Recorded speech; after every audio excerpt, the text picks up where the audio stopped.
The ghost ship is mostly infested with necromancy-type monsters, so this weapon came at a very opportune time. Once you've stored all these spoils in your storage space, you can say goodbye to this dungeon for good. Lin Yuan and Sun Hao did not want to stay here any longer.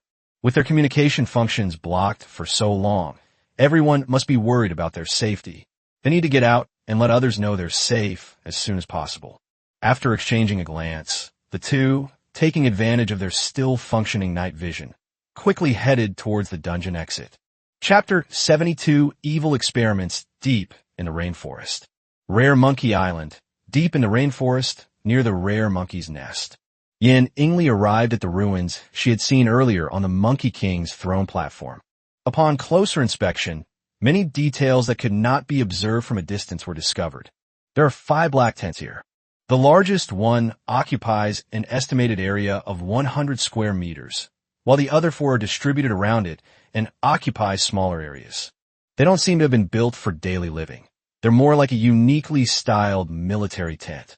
What's truly chilling is that the military is generally only authorized to be mobilized by the highest leadership of a nation's government. This means that if someone did conduct secret experiments here, the leadership of their country would not only be aware of it, but would also take it very seriously, since they would have mobilized their troops. If that's the case, were the people who set up these tents the same group who left the feathered serpent god totem? Yiningli is unable to make a definitive judgment at this time. Today, all the black tents are leaning precariously and in a state of disrepair. One of the smaller tents had its doors wide open, with only a few pitiful skeletons sticking out at an angle in the ground. You can clearly see all sorts of chemical instruments scattered around that spot, some still relatively intact, but most of them are already broken. It has now been confirmed that the instruments on the throne platform came from this site. Yin Ingli quickly discovered that the damage to these tents was not only caused by wind and rain, but also seemed to indicate signs of a battle. The tent has holes that could only be made by huge rocks and straight cuts that could only be made by sharp blades. Furthermore, the scene before her, Aisa scene that suggested they hadn't even had time to tidy up before hastily leaving further confirmed Yin Ingli's suspicions. An extraordinary and terrifying story once took place here.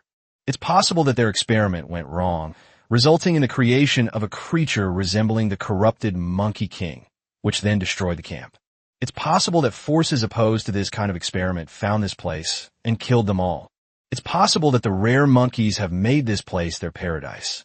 It's also possible that these people have gone mad and are killing each other. In short, there are too many suspicious things here. Yin Ingli used the system's camera function to take a picture of the place, and then contacted Lin Yuan to show it to him. Then, she continued her exploration. The largest tent was eerie and unsettling, giving her an uneasy feeling. Yin Ingli approached it cautiously. As they drew closer, a foul stench wafted from the direction of the tent, growing stronger and stronger, as if it were the result of rotten cloth, decaying corpses, and the damp rainforest air fermenting together. Yin Ingli nervously swallowed. She has made ample mental preparations to deal with the potentially shocking scenes that are about to unfold. Even so, when she gently lifted the tarpaulin and saw the horrific scene inside, she almost screamed. The bones piled up to the height of a person were placed deep inside the tent. They were scattered and intertwined, as if they had been roughly thrown there by a pair of large hands. These skeletons are not all human. Some are from other animals. What they had in common was that they were either shattered, broken, or twisted beyond recognition, indicating that they had certainly suffered inhuman torture before they died. What kind of evil experiment could create such a hellish scene? Yin Ingli didn't dare to think about it too much. The tent contained nothing but bones and broken chemical instruments, mostly bottles and jars, leaving almost no room to step. But Yin Ingli noticed a wooden table leaning crookedly in the center of the tent. The desktop was covered in a thick layer of dust, and one of its legs was rotten and broken, causing the entire desktop to tilt as if it were about to collapse at any moment. What finally convinced Yin Ingli to enter the tent was an open book. She pulled up her clothes to cover her mouth and nose, then tiptoed across the broken glass-strewn ground, searching for a foothold and inching her way over. The distance from the tent to the wooden table was only 3 meters, but Yin Ingli felt like she had walked for more than half an hour. The book was covered with a layer of dust, and After gently brushing it away, I discovered that it was actually a notebook. So much time had passed, and coupled with the humid climate of the rainforest, the notebook had become rotten and dilapidated. Yan Ingli handled the crumpled and torn pages with the care of an antique, carefully turning them over. The text on it was covered with dense, illegible characters, making it impossible to decipher what it said. Interspersed among the text are many crazy images. Although their specific meanings are also unclear, they seem to convey an evil thought and emotion that makes one's scalp tingle at a glance. After flipping through only a few pages, Yan Ingli felt a splitting headache and quickly closed the notebook. When I touched the notes just now, the system did not display any item information. It might not be a game item, but Yan Ingli ultimately decided to put into her storage space. What if we need it someday? After she finished, she didn't want to stay there for another second. With a big leap, I arrived outside the tent and immediately felt that the air in the rainforest was both fresh and sweet. She was about to go back to find Letian when someone spoke in the fleet chat group. Group name, The Dark Sewers. Lin Yuan. Guys, your captain is back. When Yan Ingli saw that it was Lin Yuan, her heart finally settled down. She stared at the chat group dialog box, lurking below. Shen Tian, wow. Lu Xuanju, Brother Yuan, where did you guys go? Why did you separate from Deputy Captain Yan? Shen Tian, yeah, Brother Lin Yuan, where did you and Sun Hao go? We couldn't get in touch with you. We were so worried. Lin Yuan, don't worry, everything is fine. Lin Yuan, besides, what could possibly happen to Chef Sun if he's with me? Lin Yuan, I have great news for you all. Chef Sun and I have found a treasure. Shen Tian, yay. Thank you for your hard work, Brother Lin Yuan. Lu Xuanju, my brother Yuan is the best. Xia Yuan Zhou, congratulations. Shen Tian, do you have anything good? Lin Yuan, of course. Lin Yuan, photos, Lin Yuan's vain selfies. Shen Tian, wow, he's so handsome. Lu Xuanju, Brother Yuan, do you still have this outfit? I want one too. Lin Yuan, no, there's only one set of this outfit, and it can only be worn by the captain. Shen Tian, Brother Zhu, if you wore this outfit and stood next to Captain, it would be a perfect example of a buyer's show versus a seller's show. Smirking emoji. Lu Xuanju. Lin Yuan. There are other good things too. Chef Sun and I are on our way back now, and we should be able to meet in about 2 hours. Shen Tian. That's great. That's great. Shen Tian. Shen Tian has prepared a surprise for you all, so hurry back. Lin Yuan. I'm really looking forward to it. Lin Yuan. By the way, how is Yan doing over there? Seeing that her name had been mentioned, Yan Ingli stopped hiding. Yan Ingli. Letian and I also went through a tough battle, but we've already sorted it out. Yan Ingli. Tao Dai is doing well now. We'll go back as soon as Letian finishes his business. Yan Ingli. Also, this island is much more mysterious than we imagined. I discovered some evil things. Yan Ingli. It's hard to explain here. I took a few photos. We'll talk about it properly after we get back to the ship. Lin Yuan, no problem. Do you still need Chef Sun and me to come find you? Yan Ingli, no need. Lin Yuan, okay, then you all be very careful.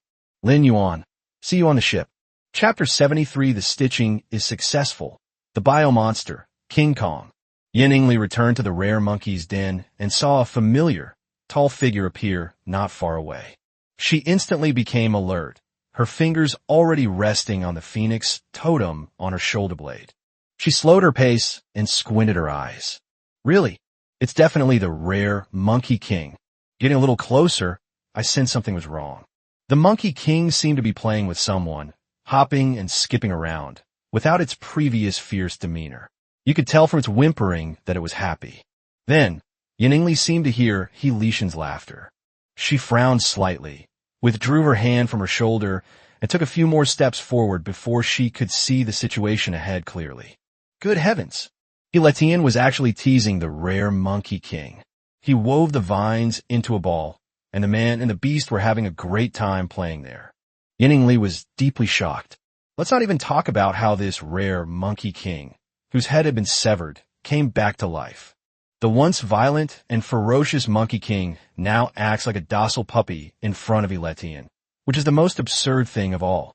Letian. Yan Ingli ran over and called out his name. Hey, I'm here. Letian was having a great time and waved to Yan Ingli with a smile. First mate, let me introduce you to my new pet, King Kong. Look at it, how powerful and majestic it is. I am the miraculous healer, ha ha ha ha ha. Yan Ingli could tell that Letian was somewhat carried away by his success. But thinking about it, anyone would be happy to have such a powerful pet as the Monkey King. Upon closer inspection, the Monkey King Kong has undergone quite a transformation. Its body was covered in stitches, making it even more terrifying than before.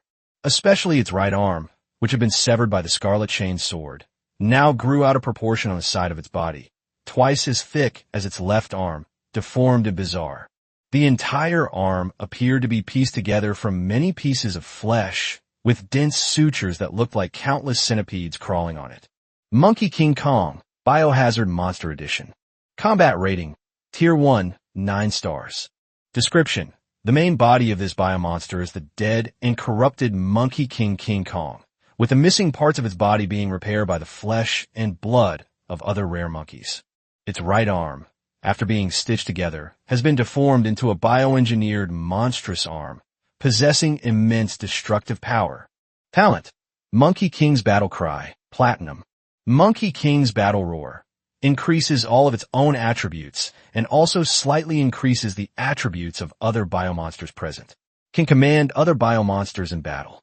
Skill: Destructive Fist, Palm Strike, Air Wave, Boulder Crushing. King Kong's fighting power is higher than that of the ordinary Monkey King, but lower than that of the corrupted Monkey King.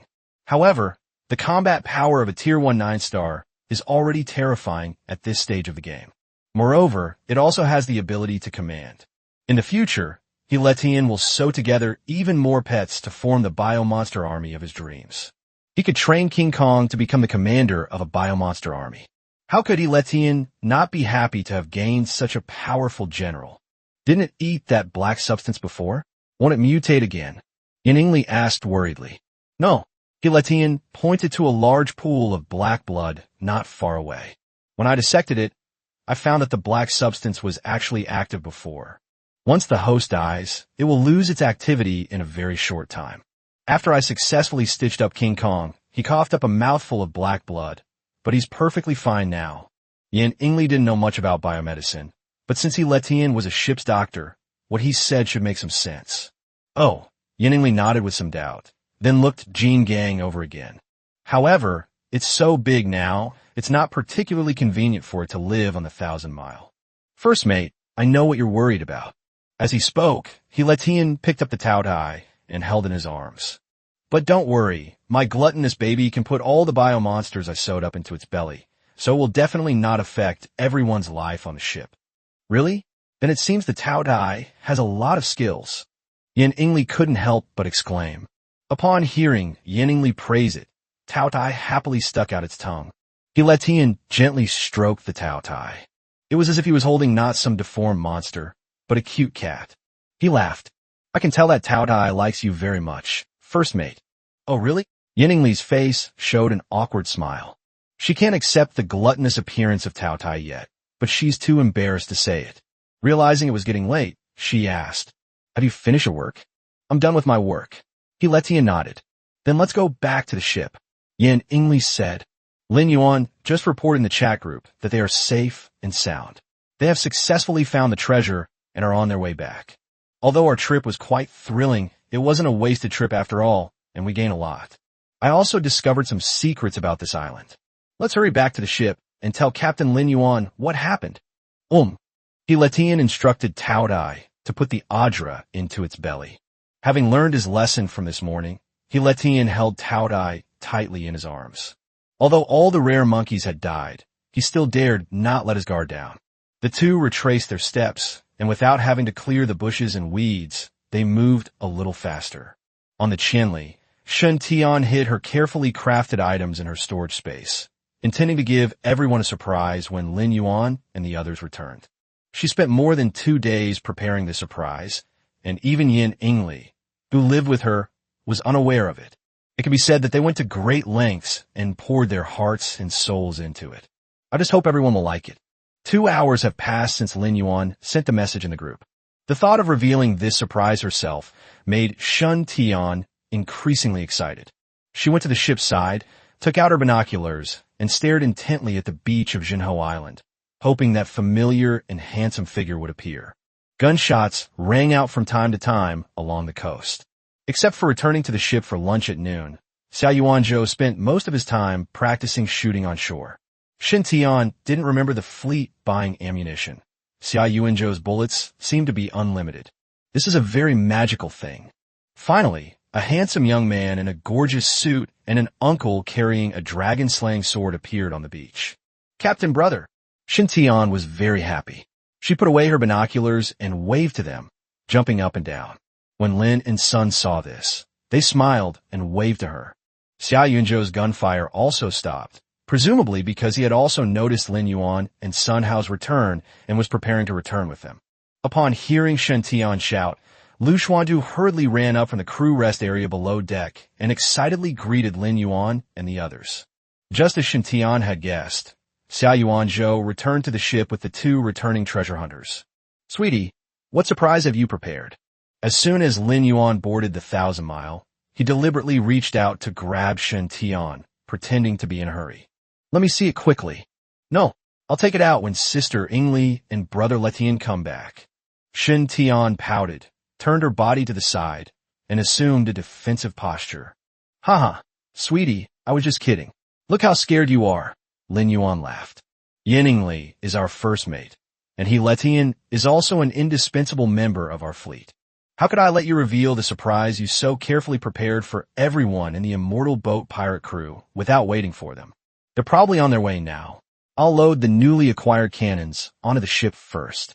Chapter 74, The 1,000-Mile Ship, From Eagle to Phoenix. Lin Yuan took out the chaotic catastrophe cannon from his storage space. Mortars are suitable for mounting on the deck, while calamity cannons are long-barreled cannons that can be mounted on the ship's side. After unpacking, Lin Yuan replaced one of the Hungry Wolf cannons on the ship's side and then installed the catastrophe cannon there. The replaced Hungry Wolf cannon shouldn't be left to gather dust in the warehouse. Lin Yuan instructed Lu Xuanzhu to install it inside the cabin. The Qinli ship had 4 gun ports on its hull, which could accommodate extra cannons. Having previously sunk the Hungry Wolf, Lin Yuan obtained 4 superior-level Hungry Wolf cannons, which he used to replace the ordinary cannons mounted on the ship's side. The 4 ordinary cannons were later moved by Lu Xuanzhu to the gun windows in the ship's cabin. There aren't many gun emplacements left, but we can simply remove one of the regular cannons from the ship's hold to make room for the more powerful Hungry Wolf cannon. After the chaotic disaster cannon was installed, Lin Yuan nodded in satisfaction. The appearance of the Cataclysm cannon is very similar to his previous Cataclysm outfits, as if it was designed by the same master designer. The cannon barrel was in a state of corrosion, with a dark green fluorescence flickering at the cracks, and a black mist continuously rising from the muzzle. It looks very intimidating. The Senrigo, equipped with the disaster cannon, further enhanced its combat capabilities. When changing ships later, all equipment can be transferred to the new ship with one click. Qianlaho. Durability, 300. Armor, 10. Speed, 25 knots. Capacity, 400 units. Quality, Grade E. Level 1. Cannot be upgraded or evolved. Skill, Wolfpack Hunting. Firepower, Dragon Breath Mortar X1, Chaotic Catastrophe Cannon X1, Hungry Wolf Cannon X4, Ordinary Cannon X2. Combat Power Rating, Tier 3, 9 stars to Tier 4, 2 stars.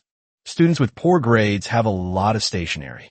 In the past few days, the Qinli has been continuously equipped with various powerful cannons, and has even gained a talent that allows its firepower output to be continuously upgraded. It started as a chick, then grew into an eagle, and now it has transformed into a phoenix, becoming a major fighting force in the immortal boat pirates. While it might not be accurate to say that the 1,000 miles can dominate the entire endless sea, it certainly can dominate this feathered sea. Hey, Pillar, do you want to know how I used my exceptional intelligence to overcome all obstacles in the dungeon and finally obtain the treasure? Lin Yuan said half-jokingly. Yes. Lu Xuanzhu nodded vigorously. Brother Yuan, tell me about it right away.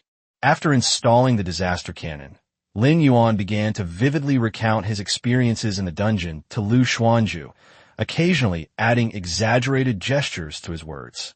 Lu Xuanzhu listened with great interest and was completely engrossed. Sun Hao wasn't idle either. He was fawning over Lin Yuan. Shen Tian wasn't interested in boys' adventures or boasting. She lay on the gunwale, peering through binoculars at the beach, waiting for Yin Yingli to arrive. Lin Yuan thought that even if Yin Yingli and he Letian arrived at the fastest, it would take at least half an hour. But just as he got to the most exciting part, Shen Tian suddenly jumped up in surprise and shouted, "Oh no! Sister Yingli and brother Letian have been kidnapped by a giant gorilla monster." Upon hearing this, Lin Yuan's heart skipped a beat. He immediately turned and ran towards the side of the ship where Shen Tian was. He focused his attention on the place Shen Tian was pointing to. A large, gorilla-like monster was seen carrying Yin and he as it ran towards them. But Lin Yuan quickly realized that something was wrong. If the monster really did capture Yin Yingli and the others, it should have moved towards a rainforest, since that's where it lives. This monster was clearly after the 1,000-mile ship. Lin Yuan took the binoculars from Shen Tian and took a closer look. Yin and his expressions did not show the panic and fear one would expect from someone captured by a monster. He Letian even grinned and laughed heartily. Just then, he must have noticed Lin Yuan and the others observing him from the chinle and began to wave and greet them. Lin Yuan put the binoculars away and slowly stated his opinion. They were definitely not captured by monsters, otherwise they wouldn't be so happy. The monsters seemed to be carrying them, or rather, carrying them along. On the road, Shen Tian looked incredulous. How could such a hideous and terrifying monster possibly? He Letian shouted to Lin Yuan and the others. "Don't be afraid, guys. This is my newly sewn pet. Its name is King Kong." As soon as he finished speaking, a hint of reminiscence for the three-eyed toad flashed in his eyes. Now everyone in the fleet has seen King Kong. Yin Yingli had only seen the three-eyed toad once. The others were unaware of its existence until it was shattered to pieces in a battle. Thinking of this, he Letian felt a surge of sadness. The joy of obtaining King Kong did indeed lessen the sadness, but he would never forget the first biomonster he had sewn together. And we will never forget the three-eyed toad's loyalty in attacking the corrupt Monkey King, whom he could not defeat, in order to protect his master. After he Letian boarded the ship, he told everyone why he and Yin Yingli were able to arrive so quickly. It turned out that he Letian felt tired and slow as he walked, and suddenly had a flash of inspiration and released the Adra. He had Jean Gang carry him and Yin Yingli in his arms, and they sped over, swinging along the vines. He Letian guessed everyone's concerns after seeing King Kong, so he demonstrated Tao Ye's ability to absorb biochemical monsters. Having dispelled his concerns, Lin Yuan smiled and said, "Congratulations, He Letian. You have gained a powerful partner. It seems we've had a very fruitful treasure hunt. Yin Yingli, you didn't also gain something, did you?" "Of course." Yin Yingli took out the feathered serpent god totem from her storage space. This was found in the nest of those monkeys. It's a relic-level item. In addition, I also brought all the food they were supposed to eat. Bananas are plentiful this month. Good. Marvelous. Everyone else cheered. This totem is very suitable for Shen Tian's abilities, Yin Yingli continued. If no one objects, I'll give it to Shen Tian. No one raised any objections. Shen Tian was moved to tears. "Sister Yingli, this is something you worked so hard to obtain. I can't accept it." Yin Yingli smiled gently. "Just take it, or I'll get angry." "Wah, Sister Yingli, you're so kind." Shen Tian ultimately decided to accept it, and the others applauded and celebrated. "Wait." Lin Yuan suddenly reached out and stopped Yin Yingli. "It's not that I disagree with you giving it to Shen Tian. I just want to take a closer look. Is that all right?" "Of course you can." Yin Yingli nodded and handed the totem to Lin Yuan. The moment he touched the totem, the system displayed the item information to Lin Yuan. Feathered Serpent God, totem of the gods of the western sea of the endless sea. Lin Yuan laughed for no apparent reason. Everyone looked bewildered. "What's wrong?" Yin Yingli asked. Based on the Voyage log, Lin Yuan began again. "There are 7 gods in the western sea of the endless sea.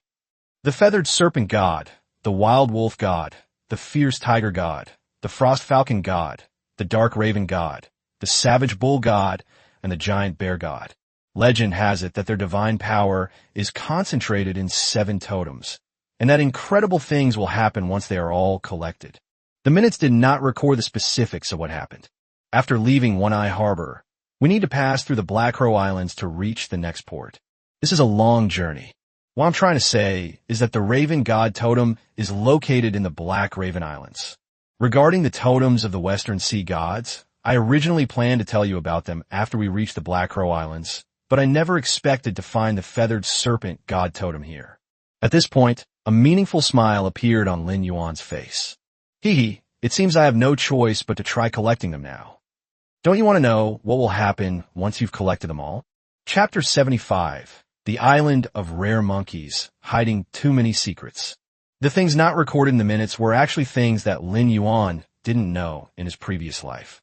He had limited information about the totems of the gods of the Western Sea, because during the 5 years he lived, he had never heard of anyone or any force that had ever truly collected all the totems of the Western Sea gods, so he naturally did not know what would happen if they were collected. As for where these totems are located, Lin Yuan could give 4 definite answers. The Raven God Totem, Black Raven Islands. In Lin Yuan's future voyage plan, after leaving One-Eyed Port, he would pass through this archipelago. The Fierce Tiger God Totem, the fierce Xiongnu Empire. Located in the Western Sea of the Endless Sea, it is the most powerful nation among the Western Sea kingdoms, dedicated to collecting all the totems of the Western Sea gods. Wild Wolf God Totem, Wild Wolf Pirates. This pirate crew is composed of NPCs and mainly operates in the West Blue. They're extremely powerful, and even the Empire can't do anything about them. Frost Falcon God Totem, Cold Leaf Harbor. Like One-Eyed Port, it is also a port located in the Western Sea. Influenced by the divine power of the Frost Falcon God Totem, it is the only island that does not belong to the North Sea, but is frozen year-round, which is quite magical. Lin Yuan was unaware of the other totems and needed to explore them further. To be honest, he was quite surprised to find the Feathered Serpent God Totem on this island. If you can collect all the totems of the gods of the West Sea, it basically means you've cleared the entire West Sea. We want to know what will happen after we collect all these totems, but it shouldn't be that easy, right? Yiningli asked. Lin Yuan nodded. It's not that easy, but that's what makes it interesting, isn't it? We will soon arrive at One-Eye Harbor, and once we reach One-Eye Harbor, the Black Crow Islands will not be far away. Collecting the other totems is more difficult but not impossible. Yes, then we can certainly try to collect them all. It would be a challenge. Yiningli agreed with Lin Yuan's idea. She turned to the other crew members and asked loudly in a firm voice. Our immortal boat pirate crew is never afraid of challenges, right? Yes. The other crew members also readily agreed, appearing very enthusiastic. By the way, Yiningli, I remember you said you also discovered the secret of this island? What is it? Lin Yuan was very interested in this. Upon hearing this, Yiningli's expression suddenly turned serious, as if it were not a good discovery. She took a deep breath and reminded everyone, what I'm about to show you is very strange, so you'd better be prepared. Seeing that the ship's first mate didn't seem to be joking, everyone stopped being playful and became serious. Yiningli posted the photo she took inside the black tent to the fleet's chat group. After seeing it, the group members all gasped in shock. It was afternoon and the sun was blazing, but they felt a chill creeping down their backs. Letian has a strong mental fortitude. This scene seemed like a cartoon to him, but he was puzzled. First mate, where did you take this picture? I don't know where it was taken. When I was collecting loot, I accidentally discovered a ruin. You were so engrossed in stitching up a corpse that I didn't want to disturb you, so I went there by myself, Yiningli replied. Oh, I see. Letian's question was answered, and his attention turned to the photo. Even he couldn't help but sigh. But then again, someone who could do something like this is really ruthless. After carefully examining the details in the photo, Lin Yuan's expression also darkened. This seems to be some kind of experiment. Yiningli nodded. That's my guess too. Then, Yiningli began to tell Lin Yuan about her experiences. It begins with rescuing the stolen Tao Tai, then defeating the corrupt Monkey King, and finally discovering the Black Tent. When she talked about how the Monkey King suddenly became stronger after eating the black substance, everyone's hearts tightened. In fact, Lin Yuan had already figured out what the black substance was after hearing only half of it. But he still patiently listened to Yan Ingli's story until the end. Then, he frowned and hurriedly asked, "Did you take a picture of that black substance?" Yan Ingli shook her head.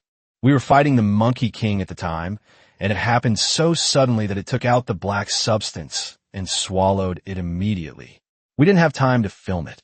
In short, it's like a black heart, beating very eerie." He nodded, adding, "And I can confirm that it's not an inanimate object. It's alive." At this point, even without looking at the photo of the black heart, Lin Yuan knew what it was. From everything he heard, he gleaned the following key information. It is alive, resembling a black heart.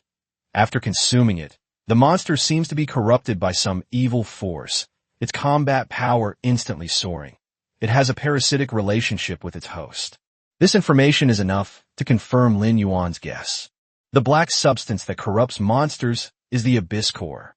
Events related to the Abyss Core can be considered one of the main quests of the Endless Sea. It is an evil parasite created by a biomage. Whether it's a human, an animal, or a monster, once it parasitizes a host, the host can unleash extraordinary power, and the body will exhibit a corrupting state known as abyssal erosion. However, the price is that the instinct to kill is amplified infinitely, eventually leading to a complete loss of reason, turning one into a cursed demon or a puppet shell of the Abyss Core. In his previous life, Lin Yuan's strength was limited. He spent 5 years completing less than 1/3, or even less, of the entire Abyss Core main storyline. At that time, he came to a secret island. According to intelligence, a factory is hidden there, one of the locations where biomages create abyssal cores. But before he even reached the island, Su Yin betrayed him, leading to her killing him. This island is located in the East China Sea, and it's not something we can get there in a short time. It's impossible to make a special trip there. For now, steady development is the right path. Furthermore, according to the normal timeline, the Abyss Core main storyline will not begin for at least another year. It's truly unbelievable that we've encountered the Abyss Core here. Lin Yuan had never heard of this rare monkey island in his previous life, but it also hides too many secrets. Shadow Western Sea God's Totem, Abyss Core. What's even more perplexing is that all of this happened simply because Xia Yuanzhou caught a message in a bottle at sea. What if he didn't notice it or missed it? These are things that we might not encounter for another year or two, or even further into the future, but we encounter them one after another in the early stages of the game. All of this points to one fact. With the Immortal Boat Pirates' overall strength far ahead, the game's progress has also accelerated significantly for them. Lin Yuan frankly told everyone, by analyzing Yan Ingli and He Lishan's descriptions of the black substance, and combining the characteristics they mentioned, it can be determined that the black substance is called the Abyss Core. There are indeed relevant records in the Voyage log, but it is truly unbelievable that we encountered it on this island. It is a parasite created by a biomage that can corrupt its host, stimulate the host's bloodthirsty nature, and thus greatly enhance the host's strength in a short period of time. We may encounter many similar decaying creatures in the future, so we must be extra careful if we do. Yan Ingli, besides this, have you made any other discoveries? Chapitre 76, Shen Tian's Surprise. It ignites the entire audience. Yes, Yan Ingli took the notebook she found in the black tent out of her storage space. And then there's this, which seems to be notes related to experiments, but the handwriting is no longer legible. That's all that was discovered. Lin Yuan took it, flipped through a few pages, and quickly closed it. Although he didn't know its meaning, he could sense the evil aura emanating from the crazy patterns on the notebook. Keep it safe, it might come in handy later. Lin Yuan returned the notebook to Yan Ingli. At this moment, the atmosphere on the Qianli was somewhat heavy, especially Shun Tian, who was in high spirits before. She is inherently very sensitive and has a low tolerance for stress. After seeing that photo, my mood was quickly affected, and now I feel like a wilted eggplant, depressed and unhappy. Lin Yuan saw this and quickly went over to encourage the other person. Sweetie, this is the ugly side of the world. Actually, I could have protected you from seeing it, but after hesitating, I didn't do it. Because to survive in this world, you'll have to face these things sooner or later. I want you to face it on your own, instead of relying on Shunming. Isn't this what you wanted too? After saying that, Lin Yuan smiled and touched Shun Tian's forehead. Shun Tian felt a kind of care from her older brother. This care was warm and powerful, like sunshine and strong arms, pulling her out of the swamp of negative emotions. Shun Tian closed her eyes and took a deep breath. After a while, she composed herself and opened her eyes. Brother Lin Yuan, thank you. I feel much better, and I don't feel as depressed as I did before. But I am now angry for those who died. I want to join everyone in smashing the big bad guys who kill them to pieces. Shun Tian's angry expression was quite adorable, eliciting laughter from everyone. Lin Yuan nodded with satisfaction. That's right, this is what a brave and sweet girl should look like. Put your unhappiness aside for now. Didn't you prepare a surprise for everyone? We can't wait to see what it is, so let's take it out quickly. The other crew members echoed this sentiment. Yeah. Hurry up and take it out. Go, little sister. Surprised? That's good. When the long-awaited moment finally arrived, Shun Tian became somewhat worried. She was worried about what would happen if people didn't like it. After hesitating for a moment, she finally took the item out of her storage space. At first glance, it looks like folded clothes. But as Shun Tian unfolded the fabric in her hand, almost everyone present simultaneously exclaimed in admiration. Wow, what is this? Lin Yuan frowned slightly. This can't be the flag of our immortal boat pirate crew, can it? Yan Ingli exclaimed in surprise. Yes, sisteringly, Shun Tian said shyly, burying her head in her hands. I learned embroidery before. This is something I secretly embroidered over 2 days, stitch by stitch. I don't know if you like it. The flag's background color is blue, as deep and mysterious as the sea. In the very center is a skull with an octopus-like mark on its forehead and 2 slender bones crossed below it. Behind it, there's the outline of a ship, its sails billowing in the wind, the Big Dipper painted on the sails. In addition to these, you can also find elements symbolizing each member of the immortal boat pirates. Lin Yuan's wine gourd, Yan Ingli's phoenix, Xia Yuanzhou's firearms, He Lishan's blood and flesh medical kit, Shun Tian's black dumpling, Sun Hao's dragon-slaying sword, and Lu Xuanzhu's shark-head-shaped ship's wheel. What's truly remarkable is that so many elements stacked on a single flag don't look out of place at all. Each element appears perfectly in its most fitting position. Overall, the design is exquisite and very unique. This flag was no small task. Shun Tian put in a lot of effort to embroider it in just over 2 days while keeping it a secret from others. The members of the Immortal Boat Pirates could also see Shun Tian's dedication and hard work.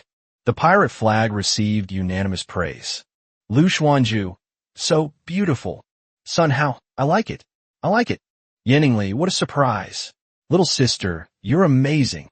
He Letian, it's all right. Xia Yuanzhou, not bad. Lin Yuan, sweetie really put her heart into this. Our fleet is just missing a flag. This is perfect. Shun Tian blushed with embarrassment at the praise, and at the same time, she was very happy, feeling that everything she had done was worthwhile. Sweetie, the patterns on flags usually have meanings, Lin Yuan said slowly. Can you tell everyone what all those elements on this represent? Although I can roughly guess the meaning of some of the patterns, I'd still like to hear your thoughts as the chief designer. No problem. Shun Tian explained as she pointed to the corresponding pattern. Since it's a pirate flag, the skull element is a must. The octopus pattern on the skull's forehead represents Lin Yuan's older brother's pet. Sweetie, you even thought of this. Lin Yuan couldn't help but give a thumbs up. Kraken would love it if he knew. So, its name is Kraken.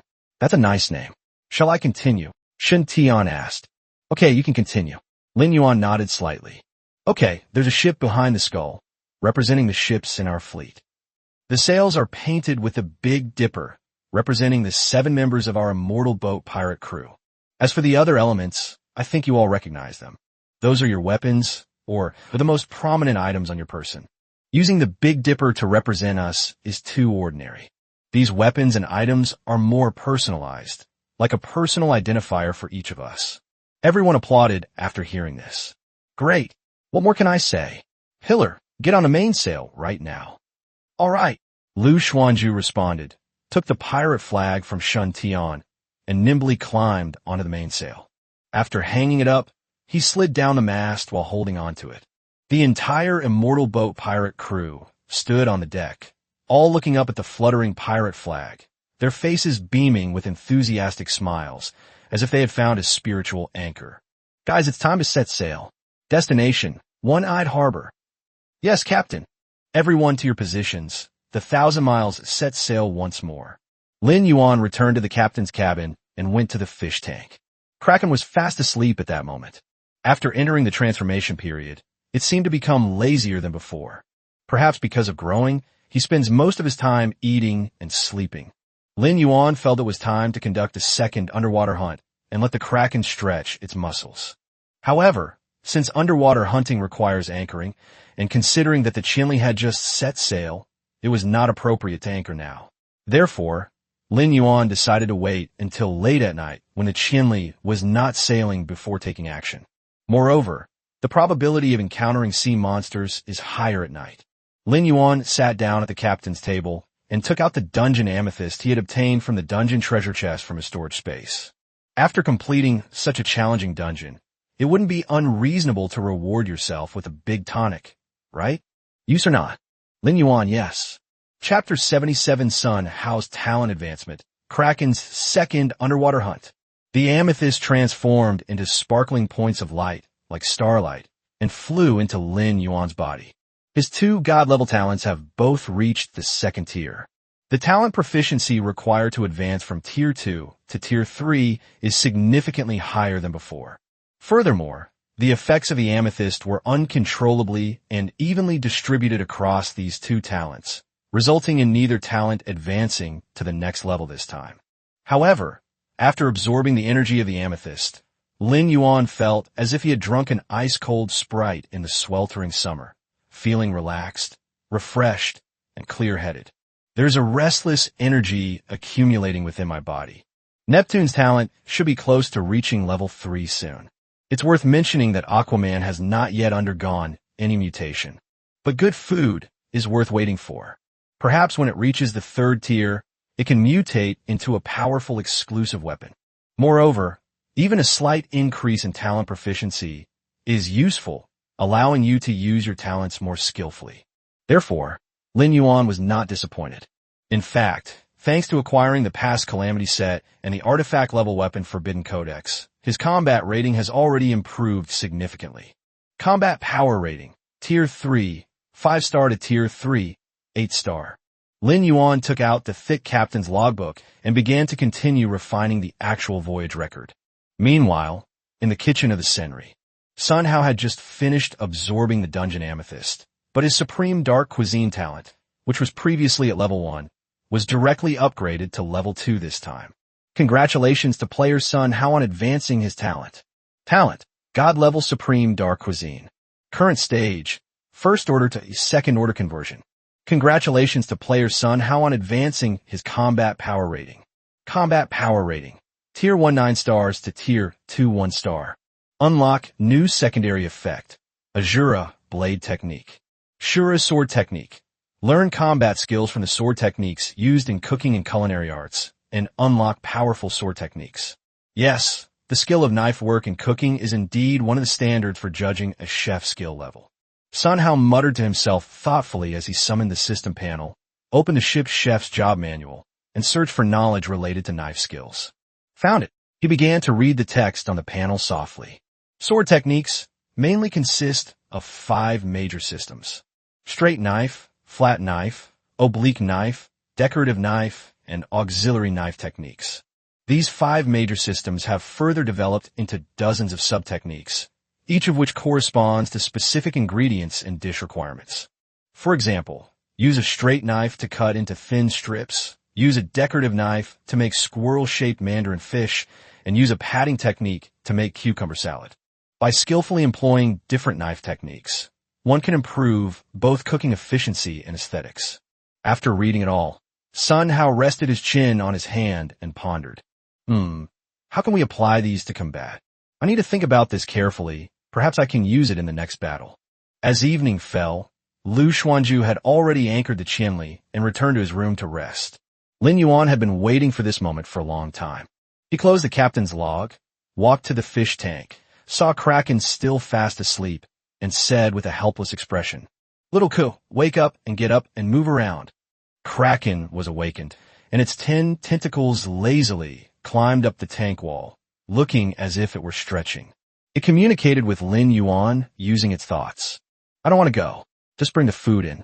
The grown-up Kraken spoke more coherently than before. Upon hearing this, Lin Yuan realized that Kraken had grown up and its tentacles had hardened, and it was now acting like the king of the ocean. Lin Yuan didn't indulge it either.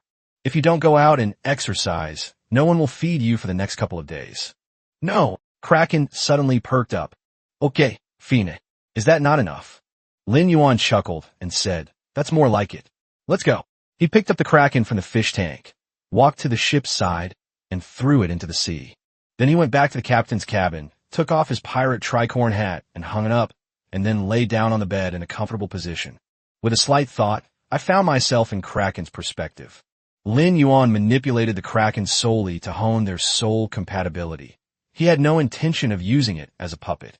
Once the integration is complete, Lin Yuan will be able to make the Kraken act independently. Furthermore, Kraken's intelligence was relatively low in his early years, and he mostly acted on instinct. If Lin Yuan hadn't come up with a quick-thinking idea when they encountered the mad bullfish last time, Kraken would probably have suffered more than just one tentacle injury. After entering the transformation period, Xiaoko became a bit smarter, but there was still a gap between him and Lin Yuan's intelligence. Lin Yuan can be regarded as Kraken's external brain, so as to maximize Kraken's current strength. Once inside the sea, Kraken became very playful. It said it didn't want to move, but its body betrayed it. It's really hard to resist the feeling of swimming freely in the sea. Lin Yuan did not deliberately try to control Kraken, but instead let him play around for a while. The puppy got depressed because it wasn't taken for walks often. It's one thing for a Kraken, the king of the ocean, to be confined to a small fish tank if it's just lazy or putting on airs and doesn't want to move, but it's a big problem if it doesn't want to move because it's depressed or withdrawn. The ocean was pitch black at night. Kraken's eyes have natural night vision and strong penetrating power, allowing them to see clearly within 100 meters even in pitch black water. Its 2 pairs of drooping eyes glowed red in the darkness, and its whole body exuded an invisible pressure. It seemed to be playing around casually, but in fact, everything was under its control. From the perspective of ordinary sea fish, the Kraken is practically a living devil. Anyone with a quick reflex, upon sensing the oppressive aura emanating from the Kraken, would immediately turn tail and flee for their lives, as if encountering a natural enemy, wagging their fishtails with tremendous effort. Kraken doesn't even bother to look at these little fish and shrimp anymore. It's not like they're starving and can't find anything to eat. It would be too beneath a king-class sea monster to prey on such a small carambite. After having had its fill of play, the Kraken plunged directly into the deep sea. Sea monsters mostly roam that area. The chances of encountering them are even greater now that it's nighttime. Whoosh! Kraken shot out like a cannonball, splashing water behind it. Before long, it had reached the seabed of that area. A shipwreck lay there silently, half buried by sea mud. The hull was already rotten, and barnacles clung to it in dense clumps. The areas not occupied by barnacles became home to crabs, shellfish, and corals, thriving in the region. Lin Yuan was deeply moved by the unique beauty of this desolate death mixed with the breath of life. At this moment, Kraken suddenly became alert. It sensed a dangerous sea monster nearby.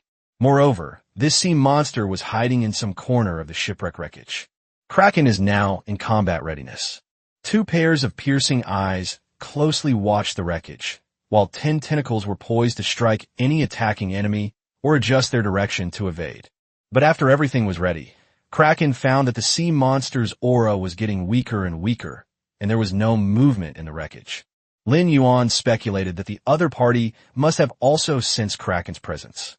In order to avoid its sharp edge, it chose to stay still and conceal its aura as much as possible. This sea monster is either an easy target or a cunning ally waiting for the Kraken to relax its guard before launching a surprise attack. Kraken wanted to take the initiative to go find them, but Lin Yuan advised it to be more cautious and not to act rashly. Of course, you can also pretend to relax and try to lure the other party out. Kraken did as instructed. It deliberately lowered its tentacles, withdrew its imposing aura, and appeared relaxed, just as it pretended to turn away. Really, the sound of planks cracking came from the direction of the shipwreck. A spiky, spherical object hurtled toward us. Chapter 78 Kraken learns a new skill. Kraken was prepared. It turned sharply, its two pairs of slanted eyes flashing with a chilling crimson light. Soul-shattering. Boom! An invisible pressure emanated from Kraken and spread rapidly outwards, creating a shockwave. Those ordinary sea fish that couldn't escape died instantly. This powerful pressure even spread to the wreckage of the sunken ship. The crabs and shellfish that lived on the ship all died, falling to the seabed like snowflakes. The sea monster that launched the sneak attack, lacking any martial virtue, wasn't instantly killed by the Kraken's soul, but it was clearly affected. The instant it was struck by the invisible pressure, it felt a tremendous resistance in front of it, and its soul seemed to be torn apart by a pair of giant hands. The speed at which the sea monster charged was thus slowed down slightly. Kraken seized the opportunity and brandished its tentacles in an attempt to attack. From its perspective, Lin Yuan discovered that the sea monster was covered in spikes and had no tentacles at all. If you recklessly use your tentacles to strike, you'll only hurt yourself as well as the enemy. The reckless young K was clearly unaware of this. Seeing that he was continuing to act like an artificial intelligence, reminding the Kraken in its mind that it was too late, Lin Yuan simply took control of the Kraken's body and retracted the tentacles he had swung out. You finally got a clear look at the sea monster. Its appearance is very similar to that of a mutated pufferfish, but it is much larger than a normal pufferfish and its body is covered with dense spikes. Lin Yuan recognized this sea monster. Spicy pork belly. High-ranking boss. The pufferfish is cunning and treacherous by nature. It can change its size by swallowing and exhaling seawater. It often relies on this ability to shrink its size and hide in the shadows to ambush passing marine creatures.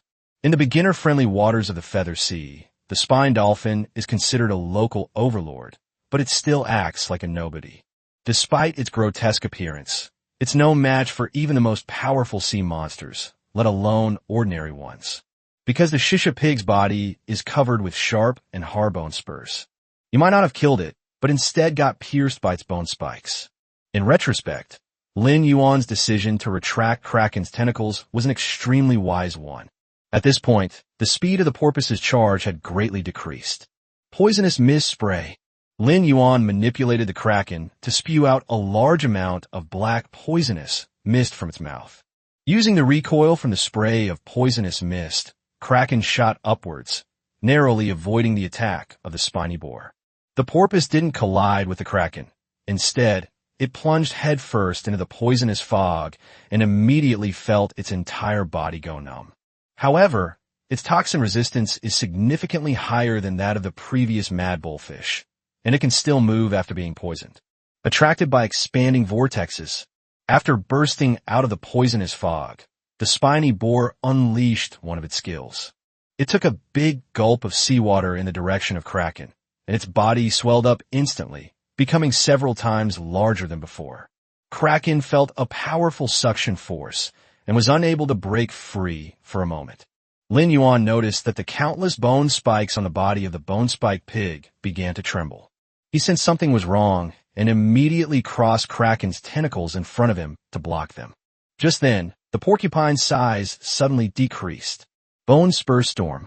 Whoosh, whoosh, whoosh. Countless bone spikes surged toward the Kraken like a swarm of migrating krill. The sudden decrease in size of the porpoise was not because it had expelled the seawater from its stomach. Its mouth remained tightly closed, and its body had no other place to drain water. So where did the seawater inside its body go after it shrank? How can bone spurs all over the body be launched at the same time? You can think of a porcupine fish that has inhaled seawater as a giant elastic ball filled with water. This elastic ball actually has many holes, but these holes are completely blocked by countless plugs. When this elastic sphere suddenly shrinks, it will naturally compress the seawater inside the sphere. Just like a volcano that has been accumulating for a long time and is about to erupt when the pressure is high enough. The plugs that are blocking the water will be ejected under the pressure of the water. That's why each stopper carries enormous energy. However, instead of a plug, the porcupine spews out sharp and hard bone spikes. These bone spurs are now, like armor-piercing bullets, incredibly powerful. Bone Storm is a move that bone spike pigs will absolutely not use unless absolutely necessary. Because once it is used, the body loses the protection of the bone spurs. These bone spurs need at least a week to grow back. It must have been aware of the Kraken's power. Otherwise, it wouldn't have been able to fight with its back against the wall. Having lived for so long, I've seen sea monsters stronger than myself, like the porcupine fish. But none of them could withstand its storm of bone spurs. However, that's only because it didn't encounter the Kraken. After Kraken devoured the mad bull fish, a layer of hard, dark scales grew on its skin. As it enters its metamorphosis period, the hardness of its scales also increases. It must be admitted that these bone spurs are indeed very powerful. Some even pierced through the scales and embedded themselves deeply into the Kraken's tentacles. However, having already used every trick in the book, what is there for the porcupine to fear now? The poor bony fish had no idea of its true predicament. It remained confident in its special skill and was now happily swaying its tail, eager to taste the corpse of a powerful being. Kraken also took the lead and became the sixth person. It stretched out its body, pretending to be dead. The overconfident bony fish completely let its guard down and leisurely swam over. Just then, four red lines suddenly lit up, and Kraken opened his eyes. With the porcupine spurs now free of their spurs, there's nothing to worry about. Performance unleashed. Kraken's strength and speed attributes increased several times over in an instant. The thick tentacles slammed heavily onto the porcupine's body. Boom! A violent splash erupted underwater. Caught off guard, the porcupine was completely disoriented by the sudden impact. Kraken pressed his advantage, bending his 10 tentacles behind him to gather strength before thrusting forward simultaneously. Swish, swish, swish. At the tip of the tentacles, sharp claws resembling eagle talons are deeply embedded in the body of the porcupine. Even at the very last moment, the porcupine couldn't believe that its bone storm hadn't killed the Kraken. Right now, porcupine is like a durian with its shell removed. Kraken can enjoy this delicacy without restraint. It opened its large mouth at the base of its tentacles and swallowed it whole. Tasty. I never expected that porcupine meat would be so firm and elastic. It would be a shame to swallow something so delicious whole. Kraken chewed on the porcupine meat and blood for a while like chewing gum, before finally digesting it into nutrients. Kraken successfully swallows porcupine fish. Kraken learned the skill of body movement from the porcupine's ability to change its body shape. Body movement. This skill includes two states, giant formation and metamorphosis. In Colossus form, Kraken size increases, its strength attribute increases, its speed attribute decreases, and maintaining Colossus form requires a huge amount of stamina and energy. In its metamorphic state, Kraken size decreases, its strength attribute decreases, and its speed attribute increases. The degenerated Kraken consumes less physical strength and energy, and its food consumption slows down without affecting the Kraken's normal growth and development. In daily life, the degenerate state is highly recommended. Chapter 79, forget it, you can't learn it. Lin Yuan was overjoyed after reading the system notification that appeared in his mind. Kraken's newfound mastery of body movement skills has solved one of his biggest pain points. It is well known that adult Krakens are enormous.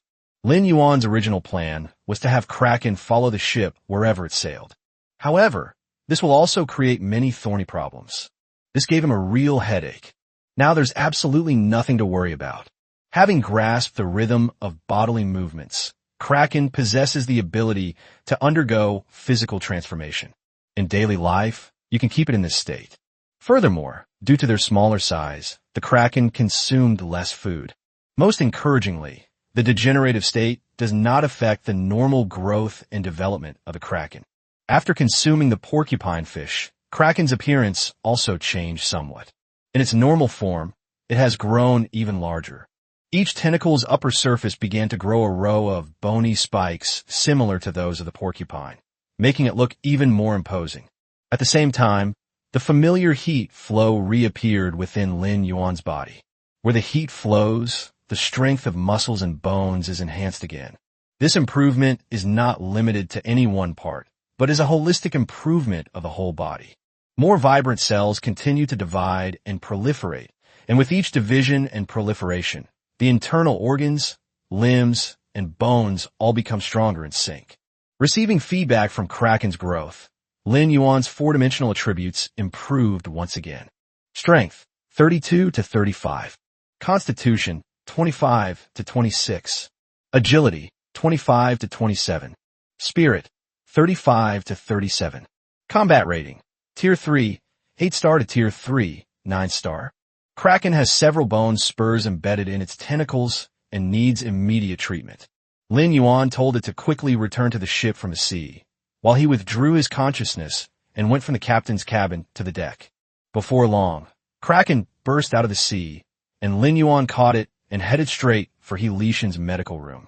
He wouldn't have wanted to go to this place if it weren't for healing Shao Ke's injuries. You won't know until you try. As Kraken grew even larger, Lin Yuan could no longer carry it in his arms and had to carry it on his back to make walking easier. Although the Kraken can shrink, its tentacles are covered in bone spurs, so Lin Yuan thought it would be better to keep it in its normal form for now. Lin Yuan took out a kerosene lamp from his storage space and had Kraken carry it with one of his intact tentacles. And so they arrived at the medical room. Lin Yuan had to admit that He Lishan always managed to pull off unexpected moves. By the light of the kerosene lamp, one could see that the small medical room was crammed with a tall, imposing monkey king named King Kong. King Kong was lying on the floor, fast asleep. But because the space was too small, its head could only be buried in its chest, and its legs could only be curled up. The deformed and massive bioengineered arm had to extend out of the medical room, otherwise it would have burst the door frame. This posture looks awkward and uncomfortable. Meanwhile, He Lishan was fast asleep, snoring on his undulating belly. He would occasionally mumble a few words in his sleep, then turn over with a silly grin and continue snoring. They have a really big heart. Lin Yuan was speechless for a moment. "Hey, He Lishan," he shouted. Startled, Jin Gang suddenly stood up, squeezing He Lishan, who was on his stomach, against the door frame. This scene was strangely funny. "King Kong, you're going to crush me to death." He Lishan was so squeezed that he could barely speak. King Kong had a strong reaction and hurriedly tried to move his stomach. In the process, he accidentally elbowed and broke a wooden wall in the medical room, and also knocked over a table with his fist. He Lishan was still squeezed onto the door frame. Left with no other choice, he had to let Tao Dai put the Adra into its belly first. The medical room suddenly felt much more spacious, and He Lishan finally escaped, falling off the door frame. Although I was tormented quite a bit, thankfully I'm out of trouble. Looking at the chaotic medical room, he felt his heart bleeding. My walls, my desk, my medical lab. Lin Yuan felt no sympathy for him whatsoever. Who told you to let such a huge monster out? It's bad enough that it's crammed into such a small space, but you're even sleeping on top of it. Captain, what are you doing here in the middle of the night? He Lishan asked, somewhat annoyed. If you hadn't yelled that, none of this would have happened. Your actions were inherently unsafe. Take this as a lesson. Sigh. He Lishan sighed, knowing he was in the wrong, and stopped arguing. He focused his attention on Kraken. Captain, why are you still carrying the Kraken? I haven't seen it for ages. When did it grow so big? While the Chinli was anchored, I sent Shao Ke into the water to hunt, Lin Yuan said. But we encountered a tough opponent. Although we defeated it, Little K's tentacles were injured in the process. Kraken cooperated by extending its tentacles, which were pierced by bone spikes. He Lishan observed the injuries for a while. The injury isn't serious. Wait a minute, I'll go get the tools. After saying that, he turned and left. After finding the Tao Tai, he opened its medical kit and took out a strangely shaped pair of pliers. Then, he returned carrying the Tao Tai and carefully used pliers to remove the bone spikes from Kraken's tentacles one by one. Is it ready? Lin Yuan asked. Wait. He Lishan bent down to pick up the Tao Tai. What are you going to do? Lin Yuan remembered that He Lishan had said he wanted to dissect the Kraken, so he was very wary of his every move. The saliva of the Taotai has healing properties. Let it heal the Kraken, Lin replied. As it spoke, Taotai had already stuck out its huge tongue. Lin Yuan subconsciously took a step back while carrying Kraken and asked with some doubt, "Can the saliva of the Taotai cure it? Why didn't you say anything when Kraken was injured? I just found out this afternoon too." Next, Lin explained at length to Lin Yuan, and only then did Lin Yuan believe him. "All right, let Taotai give it a try." After obtaining permission, Taotai placed its tongue on Kraken's wound and gently licked it. Those bloody wounds actually healed at a speed visible to the naked eye. "Well done, Taotai," Lin Yuan praised. The Taotai, now recognized by the captain, and the Kraken, now fully recovered from its injuries, both shook their bodies with joy. "Little Kraken, try out your newly acquired skill, Kraken Metamorphosis." At Lin Yuan's command, Kraken moved instantly, its body shrinking to the size of a human head, just enough to perch on Lin Yuan's shoulder. Within the Kraken's acceptable out-of-water time, you can take it with you to do anything, which is very convenient. In case of danger, it can also serve as a major force in protecting Lin Yuan. With Kraken resting on my shoulder, I felt incredibly safe. The Kraken can shrink its size now. Li's eyes widened. The last time he saw a Kraken was in a fish tank in the captain's cabin. Kraken wasn't as big as he is now back then, nor did he look as imposing. Lin couldn't help but ask curiously, "Captain, what exactly are you feeding it?" "Nuclear wastewater." "How come a Kraken changes every day? It either gets bigger or learns new skills." "Teach me, please. Let me learn how to raise a Taotai too." Lin Yuan chuckled softly after hearing this. "Forget it. You can't learn it." Lin. Just then, boom! Before Lin Yuan could finish praising Taotai, a loud bang was heard. The sentry has been hit by a shell. Chapter 80: The Ghost Ship Attacks. So late at night, who was so bold as to attack the Chinli? Moreover, it was pitch black at night with very low visibility, yet the other party's aim was so good. Lin, who had never encountered such a situation before, stood frozen in place, while Lin Yuan instinctively ran towards the deck. He went to the starboard side and looked into the distance. About 400 meters away, several dark green spots of light could be seen appearing and disappearing on the sea surface. Ghost ship. Before Lin Yuan could ring the ship's bell to warn the crew, they were already awakened by the loud noise and came to the deck one after another. "What happened?" Li asked. "It's a ghost ship." Lin Yuan pointed ahead, and the Kraken on his shoulder obediently pointed in the same direction. A ghost ship. Everyone was dumbfounded. They were even more astonished when they saw the green phantom on the sea. Lu Xuanju screamed like a timid girl. He had been psychologically attacked by the ghost ship before, and the shadow in his heart had not yet dissipated. "I am very sensitive to the words ghost ship. Chef Sun, do you still have the supreme demon egg casserole?" Lin Yuan asked hurriedly. Go get it immediately." At that moment, Lin Yuan saw several streaks of green light flash across the dark night sky, and he shouted a warning to the crew. "Artillery shells coming. Take cover." Bang! Bang! Bang! 2 shells struck the captain's cabin and the hull, respectively. The remaining shells all landed in the nearby sea.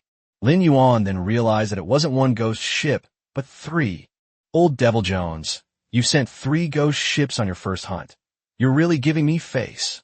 Lin Yuan cursed angrily. The Qianlihou cannot be used as a live target.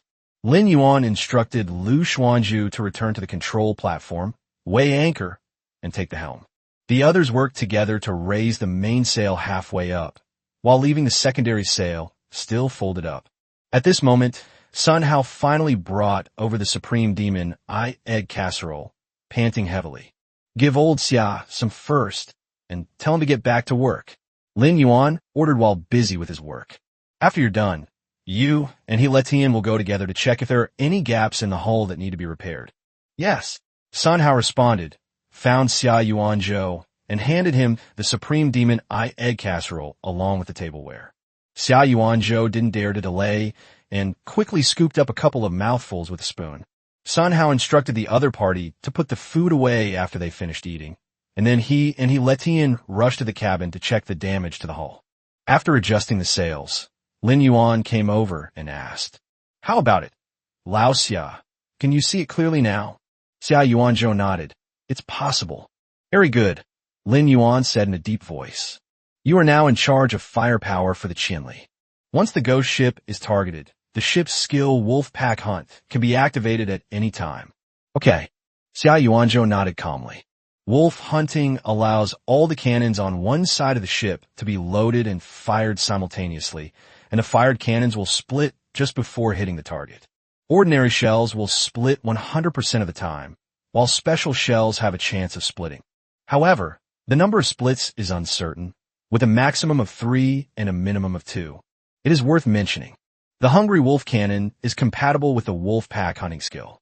When the skill is activated, the ordinary shells fired by the Hungry Wolf Cannon will be given special effects, which can increase the explosive power and range. In terms of the shells themselves, this manifests as wolf head flames appearing in front of them. The side of the Qinli ship facing the Ghost Fleet had a total of 4 cannons. On the ship's side, there was a Chaotic Disaster Cannon and a Hungry Wolf Cannon. The gun ports on the ship are for 2 ordinary cannons. Attacking a target more than 400 meters away was a piece of cake for Xia Yuanzhou. He quickly adjusted the angle of the cannon and then waited for the best opportunity. During this time, the ghost ship launched another round of artillery attack.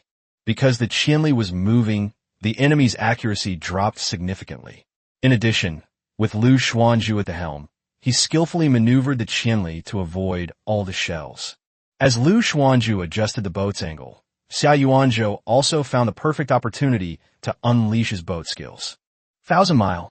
Activate ship skill Wolf Hunt. Bang. Bang. Bang. Bang. All 4 cannons fired simultaneously. A mournful wolf howl echoed across the sea. Lin Yuan observed through binoculars. Xia Yuanzhou truly lives up to his reputation as a gunner with legendary aptitude. The splitting effect of the wolf pack hunting did not affect the accuracy of the shells. On the contrary, it expanded the attack's coverage area. Both the mother shell and the split-off daughter shells hit their targets. All 3 ghost ships sustained varying degrees of damage. One of them was clearly disabled. The other ship was hit by 2 split-type Hungry Wolf cannons and 1 Cataclysm cannon. This catastrophe cannon used ordinary shells, but it was still quite effective.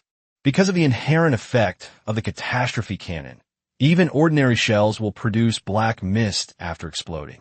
A cloud of black mist instantly filled the deck of the ghost ship, throwing all the enemy units on board into chaos, with no one bothering to repair the fatal breach in the hull. Currently, only 1 ghost ship remains capable of dealing damage.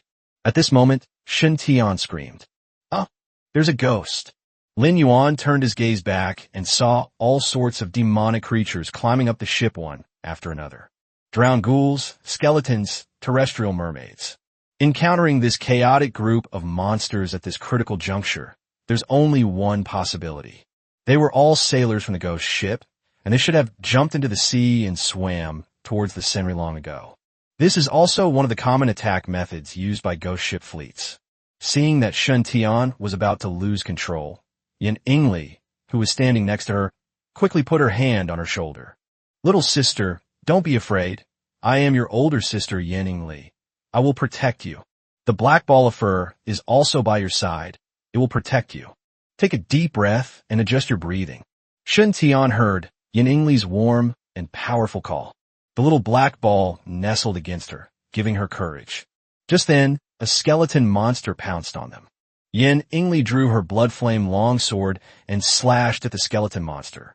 The latter's skeleton instantly crumbled to the ground as if it had lost its support and restraint. However, as soon as one was dealt with, other monsters pounced on it one after another. Yin Ingli threw herself into the battle to protect Shen Tian behind her. The number of monsters was enormous, as if a hornet's nest had been stirred up, and they swarmed out. Shen Tian clenched her fists, her pupils trembling, a fierce struggle between determination and fear within them. In the end, determination prevailed. Shen Tian slowly stood up. She was really scared, but she tried to overcome, to conquer, and to face it. The black ball of fluff transformed into a lightning hammer and flew into her hand. This was the first time she had ever held a lightning hammer as Shen Tian. There were simply too many monsters, swarming in from all directions, and Yin Yingli was overwhelmed. A drowned ghoul found an opportunity and swung its pirate scimitar at Shen Tian. Bang! In the next instant, its head flew into the air. Shen Tian swung her lightning hammer and blew the drowned ghost's head off. This blow gave her more confidence and courage. Those things that had seemed so terrifying before now only made her feel disgusted, and she wanted nothing more than to smash them over the head. Although there were many monsters, Lin Yuan, Yin Yingli, and the others were still too strong. This surprise attack turned into a one-sided massacre by the immortal boat pirates. Soon, all the monsters were eliminated. Lin Yuan looked out at the sea and sensed that something was wrong. The remaining ghost ship has disappeared. Just then, wow, the water surface was smashed open by a giant object. It's that vanished ghost ship. Chapter 81 Bad Bones David. The monsters on a ghost ship are all undead and do not need to breathe. Sometimes, the entire ghost ship will plunge into the ocean, disappearing without a trace. They're even submerged most of the time. When not on a mission, it hovers in the water and drifts with the current. Because ghost ships are usually quite dilapidated, many captains and sailors mistake ghost ships hovering in the sea for shipwrecks. Just as they were excitedly preparing to salvage supplies, they were caught off guard by the ghost ship that suddenly appeared. In the end, the entire ship and its crew perished at the hands of the ghost ship. Pay the price for your fatal misjudgment and greed. At this moment, the ghost ship and the Senri were parallel to each other, with a distance of no more than 10 meters between them. Strangely, Lin Yuan saw that the ghost ship was completely empty. His wolf hunting skill was on cooldown, and without thinking twice, he rushed to operate the cannon. Just as the shells were being loaded, a chilling laugh came from the ghost ship. Looking up, a middle-aged man with a face resembling that of the United States slowly walked over. He was dressed as a pirate, wearing a tricorn hat, with a full beard and a wild and arrogant smile on his lips. "Hey, greedy fools, I didn't expect you to actually have some strength. When that old man Jones assigned me this job, I was too lazy to even take it. Let me introduce myself to you. The handsome, dashing captain before you, who is about to give you a sound thrashing, is none other than David, the captain of the Ghost Fleet's first squadron, nicknamed Bad Bones." David's actions left the ferry ship pirates on deck completely bewildered. Lin Yuan had indeed heard of David the Bad Bones, but he had never met him in person. He never expected that Jones would send a fully organized Ghost Fleet to hunt him down on their very first mission. However, Lin Yuan thought about it from another angle and realized that this was also Jones's recognition of his strength. The Ghost Fleet is divided into many squads, but a smaller number does not necessarily mean a more powerful squad. On the contrary, David's team was the weakest of all the teams. Even so, anyone who manages to earn a number in the Ghost Fleet is the ultimate nightmare for novice players. However, the arrogant David had not yet realized that the greedy people he was facing today were not a group of ordinary novices. Therefore, after learning about David's level of strength, Lin Yuan was not worried at all. His combat strength has reached a terrifying level of 3-tier 9 stars, and he is only one step away from entering the ranks of 4-tier powerhouses. If I were to tell you, it would probably scare David so much he'd pee his pants. Lin Yuan found the other party quite interesting and wanted to see what other tricks he could pull. If David dares to make a move, Lin Yuan will immediately take action. Seeing that the captain didn't take this strange man seriously at all, the other crew members also enjoyed watching David's antics. "To make sure you die knowing why," David said arrogantly, "I can tell you why you are being hunted by the great Ghost Fleet. A prophecy has been passed down through the 9 seas. When the 9th cycle of the 9 seas calendar ends, the new calendar will replace the old one, and a group of adventurers will set sail. At that time, the duties of the Ghost Fleet will begin. Hunt down every greedy and arrogant person. That is why I call you greedy fools. Because you're my targets this time. The 9 seas calendar and the old calendar that David mentioned are the calendars that were used in the 9 major sea areas before, with a cycle of 6,666 years. A few days ago, at the very moment the game started, was the end of the 9th cycle of the 9 seas calendar. The so-called new calendar is the new nautical calendar that is currently in use after replacing the 9 seas calendar. All civilizations in the 9 Great Seas considered the point in time when the 9th cycle of the 9 Seas calendar ended and the nautical calendar began to be counted to be extremely important and named it the Day of Revelation. Many prophecies mention the Day of Revelation.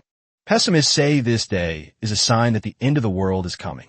Optimists say this day marks the beginning of a great new era. In fact, this day wasn't so eerie at all. It's just that humans have traveled to this game world and become players. Of course, if we look at it from another angle, the human players who travel through time are seen as the 4th catastrophe invading the game world. The NPC's prophecies about the end of the world are indeed completely accurate.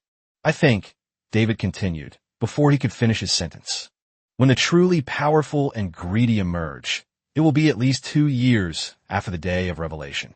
However, it's only been a few days since Apocalypse, and that old man Jones has already sent me to hunt you down. That's really making a mountain out of a molehill. So, I'm too lazy to fight you guys. As he spoke, he took out several tattered documents, emitting a green fluorescent glow from his inner jacket pocket. This is a redemption pact. Once you sign it, you will become redeemers and serve the Ghost Fleet forever. As long as you obediently sign this contract, it will save you and me a lot of trouble.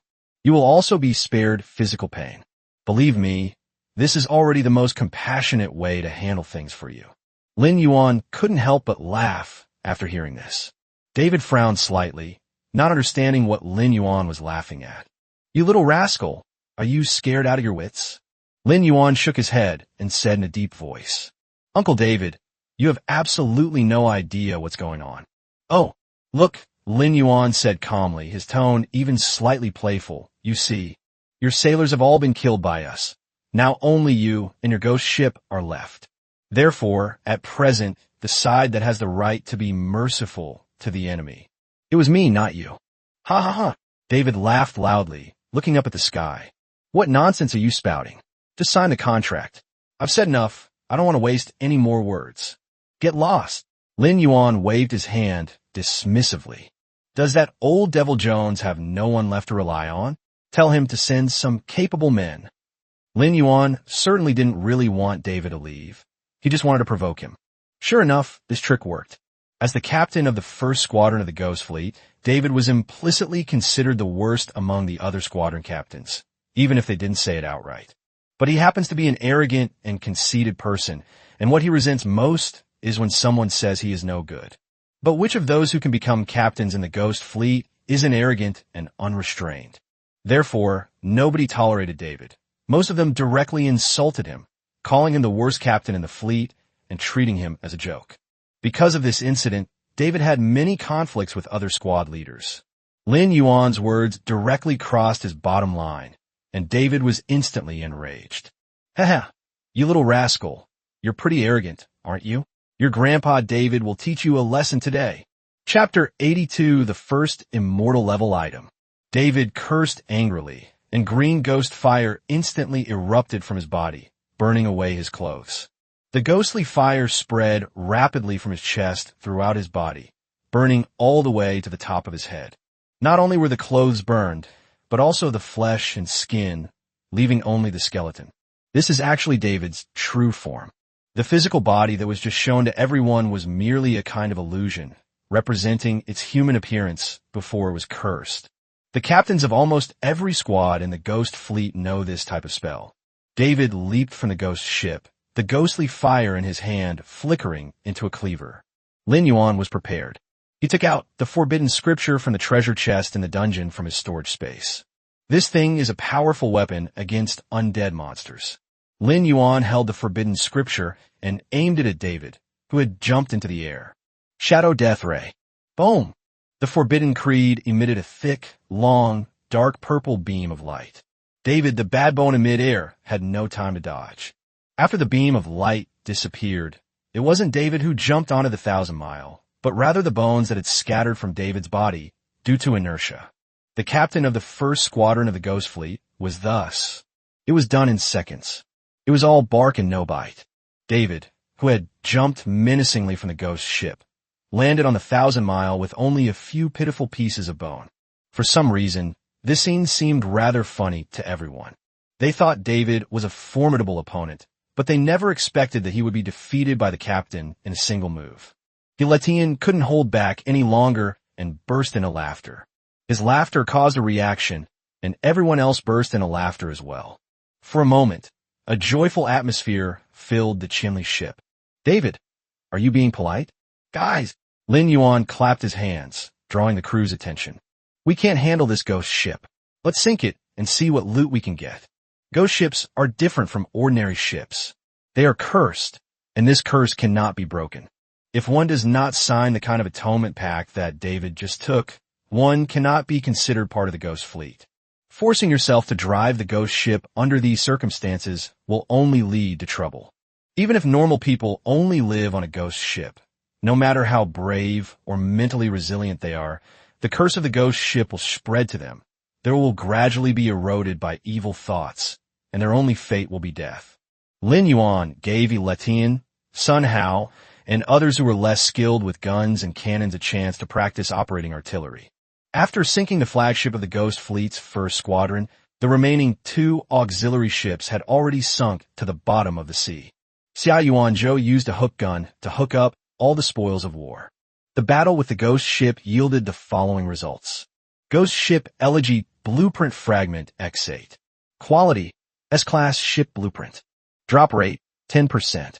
Type, Ship Blueprint Fragment. Description, there's a chance to obtain loot after sinking ships in the Ghost Fleet. Maximum 5 drops for main ships. Maximum 3 drops for secondary ships. Collect 100 fragments to synthesize the blueprint for the Ghost Ship Elegy. You can use blueprints and corresponding materials to build your own ghost ship, the Elegy. The captain and his crew are not affected by the curse on their private ghost ship. A ghost ship comparable to the flagship of a ghost fleet. 100 fragments may seem like a lot, but if the ghost fleet hunts continue in small squads like today, that's a different story. Given this drop rate, you can collect all the blueprint fragments in less than 10 hunts. Because the size and strength of the ghost ship squad that comes later will only be greater than now.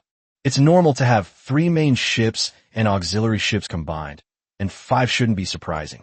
Golden Skull X2. Quality, rare. Drop rate, 18%. Type, trade goods, magical item materials. Description, a cursed skull covered in gold dust, which has a chance to drop when the captain of the ghost ship is killed. The skull's eye sockets are inlaid with obsidian gemstones, and its whispers may be heard on quiet nights. Which merchants love this kind of thing. They can sell it for a good price in monster shops. It's best not to place it by your bedside at night. This kind of thing is quite valuable. A single golden skull can fetch at least 1,000 gold coins. Starlight Nautical Chart. Quality, immortal. Drop rate, 0.01%. Type, dynamic nautical chart, treasure. Description, the map material is the scalp of a king-level sea monster, with dynamic patterns drawn from the blood of an extremely rare star jellyfish. This nautical chart can automatically draw and dynamically display the real-time sea conditions within a 100 nautical mile radius of the ship. The rendering is extremely precise, even showing objects adrift at sea, not to mention ships. The chart also supports zooming for viewing. Whether you want to explore the details or have a general grasp of the overall situation, this nautical chart is the best choice for sea voyages. With it, you'll have a reliable and sharp eye for navigation at sea. Immortal Class. This was the first immortal-level treasure that Lin Yuan had obtained. Even with a drop rate of only 0.01%, it still managed to drop. An indescribable joy welled up in Lin Yuan's heart. Moreover, the effect of the star chart is so outrageous. It is not only dynamic, but also displays the sea conditions within 100 nautical miles around in real time. 100 nautical miles. When outrageous range this is for navigation. Not only that, it also supports scaling, and the precision is so high that it can even display objects floating at sea. This is practically black magic, comparable to cutting-edge technology. With this nautical chart, navigator Shen Tian can save a lot of effort. At the same time, Shen Tian, paired with the starry sea chart, is like a tiger with wings, like a fish in water. The abundance of this harvest exceeded Lin Yuan's expectations. He thought that this weakest squad in the Ghost Fleet would be lucky to get some golden skulls. I didn't expect them to come up with something big. An immortal-level treasure has been discovered. With the ghost ship dealt with, everyone can finally get a good night's sleep. Kraken has also reached the limit of its time to emerge from the water. After furling the sails and dropping anchor, everyone else returned to their respective rooms to rest. Lin Yuan first put the Kraken back into the fish tank, and then placed the star chart on his captain's table. Then, he carried a kerosene lamp and inspected the ship's condition again, making sure all the gaps were repaired before returning to the captain's cabin. After having a few drinks, he lay down on the boat and fell asleep peacefully. Naval Calendar, January 5th, Year 1, 7:45. Location, Feathered Sea, Endless Sea. Weather, cloudy. Wind force, level 3. Wind direction, south. Temperature, 1,423. Early in the morning, Lin Yuan was awakened by a series of urgent system notifications. It wasn't that another emergency had occurred, but rather that the system had issued a new personal task. Mission summary. A young man in One-Eyed Harbor has been framed and kidnapped onto a ship bound for the North Sea. If no one helps him, he will be sold into slavery. This boy is a key NPC. Whether he survives will affect the future development of One-Eyed Harbor. Mission type, rescue mission. Mission objective, locate the target ship, rescue the boy, and bring him safely back to One-Eyed Harbor. Time limit, none. But if the boy cannot be rescued in time, the mission will fail. Reward, One-Eyed Port Trade Certificate. One-Eyed Port Trade Certificate. When trading in One-Eyed Port, it allows you to sell goods at a higher price and buy goods at a lower price. Task details will be displayed after accepting the task. Accepting the quest will grant you a quest compass, which will point to the location of the quest objective. Chapter 83, Starlight Sea Chart. This mission is a rescue mission. Even disregarding the task content, the task rewards alone are very attractive to Lin Yuan. After all, they were about to arrive at One-Eyed Port, and they would definitely sell all the supplies on the ship. After several battles, the Chinli now has a variety of valuable trade goods, estimated to be worth several thousand gold coins. Moreover, the journey from leaving One-Eyed Port to reaching the next port will be a long one, requiring the purchase of a large amount of supplies. This round trip involves a trade volume of 10 to 20,000 gold coins. Even if the quantity is small, the sheer size of the quantity increases the value of the One-Eyed Port trade documents. Lin Yuan felt that the reward alone made the mission worthwhile. Let's look at the task details again. The fact that the boy was kidnapped and put on a ship bound for the North Sea indicates that the ship departed from One-Eyed Port and headed north. The 1,000-mile is currently located northeast of One-Eyed Port. Ideally, the ship would have just departed from One-Eyed Port, and the 1,000 miles would be able to intercept it halfway, without needing to spend any more time and effort chasing it. Because of the mission compass, there's no need to worry about not being able to find the other person in the vast ocean. Therefore, after careful consideration, Lin Yuan decided to accept the mission. Task details. Young Yuzuru, born and raised in One-Eyed Port, mingled in Silverback Town next to the port. He was an orphan and often did petty theft to make a living. For some unknown reason, he was framed by his friends. The notorious human trafficker, Big Gold Tooth Wong Hao, kidnapped him and put him on a ship bound for Beihai, intending to sell him as a slave. The boy's most distinctive feature was his pair of red eyes. After successfully rescuing the boy, he was safely returned to One-Eyed Harbor. After the deed is done, if you are interested in exploring the boy's background and helping him fulfill his dream, once everything is settled down, you might gain a powerful NPC companion. The quest compass has been sent to the player's inventory. After reading the mission details, Lin Yuan pondered for a moment. The boy named Yuzuru, who is the one we need to rescue, is, to put it bluntly, just a petty thug. An orphan without parents, a local thug. Do we still need to investigate his background? What about his background? Lin Yuan seemed to have thought of something, and he glanced at the boy's name again. Hanyu. After confirming it, he gasped. Lin Yuan clearly remembered that the family of the manager of One-Eyed Harbor was the Yu family. Anyone whose name contains this surname is definitely not ordinary in One-Eyed Port. This boy named Yuzuru should have been from a wealthy family. So how did he end up as a petty thief who steals chickens and dogs and hangs out on the streets? Then consider the orphan buff that's been stacked on him. Here, something's definitely wrong. Lin Yuan suddenly became interested. He took out the mission compass from his storage space and glanced at the direction. The pointer was still pointing southwest, but it was further west than the planned route of the Chinli. This suggests that the ship carrying young Yuzuru Hanyu must have just left One-Eyed Port not long ago. The Chinli did not need to turn back to chase after it. The general direction of navigation doesn't need to be changed. Just a slight adjustment to the bow is enough to intercept the opponent halfway. This is also the situation that Lin Yuan most hopes to see, because once the rescue is successful, we can head straight to One-Eyed Port without wasting too much time. Since that's the case, there's nothing to worry about. Lin Yuan could hear the sound of waves breaking ahead. Lu Xuanzhu must be piloting the Chinli at this moment. Just as he was about to deliver the mission compass to Lu Xuanzhu, he caught a glimpse of the star chart on the captain's table. Oops! Lin Yuan slapped his forehead. He almost forgot about this immortal-level treasure. But you can't blame him for being stupid. After all, he only obtained the star chart last night, and he hadn't yet developed the habit of checking it. Lin Yuan zoomed out the star chart to its smallest size. Centered on the Chinli ship, the sea conditions within a radius of 100 nautical miles are displayed on the nautical chart with dazzling star patterns. These patterns are all different, with varying colors and brightness. If you didn't know it was a nautical chart, you'd think it was an exquisite and magnificent painting. What the hell is the difference between this and having a full map cheat? Lin Yuan couldn't help but laugh.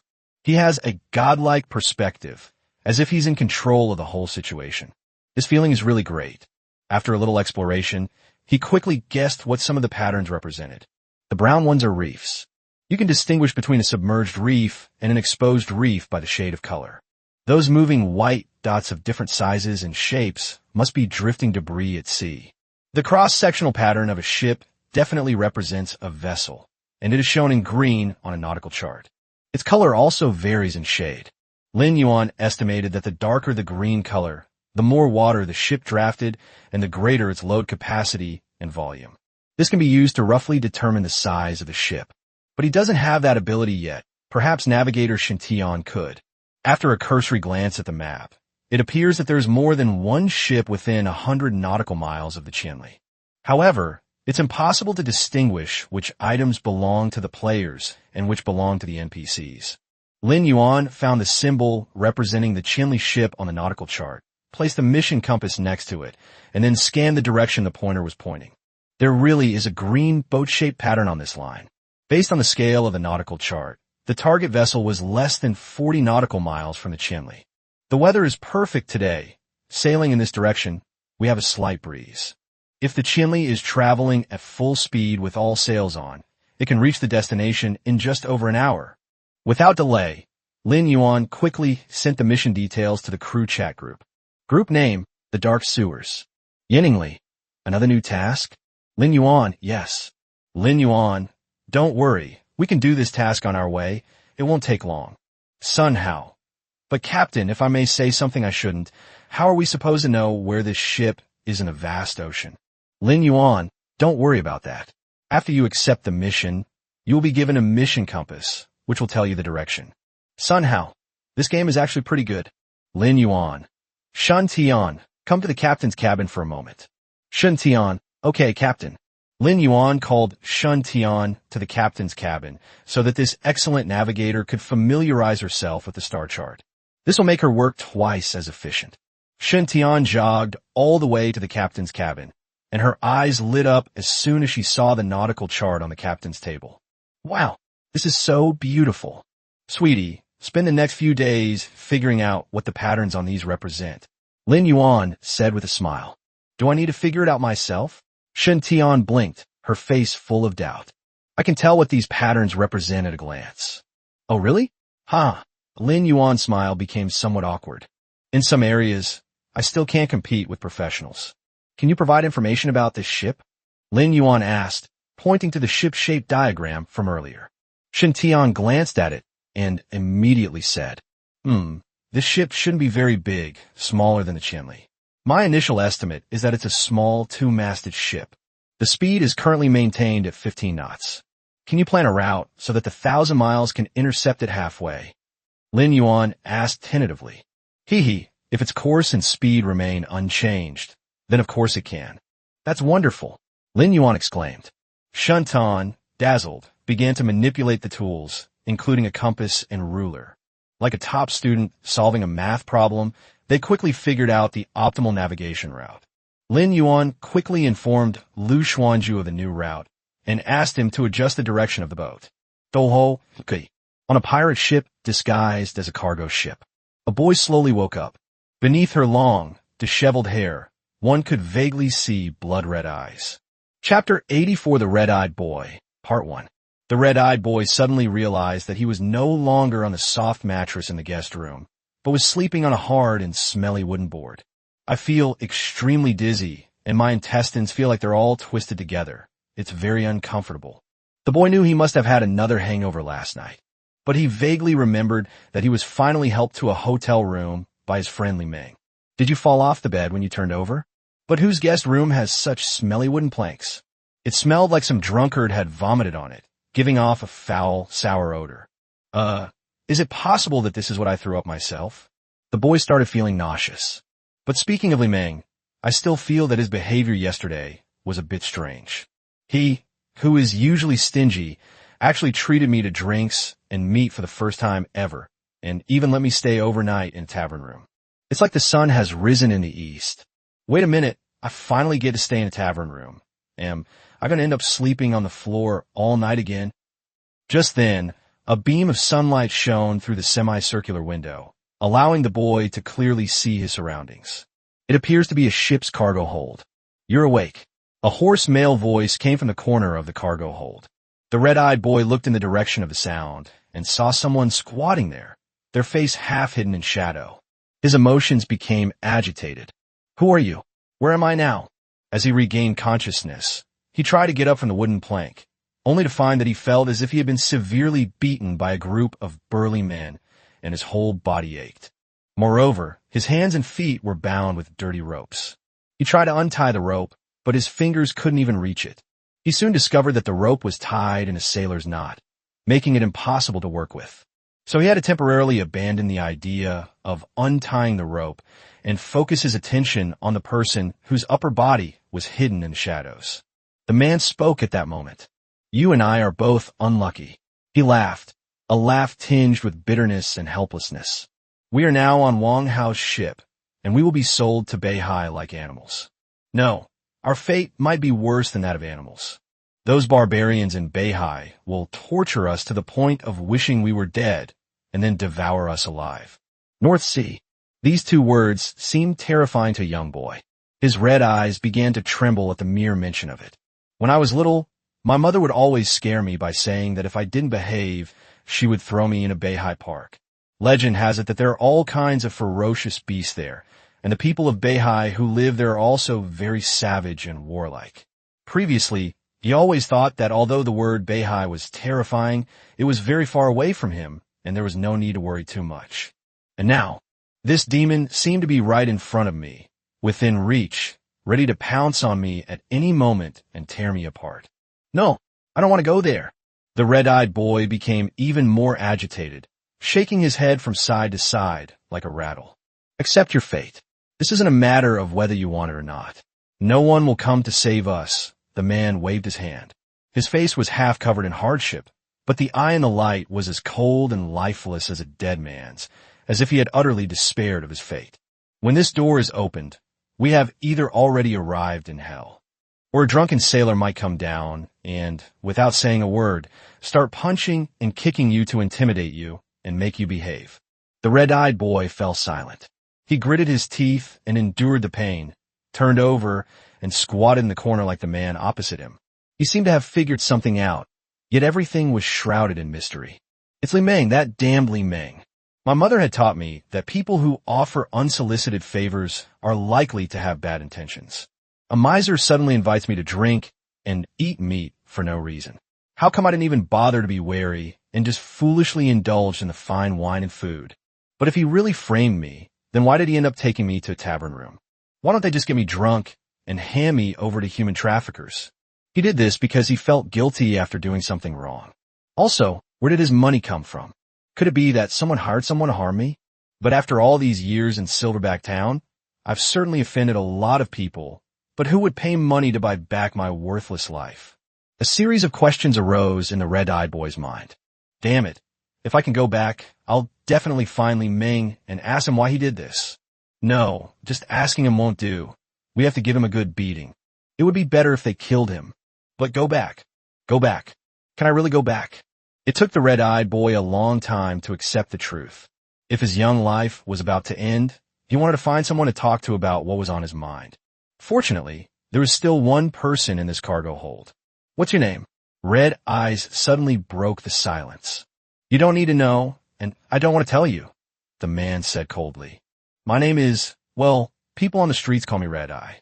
You can call me that if you want, Red Eye introduced himself. Oh, but I prefer to call you a loser. Call me whatever you want. Red Eyes wasn't really concerned about the name right now. Why are you suddenly asking my name? The man, who had already lost hope, was puzzled. What meaning does it have for two people who are about to die? Would you like to hear a story? The red-eyed man said in a deep voice, each word seeming to pierce the ground. The man laughed. Why not? The story told by Red Eyes goes like this. There was a woman who was the eldest daughter of the Yu family, the largest family in One-Eyed Harbor. She showed a talent for painting from a young age. Her father, the governor of One-Eyed Harbor, raised her as a precious gem. The governor spent a fortune to hire the best teachers from the empire to come to this remote island and teach her various subjects such as astronomy, geography, history, and biology. She also had a dedicated teacher who meticulously taught her aristocratic etiquette and manners. But she still only loved painting. Her happiest moments are when she can express the beautiful things in her dreams on drawing paper. However, the governor strongly opposed it after seeing the contents of the painting. Even so, at the age of 11, the young lady still held her own art exhibition in One-Eyed Harbor. With her boundless imagination and unique style, she became famous in One-Eyed Harbor at a young age. Furthermore, her remarkable achievements quickly spread to distant empires via trade ships. Many minor nobles of the empire even came to propose marriage. If you were to ask what painting taught this young lady, it would be freedom, unbridled spirit, and fearlessness in the face of authority. Or rather, it was her yearning for freedom that inspired her to create such dreamlike paintings. This period was the peak of her life. By chance, she followed the steward to the blacksmith shop in Silverback Town. It was here that she met the man who would change her life. It is said that the young lady fell in love at first sight with a young blacksmith in the blacksmith shop. From then on, she often found various excuses to sneak out and have passionate encounters with the blacksmith. Later, her father found out about it. The governor threatened to expel her from the house if she continued to associate with the blacksmith. It's easy to imagine what choice the young lady, who was deeply in love and longed for freedom, made. Amidst a lifetime of wealth, honor, and fame, she resolutely chose romantic love. The governor was heartbroken when he learned of this. To make his rebellious daughter give up on him, he had to resort to some dirty tricks. In the end, the blacksmith died from a sudden, unexplained cold. Aside from this young lady, no one else knew that she was actually pregnant at the time. Chapter 85, The Red-Eyed Boy, Part 2. The young lady was very clever. She guessed that her lover's death was because of her father, so she completely severed ties with her family and made a vow never to marry. She made a living by selling paintings so that she could take care of her unborn child alone. The harsh reality has stifled her once boundless imagination. She's lost her inspiration. The quality and content of the paintings plummeted as a result. Later, she came across a drug called blood coral. This thing can slowly erode your brain and then wear down your body, but it can inspire artists. However, the unscrupulous black market merchant, for the sake of business, failed to tell the young lady about the most fatal side effect of blood coral. This side effect can even affect the next generation. Since coming into contact with the blood coral, the young lady has realized that she cannot live without it. The paintings weren't nearly as stunning as before, but at least someone bought them. However, most of the money earned was spent on buying expensive blood coral, leaving them barely able to make ends meet. Not long after, she gave birth to a boy in Silverback Town. The boy's eyes. It is red. Everyone thought the child was a cursed monster. Actually, this situation only occurred because the young lady had been consuming blood coral before giving birth. This is a medical condition, an incurable disease. Generally speaking, such children do not live past 3 weeks.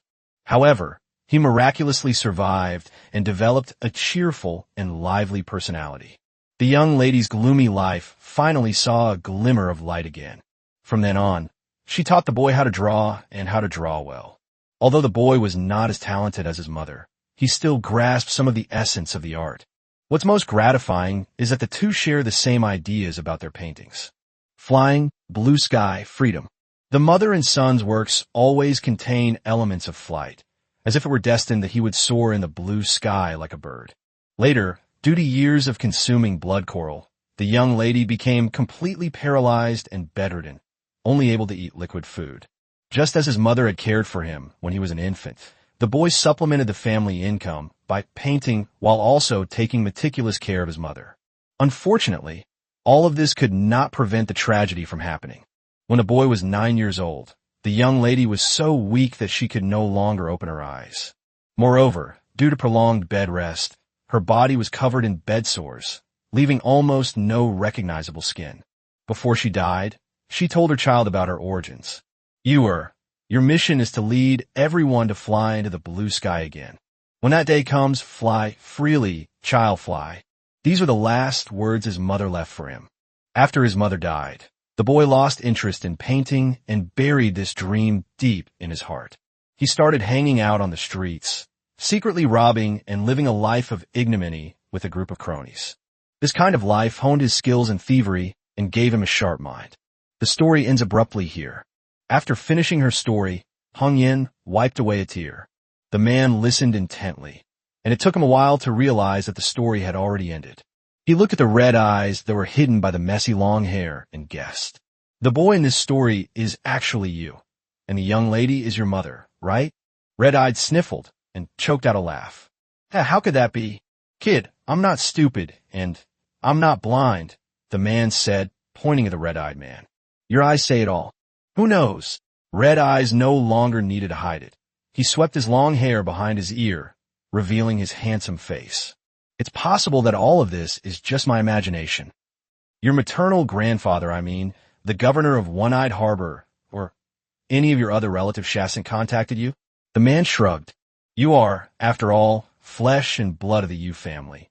Blood is thicker than water. Don't give me that nonsense about blood being thicker than water. Red Eyes suddenly became extremely agitated, his red eyes seemingly blazing with fire. He's not my grandfather. He's the one who killed my father.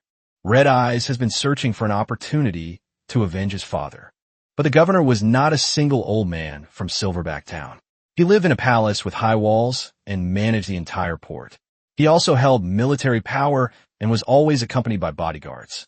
Red Eye, a child struggling in a poor town and still a minor, has absolutely no ability to get close to the other person. He noticed the man was staring at him in astonishment, so he composed himself. I am sorry. I couldn't control myself. The man waved his hand dismissively and said, I understand how you feel. He paused, as if he had thought of something. You said you've been hanging out on the streets since you were 9. I think if you've managed to survive in Silverback Town on your own until now, you must have some skills you can show for yourself, right? In Silverback Town, no one can beat me at theft and lockpicking, and my throwing knife is incredibly accurate. Give me a good one, and I can stab a fly from 10 meters away, Red Eyes said seriously. The man burst into laughter. Stop bragging, kid. If you don't believe me, I can show you. Red Eyes raised his tightly bound hands. However, I think we probably don't have a chance. Suddenly, the man peeked halfway out of the shadows, revealing his entire face. His eyes were no longer dull as before. Now they gleamed with a sharp light. Perhaps the two of us can give it a try. Try what? Try killing everyone on board, the man said coldly. You? Me? The red-eyed man smiled. Hey buddy, what are you capable of? If you were so capable, you wouldn't be here, would you? I told you, I'm just unlucky. Even experts have their bad days, just like you. I was framed. The moment the matter was mentioned, Li Ming's ugly face immediately appeared in Hong Yin's mind, and he was filled with hatred. I bet you really want to go back and teach this guy a lesson, maybe even kill him, right? The man asked tentatively. I don't deny it. I did think that way, Red Eyes confessed. That makes things simple, the man said. There's someone I also want to kill, namely Wang Hao with the big gold tooth. I couldn't possibly handle Big Old Tooth's entire ship by myself, but with your help, it's a different story. As long as you're as capable as you claim. Red Eyes thought for a moment. If I were really sold to Beihai, it would be too late to do anything then. I would definitely die. Why not try your luck now? Maybe there's still a glimmer of hope. I think we can give it a try. Chapter 86 Escape Plan. Great. The man saw hope and immediately became motivated. Once you're ready, we'll make a scene. When the time comes, Big Gold Tooth will definitely send someone down to check on us. We'll make our move after that guy closes the hatch and teaches us a lesson. As he spoke, the man glanced at the location of the hatch. If I'm not mistaken, the one who comes down will definitely be a drunkard. We can team up to knock him unconscious, then use his sword to cut the ropes. But even if we win, how will the two of us pilot this ship? Red Eyes asked. Is it possible that this is my ship? The man asked in a deep voice. Because I couldn't pay back the debt, Big Gold Tooth stole my trick ship to pay off the debt. Later, we had a falling out, and our two fleets got into a battle. He killed all my crew members in the battle, and I set his ship on fire. In the end, he still caught me and planned to sell me to Beihai. Don't worry, nobody knows the trick better than me. As long as you do as I say, the two of us can handle this beauty. After pondering for a moment, Hung Yin realized that she really couldn't think of a better way, so she decided to join the man's plan. All right, I'll take the job. Man, now you can tell me your name, right? Red Eyes asked. After all, we'll soon be buddies fighting side by side. I don't want to entrust my life to someone who won't even tell me their name. The man chuckled softly. Captain Liang Hongbin is just one of countless nameless men struggling to make a living on the endless sea. As planned, Red Eye and Liang Hongbin began making a ruckus in the cargo hold. To make their fighting sound more realistic, the two of them started tearing at each other while shouting all sorts of trash talk. The two men were bound hand and foot, writhing on the floor like two fat caterpillars, which looked rather comical. Both Han Yin and Liang Hongbin have bad tempers. They originally wanted to act convincingly, but they ended up getting angry as the fight went on. They used their bound hands and legs to smash and kick, and even their heads. It looked like it was about to escalate into a real fight. Just then, a series of staggering footsteps approached from the cargo hold door. Soon, the hatch was opened. He glanced at Liang Hongbin with red eyes and immediately felt that Liang Hongbin was simply a reincarnation of the brilliant strategist Zhuge Liang. The other party not only guessed that Big Gold Tooth would send someone over, but also guessed that the person who came would be a drunkard.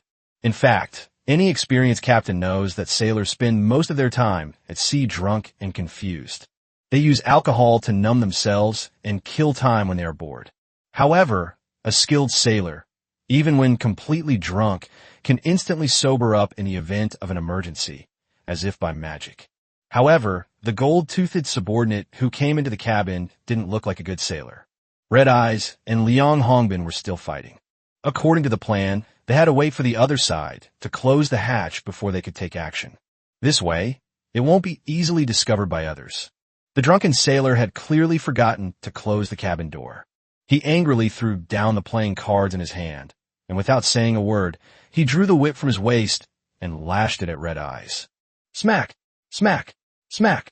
The cargo hold was filled with the sounds of explosions and screams of agony. It sounds painful just from hearing about it. Damn it! Even tied up like a dumpling, it still wouldn't behave. Now, it's behaving itself. Are you going to behave or not?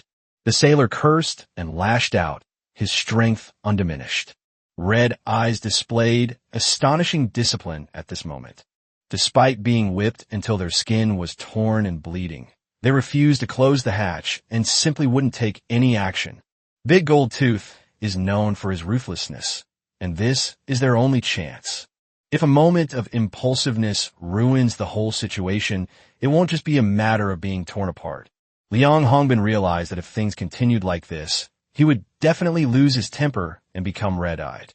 He straightened up and rolled like a cylinder to the hatch, then kicked it hard with his bound feet, slamming the hatch shut with a bang. Then, he lay face down on the ground, sticking his butt out like a caterpillar. He leaned back sharply, shifting his weight backward while pushing off with the balls of his feet, and stood up smoothly. He jumped forward a few times, and when he felt the distance was about right, he leaped with all his might and pounced on the sailor. The sailor was knocked to the ground.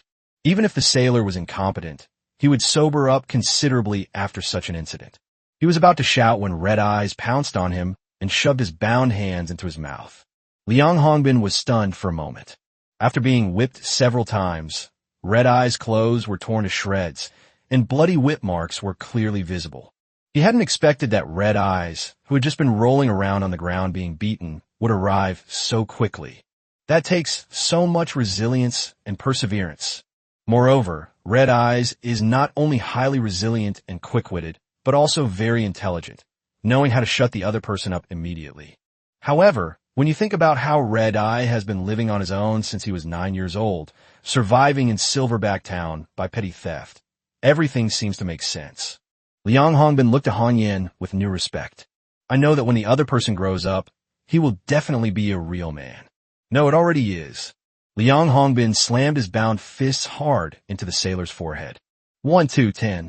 His mind was filled with images of his crew being brutally murdered by Big Gold Tooth, crew members who had been his comrades in arms for many years. Big Gold Tooth's henchmen's brains splattered out, spilling red and white fluid all over the wooden board.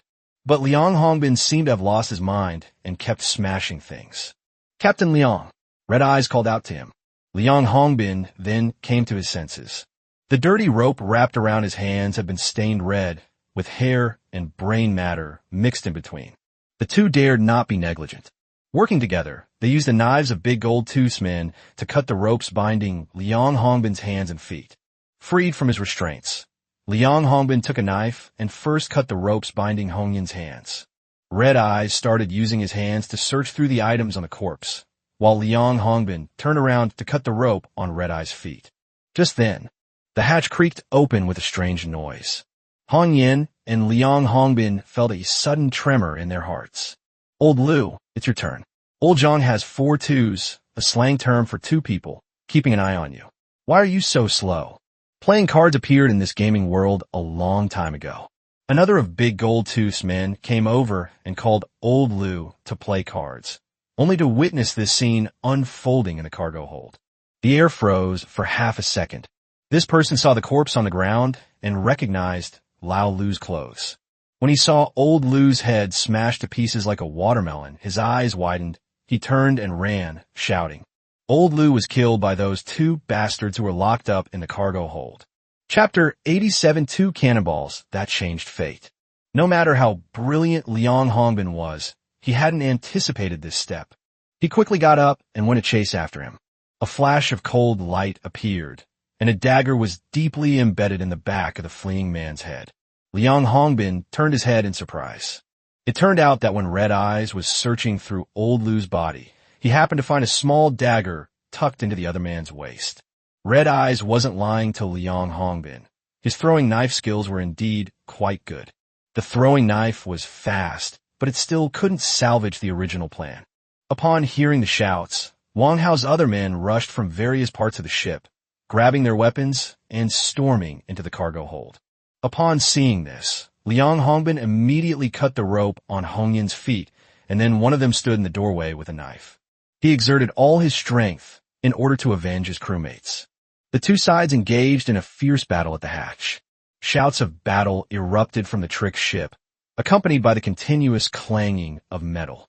Big Gold Tooth's dozen or so men were completely routed by Liang Hongbin alone, unable to advance an inch. Before long, 6 corpses were piled up at the hatch. Red Eyes stretched his numb hands and feet, picked up a knife from the ground, and joined the fight. The 2 worked together and fought their way from the hatch all the way into the cabin. In the crowd, Liang Hongbin spotted Wang Hao, nicknamed Big Gold Tooth. He plunged his scimitar into the chest of the enemy in front of him, then kicked the corpse away. Just then, he saw Big Gold Tooth raise his flintlock pistol, aiming at the red-eyed target. Liang Hongbin's pupils contracted sharply, and he leaped up with all his might, trying to shield Red Eye from the bullet. Boom! The sound of flintlock muskets echoed muffledly in the cabin. No. At the same time as the sound of flintlock guns, another sound rang out. The 2 sounds overlapped, and the other sound even drowned out the gunshot. The trickster shook slightly after the sound, and Big Gold Tooth knew it had been hit by artillery fire. Immediately afterwards, another cannon shot rang out. Just as Big Gold Tooth was wondering what was going on, a sailor rushed down the wooden ladder from the deck, his face full of panic, and reported to Big Gold Tooth in the cabin. "Boss, I have it." Big Gold Tooth slapped the other person across the face. "Damn it, get to the point. What happened? Why were there 2 more cannon shots? Are the pirates coming?" The sailors nodded vigorously. He had just seen a ship approaching the Deception, with a skull and crossbones pirate flag flying above its mainmast. Unlike the common black pirate flag, this pirate flag has a blue background. But since the flag has a skull element, it's probably a pirate flag. Big Gold Tooth glanced at the direction the flintlock rifle had been aimed at.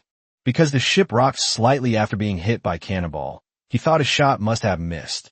However, the remaining sailors all rushed forward, and Liang Hongbin would definitely be unable to get away for the time being. Compared to the threat posed by Liang Hongbin and a little kid, Big Gold Tooth is now more worried about the approaching pirates. "This ship lacks firepower. We should avoid it if possible."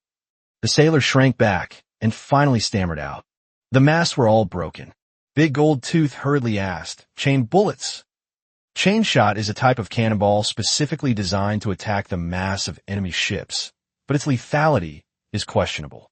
The sailor shook his head. "No, it's just a regular cannonball." "What?" Wang Hao opened his mouth wide, revealing a gold tooth that gleamed. "Can a regular artillery shell hit a mast at sea?" According to the sailors, those 2 cannon shots just now hit both masts, right? If the first one is a coincidence, how do you explain the second one? "Are you fucking kidding me?" Wang Hao cursed. "Real." The ship that just hit the Deception was the 1,000-mile that had come to the scene. Because the mission objective was on the ship, Lin Yuan dared not let Xia Yuanzhou unleash his full firepower.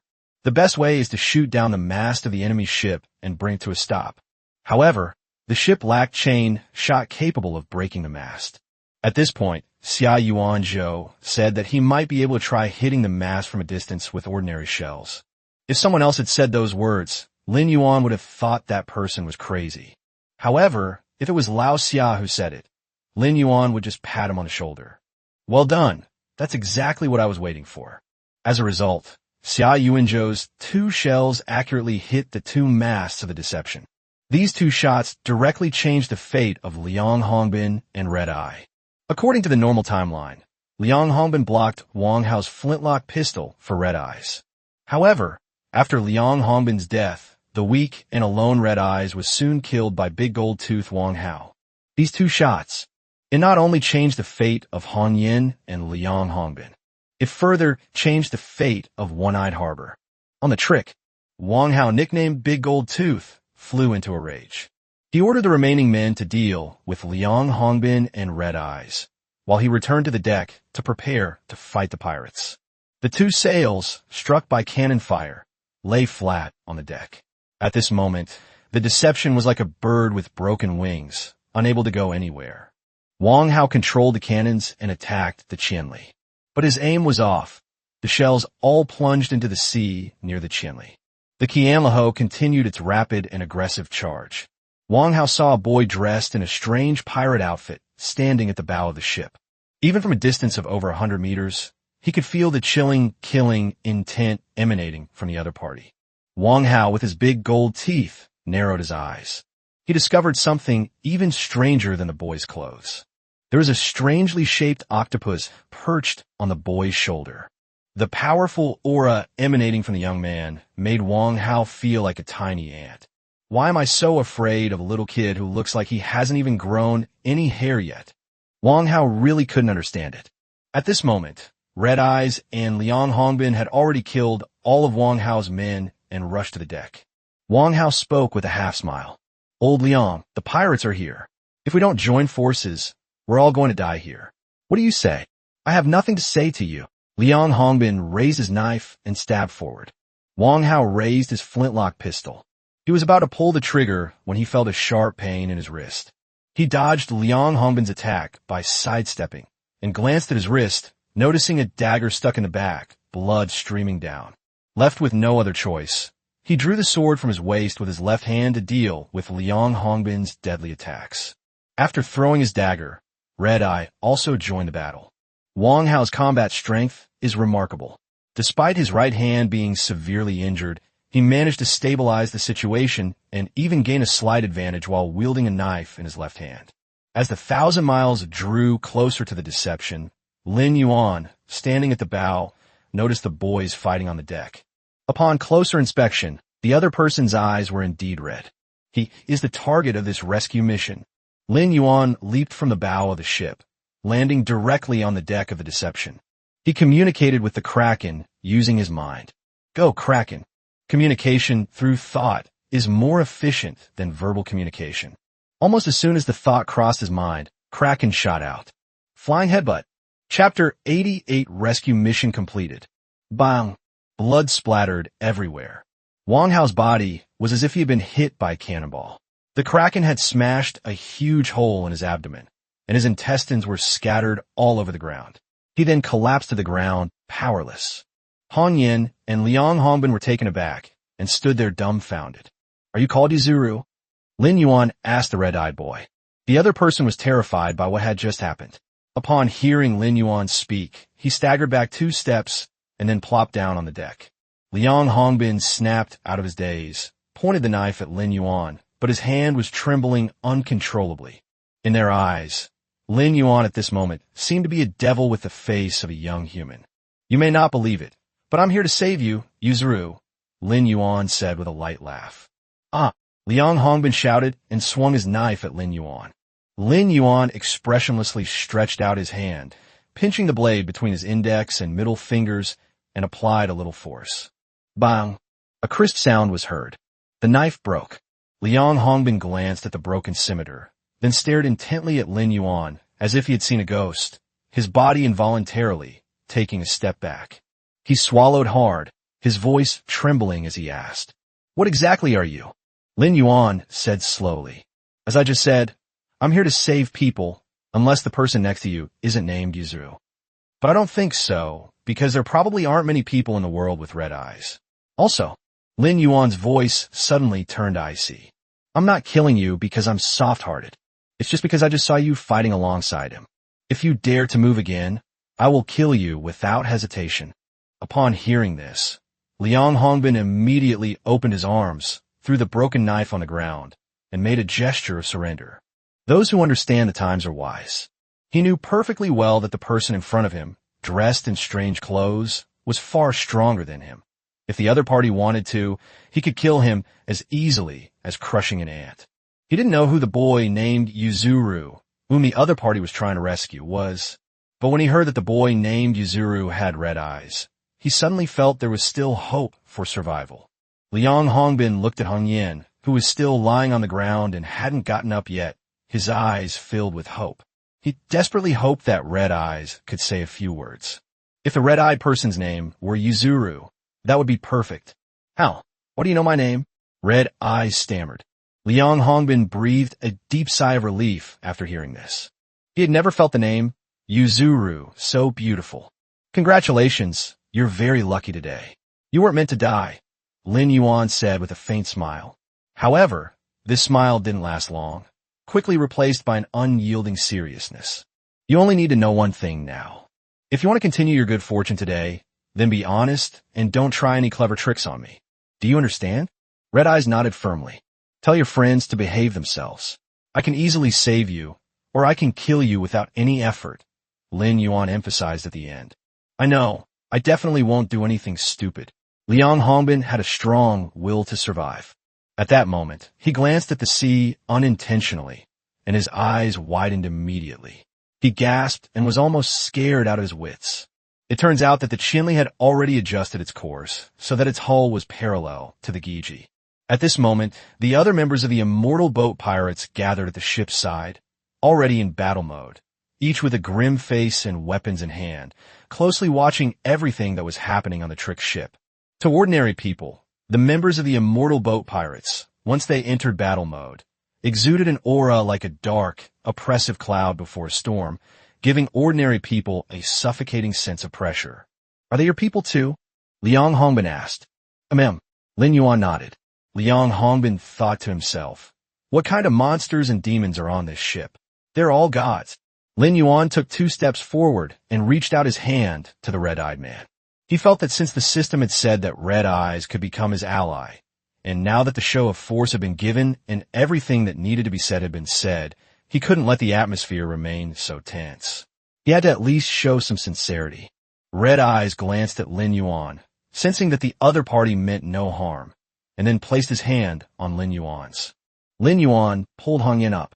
This ship is already half-wrecked, and my fleet and I are on our way to One-Eyed Harbor.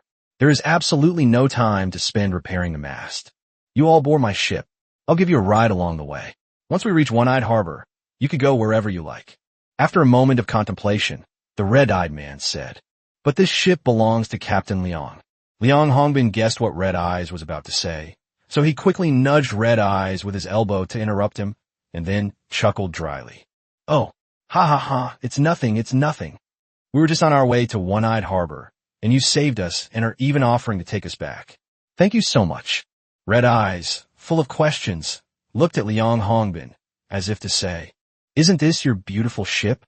What, you're just going to throw it away like that? Don't you feel any remorse?" Liang Hongbin winked at the red-eyed man, conveying a signal as if in reply. "The person in front of us is someone we can't afford to mess with. Do you want to live, or do you want that beautiful girl?" At this moment, Kraken obediently jumped onto Lin Yuan's shoulder. The reason it took so long to come back is because it was afraid of getting its owner's clothes dirty. It was cleaning the blood off its body just now, which was very thoughtful. Lin Yuan gently stroked Kraken, praising him for doing a great job. He felt it was time to leave, so he asked, "Are you ready? What have you prepared?" Red Eyes looked completely bewildered. "Go to my 1,000-mile ship." Without waiting for Red Eyes and Liang Hongbin's reply, Lin Yuan grabbed Liang Hongbin's clothes with one hand and put his other arm around Red Eyes' waist. With a light leap, he landed on the deck of the 1,000-mile from the Deception. At the same time, Lin Yuan's system popped up a notification. "Rescue mission complete. The One-Eyed Portrait voucher has been sent to the player's inventory system. Whether to continue helping the red-eyed boy Yuzuru fulfill his dream is a decision for the player to make later." Although they had landed safely, Hong Yin and Liang Hongbin looked as if they had been on a roller coaster, still in shock. Upon arriving aboard the 1,000-mile, Lin Yuan waved to the crew and gave the order. "Guys, fire. Let's see what loot we can get." All right, Hiletian took the initiative to operate the cannon. Although he lacks talent in this area, as a boy, he becomes addicted to guns and other such things as soon as he gets involved. Bang! Bang! Bang! The sound of artillery fire rang out one after another. Watching the Deception ship being ravaged by shells, Liang Hongbin's heart was bleeding, but he didn't dare utter a single word. The Deception was pitifully poor, with little of value, mostly consisting of supplies. Wood, 30 units to 38 units. Iron, 10 units to 14 units. Freshwater, 20 units to 29 units. Fish oil, 6 units. Shellfish, 11 units. However, even mosquito meat is meat, and Lin Yuan doesn't mind having too much. The 1,000-mile set sail again, this time heading straight for One-Eyed Harbor. Chapter 89, Call Me Red-Eyed. At noon, Sun Hao treated Hong Yin and Liang Hongbin to a culinary disaster. The two of them truly had a brush with death. But after forcing myself to eat it, I found it was really delicious. Although it was the first time everyone had met, there was no awkward silence that the fine wine on the boat couldn't warm up the atmosphere. Hong Yin and Liang Hongbin were both passionate people. After a few drinks, they became sworn brothers with Lin Yuan. "My great benefactor, Lin." Liang Hongbin stood up and toasted Lin Yuan. "You saved my life and the red-eyed brother's life. After it was all over, you not only sent us back to One-Eyed Port, but also treated us to good wine and food. Red Eyes, and I cannot express the gratitude we feel for you. No matter how old you are, you'll be my older brother from now on. My only elder brother, Liang Hongbin, is Lin, my benefactor. No need for further words. It's all in the drink. Cheers." Red-Eyed also stood up and raised his glass to Lin Yuan. "I'm bad with words. I don't know what to say. In short, we are very grateful to Brother Lin for saving us. To borrow a phrase from Brother Liang, my gratitude to you, Brother Lin, is all in this drink. Cheers." Lin Yuan accepted their kindness, raised his glass, and clinked it with theirs, then happily downed it in one gulp. The group toasted and drank heartily. After a few rounds of drinks, Liang Hongbin, emboldened by the alcohol, started boasting. When it comes to drinking capacity, I, Liang Hongbin, have never lost to anyone at the drinking table. Haha, Brother Lin, I see you have a good capacity for alcohol.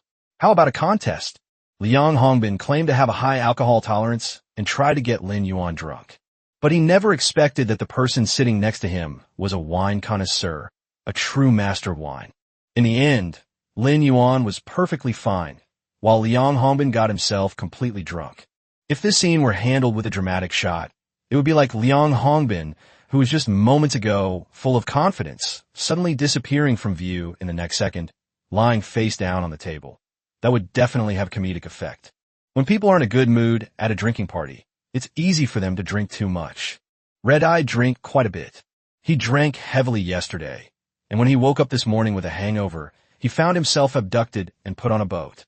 If it weren't for his gratitude to Lin Yuan for saving his life, he wouldn't have touched a drop of alcohol even if you beat him to death today. Red-Eye sauntered onto the deck and leaned over the gunwale to pour himself a drink. The vomit was sprayed into the sea. At that moment, he felt someone gently patting his back. Turning around, I saw Lin Yuan. He was extremely anxious and fearful. Brother Lin, are you all right? Lin Yuan asked. Lin Yuan was afraid that Hung Yin might accidentally fall into the sea after getting drunk, so he followed him onto the deck. Red-Eyed wiped his mouth and laughed. I feel much better after throwing up the alcohol, but my head is still a little dizzy. Go and rest, Lin Yuan said. I had Lu Xuanju prepare 2 bedding sets for you in the crew rest area of the cabin. Although they're a bit simple, you can make do for the night. We should be able to reach One-Eyed Port by tomorrow afternoon.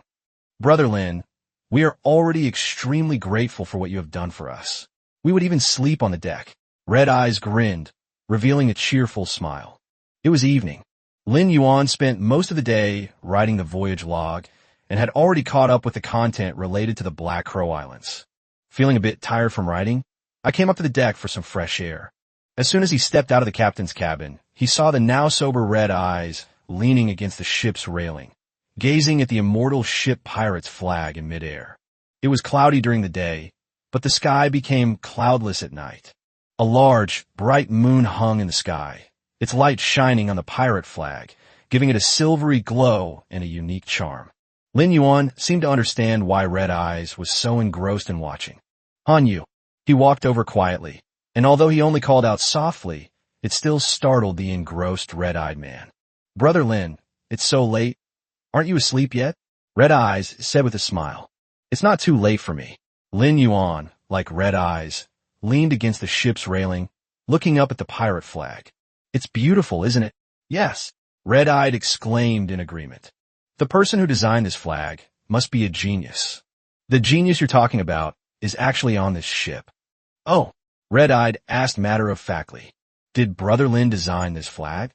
Fa. No. Lin Yuan shook his head. It's one of my crew members. Wow. As expected of Brother Lin. Even the crew members are so amazing. Each one has unique skills. Red Eyes couldn't help but exclaim. You're right. My crew members are indeed all highly skilled. Among them is a lovely little girl with white hair, which I'm sure you've already noticed. Of course, we introduced ourselves to each other at lunch. I clearly remember her name was Shun Tian. At this point, Red Eyes seemed to have guessed something, and his red eyes flashed with light. Could it be that she designed this flag? Yes, she designed it. Each pattern on it has its own meaning, and some of them represent each member of our immortal boat pirate crew.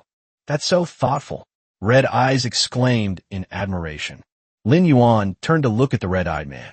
I suddenly have a very strange feeling about you. What strange feeling?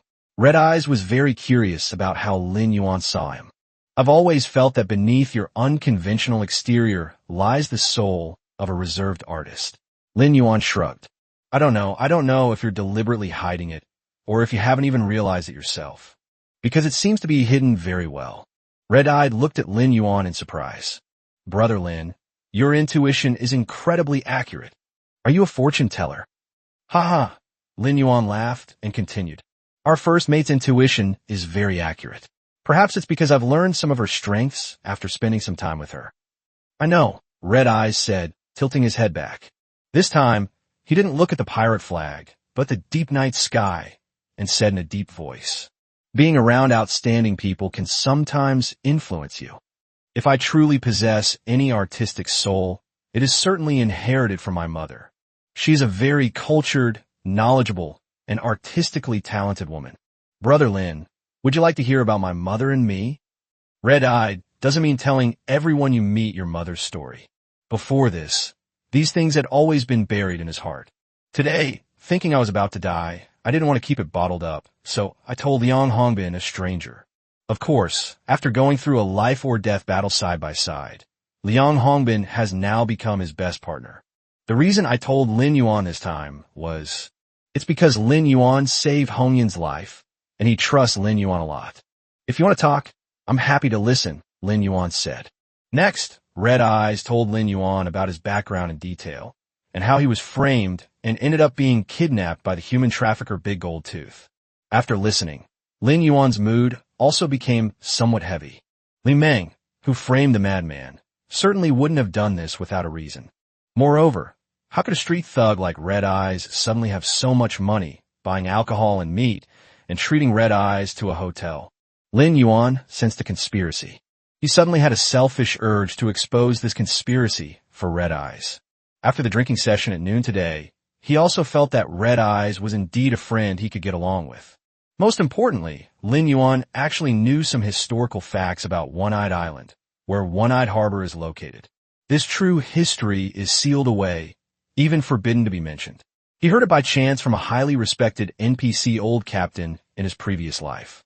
After hearing Red Eye's account of his background and combining it with the almost unknown history of One-Eyed Island, Lin Yuan realized that Red Eyes was definitely not as simple as he seemed. Perhaps Red Eye really can change the future of One-Eyed Harbor. So he decided to help the other party. Han Yu. Just call me Red Eyes, Brother Lin, Red Eye said with a smile. My friends all call me that, and I've gotten used to the name Red Eye. The name Yuzuru always sounds unfamiliar to me. Okay, then we'll do it your way. Lin Yuan continued. Red Eye, you told me a story, and in exchange, I'd like to tell you a story too. This story is about One-Eyed Island. I know you're a native of One-Eyed Island, but I assure you, you've never heard of it. Perhaps after you hear this story, then you won't feel that the name is so far removed from you.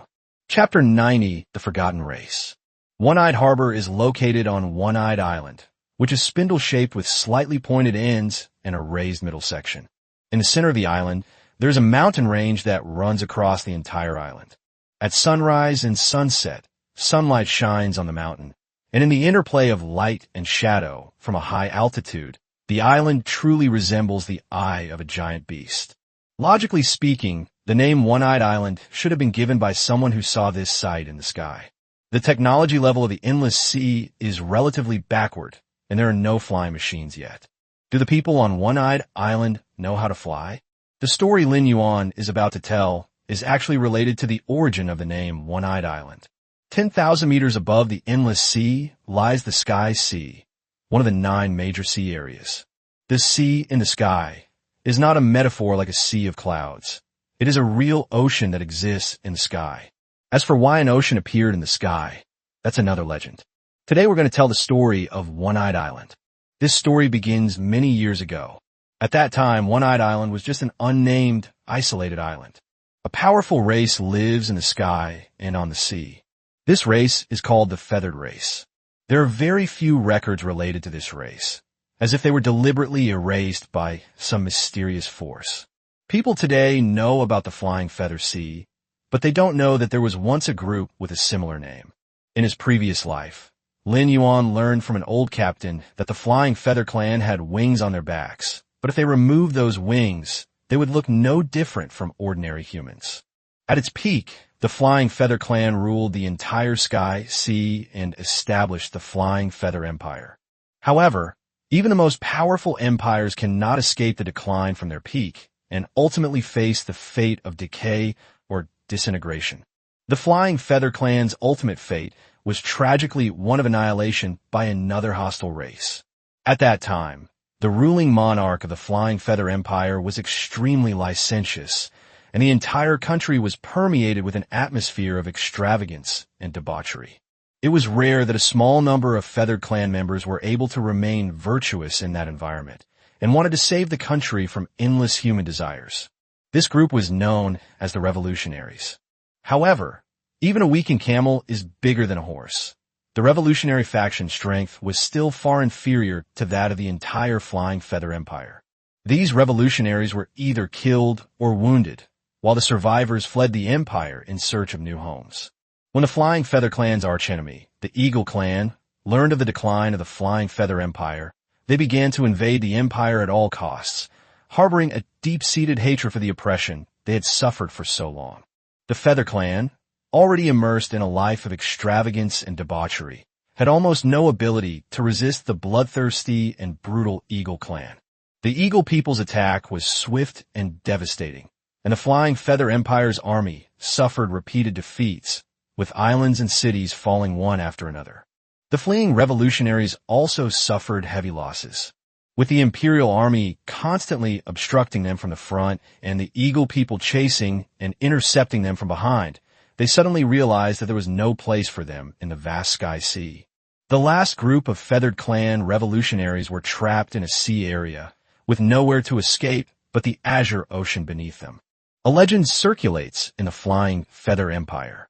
If you swim deep enough, and if you're lucky, you can pass through an underwater tunnel and go to another world. This was their last hope. Revolutionary leaders took the lead in plunging into the sky and sea. As they went deeper, they felt as if a pair of invisible, enormous hands were pressing down on their internal organs. My head was throbbing terribly, as if it were about to explode. Fortunately, the revolutionary leaders possessed some magical abilities, which allowed them to swim deep enough and endure long enough. Even so, one by one, our companions died during the deep dive, their deaths gruesome. However, they were very lucky and actually found an underwater tunnel. The survivors were able to escape. After passing through the underwater tunnel, you find yourself in a completely different sky. The revolutionary survivors knew very well that this was a different sky than the one above the Sea of Sky. Wherever there is sky, that is the home ground of the Flying Feather Clan. They were finally able to fly freely again. They swooped down and saw another ocean. This ocean is the endless sea. The test is not over. In their search for an island to settle on, many more companions perished along the way. Just when they were about to give up, in the golden glow of the setting sun, they saw an island that seemed to be winking at them. Survivors of the Feather Clan revolutionaries landed on the island and named it One-Eyed Island. These resilient feathered people were the original ancestors of the One-Eyed Island inhabitants. However, the native inhabitants of One-Eyed Island no longer have wings. Why? The Feathered Clan revolutionaries who came to One-Eyed Island had completely lost hope for their country and even their race. The wings they once took pride in are now seen as a brand on the faces of prisoners, something to be utterly despised and loathed. Now, they no longer need to flap their wings to escape, but whenever they do, all that comes to mind is negative emotion, like a curse that follows them like a shadow. To forget that tragic memory, to sever ties with the Feathered Clan, and to prove their path, they resolutely cut off their wings. The revolutionary leader even used some kind of magic to seal the growth of their wings. As a result, even their descendants will not be able to grow wings again. Some people find it hard to understand why they do this. From the perspective of the listeners who heard this story, they believe that it was the wings that saved this group of revolutionaries, and that it was the wings that made the Feathered Clan different from others. But the suffering and torment endured by these revolutionary survivors is beyond description. Perhaps only by personally experiencing their tragedy can one truly understand why they did what they did. They were even reluctant to tell their descendants that they had been born into a powerful and proud race. Later, most of the Feather Tribe people on One-Eyed Island began to marry and have children with ordinary humans who came to the island. After several generations, they were completely integrated into the human population. After the Eagle people of the Sky Sea wiped out the Feathered Clan, they almost completely burned and buried all traces and evidence of the Feathered Clan's existence.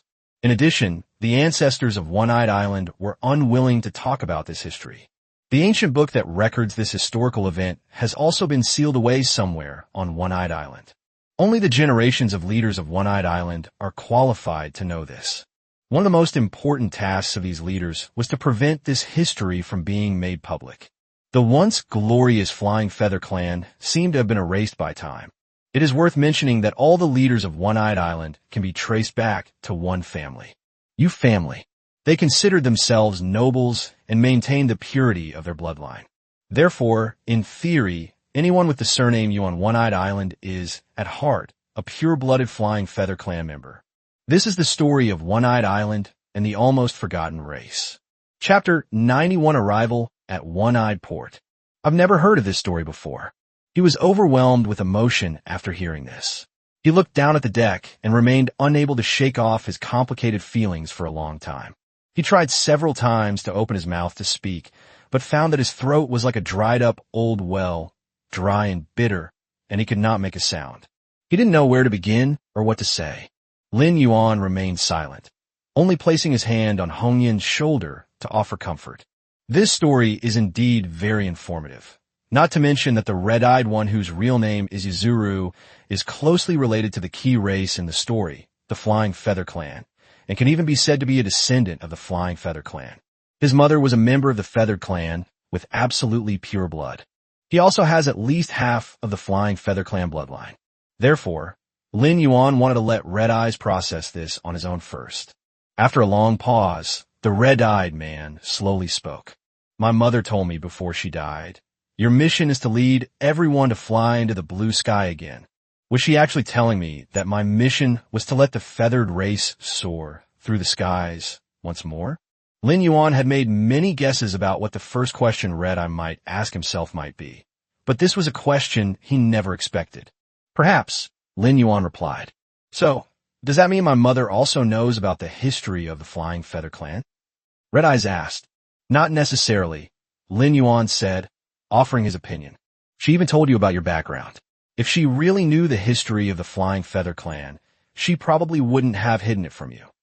Furthermore, generally speaking, only those who become the highest-ranking administrator of One-Eyed Island are qualified to know this history, namely, those at the level of the current governor. Didn't you say that your and your mother's paintings both contain a lot of flying elements? Perhaps she was implying that you would become an excellent painter in the future. Red Eyes touched his back, as if to confirm whether wings had actually grown there. Then, with a somber expression, he said, my mother's last words were the unfinished dream she entrusted to me, and it is also the thing I can't let go of the most. No matter what, I must do it for my mother. She has passed away, and I have no way of knowing what those two sentences were actually trying to express. As he spoke, Red Eyes suddenly looked at Lin Yuan, his red eyes flashing with a resolute light. I believe that if we realize all the possibilities, then there will always be one that is right. Therefore, I not only want to lead everyone to soar through the skies again, but I also want to become the most famous painter in the 9 seas. Lin Yuan smiled and nodded, showing his approval of Red Eyes. I will do my best to help you during your time in One-Eyed Harbor. Really, upon hearing that he could get Lin Yuan's help, Red Eyes was very excited and felt more confident. Of course it's true. Lin Yuan nodded. Brother Lin, with your help, I feel much more confident. Red Eyes beamed, but he quickly thought of a thorny problem, and his relaxed brows furrowed slightly again. But the wings of the descendants of the Flying Feather clan have been sealed by some kind of magic. How can I get everyone soaring through the skies again? I'm afraid only one person in the entire 9 seas can give us the answer to this question. Lin Yuan said, glancing at Red Eyes with a subtle look. It's like a teacher asking a question but deliberately not answering it, just to test the students. Red Eyes understood Lin Yuan's meaning. He thought for a moment, then showed a surprised expression, as if he was startled by the answer that had surfaced in his mind. Could the person who can give us the answer be the governor of One-Eyed Harbor? Yes. Lin Yuan nodded. When the time is right, we will have a proper talk with him in person. If he doesn't give me face, well, then I'll have to resort to some tougher measures. As he spoke, Lin Yuan cracked his knuckles, and the corners of his mouth gradually turned up. Brother Lin, count me in, Red-Eyed Man said excitedly. I promise I won't hold you back. I want to avenge my father. You absolutely have to be included. Even if you don't want to go, I'll drag you along, Lin Yuan joked. Under the bright moonlight, The two leaned against the gunwale and laughed heartily. The pirate flag of the immortal boat pirates fluttered in the wind, like outstretched arms, eager to watch the show. Naval Calendar, January 6th, Year 1, 1402. Location, Feathered Sea, Endless Sea. Weather, light rain. Wind force, level 4. Wind direction, east. Temperature, 1,622. The wind wasn't very good today, and it started raining. In order to reach One-Eyed Port as soon as possible, Blackie stirred up the wind again. With the blessing of the feathered serpent god totem, the Black Ball's control over the wind element has been greatly enhanced, and its endurance and wind power limit have also been increased significantly. Shen Tian's combat power rating was also boosted after acquiring this relic-level treasure. Second tier 1-star to second tier 4-star.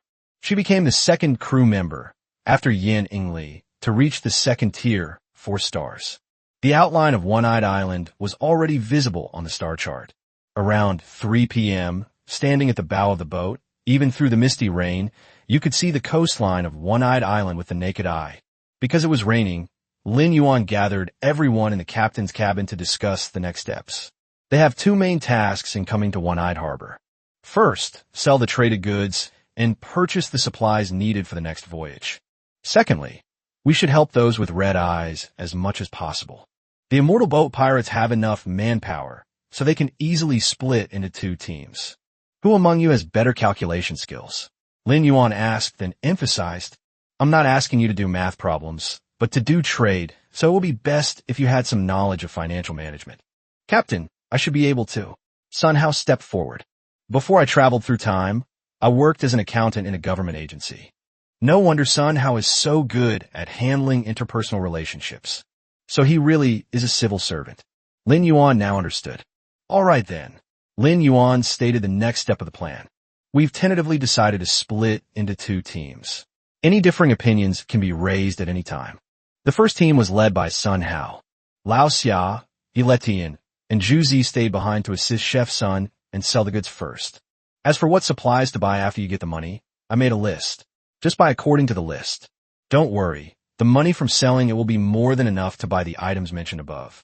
Another important point to emphasize is that you must sell this special trade item, Toad Gold Dust, to the witch merchant at the monster shop. As he spoke, Lin Yuan handed a piece of paper from the captain's table to Sun Hao, and then continued. Let the boys do the heavy and tiring work, and the remaining 2 girls can come with me. First, let's find that scoundrelly Meng who framed Han Yin and ask him why he did it. Then, by following the clues, they found the mastermind behind it all. Any objections? Captain, I want to stay, Shen Tian said. Lin Yuan was somewhat surprised, not expecting that it was Shen Tian who wanted to stay. He reminded him, Sweetie, although we players have storage space, we still can't avoid moving goods when trading with NPCs. These are all heavy and tiring jobs. Shen Tian chuckled. It's all right, Captain. Blackie is really strong now. It can help me carry things. Actually, Shen Tian probably doesn't like missions involving fighting and killing, so that's why she decided to stay, right? Yinningli guessed. No one in the fleet understood Shen Tian better than her. Yes. Shen Tian nodded shyly, realizing her true thoughts had been guessed. All right then. Lin Yuan agreed. In that case, who among those who originally stayed wants to come with me? Me. Lu Xuanju stood up excitedly. All right, then Zhuzi will follow me and Yinningli. Does anyone else have any objections? Lin Yuan asked again. This time, everyone shook their heads. All right, immortal ship pirate crew, all members, move out. Chapter 92, Silverback Town. The 1,000 miles is getting closer and closer to One-Eyed Port. Shen Tian used binoculars to observe the situation at the port. Lin Yuan also stood beside them, with the black ball of fur shielding them from the rain. Captain, there seems to be some trouble at the port. Shen Tian handed the binoculars to Lin Yuan.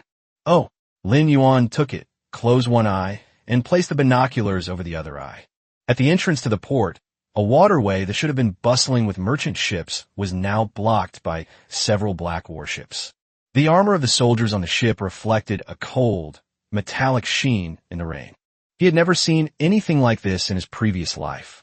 It's probably because I arrived at One-Eyed Island much later in my previous life than I am now. so it's normal that you don't know what's happening right now. However, as a pirate captain, Lin Yuan was chased by Imperial warships several times. He recognized what the Imperial warships looked like. The warships blocking the one-eyed port channel were clearly not Imperial warships, but rather resembled the private army of the one-eyed port governor. Lin Yuan quickly called Red Eyes over to confirm. Red Eyes heard Lin Yuan's call and hurriedly came to the bow of the boat. Red Eye, take a look and see if the warships blocking the port alley belong to the governor of One-Eyed Port. Lin Yuan asked hurriedly as he saw the other party approaching. Okowo, the telescope has now come into the hands of Red Eye. He nodded after confirming it. That's right, Brother Lin. Those warships in the port are indeed under the governor's command and belong to the One-Eyed Port's self-defense force. Lin Yuan frowned slightly after hearing this. Why did the self-defense forces of One-Eyed Port blockade the port? It doesn't look like it's for preventing pirates. It seems more like it's to prevent people inside from getting out. It looks more like an internal strife.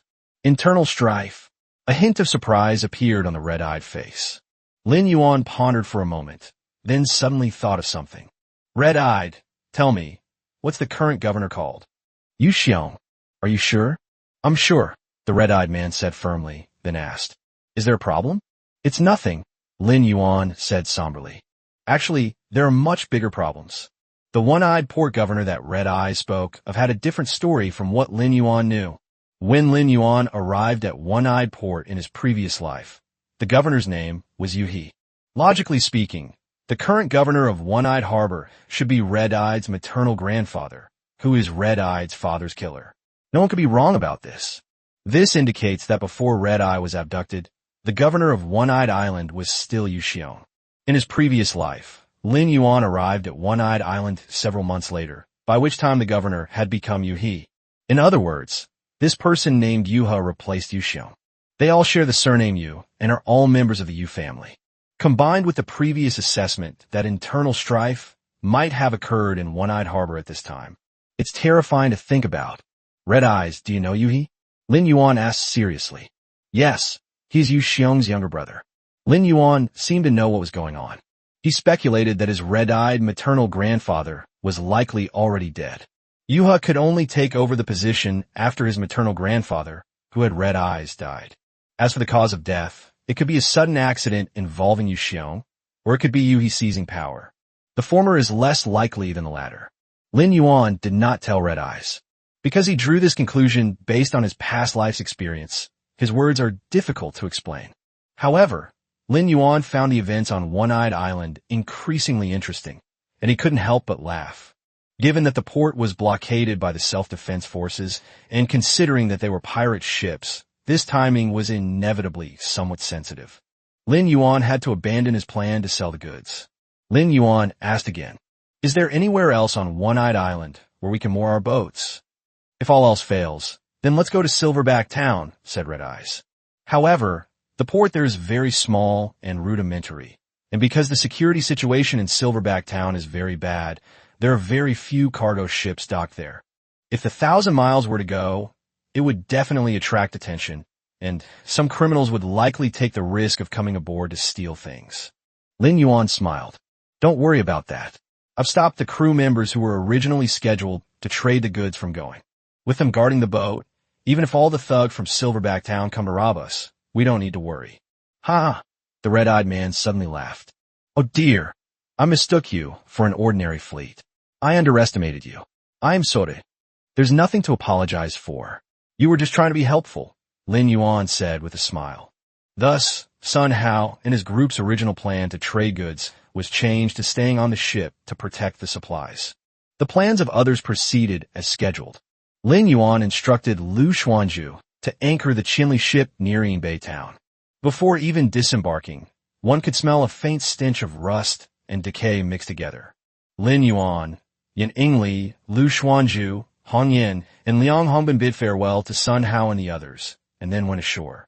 The moment I stepped onto the land of Silverback Town, the stench from before became much stronger. Furthermore, it was mixed with other foul-smelling vomit, cheap rum, and the sour stench of untreated garbage. Unlike the distant, faintly visible prosperity of One-Eyed Harbor, this place presents a completely different scene. Sewage flowed across the muddy streets, and the wooden houses on both sides were crooked and looked as if they might collapse at any moment. The rainwater didn't wash the filthy streets clean. Instead, it boiled the mud, garbage, and excrement into a stinking, thick soup. Several ragged villagers huddled in a corner, staring at the outsiders with numb and wary eyes. Lu Xuanzhu wrinkled his nose in disgust and carefully avoided a puddle of black water at his feet. The red eyes stared intently at this familiar, yet somewhat unfamiliar land. The thought that Li Meng, who had framed him, was currently enjoying himself somewhere made him grip the dagger at his waist tightly, causing the veins to bulge slightly. Lin Yuan turned his head and said to the red-eyed man, "Let's go meet your good friend. Do you know where he frequents?" "Red Squirrel Bar," Red Eyes said coldly. The rain grew heavier and heavier, and the roads became muddy and impassable. Lin Yuan and the others had no choice but to take shelter under the eaves of a house. Here, 3 or 5 villagers were gathered together, discussing something in hushed tones. Their conversation seemed to be related to the governor of One-Eyed Island. Lin Yuan noticed that the villagers in Yinbei town were very wary of outsiders. In order not to disturb them, Lin Yuan kept his distance from them as much as possible. He pretended to complain about the weather with the crew, but in reality, he was eavesdropping on their conversation. What did old Lu do wrong? I heard he didn't do anything on the main street of the port, but he was arrested by the patrol soldiers. I was at the scene when Lao Lu was arrested. I saw something was wrong and quickly ran back. There are an unusually large number of patrolmen on the main street today. They're arresting anyone from Yinbei town they see. Take my advice, it's best to stay home and avoid the main street for the next couple of days. It seems the port has also been blocked by the self-defense forces, and they're not even allowing business to be done. I haven't seen anything like this in so many years. What's going on? I heard the governor is dead. Huh? When did this happen? Just last night, they said he was assassinated. The entire self-defense force has been mobilized and is searching the entire port. They'll be finding our town soon. If we can't find the assassin, the scapegoat will definitely be one of us. I hope I'm not that unlucky one. Chapter 93, Red Squirrel Tavern. The current governor was indeed dead, just as Lin Yuan had guessed. I think I know why the self-defense forces blockaded One-Eyed Port. Lin Yuan relayed the information he had heard to the others. He just died like that, killed by an assassin. Red Eyes felt regret, not for Yu Xiong's death, but for not being able to kill him with his own hands to avenge his father. You were kidnapped last night, and the governor was also murdered last night, Lin Yuan said solemnly. I didn't intentionally connect these two things, but I always felt that things were far more complicated than they seemed. I feel the same way you do, Yan Yingli nodded in agreement. Her intuition has always been very accurate. His red eyes and solemn expression suggested he was lost in thought. If the governor's death is indeed related to Red Eye's kidnapping, we might be able to learn something from Li Meng, Lin Yuan guessed. The rain has subsided considerably. Let's not delay and go to the tavern to try our luck, Liang Hongbin suggested. The group left the rooftop and stepped into the muddy street. The Red Squirrel Tavern signboard has half its paint chipped off, and there's a wooden squirrel carved on top. The wooden squirrel had faded, and the carved fur texture was dull and lifeless. In the rain, it looked like a disheveled, soaking wet squirrel. Lin Yuan had Liang Hongbin stand guard at the door, while the others went inside with him. Pushing open the heavy wooden door, a wave of sweltering heat hit me, and the smells of tobacco, sweat, and cheap perfume were almost suffocating. Yan Yingli was so choked that she almost coughed. She half covered her nose with her hand, forcing herself to adapt as quickly as possible. The tavern was bustling with noise, laughter, toasts, and flirtatious banter. In the corner, a group of drunken villagers were singing loudly, their off-key, singing piercing the eardrums. Red Eyes peeked out from behind Lin Yuan, his gaze quickly sweeping across the entire scene before he shook his head. Don't give up yet. Lin Yuan saw the disappointment written on his red-eyed face and comforted him. There are a lot of people here, and it's so chaotic. Li Meng might be hiding somewhere. Let's go further in. At this moment, the noise in the tavern rose several decibels. The burly bartender then grabbed 2 strong men, one in each hand, and pinned them to the table.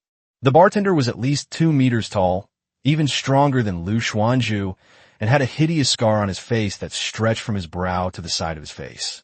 "I told you, no trouble in my tavern. Your friend is lucky. This is his first time, and I'm just giving him a lesson. But I've already given you face. I'll spare your ears." The bartender's hoarse voice was devoid of any emotion. He grabbed one person's hair with his left hand, lifted the person's head up, and then slammed it heavily onto the table. The table shattered with a crash, and the man passed out. Then he pulled a knife from his waist. The noise in the tavern stopped abruptly, and even the group of villagers who had been singing drunkenly fell silent. All eyes were on the bartender, who was as tall as a grizzly bear. The troublemaker he was holding in his right hand began to struggle violently, making incoherent pleas for mercy. He was clearly a strong man, but in the bartender's hands, he was like a helpless little chick. A flash of light, a piercing scream shattered the tavern's somber atmosphere. An ear was precisely cut off. The bartender tossed the troublemaker aside like trash, then picked up the bloody ear from the ground and leisurely walked behind the bar. Throughout the process, his expression remained calm and composed, as if he had simply completed an ordinary task. He took out a glass jar filled with murky liquid and put the ear inside like a trophy. There are more than a dozen jars like these in the cabinet behind the bar. "Mad Sheep Shurong," Red Eyes introduced.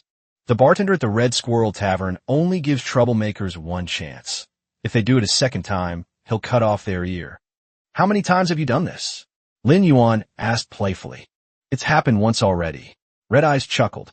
Lin Yuan could tell that he was using a smile to hide his slight panic. "Don't worry, I'm here. You just go find Li Meng, and I'll deal with him if anything happens." Lin Yuan acted as if he didn't take Shurong seriously at all. "Brother Lin, it's so great to have you here," Red Eyes said with a look of relief and admiration. The troublemaker, whose ear had been cut off, clutched his bleeding head and brushed past Lin Yuan and the others before running away from the Red Squirrel Tavern in a disheveled state. The burly man's eyes seemed to be brimming with tears. He probably will never come to the Red Squirrel Tavern again in his life. They might even lose face and be unable to stay here, leaving this small town. After he left, the tavern returned to its previous noisy state, as if nothing had happened. Lin Yuan and his group continued their journey deeper into the area. A man with an oily face and a fishy smell wafted over, holding a wine glass. His beady eyes blatantly scanned Yin Ingli, his mouth practically watering. "Beautiful lady, you're a new face. Shall I have a drink with you, brother?" He reached out, intending to put his hand on Yin Ingli's shoulder. Yin Ingli's eyes instantly turned cold, but someone was faster than her. Lin Yuan didn't even turn his head to look at the man. He simply extended his right hand, and before anyone else could react, he precisely grabbed that greasy wrist. The man's smile froze on his face. The next second, a crisp sound of bones cracking rang out. Lin Yuan gently applied force with his fingers, and the man's wrist bones were crushed. The man let out a scream that sounded inhuman as he was thrown away by a tremendous force, crashing into the bar and scattering drinks and broken glass everywhere. The tavern fell silent once again. All eyes were now focused on Lin Yuan. Many of them, with a spectator's mentality, showed disdainful smiles, thinking that Lin Yuan was an overconfident fool. Nothing that happens at Red Squirrel Tavern will surprise the customers. However, it is rare for two disturbances to occur in such a short period of time. After witnessing the bartender's ruthless methods, everyone basically behaved themselves. However, the teenager's attire did not suggest he was an ordinary person. Those present drank and watched the show. Anyway, the money spent on drinks today was worth it. The usually calm, scarred bartender's expression finally changed. "We just dealt with one troublemaker, and now another one shows up. Isn't that disrespecting him?" He put down his work, his face fierce, and walked towards them with two burly men, still clutching the ear-cutting dagger in his hand. "Hey kid, you were there when I was dealing with those two idiots, weren't you? You actually dare to cause trouble? I think you're even dumber than those two." His voice carried a strong sense of threat. Lu Xuanzhu stood in front of Lin Yuan. "This guy was the one who harassed our first mate. All I saw was you causing trouble," the bartender said arrogantly, then waved his hand behind him. "Beat them all one by one.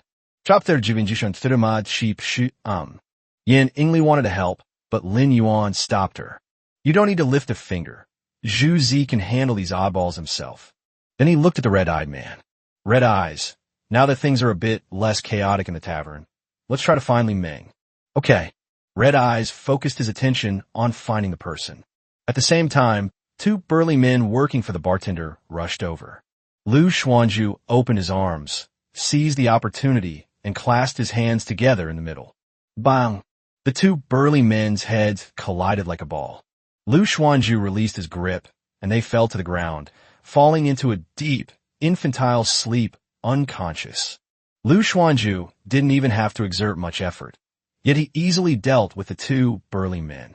He himself never expected himself to be so capable, because he always thought he was the worst one. But it depends on who you're comparing it to. Lu Xuanzhu's strength is indeed the weakest in the immortal boat pirates, but in front of ordinary people, he is still a demon king-level existence. Moreover, after taking charge for the past few days and absorbing the cat's eye green crystal, he won the game. Lu Xuanzhu's talent proficiency has continued to increase. In fact, his innate beast transformation Raging Rhinoceros had already reached the 2nd tier this morning, and his 4-dimensional attributes and combat power rating had also been improved. Combat power rating, Tier 1 7 stars to Tier 1 9 stars. Although no new talent secondary effects were awakened, the exclusive weapon, the Raging Tide Anchor Axe, was mutated. After Lu Xuanzhu easily took down 2 of Shurang's men, Shurang was now convinced that Lin Yuan and his group had come to cause trouble. This is much more serious than causing trouble. Enraged, Shurang decided to teach them a lesson and stopped hiding his strength. He roared. His muscles instantly bulged, his hair stood on end, and his face became even more ferocious than before, resembling a humanoid lion. Lin Yuan was not surprised. Bartender Shurang has offended so many ruthless thugs, even cutting off the ears of some of them. Yet he is not only unafraid of their revenge, but can still keep Red Squirrel in check. He must have some skill. As expected, seeing that the other party was using all his strength, Lu Xuanzhu also transformed without reservation. This is a good opportunity to try out the new variant's exclusive weapon. Beast Transformation, Raging Wave Rhinoceros. Lu Xuanzhu instantly transformed into a humanoid rhinoceros monster, holding a giant axe that resembled an anchor. The people in the tavern gasped in surprise at the sight, instinctively leaning back as if Lu Xuanzhu were some kind of monster. Several hostesses screamed, broke free from the customer's arms, and ran out of the bar as if fleeing. At this moment, Lu Xuanzhu and the bartender Shurang, who were facing off, looked like a rhinoceros monster and a lion monster. Battle is imminent. The customers, eager for a good show, started shouting and yelling, fueled by their drunkenness. Some even set up a betting pool to see who would win. Lin Yuan was also somewhat surprised, not expecting the pillar to have mutated into a weapon. Presumably, his talent has advanced to the next level. Without saying a word, Lu Xuanzhu brought down an axe, which Shurang caught with difficulty. It's already quite good that you were able to catch it. Lin Yuan estimated that if Shurang used his full strength, his combat power rating should be no lower than Tier 1, 6 stars. At this stage of the game, that can indeed instantly kill more than half of the new players. But he was very unlucky and ran into the immortal boat pirates. Shurang pushed the giant axe away, then rolled backward to create distance. After getting up, he turned around and rushed towards the tavern door. Everyone thought he was going to run away, but to everyone's surprise, he suddenly changed direction at the fork in the road, smashed the bar to pieces, and pulled out a giant hammer from behind. Lu Xuanzhu thought to himself, this guy is really ruthless. He'll even smash up his own tavern when he gets going. Having finally encountered a master, Lu Xuanzhu's blood was surging. He thrust the rhinoceros horn forward and rammed it into the bartender Shurang like a locomotive. With each step forward, the floor of the bar seemed to tremble. Upon seeing this, the customers along the path hurriedly left their tables and scattered in all directions. But they couldn't bear to miss this good show, so after calming their panicked emotions, they stood in other places to watch the battle. When faced with the menacing rhinoceros monster, Shurang didn't even try to dodge. He stood still, and when he was about the right distance, he swung the giant hammer and smashed it heavily on Lu Xuanzhu's head. Mad Sheep Hammer. Boom! A violent shockwave swept through the entire bar. The customers were blown upside down, and bottles, tables, and chairs were blown to the walls and shattered, leaving a mess. Only Lin Yuan and Yin Ingli stood motionless, like two sturdy pine trees in a strong wind, deeply rooted in the ground. Red Eyes was almost blown over, but Lin Yuan reached out and shielded him from behind, allowing Red Eyes to barely stand. Almost everyone thought that with this hammer blow, the rhinoceros monster would either have its brain splattered or be knocked unconscious. However, something unexpected happened. The rhinoceros monster actually took the brunt of the hammer blow with its horn. Shi Eng's eyes widened in disbelief. He had never encountered an opponent with this move before, but now was easily withstood by his opponent. From now on, you're not allowed to call my brother Yuan stupid again. Lu Xuanzhu raised the anchor axe and swung it at Shi Eng's head with the handle.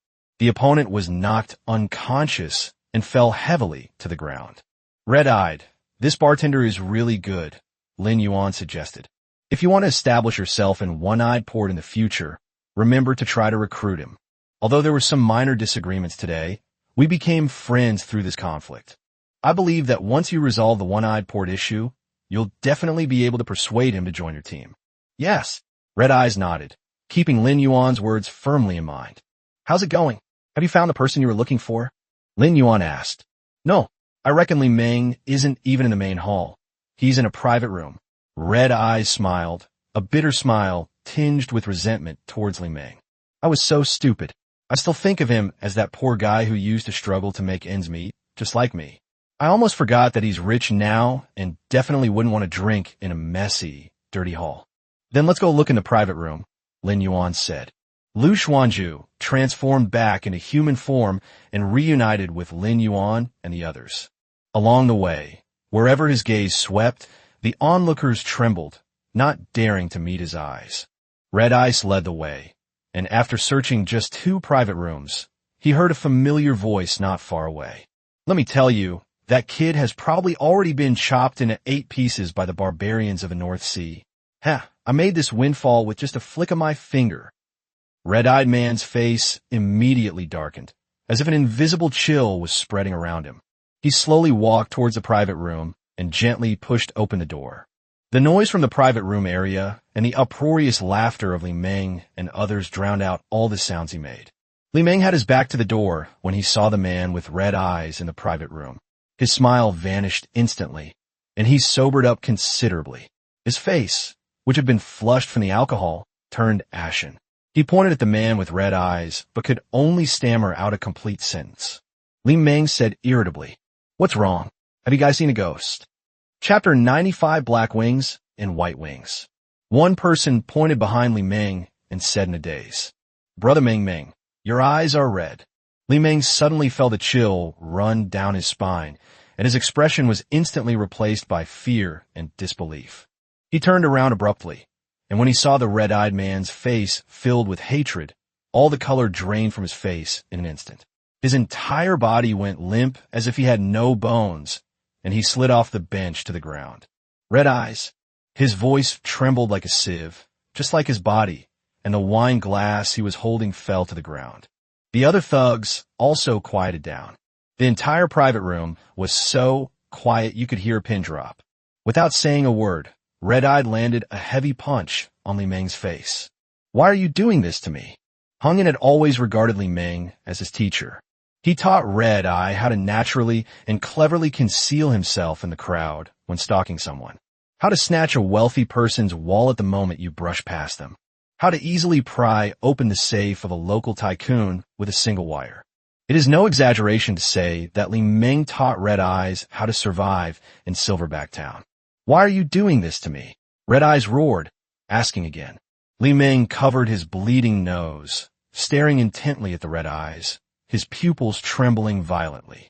A complex mix of regret, helplessness, and fear gathered in his eyes, as if they would shatter at any moment. He forced a smile and stammered as he spoke. "Hey kid, what are you talking about? Where have you been all day? I couldn't find you even if I wanted to have a drink with you. Come on, the drinking party has just started. Find a seat anywhere. Are these people in the back your new friends? Please sit down, please sit down." He. Li Meng scrambled to his feet from the ground in a disheveled state. As he spoke, he had already adjusted his emotions, and his acting skills gradually improved. No wonder he's a veteran actor and seasoned pro who's been working his way up in Yinbei Town for so many years. Red Eyes didn't want to waste words with him at all, and without any mercy, kicked Li Meng, who had just stood up, back to the ground. Stop pretending.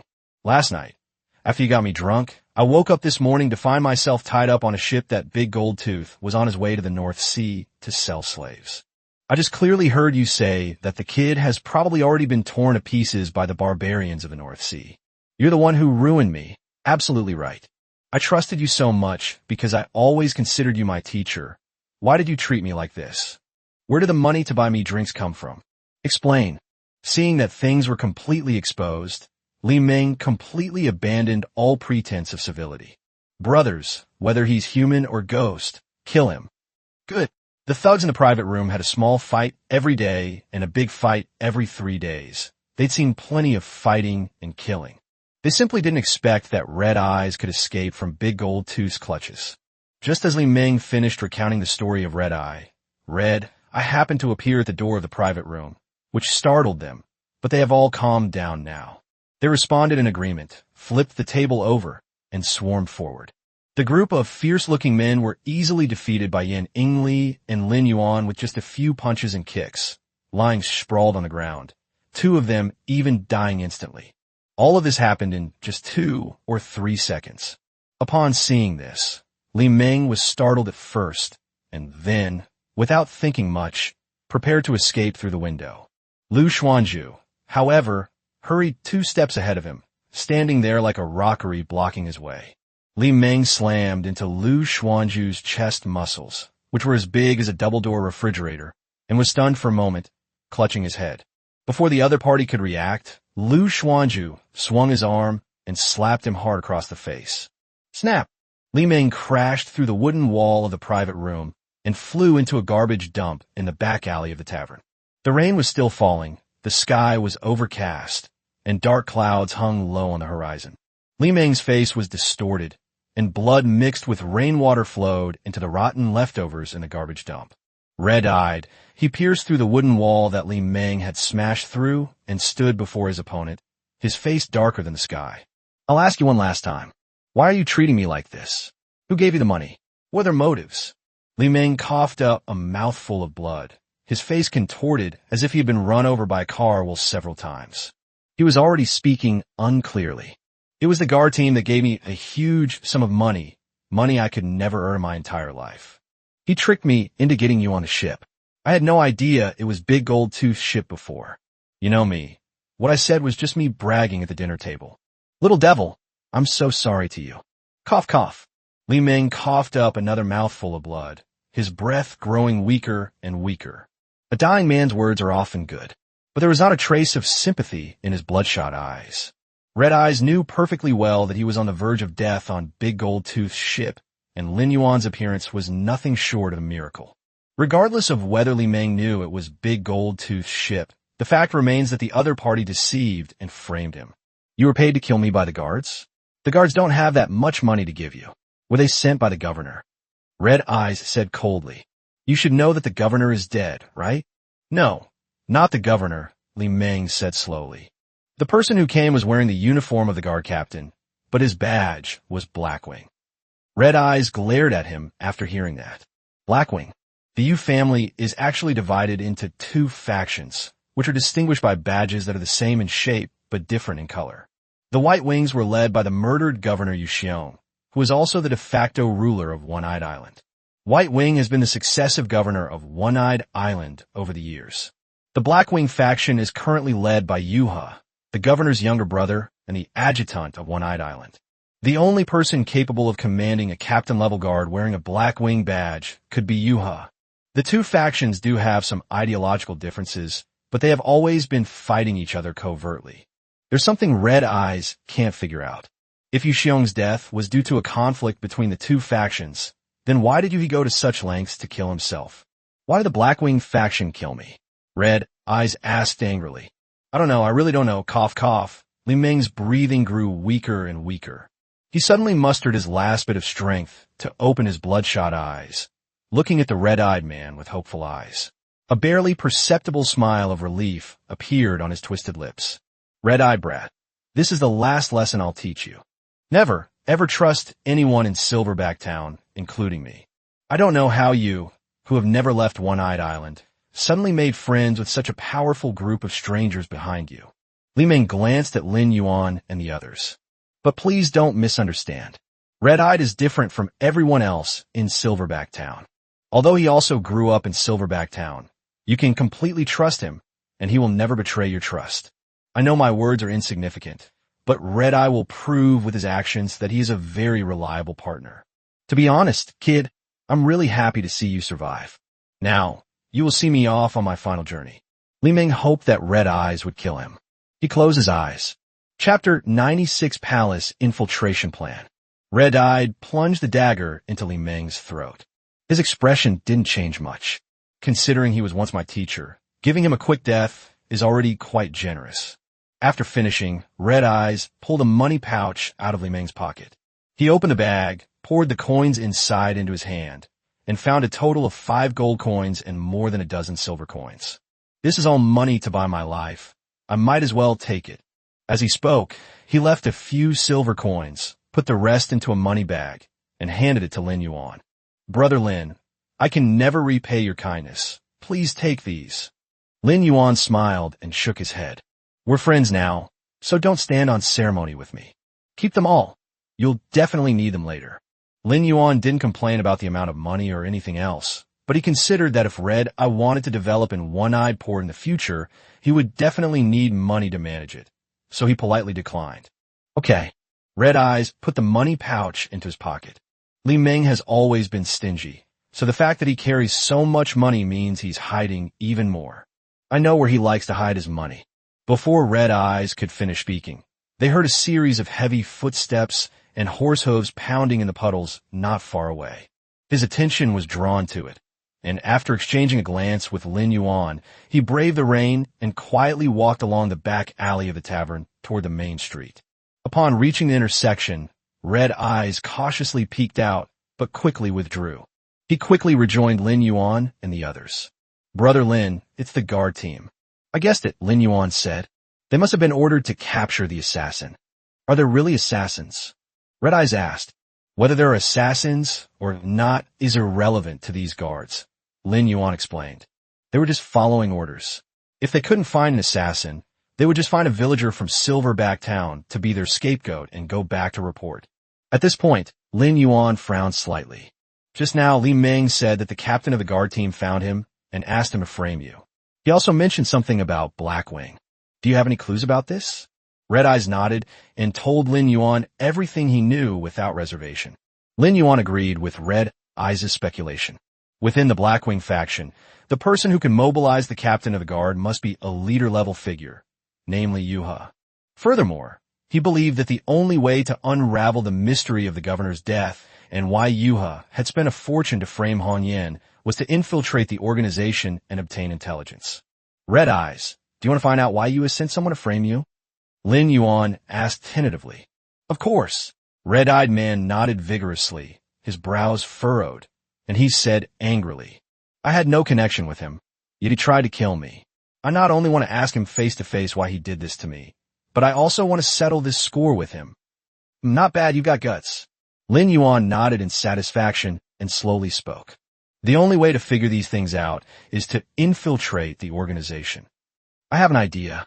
What? Red Eyes blinked, full of anticipation. Lin Yuan chuckled. Later, you and I will pretend to be drunk and cause trouble in front of the guards, so they will arrest us. They can't completely restrain me with their methods. When the time is right, I will naturally break free and rescue you as well. Then we'll be able to freely explore the governor's palace. This is one of the simplest ways to infiltrate the inner circle, saving a lot of trouble. Red-Eye's eyes lit up upon hearing this, and he praised it repeatedly. Brother Lin, you're so smart. After praising him, Red Eyes suddenly felt that the plan seemed somewhat familiar. Previously, he and Liang Hongbin relied on a fake fight to carry out their plan to seize the boat. This tactic is similar to Lin Yuan's feigned drunkenness to attract the guard's attention. Then I'll take that as your agreement, Lin Yuan said with a smile, and then gave other instructions. It's not advisable to infiltrate the governor's palace with too many people, so the two of us are just right. Red Eye, you just said you know where Li Meng hid the gold coins. Tell Yin Li and Lu Xuanzhu about it, and have them take Liang Hongbin to find it. Red Eyes agreed. Now, Lin Yuan's team has been divided into two groups. A group infiltrated the governor's palace. One group went to Li Meng's hiding place and found all the remaining coins he had hidden. After clarifying their goals and tasks, Yin Li and the others parted ways with Lin Yuan and Hong Yan. Brother Lin, your punches are too heavy. You'd better take it easy later, Red Eyes said, a little scared. Haha, don't worry, I know what I'm doing. The two proceeded according to plan. Pretending to be a drunkard was something Lin Yuan was very good at. His drunken fist style emphasizes being drunk in form, but not in spirit. But to those who don't understand it, his style of boxing is no different from a drunken madman. But Lin Yuan knew he had to be careful. Otherwise, if he accidentally injured or even crippled Red Eye, it would be a huge loss. They first tried to get into a drunken state. Then they pushed and shoved each other, hurling insults at each other from the back alley of the tavern all the way into the street. The self-defense forces passing by nearby were quickly drawn to them. The squad leader of the self-defense force was having a headache, trying to find a scapegoat when two drunken idiots came to his door, and his brows immediately relaxed. He waved his hand behind him. I think these two drunkards look like assassins. Arrest them and torture them when we get back. Once in the interrogation room, torture was inflicted, and they were forced to confess. At that point, these two, if not assassins, were practically assassins. The squad leader of the self-defense force breathed a sigh of relief, having accomplished his mission. Moreover, the squad leader was even happier when he thought that he had captured not just any assassin, but the one who had tried to assassinate the former governor. This is a great achievement. He was already happily fantasizing about his future of promotion and wealth. Soon, Lin Yuan and his companion were bound hand and foot by the guards. They will be taken back to the castle's prison dungeon to await trial. Halfway there, the rain finally stopped, but the sky remained overcast. If the sky is clear, one might see the golden rays of the setting sun bathing the high walls of the governor's palace, making them appear as if cast in gold. The palace gates slowly opened, and a sinister conspiracy seemed to gradually surface. Lin Yuan keenly noticed that all the guards escorting them wore a black wing badge on their left chest. These people must be the Blackwing faction that Red Eyes was referring to. The governor has been dead for some time now, and the Blackwing faction has probably completely suppressed the Whitewing faction. On the way to the dungeon, Lin Yuan saw many of the people being tied up and sent to the dungeon by the Blackwing faction's guards. Some of them were even wearing the same uniforms as the guards, and some of the bound people were dressed in gorgeous and noble clothes, as if they had been high-ranking officials in the palace. As Lin Yuan expected, these kidnapped people had one thing in common. They all wore white wing badges on their chests. There were probably already many white wing members imprisoned in the dungeon. Lin Yuan suddenly felt that he might be able to obtain some information from the dungeon. He didn't want to alert the enemy. The original plan was to break free of the restraints and knock out the Blackwing guard escorting them once they entered the palace and the number of people had decreased. But now the plans have changed. Before being locked in the dungeon, he planned to do nothing obediently. In his view, the dungeon not only imprisoned the White Wings, but also likely held the key to unlocking the mystery. Chapter 97 Captain of the Guard. Red Eyes kept his head down the whole way, his messy long hair draped over his face. He feared that someone else in the palace might be plotting against him, and he was in trouble if that person recognized his distinctive red eyes. When they reached the downward staircase leading to the dungeon, only 4 guards remained to escort them. Red Eyes was puzzled as to why Lin Yuan was delaying his move. He carefully brushed aside the hair in front of his eyes and glanced to his side. Lin Yuan remained completely calm, appearing more like a tourist than the other criminals being escorted to the dungeon. Seeing that Brother Lin looked confident, Red Eyes felt relieved. Bang! The dungeon's iron door slammed shut behind him. The heavy echoes rolled through the damp stone path, finally swallowed by the darkness in the distance. The air was filled with the smells of rust, mold, and despair, so strong it made one's nose sting. The dungeon was dimly lit, with only a torch placed at intervals along the walls. The flickering flames cast distorted shadows, making people look like menacing ghosts. "This hellhole is no place for a human to live in," Red Eyes muttered under his breath, reaching out to touch the cold, rough iron bars of the cell door. The place was oppressive and stifling, with occasional gusts of cold wind carrying a foul stench. He even suspected that someone had died in one of the cells. Red-eyed, relieved that he wasn't a real prisoner. If he were locked up in a hellish place, he would go crazy within 2 days. When the time comes, he will take his own life before anyone else can execute him. "It's easy to get out, but now is not the time," Lin Yuan said slowly. "Brother Lin, what idea have you come up with this time?" Red Eyes asked. Lin Yuan did not answer immediately, but instead looked around by the flickering firelight. They were locked in a small cell, with rows of identical cells opposite and on both sides. As he had expected, almost all of these cells were filled with people, and the vast majority of them wore White Wing insignia. Some were dressed as guards, others as palace officials, but all were disheveled and lifeless, huddled dejectedly in corners, no different from condemned prisoners. The Blackwing's purge was more thorough and swift than he had imagined.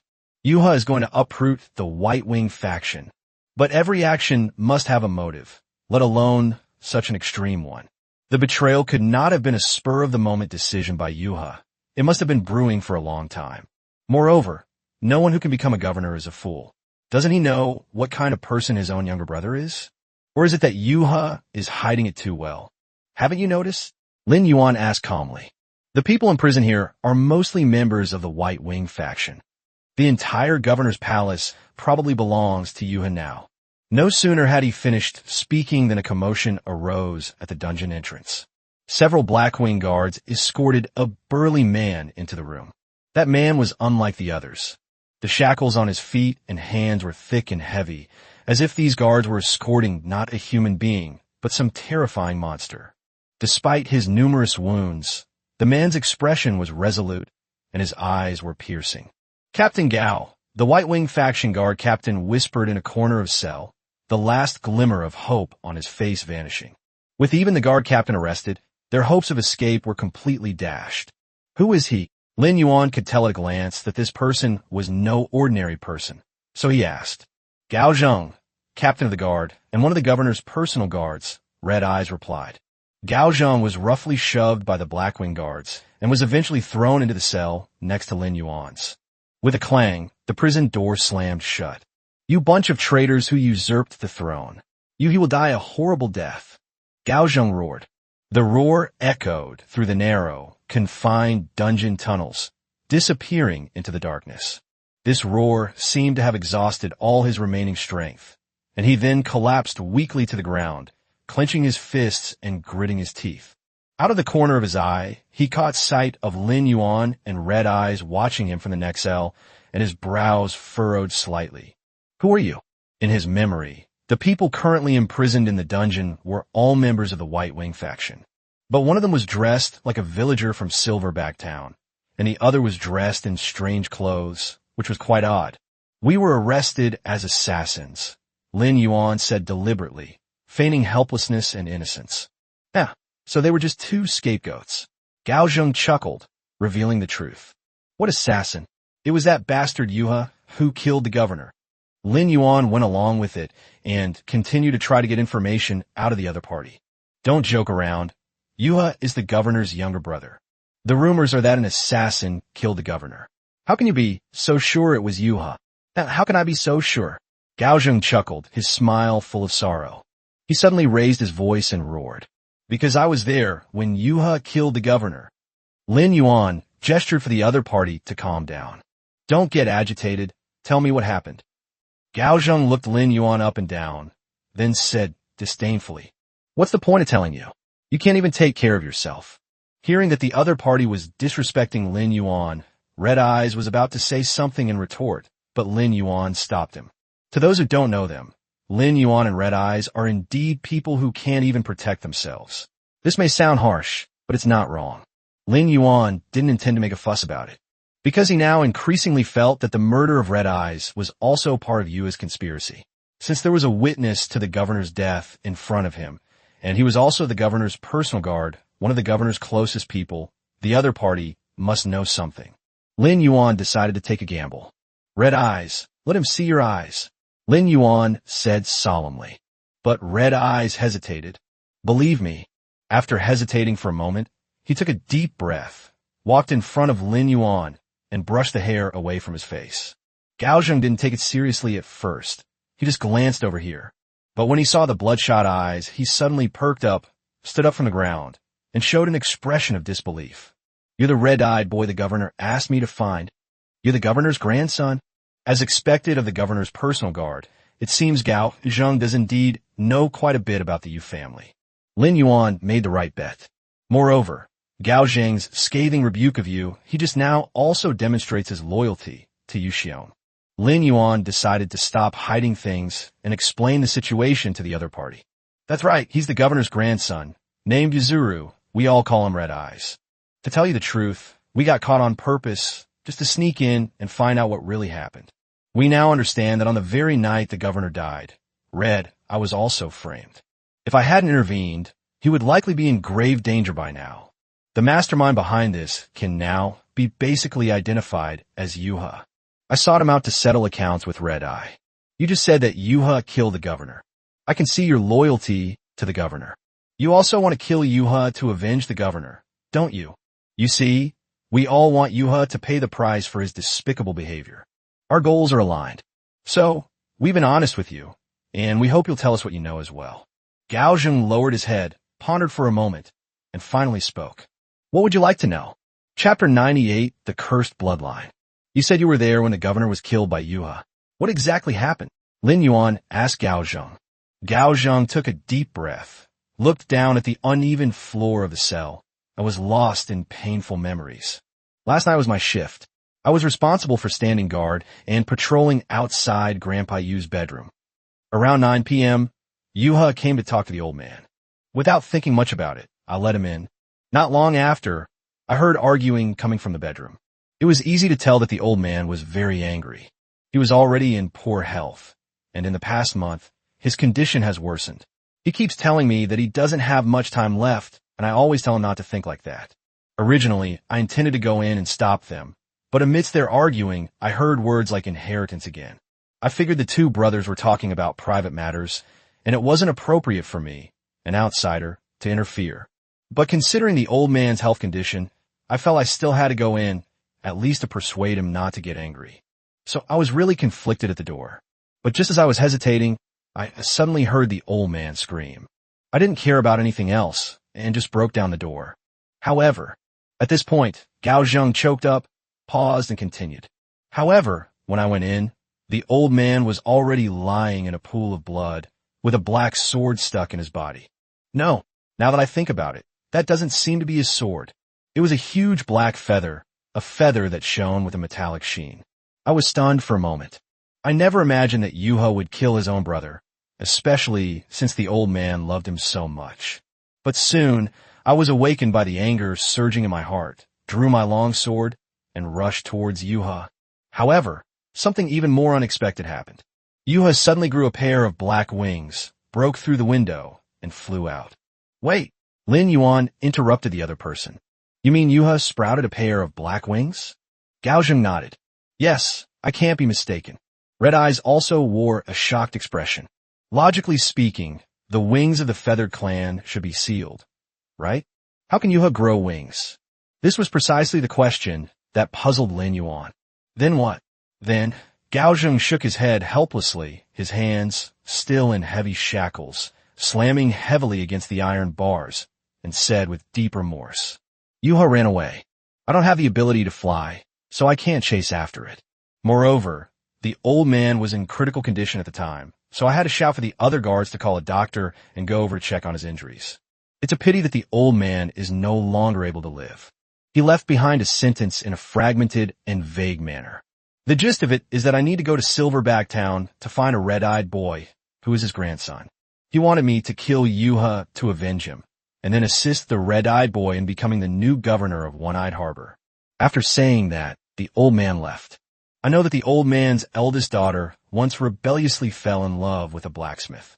Later, it was rumored that after the blacksmith died, the young lady gave birth to a child alone, and the child had red eyes. Because it was a scandal involving the Yu family, the matter was suppressed very tightly. I never expected it to be true. Gao Zheng glanced at the red-eyed man, confirming the color of his eyes again.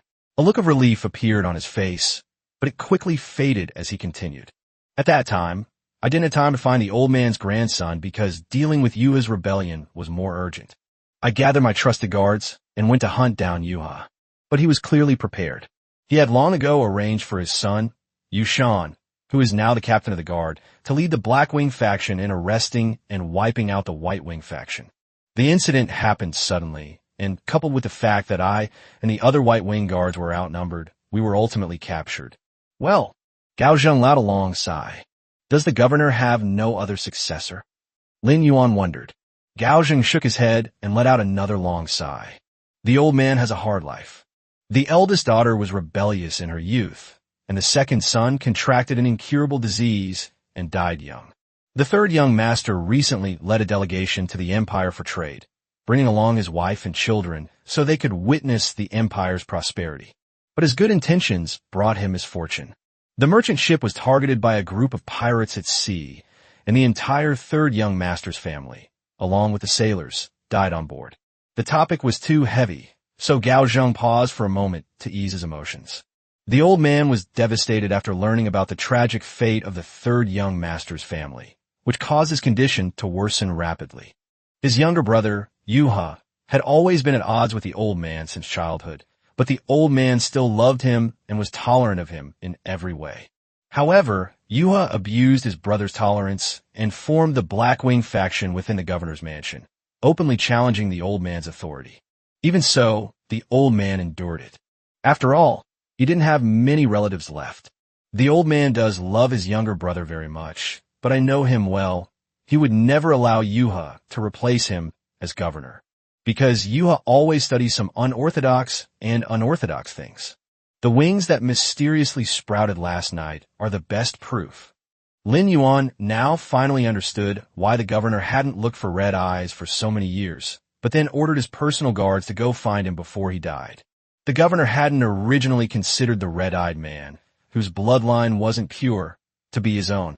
However, his two heirs were either dead or ill, and his younger brother, who didn't want to pursue unorthodox methods, was taking his place. Therefore, in the end, they had no choice but to select Red Eye as the successor. Once Yuha learns of this, he will certainly not agree to pass the governorship to a member of the Flying Feather clan whose bloodline is not pure. So he spent a lot of money to send someone to buy Hong Yin's life. Everything seemed clear now. Red Eye also fell into deep thought. He had been struggling to survive in Yinbei town for over a decade, and none of his so-called relatives had ever come to visit him because of his impure bloodline, even just once. However, after finally growing up, he was implicated by this bloodline and almost died in the North Sea. It's as if the blood flowing through my body is cursed. Was I born a mistake? Children born to women affected by blood coral rarely survive more than a week. Why did I survive? Isn't death a better thing? If you die, you won't have to suffer so much. Lin Yuan noticed the change in Hong Yin's emotions. He walked over and put his hand on the other person's shoulder. Red-eyed, I understand how you feel right now. If you ask me, screw all that bloodline stuff. Now that the governor is dead, it has been confirmed that Yuha is the mastermind behind it all. Since he's the one trying to harm you, then kill him as soon as possible. Upon hearing this, Red Eyes looked at Lin Yuan with emotion, and then flames seemed to ignite in his blood-red eyes. Brother Lin, you're right. Screw bloodline. I want to fulfill my mother's unfinished dream. I want to lead everyone to fly into the blue sky. I want to keep picking up my paintbrush. I want to ask Yuha why he can grow wings. Then, kill him with your own hands. Lin Yuan nodded in satisfaction. Captain Gao. Red Eyes roused himself and took a few steps toward Gao Zheng. Do you know where Yuha is right now? I suspect he's currently in the Yu family's underground chamber, Gao Zheng recalled. When I was breaking out, I found that the closer I got to the underground chamber, the more guards the Blackwing faction had. That place seems to be where the Yu family worships their ancestors, and it is also the most mysterious place on the entire One-Eyed Island. The old man often went there when he was alive. Although I never went inside, I always stood guard in front of the stone gate, waiting for him to finish the sacrifice before we went back to the mansion together.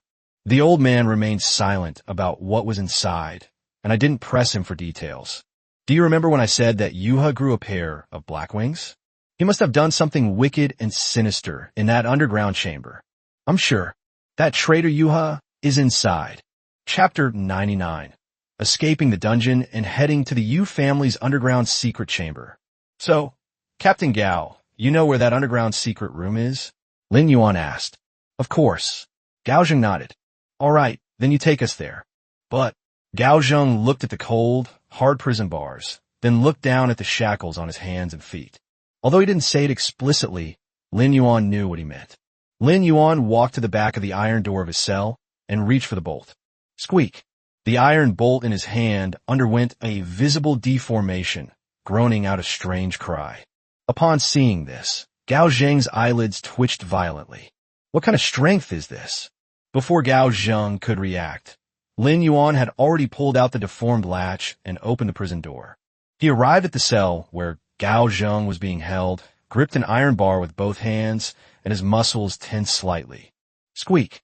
With a sickening metallic creak, the sturdy iron railing was forcibly pried open to both sides, creating a gap large enough for a person to squeeze through sideways.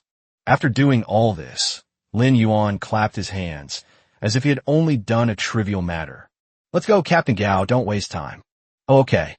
Gao Zheng swallowed hard, and the look in his eyes as he looked at Lin Yuan had completely changed. Where did Red Eyes get this deity from? Hey, what are you doing? Looking for a fight?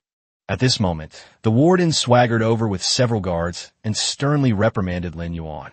The dungeon passage was narrow and enclosed, and even the slightest sound could be heard from a great distance. Even the jailers at the end of the passage could hear it clearly. Lin Yuan must have considered that as well. He brazenly unscrewed the bolt and pried open the iron bars in order to make a sound and attract the jailer's attention. After all, the shackles on Gao Zheng's hands and feet were too heavy and difficult to pry open by human force. Even if it were possible, it would be easy to injure Gao Zheng if the force was not controlled properly. The safest way, of course, is to use the key from the jailer to unlock it. Without wasting any words, Lin Yuan opened the stopper of the black gold wine gourd, flicked his sword finger, and several water blades shot out. The movements were fluid and natural. He is now quite skilled at using similar moves.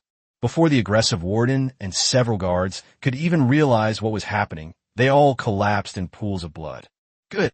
Amazing. The warden was actually killed by that boy. The other prisoners, drawn by the commotion, craned their necks to peer out from behind the bars. When they saw the warden killed, they erupted in a tsunami of cheers.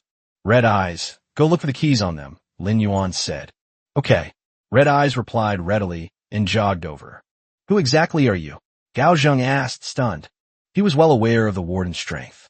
Within the governor's mansion, they were considered top-tier combatants, perhaps even on par with himself. Such a powerful figure was actually killed by the young man in front of him in a single move. To be honest, even he hadn't quite seen what was flying out of the gourd. The immortal boat pirate crew, Captain Lin Yuan. Lin Yuan smiled, then said confidently, You probably haven't heard of it yet, but this name will definitely become more and more famous in the future. Young man, you're amazing. What I said before. Captain Gao, no need for further words. Lin Yuan waved his hand, not taking the previous matter to heart at all. Gao Zheng nodded, his eyes full of admiration as he looked at Lin Yuan. He is ruthless towards enemies, but he has his own accurate judgment on certain matters. He can distinguish right from wrong, is brave and resourceful, and does not fuss over trivial matters. This kind of person is destined for great things and will surely achieve great things in the future. Immortal boat pirate crew, Captain Lin Yuan. Gao Zheng repeated, shouting loudly. I've got it. At this moment, the quick-witted and agile Red Eyes had already found the key and rushed back. He untied the shackles from Gao Zheng's hands and feet. He tried to move one of the pairs, and it took all his strength to barely budge them. The strength of Gao Zheng, the captain of the guard team, is evident. Captain Gao, this thing is so heavy. I can't even lift this one, but you wore two so easily before. Red Eye's face turned purple from straining to move the shackles. Lin Yuan and Gao Zheng couldn't help but burst out laughing. What about the others who were imprisoned? Captain Gao began to solicit Lin Yuan's opinion. They'll only cause trouble if they come out now. To reduce unnecessary casualties, let's wait until we've dealt with this before rescuing them. Lin Yuan suggested. Gao Zheng agreed with Lin Yuan's opinion. My soldiers and comrades. Gao Zheng's gaze swept across the surrounding cells as he shouted at the top of his lungs. Just bear with it a little longer. We'll come and rescue you after we kill that traitorous dog. A cheer that was even louder than before erupted from the dungeon. There's no time to lose, Captain Gao. Lead the way, Lin Yuan said. Despite the excruciating pain from his wounds, Gao Zheng led the way. At the end of the dungeon, behind an inconspicuous stone wall, lies a narrow secret passage. The three filed in. The passageway was pitch black, with only the echo of the stone steps beneath one's feet. This road leads directly to the outskirts of the governor's mansion. It was specially built by the old man as a precaution. Gao Zheng's voice was somewhat muffled in the darkness. I never expected it would end up being used in this kind of situation. 15 minutes later, a cool breeze carrying the scent of earth and fresh grass after the rain blew in from ahead. They're out. By this time, the rain had stopped, but it was completely dark. Thick clouds obscured the moonlight, and the surrounding area was silent, with only a few scattered lights in the distance. Lin Yuan took out 3 kerosene lamps from his storage space and gave one to each of them. Using the light, Gao Zheng discerned the direction and pointed to the outline of the mountain range in the distance, which stretched across the center of the island like the spine of a giant beast. The underground chamber is at the foot of Black Eyes Mountain. Let's take a shortcut and go around it quick. Taking advantage of the darkness and the complex terrain, the 3 of them made their way through. The closer you get to the location of the underground chamber, the tighter the security becomes. Squads of guards wearing Blackwing badges patrolled back and forth, carrying torches, and a chilling atmosphere permeated the forest. They had to extinguish their oil lamps and, by the light of the distant patrol's fire, sneaked into the shadows. Soon, they arrived at their destination. In a mountain valley hidden by boulders and trees, a heavy stone gate is embedded in the mountain wall. In front of the stone gate, torches blazed brightly, illuminating the surroundings as if it were daytime. Nearly 30 Blackwing guards surrounded the area completely. The leader was tall, and his face bore a resemblance to Yuha. This man was Yuha's son, and now the captain of the guard. Cypress Cedar. Looks like you guessed right. Yuhi is indeed hiding inside, Lin Yuan said in a low voice. Gao Zheng stared intently at Yushan, his teeth grinding together, his eyes filled with undisguised killing intent. Yushan, that traitor, I must have been blind to have nurtured and promoted him. Lin Yuan said seriously. They've guarded the entrance to the secret room so tightly. It seems a confrontation is inevitable if I want to get in. Brother Lin, shall I go first? Red Eyes lowered his voice, his eyes flashing with bloodlust, and several throwing knives were already between his fingers. This was an unexpected find he made while searching for keys on the warden and guards. One more chapter today, let's go. 99 chapters already. I can't stand not writing 100. Hey guys, let's grab some free gifts. Remember to click on my profile picture to check out my new book, moi. Chapter 100 Underground Chamber, an Underground Tomb. Lin Yuan looked at the red eyes and nodded slightly. The red-eyed figure vanished silently into the deeper darkness like a drop of ink. The only sounds were the wind and the crackling of the burning torches. A moment later, swoosh, a barely audible sound of a sharp object cutting through the air. The outermost Blackwing guard's body suddenly stiffened, and a very thin line of blood appeared on his throat. Immediately afterwards, several more cold, gleaming lights flashed past in the shadows of the forest.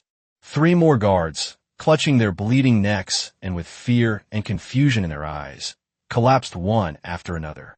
Red-eyed throwing knife. Fast, accurate, and ruthless. This is a deadly skill he honed through countless days and nights of solitude and blood and sweat in a corner of Silverback Town. As for how to move stealthily like a ghost, that was taught to him by Li Ming. To my shame, this is precisely its ability to make a living. He survived until now by resorting to petty theft. Everything was forced by the necessities of life. However, he also has his principles. They only stole from wealthy merchants and gentry. Something's up. Finally, a guard stepped on his companion's warm body. His hair stood on end instantly, and he let out a terrified scream. In an instant, all the Blackwing guards became alert. Swords were drawn, and they huddled back to back in a panic, the firelight illuminating their tense, distorted faces. Lin Yuan felt the time was right, and he looked at Gao Zhang beside him. Captain Gao, you are seriously injured. I will take care of the rest. No, Gao Zhang, am not the kind of coward who watches his comrades fight the enemy while he hides in the shadows and lives a wretched life. Don't worry, I won't hold you back, Gao Zhang said seriously. Lin Yuan knew he couldn't persuade the other party, so he agreed. Holy crap! Gao Zhang let out a long-suppressed roar, like a wounded lion, and charged out. Triple strike combo. He picked up a long sword from the ground and unleashed a series of sword strikes. Each swing was powerful and heavy, forcing the guards to retreat repeatedly. Gao Zhang, you stray dog, you dare to come here to die. Yu He's son, Yu Shan, saw Gao Zhang and his face instantly filled with a ferocious maniacal laugh. He managed to escape even after being locked in a dungeon. It's one thing to escape, but to come here and die again. What should I say about you? My good instructor. Blackwing guards, charge. Dead or alive. Capture him, and you'll be richly rewarded. Driven by the promise of a hefty reward, the guards' fear was replaced by greed, and they roared as they charged forward. Gao Zhang was too badly injured and was only holding on by sheer anger. After several rounds, their movements visibly slowed down, and soon they found themselves in grave danger. Just then, Lin Yuan made a move. He slowly and deliberately unscrewed the black and gold wine gourd at his waist. A stream of clear, cool liquor gushed from the gourd's mouth. The liquor swirled and stretched in front of him, as if being kneaded and shaped by a pair of invisible hands. In an instant, they condensed into dozens of water blades gleaming with a cold light. Go! Whoosh whoosh. The water jets shot through the air, reflecting a cold and deadly gleam in the firelight. Puff! Puff! Puff! Countless blood blossoms bloomed in the darkness. Those Blackwing guards who were fierce and menacing just a moment ago now fell down in droves, like wheat being harvested by an invisible scythe. The water jets were incredibly fast, silently piercing their armor and slicing their throats. In the blink of an eye, the field was awash in blood. Only Yushan remained standing there, dazed. He stared in horror at the corpses strewn across the ground, then at Lin Yuan approaching him. He involuntarily took 2 steps back, his face contorted with utter terror and despair. What kind of monster are you? His answer was Gao Zhang's sword, brimming with boundless rage. Traitor, prepare to die. Martial arts technique, heart-piercing strike. Gao Zhang's sword glowed red. This is not magic. Rather, it is a manifestation of a martial artist's internal energy integrating into their weapon. He stabbed Yusuji. Yushan also knows martial arts. He raised his sword to parry. Throat. A crisp sound. Gao Zhang was already exhausted, and the force of the impact made him stagger. Yushan seized the opportunity and kicked Gao Zhang hard in the wound on his chest. Don't think that just because you're my instructor, I'll go easy on you. No one is allowed to disturb my father. Yushan's face was contorted with rage as he raised his longsword, intending to behead Gao Zhang. A hint of resentment flashed in Gao Zhang's eyes. However, Yushan's sword mysteriously stopped in midair. A faint weeping mark had appeared on his throat, though he didn't know when. Immediately, blood seeped from the water stain and rapidly expanded, turning into a shocking gash. Yushan's eyes widened in surprise. He looked down in disbelief at the blood gushing from his neck. His body swayed violently, and he collapsed heavily to the ground. Until his death, he never saw how Lin Yuan made his move. Gao Zhang stood there, stunned, staring at Yushan's corpse.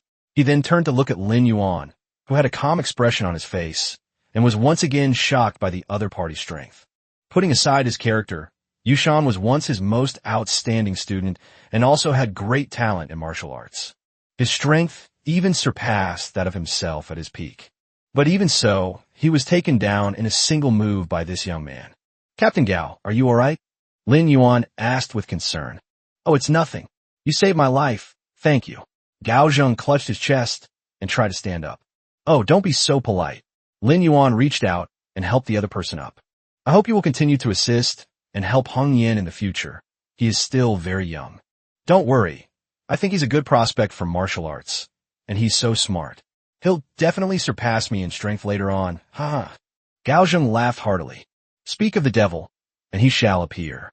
Red Eyes just then rushed out from behind the bushes and joined the two. "Open the stone door," Lin Yuan suggested. "Captain Gao, don't be reckless." "All right." Lin Yuan and Red Eyes worked together to push open the incredibly heavy stone door. Of course, Lin Yuan deserves 95% of the credit for this. Rumble. A chilling atmosphere wafted over from the inside. This does not appear to be a secret room, but rather a tomb. After the stone gate opened, what came into view was a deep, seemingly endless tunnel leading underground. The walls on both sides of the tomb passage are covered with ancient and model murals. Lin Yuan and the others were all shocked. Holding kerosene lamps, they slowly descended the tomb passage, observing the murals on both sides. Its content is precisely that bloody and tearful history of the Flying Feather Clan, which had been deliberately sealed away. They saw the winged, feathered people living proudly, happily, and joyfully. I saw the glorious empire that once stood proudly in the sky and sea. They witnessed the empire's decay and depravity, and the rise and tragic struggle of the revolutionaries. They witnessed the eagle people brutally trampling every inch of the empire's territory. I saw the sky and sea flowing with blood. On the mural, a group of surviving revolutionaries, led by their leader, resolutely plunge into the sea of sky. One by one, their companions perished due to the high pressure on the seabed. A giant sea monster was chasing them. At the critical moment, they passed through the twisted and eerie underwater tunnel. Red Eyes suddenly stopped in front of the mural. His bloodshot eyes trembled slightly. The image depicts his ancestors cutting off their own wings after arriving on the island, in order to completely break with the past. The tragedy and devastation are palpable on the screen. On the face of every Flying Feather Clan member was a look of resolute determination, pain, and bewilderment at the unknown future. Their leader, the man who knew magic, raised his hands high, seemingly casting some kind of incredibly powerful seal. The legend Lin Yuan told is true. Every detail is vividly depicted on the murals. The reason why the feathered people lost their wings. It is neither degeneration nor evolution. It's self-inflicted. At that moment, from the end of the tomb passage came a sinister chant. Chapter 101 Yuha forced into a desperate situation.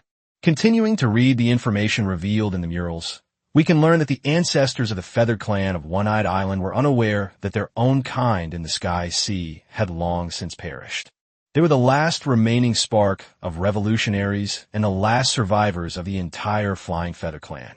He saved their leader with magic and was worshipped as a god by them. Lin Yuan and his group continued to venture deeper underground, and the eerie chanting became increasingly clear. It was a dry, monotone buzzing sound. Each syllable is like a poisonous needle, piercing the eardrum and causing restlessness and irritation. At the end of the tomb passage, the view suddenly opened up. A massive, unimaginably large underground cavity appeared before the three of them. Looking up, you can't see the dome, only bottomless darkness. In the center of the cavity stood a black stone statue, over 10 meters tall, deformed and twisted. The statue's torso was covered with countless black wings. The texture of each feather is carved in a ferocious manner, exuding an ominous aura. At the foot of the stone statue, a group of people dressed in black robes knelt, seemingly members of some cult. They swayed back and forth in unison to the eerie chanting. A crowd surrounded a tall figure, the shadow of his hood obscuring his face, with only his black and white goatee occasionally peeking out in the flickering firelight. Lin Yuan and his two companions did not make any rash moves. They extinguished the oil lamps and hid in the shadow of the high rocks to observe the situation inside the tomb. Yuhi, Gao Zheng pointed at the person being surrounded, gritting his teeth as he squeezed out those two words, his eyes burning with rage that was almost tangible. What are they doing? And what the hell is that statue? Red Eyes was stunned by the scene before him. He swallowed hard, lowered his voice, and asked blankly. They are performing some kind of ritual, Lin Yuan said in a deep voice. And that statue must be the god they worship. Lin Yuan's gaze swept across the entire area, finally settling on a huge stone wall next to the statue. There is one last mural. The mural is divided into 3 parts, and its content depicts the final fate of that revolutionary leader. In the first part, he arrives alone in a cave, his face contorted in pain. In the second part, his body twists and swells in a bizarre way. In the third part, the severed wings pierced his flesh, turning him into a non-human monster. The monster's appearance. It was none other than the black statue in the underground tomb. It seems that casting the magic that seals the wings of the feathered clan requires a great price. The leader transformed directly into some kind of cursed monster. Just then, the chilling chanting abruptly stopped. The entire tomb fell into a deathly silence. Yuan noticed Lin Yuan and the others and slowly looked up. His eyes, hidden beneath his hood, pierced the darkness and pinpointed the exact location where Lin Yuan and the other 2 were hiding. Intruders? Kill them. Whoosh. All the black-robed cultists turned around mechanically, their empty eyes staring at them in unison. Lin Yuan and the other 2 stopped hiding and slowly stood up from behind the rocks. Captain Gao, are you all right? Lin Yuan asked. Don't worry. I won't fall until I avenge the old man. Gao Zheng gripped his long sword tightly, his killing intent surging. Red-eyed. Lin Yuan looked at the red-eyed man next to him. The other party had recovered from the shock they had just experienced, and their expression had become one of unwavering determination. Brother Lin, we've come this far. There's no way I'm going to back down. All right, let's go then. After saying that, Lin Yuan unscrewed the stopper of the black gold wine gourd and took a big gulp. The spicy liquor rolled down his throat, and his body swayed as if he were drunk, his eyes seemingly unfocused. However, he was actually quite clear-headed. The intoxication effect was stacked up to 3 layers. Kill the intruder. Kill the intruder. The black-robed cultists mechanically repeated the phrase, surging in like a black tide. Lin Yuan led the way, and the 3 of them rushed down the tomb passage to confront the black-robed cultists. Lin Yuan's footwork was mysterious, and he seemed to have no bones as he swayed and staggered forward to meet them. A cultist's long sword came crashing down on his head. Lin Yuan let out a burp and slowly leaned to the left. The blade barely grazed the tip of his nose. As he tilted to the side, his shoulder lurched forward. Click! The cultist's sternum collapsed with a crash, and he flew more than 10 meters away, knocking down 2 other cultists before lying on the ground like a lump of mud. Lin Yuan staggered, his body drunk, but his mind not. Every seemingly awkward movement that appears to be about to fall is transformed into the most precise and deadly killing move. Gao Zheng moved with impunity, unleashing a barrage of martial arts techniques fueled by his fury. Red eyes darted and weaved among the boulders, occasionally throwing out a gleaming throwing knife that struck a cultist squarely between the eyebrows. Soon, 20 or 30 believers fell to the ground. At this moment, Lin Yuan finished with the second move of Drunken Fist. Drunken Fist's second form. After the punch was thrown, a burst of explosive fist energy roared away. The last few followers were swept away by the whirlwind like fallen leaves and perished. After dealing with the henchmen, Lin Yuan stopped his attack and calmed down from his drunkenness. To others, it was as if the drunkard had taken a magic pill and instantly sobered up. Witnessing this scene, Yuha finally showed a hint of panic on his face beneath his hood. Traitor! Gao Zheng roared and raised his long sword, his figure shooting out. Overestimating yourself. Yuhi let out a cold snort, and the clothes on his back suddenly ripped apart. A pair of enormous black wings, dripping with blood, burst forth from its body. Whoosh, whoosh, whoosh. With a gentle wave, several enormous black feathers shot out like steel blades. These black feathers are exactly the same as the ones that killed the governor. Their targets are not only Gao Zheng, but also Lin Yuan and Red Eyes. Gao Zheng's eyes were bloodshot as he used all his strength to swing his sword and block. Amidst the ear-piercing metallic clang, he deflected several black feathers flying towards him, but the terrifying force still caused his wounds to burst open. He fell heavily to the ground and could not get up again.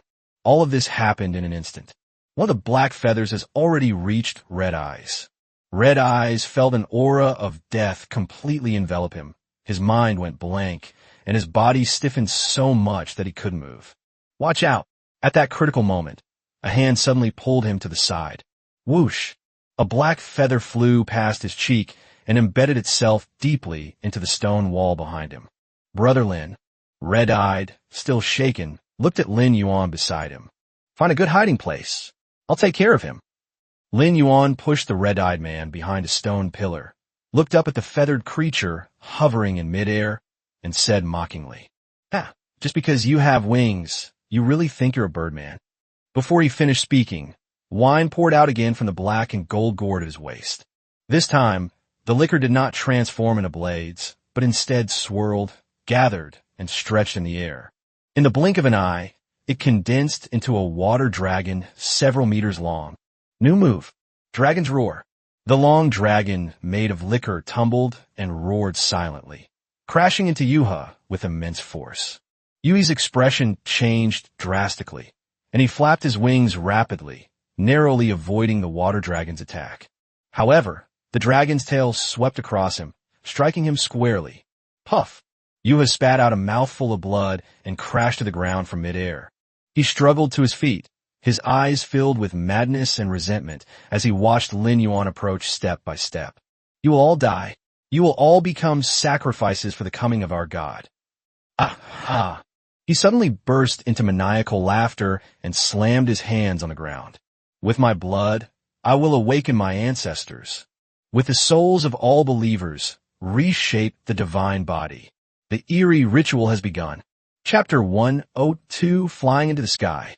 A foul-smelling black wind swept across the flat ground, chilling and piercing, instantly obscuring Lin Yuan's vision.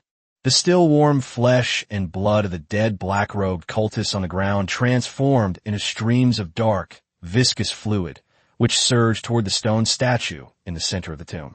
Yuha was muttering incantations, chanting some kind of spell.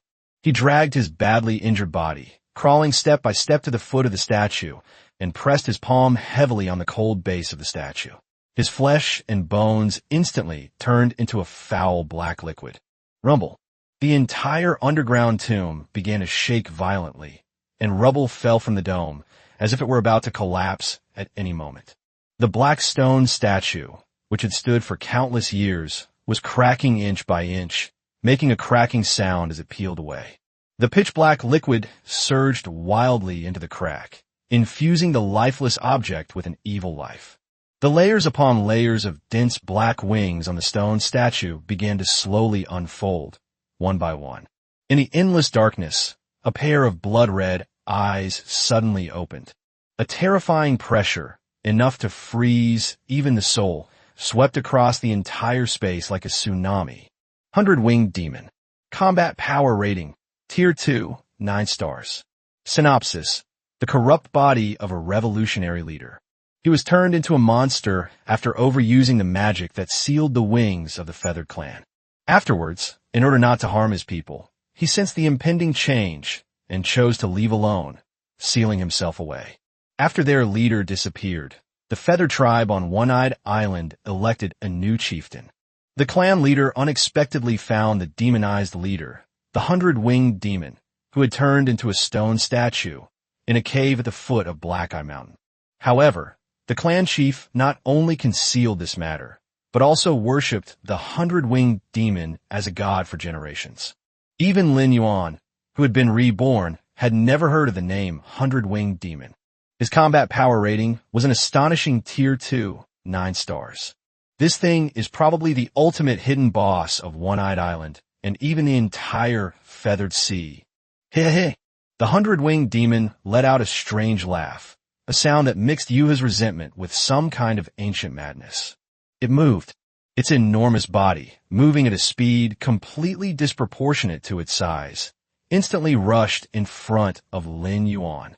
A massive claw, formed from countless black feathers, slammed down with a piercing shriek that tore through the air.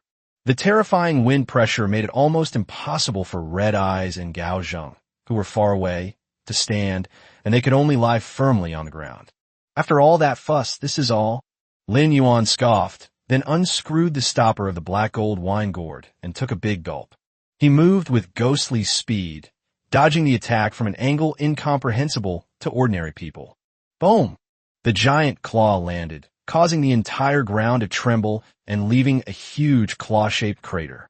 The 100-winged demon missed its attack, and all its wings flapped in unison.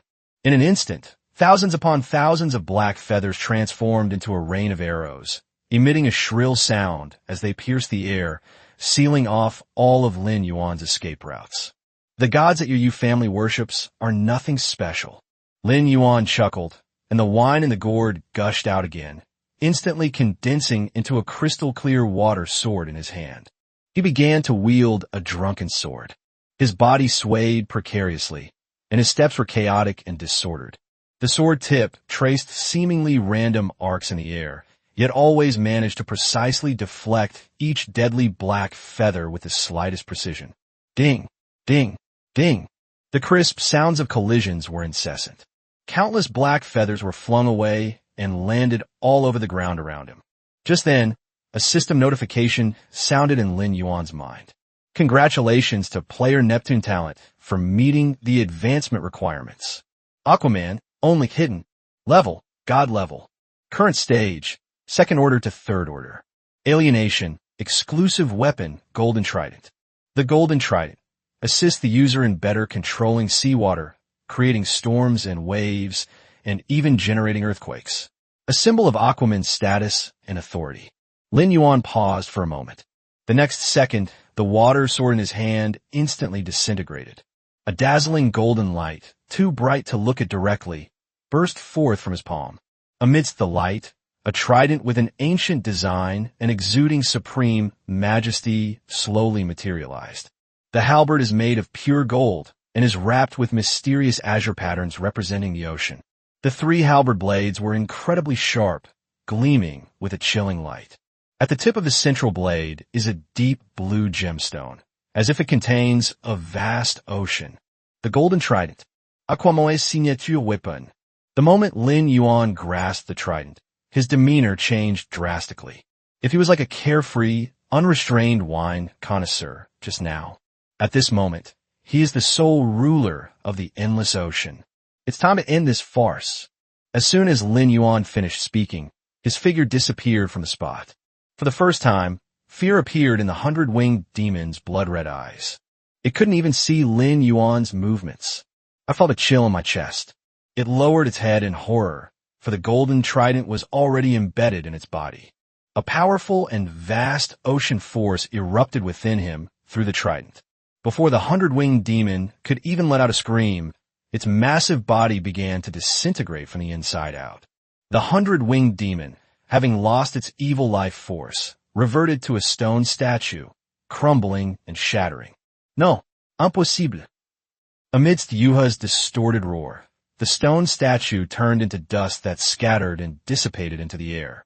With the death of the 100-winged demon, the evil aura that had been oppressing the entire tomb dissipated. An ancient seal that has lasted for unknown years. At this moment, it was completely shattered. It's so itchy. The red-eyed man behind the stone pillar gasped, feeling an unbearable itch on his back, as if ants were gnawing at the bones on his back, or as if something was about to break through his skin. The intense itching was accompanied by pain, which became increasingly severe. He couldn't help but scream and tear open the clothes on his back. Ow! Red Eyes spread his arms wide and roared to the sky. Before Gao Zheng's utterly shocked eyes, a pair of flawless white wings suddenly burst forth from the flesh of the red-eyed man's shoulder blades. The dripping blood stained the sacred white wings red. After the excruciating pain comes the power of rebirth. White wings unfurled, and blood was flung away as if on glass, each feather radiating a soft glow. The power within Red Eye's body also seems to have been unsealed. His previously frail body has become visibly stronger. Lin Yuan heard his scream and thought something had happened. He didn't even have time to check what loot the 100-winged demon had dropped before rushing over.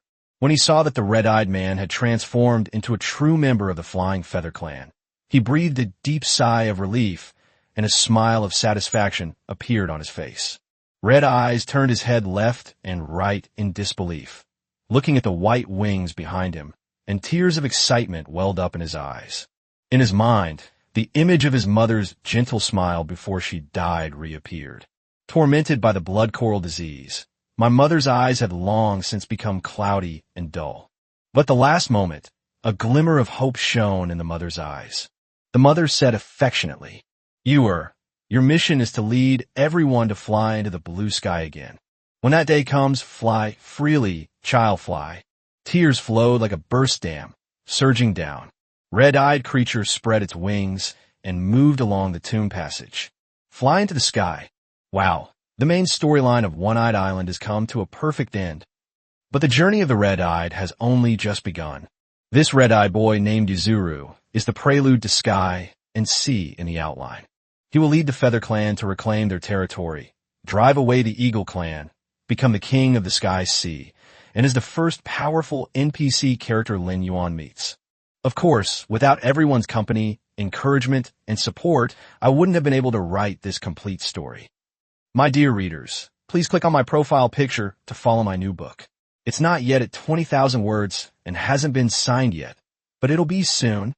Chapter 103, The New Governor of One-Eyed Harbor, Red Eyes. Red Eyes flew over the governor's mansion, brushing past the magnificent rooftops that had once seemed unattainable to him. He flew across the brightly lit harbor, weaving among the sails. Finally, it hovered over Silverback Town, where it had grown up. The bright moonlight shone down, gilding his pure white wings with a dreamlike silver glow, making him look like an angel descended to earth. Look, in the sky, on the ground. A drunkard who emerged from the red squirrel was the first to spot him. He pointed to the night sky, his voice trembling with extreme shock, and for a moment thought he was hallucinating from being drunk. What is that? It's a person. She has wings.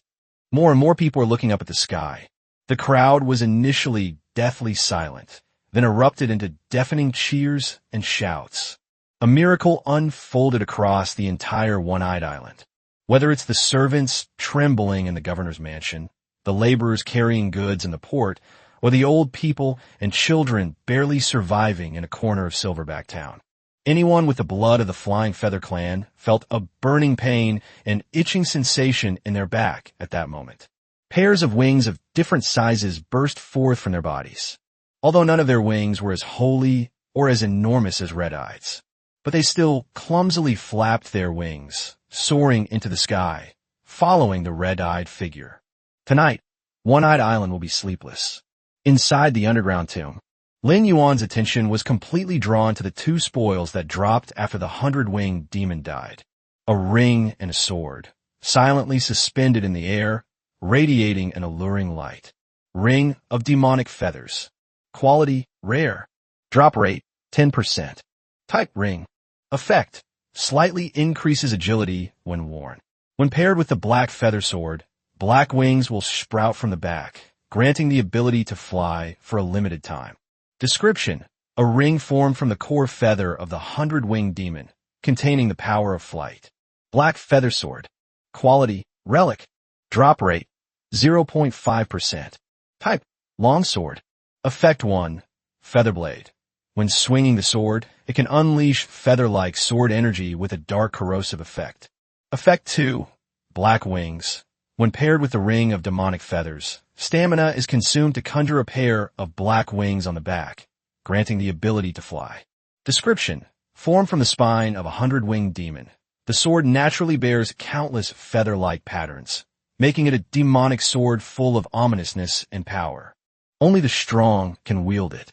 Without hesitation, Lin Yuan put on the demon feather ring, put the black feather sword into his storage space, and then helped the heavily injured Gao Zheng up. Just as I returned to the ground, I happened to run into Red Eyes, who was also returning.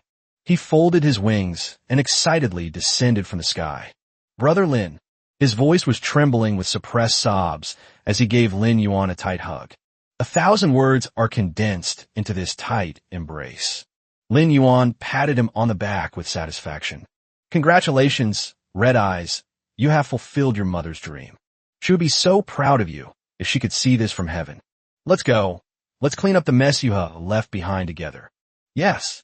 Red Eyes nodded fiercely, his bloodshot eyes filled with an unprecedented determination.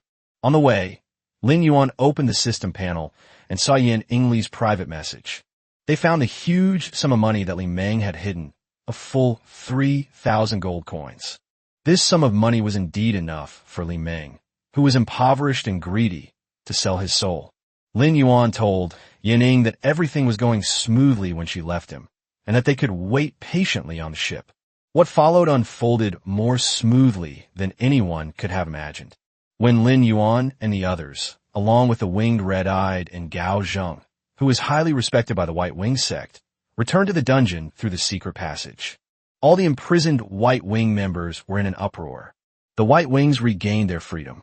With the leaders of the rebellion, Yuha and his son, dead, the Black Wing faction was leaderless and surrendered with almost no resistance to the high-spirited White Wing faction. The prisoners in the dungeon were soon replaced by members of the Black Wing faction. The port was placed under martial law overnight, and the governor's palace was brightly lit throughout the night. Inside the council hall of the governor's mansion, Gao Zheng knelt on one knee in front of all the high-ranking officials of the White Wing faction, offering his loyalty to Red Eyes. Seeing this, the others followed suit. Yuzuru, also known as Red Eye, was elected by everyone to become the new governor of One Eye Port. Gao Zheng served as his adjutant. As for the vacant position of captain of the guard team, Red Eyes already has a suitable candidate in mind. It's Liang Hongbin, of course. We were up until midnight. In the governor's bedroom, Red Eyes lay alone on the velvet bed, the mattress so soft that one could sink into it. He felt like he was dreaming in the clouds. Everything seemed so unreal. Just 2 days ago, he was still battling annoying fleas on that broken wooden bed in Yinbei Town. Yesterday, he was tricked onto the boat of the human trafficker Big Gold Tooth and almost got lost on the way to Beihai. Now, he was lying in the most luxurious room on the entire One-Eyed Island, with oil paintings on the walls that he couldn't understand but knew were very valuable, and a soft carpet that reached above his ankles under his feet. This was a world apart from his dilapidated wooden hut, which reeked of fish and paint. A timid voice rang out from outside the door of the Governor General. Would you like me to prepare a late-night snack and hot water for you? Oh, no need. I can do it myself. Red-eyed man sprang up from the bed, unsure of what to do with his hands and feet, his face flushed red. Having lived for over a decade, this was the first time someone had called him master, and the first time someone had to serve him. This feeling made him even more nervous than when he fought the Blackwing Guards. Lin Yuan told Red Eye that his fleet would stay at One Eye Port for another 1 or 2 days. Before setting sail again, Red Eye can carefully consider whether to stay in One-Eyed Harbor or join their fleet. Afterwards, Lin Yuan bid farewell to the bewildered new governor and returned to the Chinli. Yan Ingli and the others had already prepared food and drinks to celebrate his return. You didn't see it. That monster had hundreds of pairs of wings, like a giant hedgehog. When it shook its feathers, a rain of knives would fall. Lin Yuan vividly recounted the fierce battle in the underground tomb, which the crew listened to with great interest, occasionally letting out exclamations and laughter. Red-eyed, he's actually transformed into a governor. He let Tian down a large gulp of wine and laughed loudly. Ha ha, from now on, when we come to One-Eyed Harbor, won't we be able to walk around with our heads held high? I knew I hadn't misjudged that kid. Liang Hongbin exclaimed. By the way, Red Eye said he's planning to have you stay in One-Eyed Harbor as the captain of the guard, Lin Yuan said with a smile. After you finish your drink, you can go find Red Eyes. He has prepared a luxurious bedroom for you. Wow, he's still thinking about me. Looks like I'm not unlucky after all. I've actually turned misfortune into blessing. Ha ha ha. Liang Hongbin laughed. The atmosphere was incredibly lively. After the late-night snack, the noise subsided. Lin Yuan returned to the captain's cabin, played with Kraken for a while, and then dragged his slightly tired body to bed. He closed his eyes, preparing to rest. At midnight, the system panel received the game announcement. Event preview. Attention, all players. At 12 o'clock noon on January 7th of the nautical calendar, the game's first server-wide, large-scale event, Catching Exploding Starfish, will be held. At that time, players can determine the location of the exploding starfish by observing the starfish-shaped clouds in the sky. Friendly reminder. Explosive starfish have a much more volatile temper than you might imagine. The new book has been signed. This book will continue to be updated unless very few people read it anymore. I'm currently focusing most of my limited energy on the new book, please understand. Remember to come back and visit often. Chapter 104 Combat Power Rating Promotion. Eating, drinking, and having fun. Nautical Calendar, January 7th, Year 1, 824. Location, One-Eyed Island, Feathered Sea, Endless Sea. Weather, sunny. Wind force, level 2. Wind direction, northwest. Temperature, 1825. Lin Yuan opened his eyes, and his bones cracked as he stretched. The battle with the 100-winged demon significantly improved the proficiency of his 2 god-level talents. In particular, the Sea King talent has already advanced to the 3rd tier. The long-awaited talent mutation was then activated. Although the power of that special weapon has not yet been tested in actual combat. But Lin Yuan could clearly sense that a terrifying power, originating from the ocean, was lurking deep within his soul, waiting to be awakened. He brought up the panel, and the data clearly confirmed his feelings. Name, Lin Yuan. Strength, 35 to 45. Constitution, 26 to 33. Agility, 27 to 29. Spirit, 37 to 40. Identity, captain of the immortal boat pirate crew. Talent, God-level Sea King, Tier 3. God-level Wine Immortal, Tier 2. Combat Power Rating, Tier 3, 9 stars to Tier 4, 2 stars. The Sea King's advancement, coupled with the rare-grade Demon Feather Ring and the relic-grade Black Feather Sword.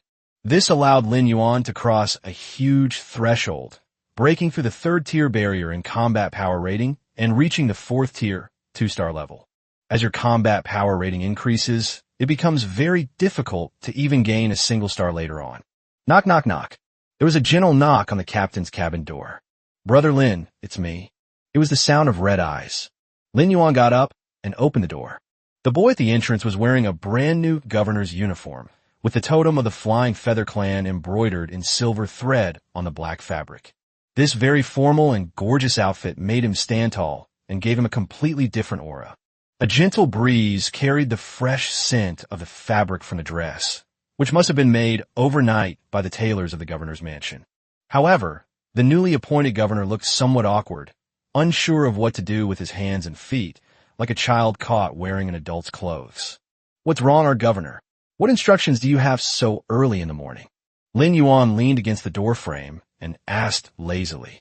Brother Lin, please don't make fun of me. Red Eyes scratched his head, his cheeks slightly flushed. I just came to see you all. I have a lot of things to take care of later. A new broom sweeps clean. I get it. Lin Yuan nodded with a smile. As if remembering something, Red Eyes quickly pulled a heavy money bag from his pocket and handed it to Lin Yuan. The purse is made of high-quality tanned leather and feels surprisingly heavy. These were looted from the Yuha mansion, Brother Lin. You must accept them. This time, Lin Yuan didn't refuse. He smiled and accepted it, weighing in his hand. All right, then on behalf of my brothers, I thank the governor for the reward. Red Eyes hurriedly gave a few more instructions and then, urged on in a low voice by the guards, left, turning back every few steps. Watching his receding figure, Lin Yuan could sense that this boy, who had once struggled to survive in Silverback Town, was transforming into a true ruler at an astonishing speed. System notification. You have received 4,620 gold coins. For Lin Yuan, the biggest gain from this trip was the friendship he formed with Red Eyes and others. These gold coins are merely a token of friendship. The port curfew has been lifted, and the crew members have gradually woken up. Under Lu Xuanju's command, the Qianli slowly departed from the dilapidated dock of Yinbei Town and headed towards the most bustling main port area of Duyin Port. Lin Yuan summoned everyone to the deck. You have all received the announcement for the server-wide event. His voice wasn't loud, but it traveled clearly to everyone's ears. The event doesn't start until noon, so we still have a few hours of free time. As he spoke, Lin Yuan lifted the heavy bag of gold coins high, and the coins clinked together in the bag, making a pleasant, crisp sound. His voice also rose a few decibels. This morning, clear the cargo off the ship. Then, everyone went to change into a different outfit. Make me look presentable from head to toe. Then we'll go to the best restaurant in One-Eyed Harbor and eat as much as we want. All expenses will be on me, Captain Lin. Lin Yuan had just finished speaking.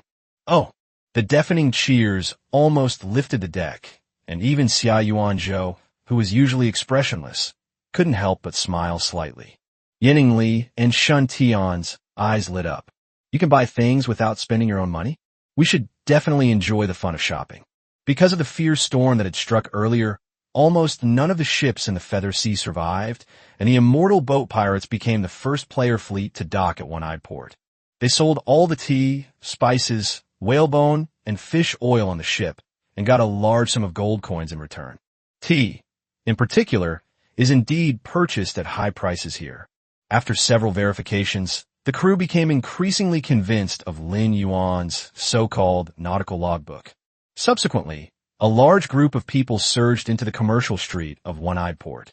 Letian chose a bright red long trench coat for himself, paired with a pirate tricorn hat worn at a Johnny angle, and asked everyone he met, "Look at me. Don't I look like a great pirate captain?" Fortunately, this was Red Eye's territory. If it were within the territory under the Empire's jurisdiction, he would have been arrested and imprisoned. Sun Hao chose a dark gray sailor outfit for himself. The fabric is durable, and the joints are reinforced with extra thickness, giving it a simple and unpretentious look. When Yin Ingli and Shun Tian walked out of the clothing store, everyone's eyes lit up. Shun Tian changed into a playful light yellow short-skirt suit, radiating energy. Yin Ingli chose a dark purple outfit. It was a near black purple, and the top was a fitted leather jacket that accentuated her stunning curves. The lower body consists of matching trousers and tall, riding boots for ease of movement. There are no superfluous laces or frills, only a few key areas adorned with silver metal buckles, exuding an indescribable air of nobility and aloofness amidst its sleek design. She just stood there quietly, and there was an invisible sense of oppression about her. The Empress's aura became even more pronounced. The immortal boat pirates have been completely revitalized. If their previous appearance resembled that of a makeshift troupe, they now finally look like an elite team. Yining Li and Shun Tian continued shopping, and Lin Yuan did not disturb them. He led the others to the only monster shop on the island. These shops are run by mysterious sorcerers who specialize in selling all sorts of materials and items related to monsters. High-value items, such as toad-shaped gold dust and golden skulls, can be sold to witch merchants. Lin Yuan didn't waste any words and directly placed the items on the counter. The sorcerer extended his withered fingers from under his tattered sleeves and examined each item in detail. After verifying its authenticity, she looked at Lin Yuan with a surprised expression, but said nothing. Perhaps they didn't expect this young man to be able to produce such good goods. The merchant put away the items and pulled out a bag full of gold coins from under the counter. "You have sold toad-shaped gold dust to a sorcerer. The side quest, the Toad Queen's Lament, has been unlocked. Mission compass has been issued." Having completed the task, Lin Yuan asked again, "In addition, I need Thunder Beast Bone powder. How much do you have?" 10 portions, 10 gold coins per portion. The merchant's voice was hoarse and dry, like an old well that had been dry for 200 years. "I'll take them all," Lin Yuan said without hesitation, handing over 100 gold coins. "Brother Yuan, what's this powder for?" Lu Xuanju asked curiously as he leaned closer, sniffed it, and noticed a pungent smell. "You'll find out when the time comes," Lin Yuan said with a mysterious smile. Chapter 105, Capturing the Exploding Starfish. "Captain, stop keeping me in suspense, and tell me now." Letian rubbed his hands together, looking impatient. Lin Yuan glanced at the crew members who had gathered around him, lowered his voice, and his expression became serious. "I can tell you now, but you all need to remember this well. The goal of the server-wide event at noon is to create explosive starfish. Remember, this little thing isn't a sea monster, but it's a living bomb.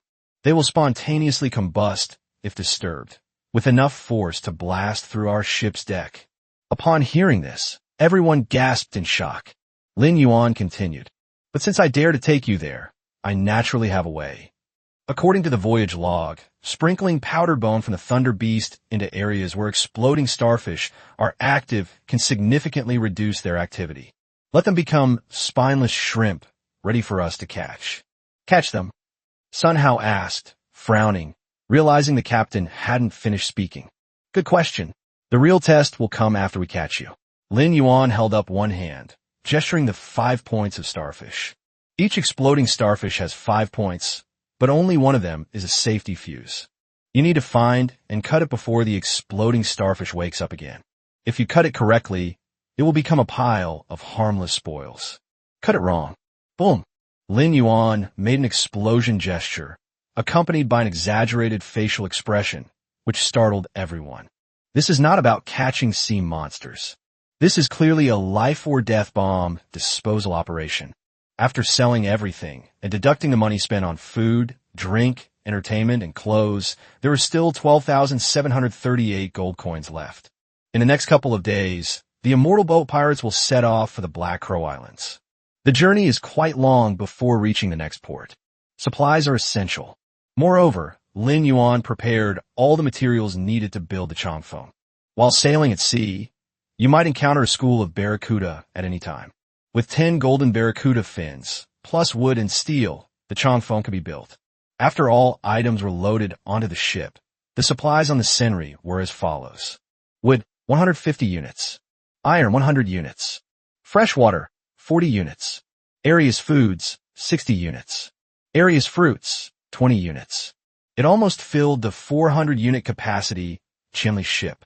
As for trade goods, Lin Yuan doesn't plan to buy them. The remaining space is reserved for future use. There are 8,273 gold coins remaining. A portion of the money was used to pay the crew's wages and was also added to their respective treasure map reserves. They ate what they wanted to eat, played what they wanted to play, bought what they wanted to buy, and loaded all the goods onto the ship. After finishing these tasks, it was 11:30 a.m. Everyone returned to the 1,000-mile ship with satisfaction. With the mooring ropes untied, the Senri set sail again. The crew members were both nervous and excited, eagerly awaiting the arrival of midnight. Lin Yuan then took out the quest compass for the side quest, the Toad Queen's Lament. Their objective will remain as it is until the starfish-shaped clouds appear.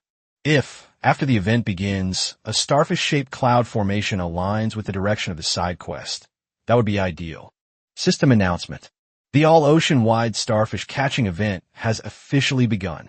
The leaderboard will be updated in real time with a number of exploding starfish caught by different players' fleets.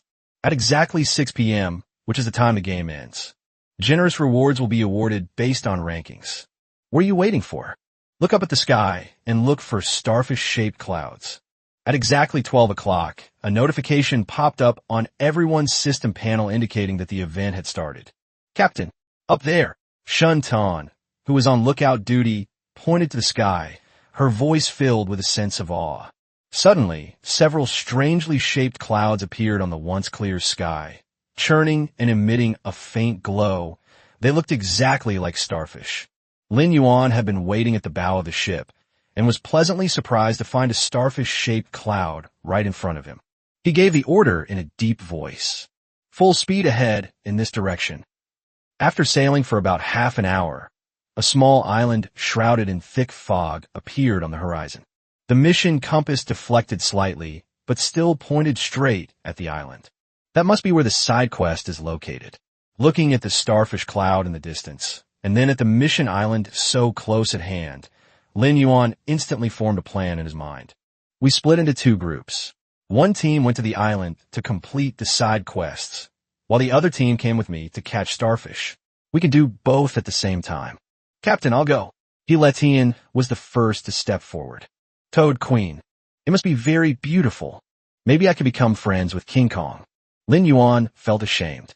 Hiletian has a peculiar aesthetic view of monsters. Everyone on the ship already knew about this. Even Lin Yuan was too lazy to complain about him. "I'll go too." Sun Hao stepped forward. He had long wanted to try out his newly mastered Azura blade technique. Then came Xia Yuanzhou. He said casually, "I'll go too."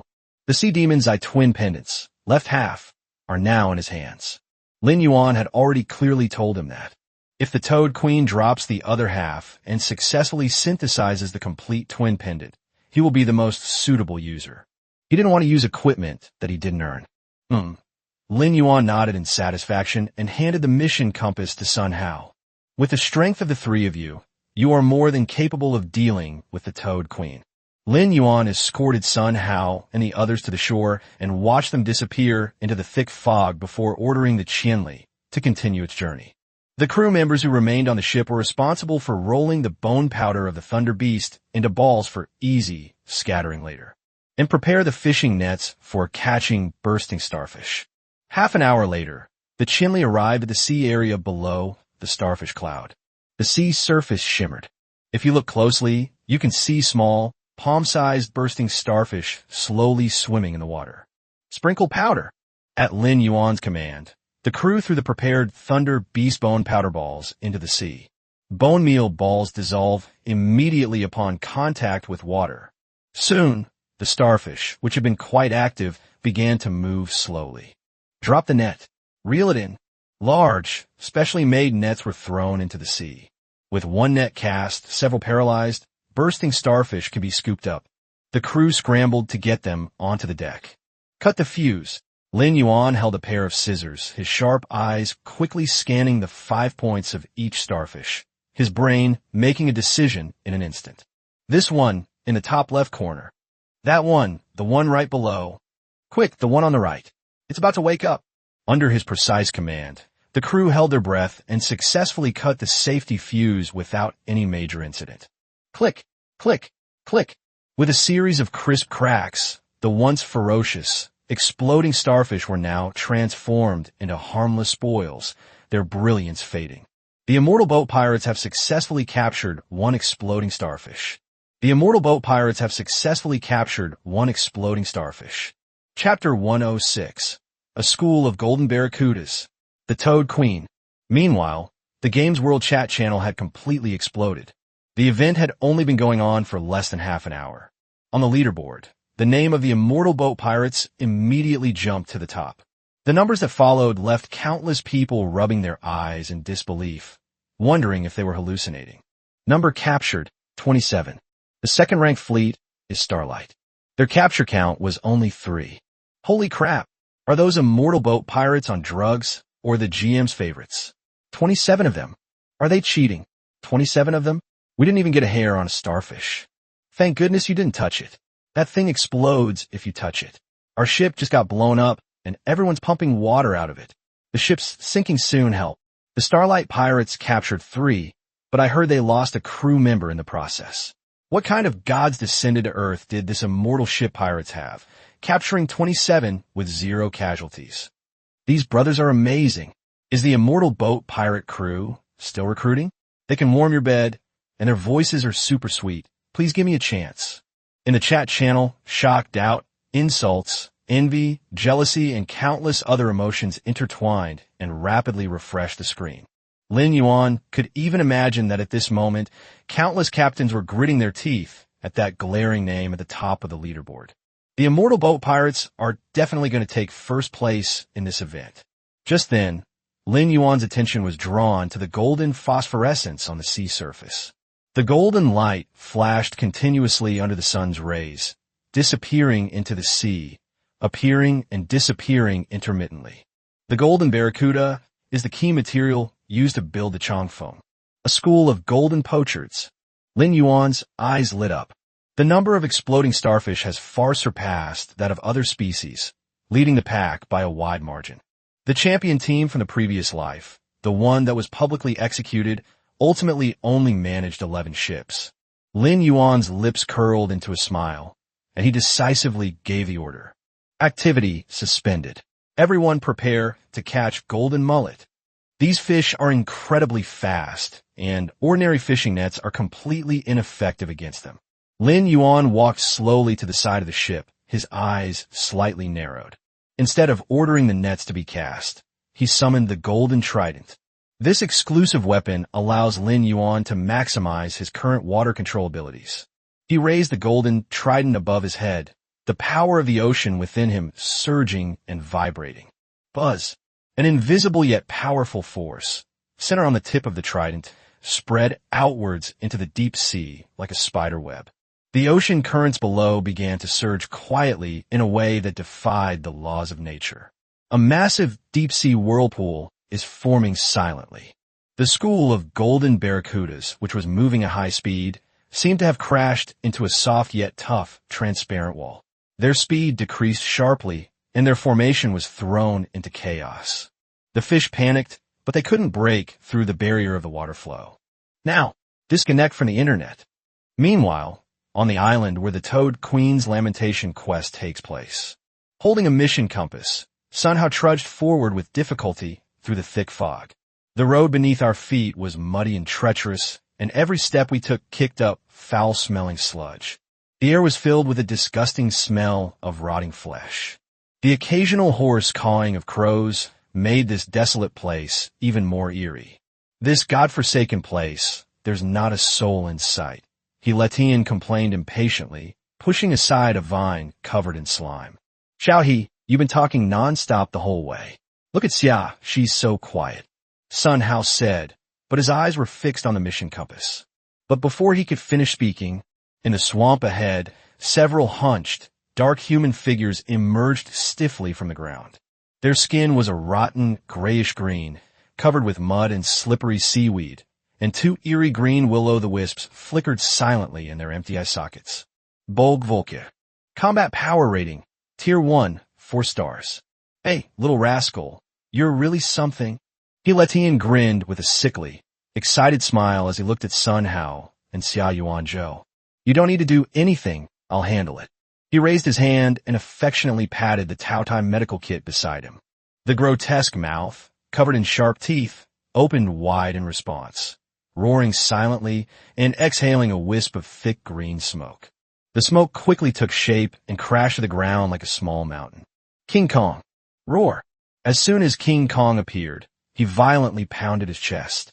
The veins on that ferocious bioengineered unicorn arm bulged, and it let out a soul-shaking battle roar at the few rotting swamp zombies.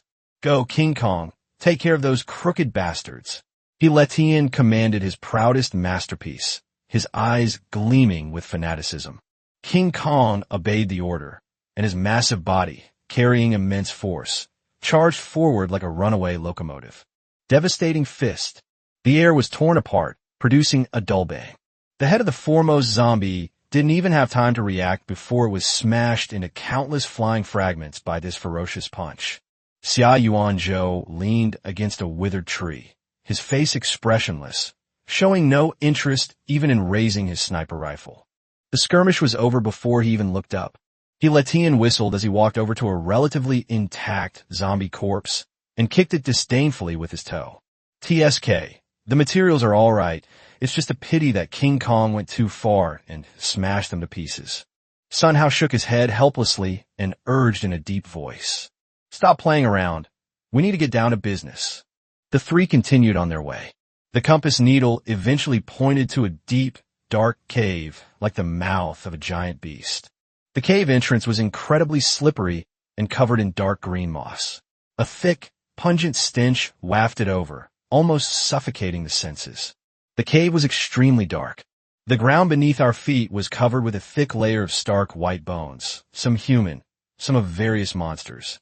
Stepping on it produces a crisp, creaking sound, which sounds particularly jarring in the deathly silent cave. It seems this Toad Queen has quite an appetite. Letian continued to step on the bones, making rhythmic sounds. This is it.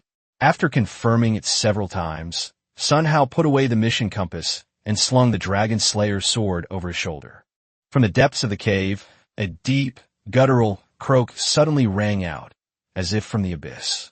Lishan's expression turned serious. The three continued deeper into the cave, where the interior space grew increasingly larger.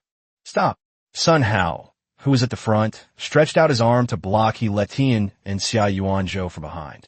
From the shadows ahead, a colossal creature slowly emerged. That was a giant toad, as big as a heavy truck. Its body was covered with sticky pustules, some of which were even throbbing slightly, as if they might burst at any moment. On its back, there were also several gems that emitted a ghostly light.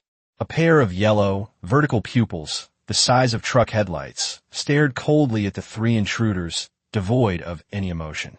Sea Demon Toad Queen. Although it's Sunday, I've actually had more to do today. I'll be writing and updating as soon as I get home tonight. Free gifts, my friends.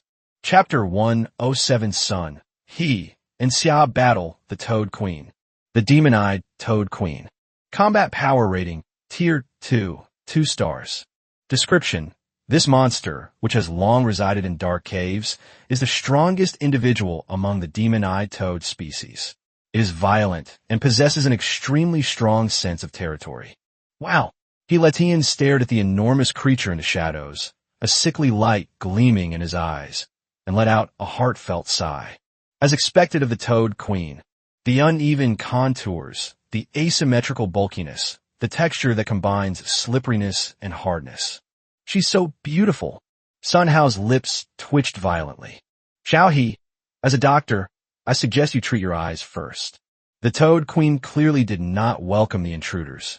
Its truck-sized body suddenly sank, and it opened its blood-red maw, letting out a deafening roar. Crow! The sound waves, mixed with a foul stench, nearly cracked the cave walls. I'll try the dishes. Sun Hao let out a low shout, his usually kind eyes turning as sharp as a knife.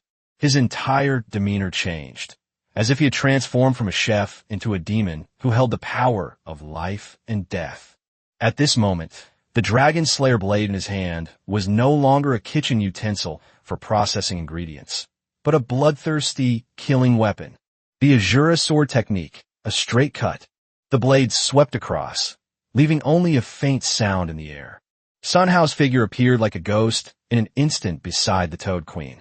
With the extreme precision of a master butcher dissecting an ox, the massive blade slashed fiercely at the most inconspicuous and vulnerable joint on its leg.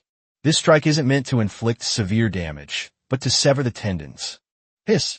The Toad Queen cried out in pain, letting out a sharp, angry screech. The next moment, its long, scarlet tongue covered in barbs, like a giant siege spear, stabbed towards Sun Hao with a fierce wind that tore through the air. King Kong, hold it down. Lin commanded. Roar. King Kong roared as he charged forward, his massive body colliding violently with the Toad Queen's long tongue. With its bioengineered unicorn arm, it used pure brute force to firmly restrain the wildly writhing giant tongue. Bang! A muffled yet penetrating gunshot echoed eerily from the top of the cave. Yuan had already seized the high ground without anyone noticing. In his vision, there was the frantically struggling Toad Queen, the roaring King Kong, and splattering saliva. Everything entered a slow-motion state, as if time had frozen. The mark of the sniper god. Target locked. A special bullet, imbued with an aura of destruction, traced a death trajectory too thin for the naked eye to follow, and struck the Toad Queen's wildly spinning left eye with deadly precision. Puffed. The bullet exploded inside the eyeball, creating a large cloud of blood mist mixed with yellow fluid. The excruciating pain drove the Toad Queen completely mad. It suddenly flung King Kong away, letting out a deafening cry of despair. Immediately afterwards, the sticky pustules on its back began to throb violently at an unprecedented frequency. Watch out! It's about to make its move. Sun Hao shouted a warning. Before he finished speaking, the pustules burst one after another. Puff! Puff! Puff! Foul-smelling green liquid splattered everywhere, and dozens of smaller but equally ferocious sea monsters and toads leaped out of the bursting pustules. They squawked and charged at the three of them with reckless abandon. Sea Demon Toad Monster? An old friend. Lishan's lips curled into a slight smile. But the next moment, a trace of reminiscence flashed in his eyes, and his smile turned bitter. He remembered his three-eyed toad. King Kong was instantly entangled by more than a dozen toad monsters. These little creatures aren't particularly powerful, but they can be quite troublesome if there are many of them. A bunch of small fry trying to get on the table? Sun Hao snorted coldly, flicked his wrist, and the dragon slayer's saber danced in his hand, creating a dazzling net of blades. The Azura sword technique. A dazzling display of skill. The blades flashed, but not to kill. The flashes of light from the blades were like a chef carving intricate designs on top-quality ingredients, precisely slicing in front of and under the feet of the little toads, disrupting their vision and balance, causing them to spin wildly in place, and even attack each other. Taking this opportunity, Xia Yuanzhou raised the muzzle of his sniper rifle again. Bang! Bang! Bang! With each gunshot, a toad's head exploded. Not a single bullet missed its mark. His shooting was calm, efficient, and precise, as if he were not fighting, but performing a surgical operation with millimeter-level precision. Seeing her offspring being slaughtered, the one-eyed toad queen was utterly enraged. It abandoned all its goals, and with a sudden leap, its massive body, like a mountain of flesh, pressed down on Sun Hao below, intending to crush him into mincemeat. "Uncle Sun," Lin exclaimed. "Perfect timing. I'll rip you open." The battle with Lin Yuan in the dungeon gave Sun Hao a lot of combat experience and built up his confidence. Instead of retreating, he advanced. Facing the Toad Queen's overwhelming attack, he kept his legs slightly lowered, as steady as a rock. The dragon-slaying saber in his hand drew a simple, unadorned arc from bottom to top. The Azura blade technique. A flat blade cuts through armor. The blade slices across the surface with a unique force, like using minimal force to deflect a great weight. Click! The Toad Queen's tough, impervious skin on her abdomen was actually sliced open with a huge gash by this seemingly gentle cut. Green blood and foul-smelling internal organs gushed out instantly. "Now!" Sun Hao roared at the top of his lungs. Xia Yuanzhou's gun was already aimed at the newly appeared wound. Bang! A bullet, carrying the aura of destruction, pierced through. Boom! The Toad Queen's enormous body suddenly froze in midair, then burst like a punctured balloon. A bloody storm instantly filled the entire cave. "Congratulations! You have successfully defeated the demon Toad Queen." The system notification popped up in front of the three people at the same time. Xia Yuanzhou leaped from the height and landed steadily. He walked up to the spoils and silently picked up the half of the pendant that shimmered with a faint light. Sea Demon's Eye Twin Pendants, right half. Quality, relic. Drop rate, 0.1%. Type, equipment. Description, a special item with an extremely low probability of dropping after defeating the Sea Demon Toad Queen. Collect the left half of the Sea Demon's Eye Twin Pendants to synthesize the complete Sea Demon's Eye Twin Pendants. The combined effect, it can mark the enemy's weak points, but it requires Toad Gold Sand to activate. A family needs to be together, all together. Toad Gold Sand.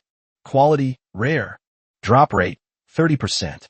Type, trade goods, consumables, quest items. Description, the stone crystals inside the body of the Sea Demon Toad King or Queen are extremely valuable. This can be used to activate the Sea Demon's Eye Twin Pendants, complete. He took out the other half from his pocket, and the two pieces emitted a soft light as they came close together, automatically adhering to each other. Then he sprinkled the toad-shaped gold dust onto the twin pendants, activating the latter's effect. Xia Yuanzhou put the pendant around his neck, and a cool sensation instantly flooded his mind. The whole world seemed to become clearer and more transparent in his eyes. He looked up at Sun Hao and Lin and said succinctly, "Thank you for your hard work. You could divide the rest among yourselves." "Hey Xia, you're too kind." Sun Hao waved his hand with a smile, but his gaze fell precisely on the few drops of the queen's slime. "This stuff is great for marinating certain special ingredients. The taste is absolutely superb, and it might even have amazing effects." Chapter 108, Building the Long Wind. The best home for the 1,000-mile ship. Lin rushed forward and grabbed Sun Hao's restless hand. "Uncle Sun, you can't eat this stuff? Take a look at its description. The queen's slime. Quality, excellent. Type, material. Description, a special mucus secreted from the Toad Queen's body, extremely tough and sticky, which hardens to a degree stronger than steel after drying, making it an excellent stitching material and enchanting adhesive. He let Tian rub his hands together and grinned. So, I should keep this treasure. This high-end stuff is perfect for reinforcing the joints of my diamond-like body. A clear look of pain flashed across Sun Hao's face. But soon, his gaze was drawn to another piece of spoils. It was a purple sack that was still pulsating slightly. The Toad Queen's poison sack. Quality, excellent. Type, materials, consumables. Description, an organ that stores the Toad Queen's lifelong venom, possessing strong corrosive and paralyzing effects. If this thing were cooked and served to one's own family, they would probably start a feast on the spot. But if it's given to the enemy, Sun Hao put the poison sack into his storage space with satisfaction.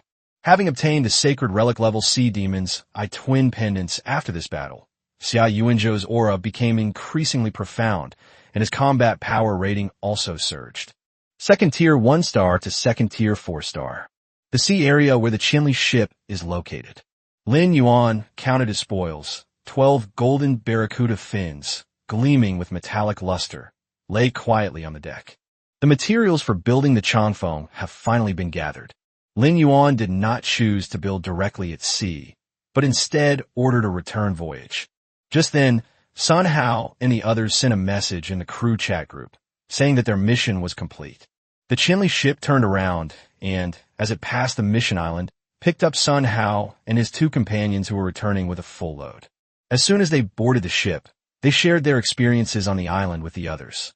Amidst laughter and cheers, the Qinli returned to that familiar port. Under the expectant gaze of all the crew members, Lin Yuan took out the blueprints for the Changfeng and opened the system panel. Synthetic Changfeng. Materials testing. Golden Barracuda fins X10 satisfied. Wood X110 satisfied. Steel X60 satisfied. Confirm synthesis? Confirm.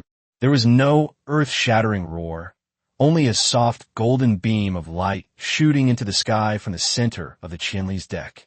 The materials needed to build the Changfeng were all swept up by an invisible force in this light, decomposed into the most primitive data grading, and then rapidly recombined according to a mysterious law. Lu Xuanzhu's mouth dropped open, his face filled with shock. The light faded. A brand new 2-masted sailing ship, like a deep-sea behemoth awakening from its slumber, stood quietly before everyone's eyes. Its hull is twice as large as the Qinli, with smooth lines and a powerful feel. The bow of the ship resembles an eagle spreading its wings, its sharp eyes gazing into the boundless distance. The deck was wide and flat, with 4 dark cannon muzzles on each side, gleaming with a cold metallic luster, as if they could spew out destructive fury at any moment. As for the ship that accompanied them for a week, weathered storms with them, and made great contributions, Lin Yuan had already decided on the best home for it. The artillery and supplies on the Qinli can be transferred to the Changfeng with a single click. After finishing, Lin Yuan led Yan Yingli and Lu Xuanzhu straight to the governor's mansion. Outside the palace gates of the governor's mansion, the 3 of them happened to run into Liang Hongbin, the newly appointed captain of the guard team, in charge of leading the patrol. He was no longer as disheveled as when he first met Lin Yuan. Instead, he was full of vigor and high spirits. Wearing light armor and a cloak, he did indeed have the air of a captain. It's only been a day since I last saw him, and he seems like a completely different person.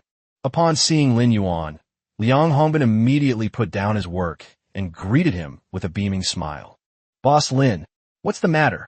"I'm looking for red eyes," Lin Yuan said. "No problem. Just follow me." With Liang Hongbin, the captain of the guard team, leading the way, Lin Yuan and his entourage entered the governor's mansion with a clear path. "The governor is right here." Liang Hongbin had changed his address and no longer used the nickname Red Eyes. "Boss Lin, please wait a moment at the door while I go and tell the governor that you have arrived." Lin Yuan was stunned for half a second before he realized that the governor that Lao Liang was talking about was Red Eyes. Liang Hongbin pushed open the door and entered the governor's office. The moment the door opened, Lin Yuan saw Red Eyes processing a pile of documents, with his adjutant Gao Zheng assisting him. Although Red Eyes was extremely busy and seemed rather unfamiliar with these paperwork tasks, his bloodshot eyes shone with an unprecedented brilliance. This kind of brilliance is called responsibility. Before Liang Hongbin could even report, as if sensing something, the red-eyed man, who had been engrossed in his documents, suddenly looked up and saw Lin Yuan at the outer gate. Brother Lin, Red Eyes immediately dropped the documents and rushed over, his eyes full of joy. It seems our Governor General is doing a good job. Lin Yuan smiled and patted him on the shoulder. It's all right, Red Eyes said with a smile, scratching his head. In front of Lin Yuan, he didn't need to put on airs as a governor and was completely relaxed. But soon, Red Eyes seemed to realize the purpose of Lin Yuan's trip, and a hint of melancholy appeared on his face. Brother Lin, what brings you here this time? Lin Yuan pursed his lips and said helplessly, We are about to leave One-Eyed Harbor and set sail for the Black Crow Islands. Really? His fiery red eyes dimmed instantly. Lin Yuan continued patting the other person's shoulder, smiling and comforting them. Don't be like that. It's not like we'll never see each other again. Oh, by the way, I left you a gift at the port. The 1,000-mile ship is yours now. Red-Eyed was stunned and asked blankly, Qianli? Isn't that your ship, Brother Lin? I bought a new boat. Lin Yuan took a deep breath. The Qianli accompanied us through a fierce storm. To be honest, we're quite reluctant to part with it. Giving it to you is the best home I could think of for it. Red-Eyed Man waved his hands repeatedly. No, Brother Lin, this is too valuable. I can't accept it. I'll accept it. Lin Yuan's tone was calm, yet carried an undeniable authority. I previously asked you to consider whether to join my fleet or stay on One-Eyed Island. Now it seems the answer is quite obvious. The people here need you more than I do. I believe you can create a bright future for One-Eyed Island, and even for the feathered people. If the Qianlihou can help you even a little, then it has fulfilled its value. You wouldn't want to see it slowly decaying in some forgotten corner, would you? His red-rimmed eyes instantly turned red. He sniffed hard, his throat bobbing, wanting to say something, but unable to utter a word. Finally, he nodded heavily and stopped refusing. He solemnly declared, One-Eyed Harbor will always be the home of the immortal boat pirates. Brother Lin, from now on, no matter where you encounter trouble in Zhouhai, just say the word, and I'll risk my life to bring people there.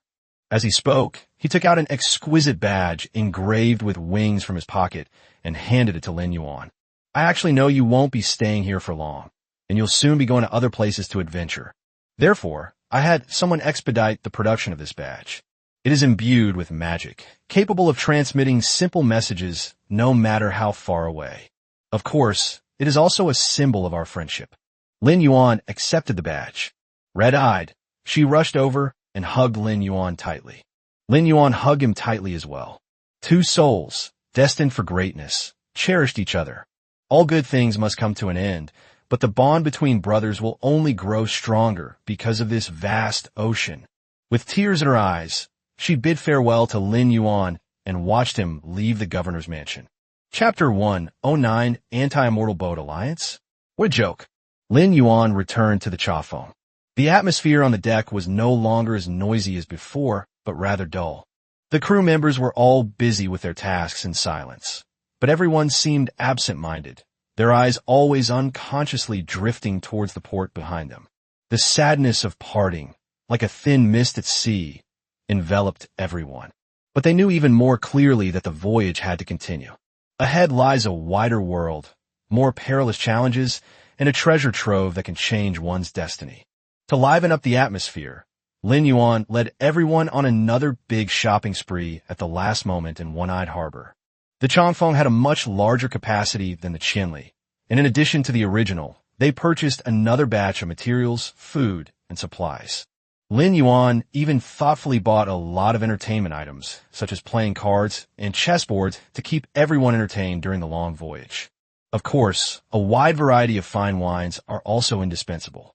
After spending all my coins, I still had 6,139 left.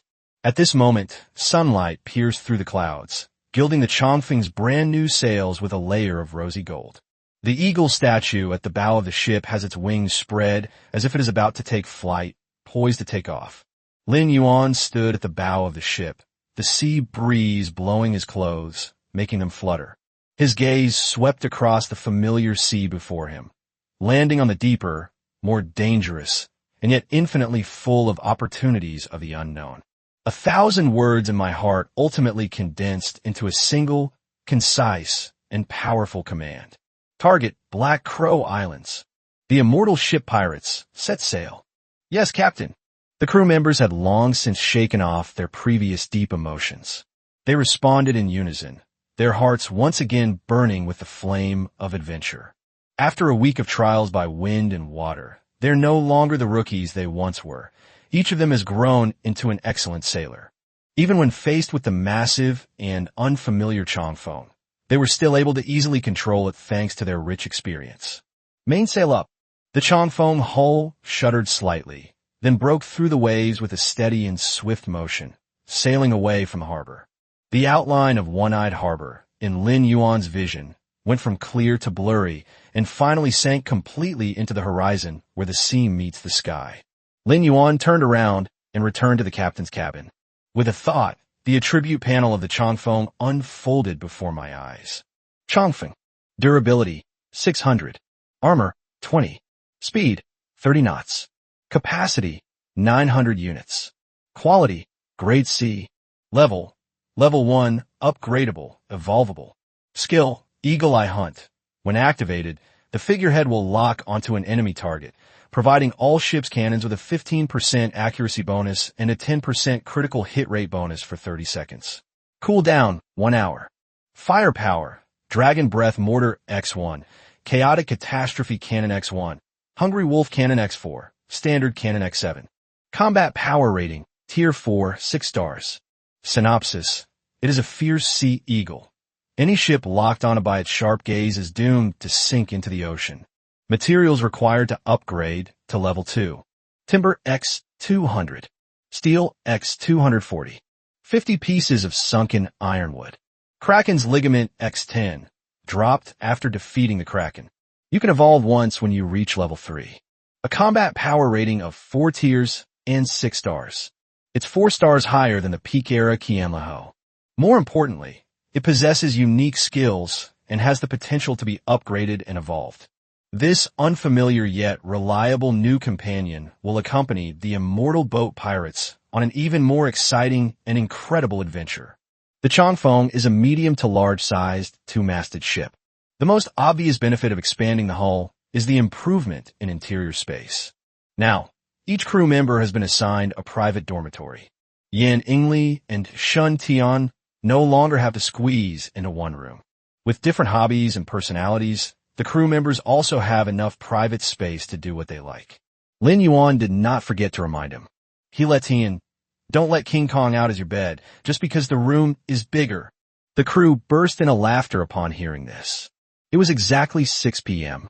The system announcement that the event had ended resounded throughout the entire endless sea. The event to catch exploding starfish has officially ended. Congratulations to the immortal boat pirates for achieving first place on the event leaderboard with an astonishing 27 members. Rewards, 10,000 gold coins, title Demolition Expert, top tier guild creation scroll X1. Demolition Expert title. Captains with this title will have all the cannonballs of their fleet permanently gain a 20% bonus to explosion damage and explosion radius. This announcement was like a depth charge, instantly triggering a massive uproar on the World Channel. Holy crap, did I see that right? 27. Did they wipe out the entire starfish colony? I remember the immortal boat pirates already had 27 members not long after the game started. So they didn't participate in any events for the rest of the time and easily got first place? 27 is already terrifying. Anyone who participated in the event knows how hard it is to catch those exploding starfish. The second place winner, Starlight, only had 11. A permanent 20% shell bonus for demolition experts? How are we supposed to play like this?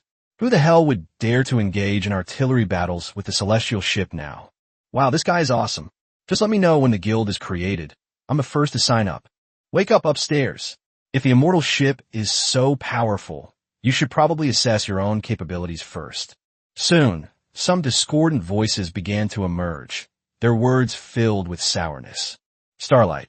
I'm Captain Starlight, and this second place is so frustrating. One crew member died, Another was seriously injured, and I and the others were also wounded. I don't even know if the seriously injured one will make it through the night. Starlight. We fought tooth and nail, and they emerged unscathed. Why? Starlight. If you ask me, the immortal boat pirates definitely exploited a loophole in the system and used unfair means.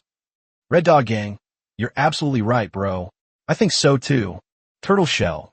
I propose that our powerful fleets unite to form an anti-fantasy ship alliance and jointly resist this behavior that disrupts the game's balance. Black Sails Pirates. I second that. They're eating meat while we can't even get soup. What's the point of this game? We have to teach them a lesson. Red Dog Gang. They're a bunch of monkeys. We have to teach them a lesson. In no time, there was a surge of responses. A temporary chat group called the Anti-Ferryboat Alliance was quickly established with the help of some people. Those captains who harbored resentment or jealousy towards the immortal boat pirates flocked in like sharks smelling blood. Chapter 110 Ictory Celebration Banquet Bonus Chapter. Lin Yuan glanced at the comments of those clowns and couldn't help but burst out laughing. Someone failed to get first place and suffered heavy losses, which made them furious. They also accused the immortal boat pirates of exploiting loopholes and using underhanded tactics. After stirring up controversy, their followers further slandered the immortal boat pirates for cheating. Do you have any evidence? Words are meaningless. They're all based on conjecture. And the Anti-Immortal Boat Alliance? Lin Yuan was not angry at all. On the contrary, he was somewhat expectant. He does hope that this alliance will be established as soon as possible. A motley crew, perfect for serving as fuel for the Chongfeng's upgrade. Based on the current average level of other fleets, they're not even worth a finger from him. At this moment, another string of text popped up on the system panel. Congratulations! Your fleet has won first place in the starfish catching event. The reward has now been credited to your account. You can also submit one of the winning photos. A group photo of the entire fleet would be best. Note, this photo will be pushed out as an announcement and will be visible to all players. Lin Yuan's purpose in winning this event, besides obtaining the reward, was also to enhance the reputation of the immortal boat pirate crew. In fact, in his mind, the latter was more important than the former. Lin Yuan didn't care about those so-called anti-mortal ship pirate alliances at all. They were just a bunch of clowns who brought shame upon themselves. He could let them do whatever they wanted. But this award-winning photo must definitely showcase the style of the immortal boat pirates. Lin Yuan did not have any suitable photos on hand. If we were to take the photo now, it would be at dusk, and with the setting sun in the background, the symbolism would be somewhat inappropriate. The immortal ship pirates should be like the rising sun at 8 or 9 o'clock in the morning. Therefore, Lin Yuan decided to take this photo first thing tomorrow morning. As for the top-tier guild creation scroll, as a reward for the event. While preparing dinner, Lin Yuan discussed the name of the guild with his companions, deciding that it wouldn't be too late to create it later. In this game, ordinary players can only create ordinary guilds by spending a considerable amount of gold coins. Top-tier guilds mean more member capacity, higher event priority, better ranking rewards, and so on. Captain, dinner's ready. Around 7 p.m., Lin Yuan was compiling a Voyage report when Sun Hao's booming voice rang out on the deck, interrupting his thoughts. Along with the sound came a smell that was a mixture of charred aroma and the fragrance of some unknown meat. Lin Yuan walked out of the captain's cabin and found that everyone was not eating in the spacious new kitchen, but had moved the long dining table to the deck. They were all gesturing excitedly, their faces beaming with smiles. Judging by this, they're about to throw a party. A smile unconsciously crept onto Lin Yuan's face. He took a few quick steps and soon blended into the lively and bustling atmosphere. It turns out that this was a grand feast specially prepared by Sun Hao to celebrate the completion of the Chongfeng, the Xianzhou pirates winning first place in the event and the start of a new voyage. In the center of the table was a large pot of strangely purple stewed meat. The meat chunks were also dotted with some shimmering, viscous purple liquid, which looked like some kind of highly poisonous alchemical product. On the side was a plate of fish, roasted until the skin was charred black, but the inside was filled with bright green juice, and it gave off a refreshing minty aroma. This fish looks very strange. I don't know its name. Experience told Lin Yuan that it was best not to ask what kind of fish it was or what its origin was. When Chef Sun cooks, you could just eat it without thinking.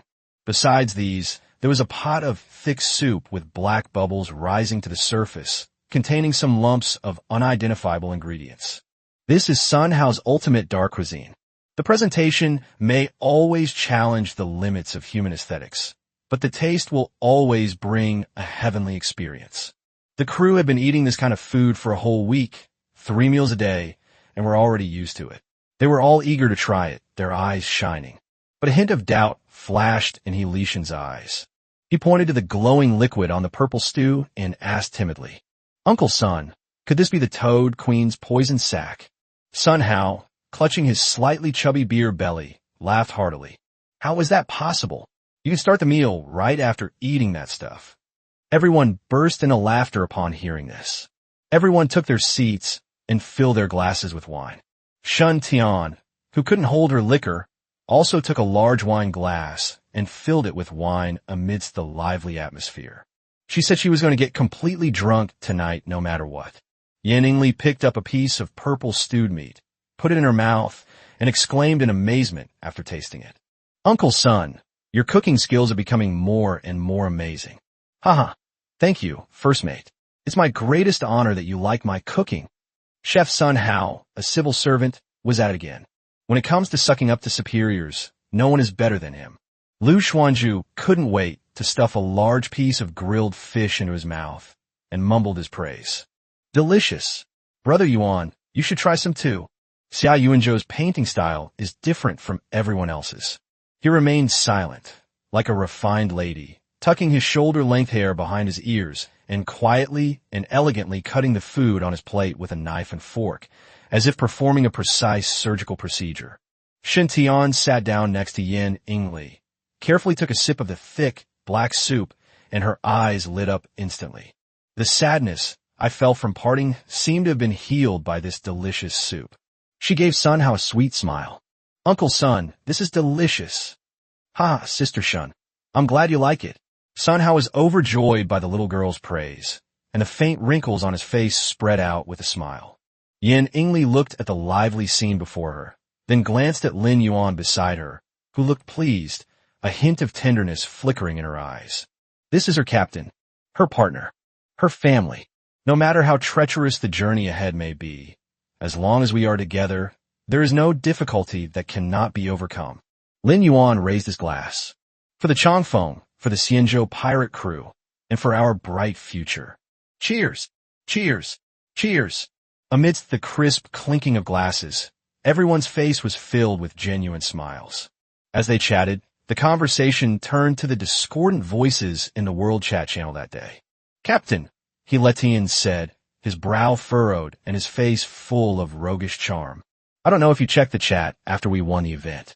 Many people are envious of our immortal boat pirate crew. They gossip that we got first place by cheating and being clever. I really want to slap their stinking mouths twice." "Yes, I saw it." Lin Yuan nodded, appearing completely unconcerned. "Let them do what they want. They're just a bunch of clowns who can't recognize a great man. Coming here would only mean certain death. They openly plotted in the public chat, just so we could see it. This is a blatant provocation. Do you really think our immortal boat pirate crew is afraid? Hee. I've made up my mind. Tomorrow morning, let's take a super cool photo together and upload it to the system as our award-winning group photo.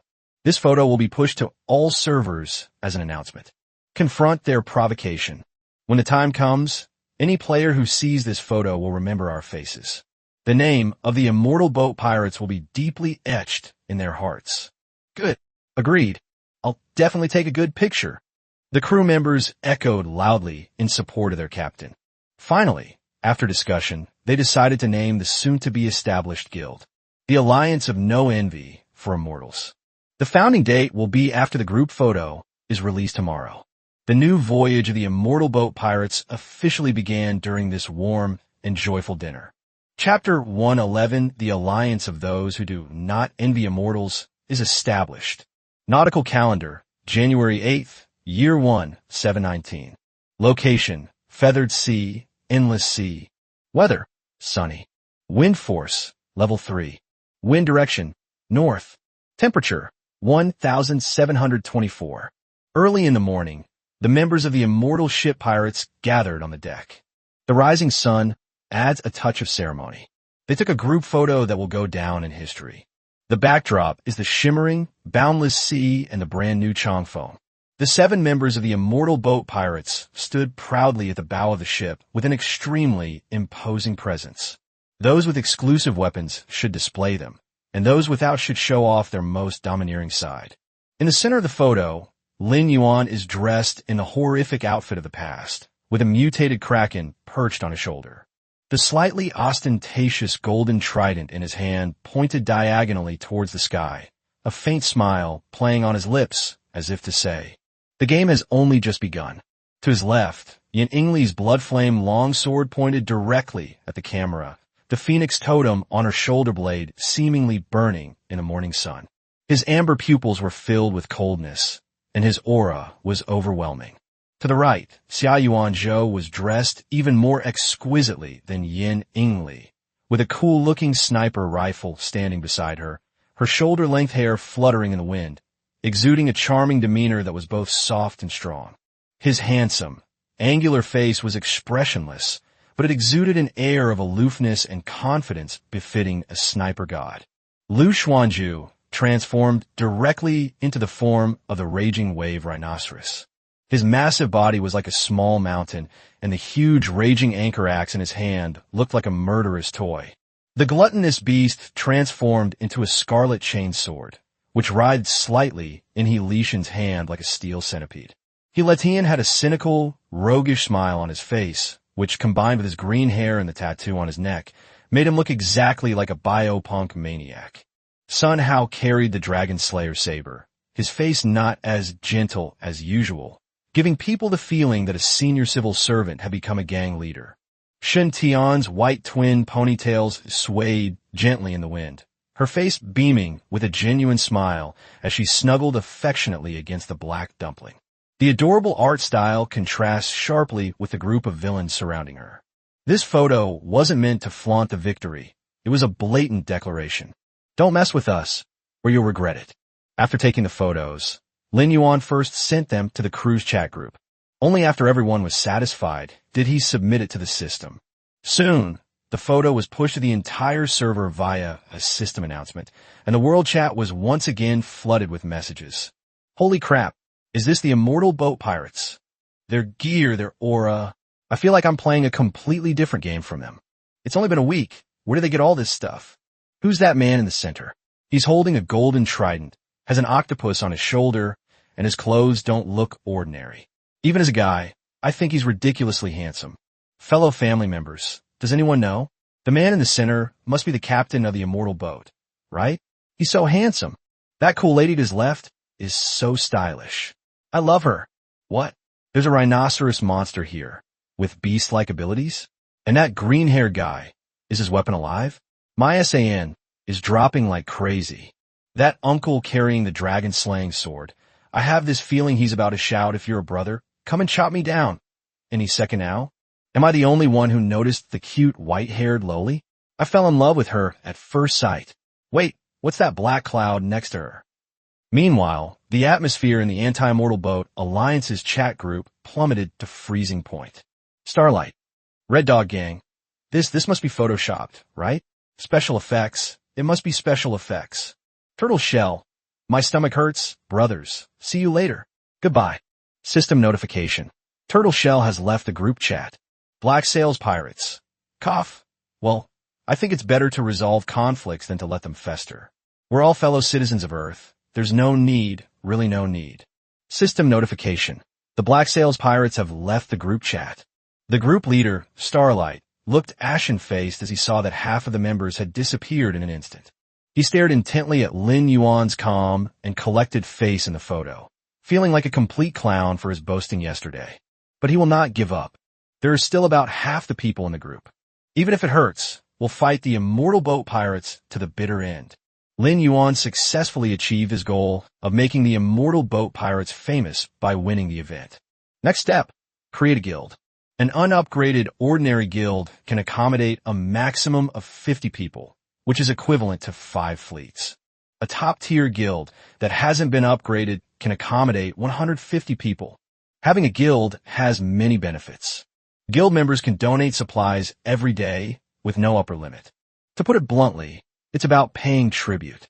Every union has this step. Donated supplies can earn guild contribution points. Basic resources, such as timber and steel, contribute fewer points. The higher the quality of the donated items, the higher the contribution points. Each crew member can check their contribution ranking in the guild at any time. All items offered by the crew will be stored in the guild warehouse as data, which the guild leader can access at any time. This means that with the guild, Lin Yuan no longer needs to worry about not having enough basic materials. Some materials that are difficult to obtain and that you're too lazy to go through the trouble of getting. He can also post a guild bounty and ask guild members to help him. For example, the rare material Kraken's ligament for upgrading the long wind can be collected by capable guild members. In short, there are many benefits to creating a guild. Without hesitation, Lin Yuan took out the top-tier guild creation scroll and clicked to use it. In the guild name field, enter the 5 characters Bu Shan Shan Lan Bu Xian Xian Alliance. After creating the crew, taking advantage of the rapidly rising popularity and peak buzz surrounding the immortal boat pirate crew, Lin Yuan directly posted a message in the public chat. The immortal boat pirate crew's affiliated guild, the Immortal Disappointing Alliance, has been established. Spaces are limited. Those with the ability will be given priority. Immediately after that, he sent a guild invitation link.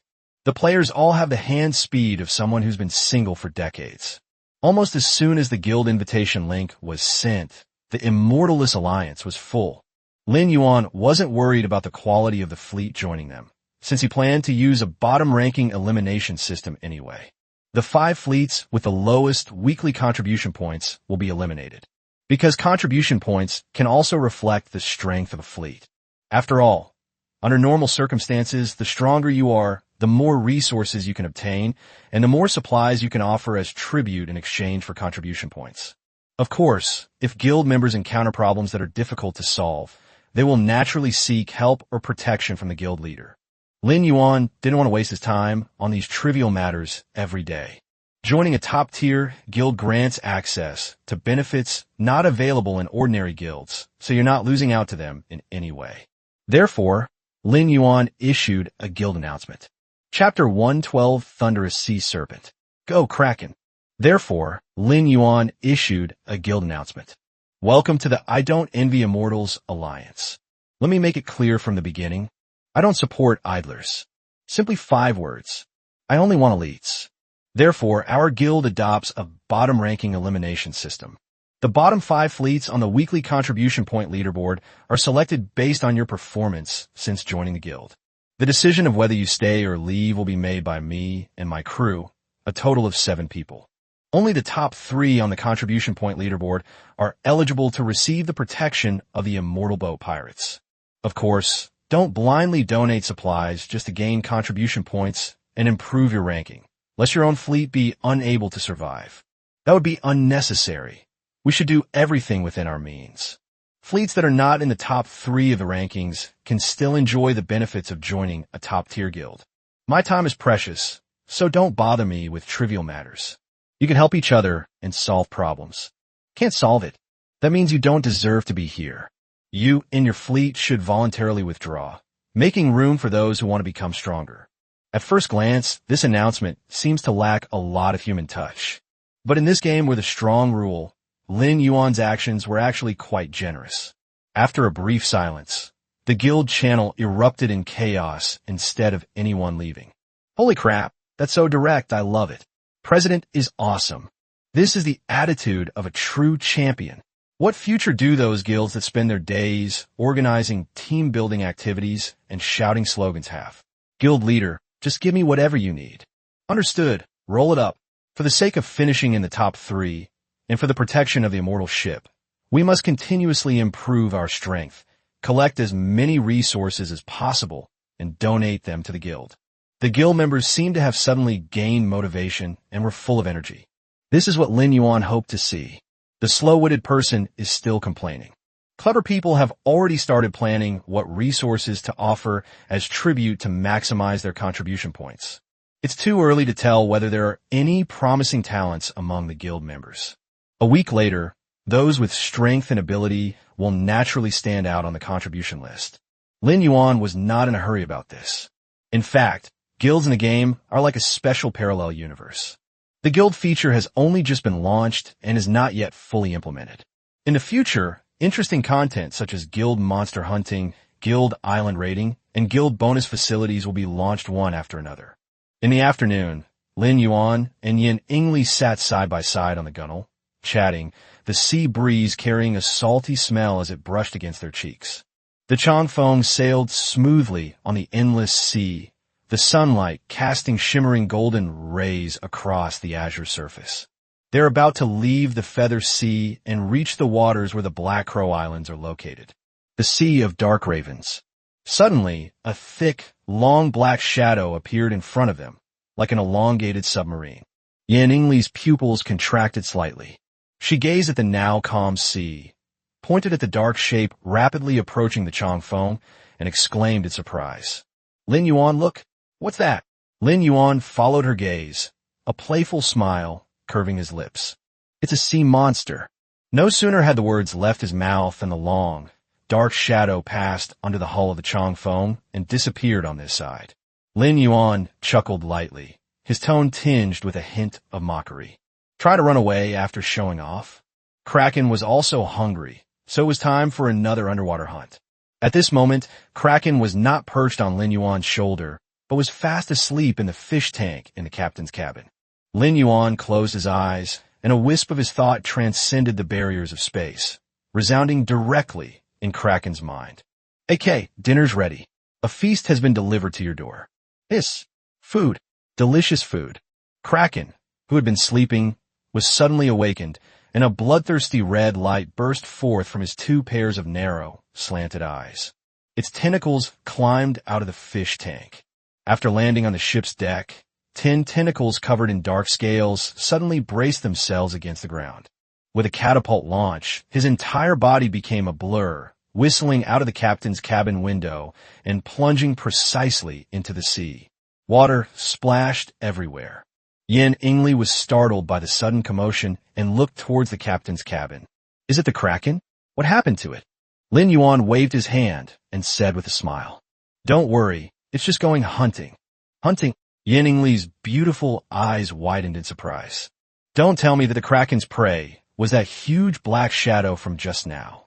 Lin Yuan didn't speak, but the smile on his face answered Yin Ingli. As soon as Kraken entered the seawater, it was freed from its metamorphic state. The small octopus that had been perched on Lin Yuan's shoulder suddenly swelled in size, reverting to its original ferocious and enormous form. It dives into the deep sea, like a king surveying his territory. That receding shadow could not escape its perception. 2 pairs of piercing eyes flashed with a scarlet light, already locking onto the location of their prey in the dark seawater. The sea monster seemed to be merely passing through and had no interest in the Changfeng ship on the sea. But when Kraken was starving, he came over to show off. Then don't blame Lin Yuan Yin for taking advantage of you. Lin Yuan is not planning to control the Kraken this time. He was merely observing the opponent's battle from Kraken's perspective. He wanted to see if Kraken, who was going through a period of transformation, had shed his childhood naivete and was capable of standing on his own. Without the slightest hesitation, Kraken unfurled its 10 tentacles and then thrust them backward with a sudden force. Its massive body stirred up a surging undercurrent in the water, propelling it towards the shadowy figure. A hunt in the deep sea has begun. Through Kraken's perspective, Lin Yuan gradually saw the true nature of the shadowy figure. It was a thunderous sea serpent of unimaginable size. Its body is even thicker than the Changfeng, and its length is at least 30 meters. Its entire body is covered with a layer of dark green keratinous scales, each scale gleaming with a cold, hard metallic luster, and its edges are as sharp as knives. What's most terrifying is its head, which has long since deviated from the category of sea snakes. A white skeleton was growing on its head, like a crown made of bones, with dark blue arcs of electricity swirling around it. Its mouth can split open to an astonishing angle, revealing sharp teeth inside that resemble a meat grinder. His vertical pupils gleamed with a cruel and cunning light, clearly indicating that he was quite intelligent. This low-level elite Thunder Sea Serpent is a nightmare for this sea area, possessing terrifying combat power. It sensed a threat from behind and suddenly turned around. When it saw the equally massive Kraken, its crimson vertical pupils showed no fear, but instead ignited an even more ferocious fighting spirit. In its mind, this sea area cannot tolerate the existence of a second strong one. Roar! The thunderous sea serpent let out a silent roar, stirring up a huge current of water. Its massive body was surprisingly agile in the water. It swung its tail violently, opened its gaping maw, and charged toward the Kraken with immense force. Chapter 1:13 Kraken did it. Boom! A muffled roar came from underwater, sending up a towering column of water. Startled, Lu Xuanzhu on the Changfeng jerked the rudder and cried out in alarm. My goodness, what's going on in the sea? Are the gods fighting? Beneath the surface of the sea, as the thunderous sea serpent charged menacingly towards him, a hint of disdain flashed in Kraken's two pairs of slanted eyes. Performance unleashed. The tenfold speed boost provided by the burst of energy allowed Kraken to easily evade the fatal blow. Undeterred by its initial failure, the sea serpent turned its head, spread its tail, and launched another attack. This time, Kraken neither dodged nor avoided the attack. The 8 tentacles suddenly retracted backward. Flying headbutt. Bang! The two enormous creatures collided violently in the deep sea, producing a muffled, thunderous roar. The terrifying shock wave spread wildly in all directions from the point of impact, instantly turning the surrounding fish into a bloody mist. The bony crest on the sea serpent's forehead contained terrifying power, releasing a strong electric current. The pair of demonic horns that grew on Kraken's head after devouring the mad bullfish also showed astonishing hardness, firmly resisting the impact of the bone crown. The subsequent electric current made his whole body numb and unable to exert any strength. Taking advantage of this opportunity, the Thunder Serpent launched Kraken away. The enormous snake's mouth suddenly opened, revealing a mouthful of sharp, blade-like fangs. A foul-smelling, dark green venom sprayed out like a high-pressure water jet, heading straight for Polikin's face.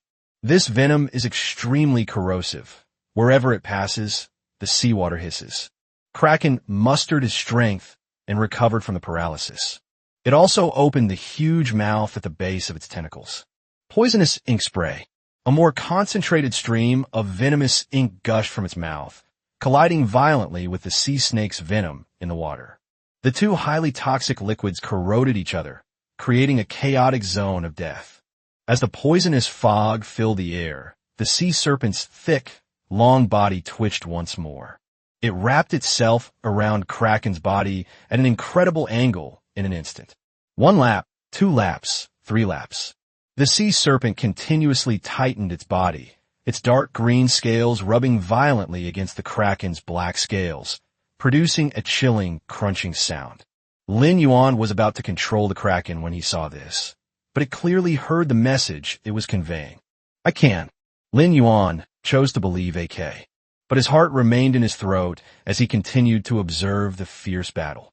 Having merged with Kraken's consciousness, he could feel a terrifying, strangling force coming from all directions, as if it wanted to grind Kraken's bones into powder. Kraken, in pain, let out an angry hiss. At the same time, the bone spikes that grew from the bone-spinning porpoise on its 10 tentacles stood upright and plunged fiercely into the sea serpent's body. However, sea snakes have amazing defensive capabilities due to their keratinous scales. Bone spurs can only pierce the skin, drawing out a little green blood, but cannot cause fatal damage. The strangulation force grew stronger and stronger, and Kraken's body even began to creak under the strain. Seeing that Kraken was about to be twisted into a shred by the Thunder Sea Serpent, Lin Yuan couldn't bear to watch any longer. He suffered the same pain as Kraken. However, at the last moment, Lin Yuan hardened his heart and chose to believe Kraken. AK, let know what a true Ocean Emperor is. Lin Yuan's trust and encouragement unleashed Clark's potential. It did not disappoint its owner's trust. At the critical moment, the red light in Kraken's 2 pairs of piercing eyes suddenly intensified to its peak. A soul-shaking experience. An invisible, terrifying pressure suddenly erupted. This force ignored physical defenses and directly impacted the soul of the thunderous sea serpent. The sea serpent, which was strangling with all its might, suddenly stiffened. A look of confusion and fear flashed in its crimson vertical pupils, and the force of its strangulation loosened. Now, Kraken seized the fleeting opportunity and unleashed a skill combo. Performance unleashed. Massive transformation of body movement. A surge of power erupted from every cell of Kraken in an instant. Its muscles swelled at a visible speed, and its dark scales creaked and groaned as they were stretched. 10 times the power. Roar. Kraken let out a roar that shook the deep sea, and its 10 tentacles, which had been tightly bound, suddenly expanded outward, doubling in size. Compared to the over 30-meter-long Thunderbolt sea serpent, it seemed a little smaller. Click, click. The sound of bones cracking echoed in the water. Those aren't Kraken bones. They're from the Thunder Serpent. Under the terrifying burst of power 10 times greater, the sea serpent's proud strangulation force instantly crumbled. Its body, which was wrapped around Kraken, was forcibly stretched and torn apart. Green blood gushed out like a fountain, staining the surrounding seawater green. The excruciating pain jolted the Thunder Serpent back to reality from its soul-shaking shock. It frantically twisted its mangled body, trying to escape, but it was too late. The Kraken's 10 pointed tentacles, resembling eagle claws, gripped the sea serpent's head like deadly chains. The sharp claws were deeply embedded in the sea snake's flesh. The sea serpent struggled frantically, its massive tail sweeping across and lashing the Kraken repeatedly. Thud, thud, thud. Water splashes erupted repeatedly underwater. But the Kraken's tentacles gripping the snake's head remained completely still. Click. The top of the Thunder Serpent's head was blown off.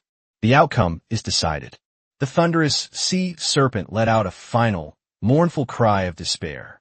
As its massive, battered body pulverized with life, everything around it fell into a deathly silence. The battle between the two powerful sea creatures resulted in all ordinary marine life within a 100-meter radius becoming the savior's casualties. Krakina's body, which had expanded to its limit due to his colossal transformation, now deflated like a punctured balloon, rapidly shrinking back to its normal size. The explosive power within the muscle fibers receded like a tide, replaced by waves of intense exhaustion. It released the 10 tentacles that were holding the snake's head, allowing the mangled corpse to slowly fall into the dark seabed. The series of skills used almost completely drained Kraken's physical strength and energy. But in those two pairs of slender, drooping eyes, an unprecedented light shone. That was the radiance of the victor, the deep satisfaction and pride that came from the first time he had independently defeated a powerful enemy. It did it. Without relying on Lin Yuan's control, it defeated this elite-level Thunderbolt sea serpent on its own. It proved through its actions that it had grown not only physically, but also mentally. He proved that he was no longer the naive and reckless young man he once was. Instead, he grew into a king of the ocean who could adapt to changing circumstances and make flexible use of his abilities. A strong feeling of hunger came from my stomach, urging me to replenish the energy I had consumed. Without further hesitation, Kraken's massive body sank, catching up with the falling snake corpse. It opened its enormous mouth at the base of its tentacles and unceremoniously tore off a large chunk of snake meat. Chapter 114 Kraken learns new skill, harvesting snake meat. The Thunder Sea Serpent's dark green, keratinous scales were as fragile as paper in the face of the Kraken's powerful bite and sharp teeth. The sweet and pungent taste of blood and flesh, mixed with rich marine energy, slid down my throat and into my stomach. A warm current quickly spread throughout my body, dispelling fatigue and nourishing my cells. Lin Yuan on the ship also received feedback, and subtle changes were occurring inside his body. He felt like he was in a sauna, and his face flushed uncontrollably. To avoid letting Yan Yingli see his embarrassed face, Lin Yuan turned his head to the other side. Kraken feasted in the sea. With each swallow, its body shape undergoes a visible change. The row of ferocious bone spikes on the 10 tentacles also became thicker and sharper. The bony growths growing on its head are not like the crown of the thunder sea serpent, but rather resemble a battle helmet full of aggression. Its body is constantly growing, and its normal size is moving from the original 10 meters to 15 meters or even longer. During its transformation period, the Kraken's growth rate became even more astonishing. Just then, a system notification sounded in Lin Yuan's mind. Kraken successfully devours the thunderous sea serpent. Kraken learned the skill Thunder Pulse from his battle with the Thunder Serpent. Thunder Pulse releases high-voltage current to paralyze opponents. This is far more advanced than simple venom and physical attacks. Lin Yuan vividly remembered the scene of the Thunderbolt sea serpent releasing electric current from its skull. That paralyzing effect can be used to launch surprise attacks in battle. Kraken's ability to master this skill is undoubtedly a huge gain. This means that its attack methods are more diversified, and its combat effectiveness has reached a new level. Watching the Kraken continue to feed voraciously in the sea, Lin Yuan's consciousness withdrew from its perspective and returned to his own body. He could sense Kraken's joy, and he could also feel the restlessness within his own body caused by the increase in his four-dimensional attributes. Strength, 45 to 48. Constitution, 33 to 35. Agility, 29 to 30. Spirit, 40 to 42. Combat power rating, Tier 4, 3-star to Tier 4, 4-star. The Thunder Sea Serpent, which is over 30 meters long, still has too much meat. Even with his enormous appetite, Kraken only ate less than a tenth of the food. We can't finish it. We simply can't finish it. Are the rest just going to be wasted on the seabed? This is elite-grade sea monster meat, containing a large amount of marine energy. Even a single bite of this food can cause ordinary marine creatures to mutate and gain a surge in strength. Not to mention, what if another sea monster were to snatch it up, eat it, and then replace the thunderous sea serpent as the little tyrant of this sea area? A thought flashed through Lin Yuan's mind. He issued a command to Kraken through a soul link. AK, don't just eat it yourself. Figure out a way to cut the rest of the meat into pieces. The Kraken in the sea paused, puzzled, but still faithfully carried out its orders. Its 10 tentacles, each ending in a sharp claw, now transformed into the most efficient cutting tools. Uft, uft. With a flick of its claws, it easily sliced the enormous snake carcass into evenly sized pieces of flesh. Each piece was as big as the long dining table in the kitchen of the Changfeng. After doing all this, Lin Yuan rang the ship's bell to summon the crew. He asked them to bring out all the fishing nets they had used to hunt exploding starfish. Brother Yuan, what's all this fuss about? Lu Xuanzhu asked, puzzled. Let's get some good stuff.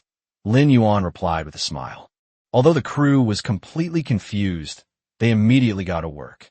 Soon, huge fishing nets were prepared. Under Lin Yuan's command, the crew worked together to throw the fishing net into the sea. Captain, what are we trying to salvage? Yuletian asked, looking at the empty sea. Lin Yuan did not answer, but a mysterious smile appeared on his lips as he stared intently at the sea. The next second, the calm sea surface suddenly began to churn. Gurgle. A string of bubbles rose to the surface of the water. Immediately afterwards, a huge chunk of flesh covered in dark green scales floated to the surface, wrapped around the Kraken's tentacles. Holy crap! What is this thing?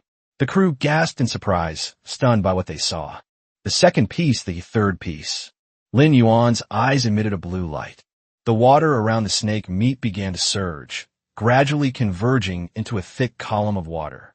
The water column lifted up huge chunks of snake meat, as if controlled by an invisible hand, and they fell one after another into the fishing net that had already been laid out.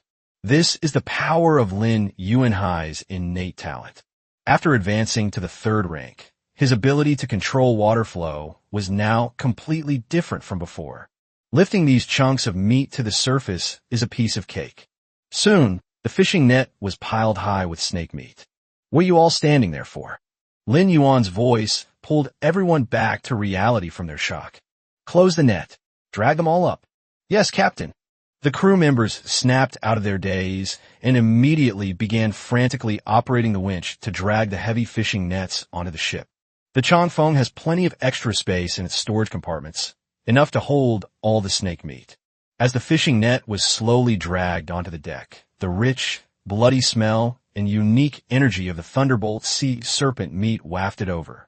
The crew members looked at the mountain of spoils, their faces filled with shock and ecstasy.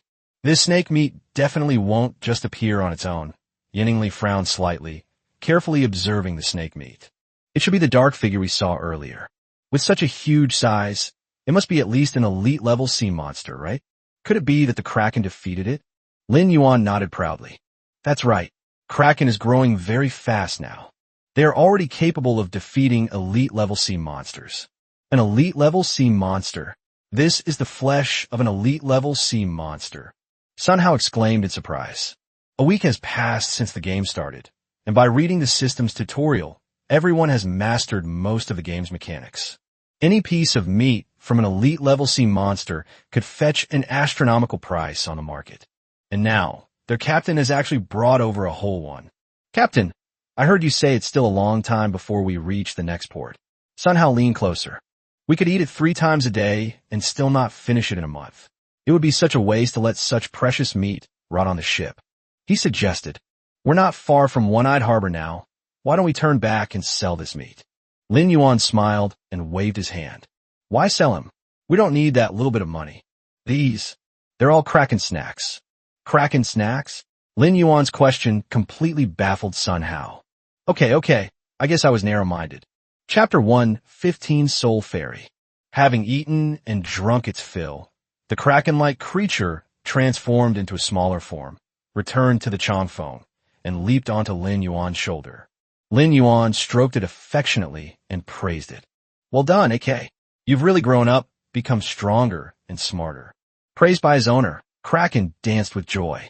Before long, thanks to the efforts of all the crew members, the meat of the Thunderbolt sea serpent was all moved into the storage compartment, and Lin Yuan nodded in satisfaction. In daily life, the Kraken remains in a state of metamorphosis. Food is consumed relatively slowly. Kraken's food supply problem will not be a concern for him for a long time to come. This undoubtedly solved one of his major pain points. Night completely swallowed the last ray of light. Lu Xuanzhu piloted the Changfeng on the sea. At 9 o'clock in the evening, they had already entered the Dark Raven Sea, where the Black Raven Islands are located. Yinning paced back and forth in her room, a strange unease pressing on her chest, making her somewhat irritable. Later, I simply lay down in bed and went to sleep. But I tossed and turned, unable to fall asleep. Finally, she gave up her futile attempt, got up, put on a thin coat, and went to the side of the ship to get some fresh air. A thin white mist rose from the sea, resembling a cream puff floating on coffee. Because of the poor visibility, Lu Xuanzhu kept the boat's speed very slow. It was already this late, and if the fog got any thicker, he was prepared to anchor and go back to rest. First mate, what's wrong? You look so worried. Lu Xuanzhu, who was on the bridge, noticed Yinningli.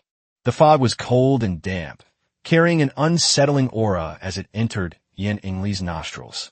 On a normal night, wearing only a single layer of clothing would feel refreshing, but at this moment I felt a chill. Yinningli subconsciously hugged her arms tightly, trying to draw a bit of warmth. Oh, nothing, I just couldn't sleep for some reason, so I came out for some fresh air. As soon as he finished speaking, a few faint green lights gradually appeared deep in the mist. Yinningli thought she was seeing things, rubbed her eyes, and refocused her gaze on the thin mist. Lu Xuanzhu, did you see the green light in the fog? Lu Xuanzhu narrowed his eyes, then frowned. I saw it. After saying that, he subconsciously lowered the anchor. With a loud screech, the Changfeng whistle pierced the air, sounding like a speeding car screeching to a halt. Lu Xuanzhu stepped off the wheel platform, leaned over the gunwale, and peered out. The green glow in the thin mist flickered, like a candle burning in the wind, yet it also carried an indescribable eeriness. Moreover, the eerie light was slowly approaching. Hey, first mate, could there be something in that fog? Lu Xuanzhu swallowed nervously. Don't let it be another ghost ship. What happened? Lin Yuan asked hurriedly as he strode out of the captain's cabin. He knew that the Changfeng would not suddenly stop for no reason unless there was an emergency. Before Yin Ingli and Lu Xuanju could answer, their words were choked back by what they saw next. One after another, translucent boats made of green, eerie light drifted out of the mist. These boats are not very big. It is more than 2 meters long and about half a meter wide. What's truly unsettling isn't these small boats. It was the people on the boat. Like the small boats, they are also translucent. They varied in appearance, age, and clothing. Yet without exception, they all emanated a chilling green light with blank expressions and empty eyes. Before long, more and more small boats emerged from the mist and silently passed by the Changfeng. They make no sound. There was no sound of paddling, no sound of the hull cutting through the waves. It just floated and moved quietly. In a daze, Yin Ingli even had a kind of illusion. The Changfeng was no longer sailing on the endless sea, but had mistakenly entered the realm of the dead and stumbled into a river leading to the underworld. Countless soul ships formed a silent fleet, sailing majestically. We know neither where we came from nor where we are going. When Lin Yuan first saw the magnificent yet bizarre scene before him, his heart skipped a beat. But soon, a memory from the depths of his mind surfaced. In a previous life, around this time, some players traveling in the Dark Raven mentioned similar events in the world chat. They witnessed a scene resembling the ferryman of souls. Because the incident was bizarre and strange, it caused quite a stir at the time. Later, as more and more players encountered similar incidents, the authenticity of the event was further confirmed. In fact, when Lin Yuan was writing the Voyage log, he also mentioned that the immortal boat pirates might encounter a soul ferrying incident in the Dark Raven Sea. I never expected to be so lucky. I encountered it on my very first day in the Dark Raven Sea. Seeing it with your own eyes is far more shocking than any written description.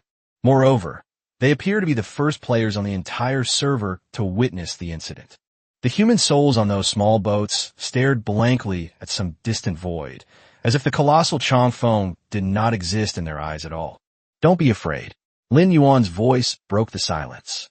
He walked to Yin Ingli's side and gently comforted her. This phenomenon was mentioned in the Voyage log. These spirits are harmless to us. Lin Yuan's voice contained a powerful force, and Yin Ingli's anxious heart seemed to find a support, gradually calming down. It's so cold outside. Why did you come out wearing just a coat? As he spoke, Lin Yuan took off his coat and draped it over Yin Ingli. Yin Ingli looked at Lin Yuan in surprise, her eyes trembling, a warm current flowing through her heart even before her skin felt it. But aren't you cold? Lin Yuan smiled and waved his hand. I'm Fine. Men have plenty of firepower. Yin Ingli didn't stand on ceremony and sincerely thanked Lin Yuan for his kindness. At this moment, Lu Xuanju, standing beside him, seemed somewhat superfluous. But the clueless man didn't realize it, and exhaled a breath of stale air. Brother Yuan, I feel much more at ease after hearing what you just said. Yes, they pose no threat to us. On the contrary, this scene is quite spectacular and a rare sight. Lin Yuan sighed as he said this. Alas, how pitiful are these lost souls.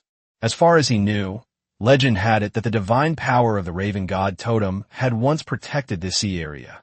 Its most important duty is to guide the souls of the deceased to the underworld. But for some unknown reason, the totem shattered and its divine power dissipated. These souls, having lost their guidance, are forever lost on this sea. On one of the islands of the Black Crow Islands, an ancient tribe that worships the god of the Dark Crow lives. They must know something. At this point, that's all Lin Yuan knows about the Dark Raven God Totem. As for how many pieces the totem was broken into, and exactly which islands in the Black Crow Islands it was on, one would have to go to the islands and ask the people of that tribe. Chapter 116, The Immortal Boat Pirates Battle, the Soul-Devouring Jellyfish.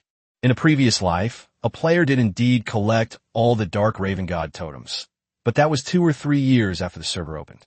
Lin Yuan did not recognize this person. Even if you know them, they certainly won't reveal any relevant information. Even if I were to reveal it, I doubt I'd need it. After all, only a week has passed since the game was launched. If we consider what happened 2 or 3 years later, it would certainly be different now. Moreover, few people know what is happening on the Black Crow Islands right now. Brother Yuan, if I may ask something I shouldn't, Lu Xuanju stammered. Are we still at sea? Or is this the underworld? Did I accidentally cause some trouble? I swear, I wasn't distracted at all. Lu Xuanju frantically waved his hands in front of his chest, afraid that the captain would blame him. It's none of your business, Lin Yuan said in a deep voice. I've looked at the star chart. At this point in time, coupled with the strange phenomenon before us, it means we've already entered the territory of the Dark Raven Sea. We're still at sea, and you haven't caused any trouble. He had barely finished speaking. Puff! The sound of water breaking rang out. A slimy figure shot out of the seawater without warning, so fast that it left only a blur. It swooped down with incredible accuracy towards Lu Xuanju, who was closest to the ship's side, and smeared it directly onto his face. The thing resembled a giant jellyfish without an umbrella, its body translucent and covered with wriggling tentacles, tightly sealing Lu Xuanju's mouth and nose. Changes can happen in the blink of an eye. Lin Yuan quickly ripped the object off Lu Xuanju's face and slammed it onto the deck. Soul-devouring jellyfish. Low-ranking boss. His eyes turned cold, and he clenched his right hand in the air, instantly condensing golden light. Buzz. The golden trident appeared out of thin air, and Lin Yuan's arm muscles bulged without the slightest hesitation. Puffed. Before the soul-eating jellyfish could react, the trident's blade easily pierced the monster's body, and a pool of foul-smelling slime exploded out. The boss-level jellyfish was instantly killed, just like a stray dog on the street. Lu Xuanju slumped to the ground, panting heavily, his face still covered in the slimy, foul-smelling fluid of that substance. He stared blankly at the stain on the deck, and it took him a long time to come to his senses. Brother Yuan, didn't you say it was harmless? Lin Yuan's face darkened completely. The ones attacking Lu Xuanju were not the aimless souls on the ghost ship. It is a soul-devouring jellyfish. His gaze shifted from the still drifting ghost through the thin mist to the bottomless, dark sea below. A terrible thought exploded in his mind. Something's not right.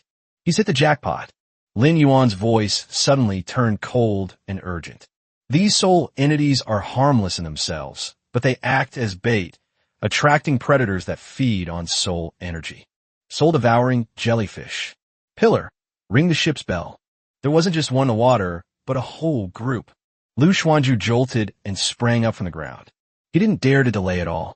As he got up, he wiped his face, shook off the sticky liquid, and scrambled toward the alarm bell at the stern. Clang, clang, clang, clang. The sharp and loud chimes shattered the eerie tranquility of the Dark Raven Sea, echoing far across the deathly still surface. The next second, the entire Chongfeng seemed to come alive. Bang, bang, bang. One by one, the cabin doors were pushed open. The crew members appeared on the deck one after another. Emergency! We've been targeted by a sea monster. All personnel, prepare for battle. Lin Yuan briefly explained the current situation. Everyone instantly entered combat mode. Xia Yuan Zhou appeared at the bow of the ship, having already found the best position to snipe. Shin Tian followed closely behind, her white hair fluttering in the night wind, her gaze resolute, facing her fear head-on. Beside the small body, the cloud-like monster called Black Dumpling was rolling around restlessly, with purple arcs of electricity crackling and swirling around it. He Letian whistled, looking like he was eager to stir up trouble, while the Taotai he was carrying bared its fangs and claws. Sun Hao strode forward, carrying the dragon-slaying saber on his shoulder. Lu Xuanju has also adjusted his state and transformed into a raging rhinoceros. Yan Ingli stood side by side with Lin Yuan. The blood phoenix totem on her shoulder blade shone brightly, and she held a long sword burning with blood-red flames in her hand, her eyes sharp as knives. The latter held a golden trident, his face cold and stern, like a sea god descending to earth. The immortal ship pirates have assembled. Their gazes were all fixed on the sea. Beneath the thin mist, the once calm black water now appeared to be boiling. One after another, strangely shaped, soul-devouring jellyfish are rising from the deep sea, densely packed, numbering in the hundreds. Attracted by the presence of living people on the Changfeng and the rich spiritual energy around them, they surged toward the ship like sharks smelling blood. Bang! A whooshing sound. Xia Yuanzhou opened fire. In his field of vision, everything went into slow motion, and a soul-devouring jellyfish about to leap out of the water was instantly locked onto. The bullet tore through the air and hit the target precisely. The jellyfish exploded into a cloud of green mist in midair. Black balls, blow them away. Shun Tianjiao shouted, and the black ball beside her suddenly inhaled and then exhaled a violent gust of air, blowing 7 or 8 jellyfish that had just climbed onto the ship's side back into the sea. Roar! Lu Xuanzhu wielded the heavy, raging anchor axe, each swing powerful and heavy, smashing all the jellyfish that rushed up into a pulp. The battle erupted instantly. However, these boss-level sea monsters are ultimately nothing more than chickens and dogs in front of the current immortal boat pirates. The real terror comes from the deep sea. Fortunately, it is not an enemy. Just as everyone was cleaning up the small fish on the deck, the entire sea suddenly began to surge violently. A massive, suffocating shadow was slowly rising from beneath the Changfeng. Boom! The sea exploded. 10 enormous tentacles, thicker than ship masts, burst forth from the water.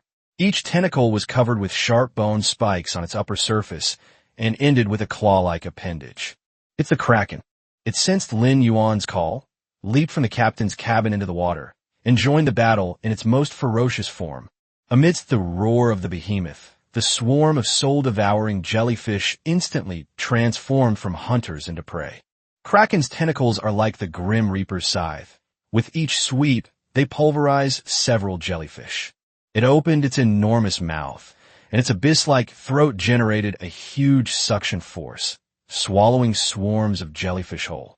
This was not a battle at all, but a one-sided massacre. Soon, the sea returned to calm. Lin Yuan stood at the bow of the ship, feeling the emotions emanating from the Kraken, a mixture of satisfaction and lingering satisfaction. The deck of the Changfeng was covered with the wreckage of countless soul-eating jellyfish.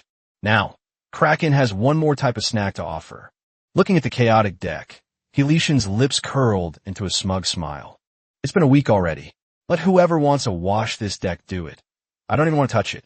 Chapter 117, Yin Ingli's Talent Advancement. Guild Space. After the fierce battle, the deck was a mess. A stench, mingled with the sea breeze, assaulted my senses. It was the unique smell left behind by countless exploding, soul-devouring jellyfish. Sticky and pungent. Just then, Yin Ingli's body trembled almost imperceptibly.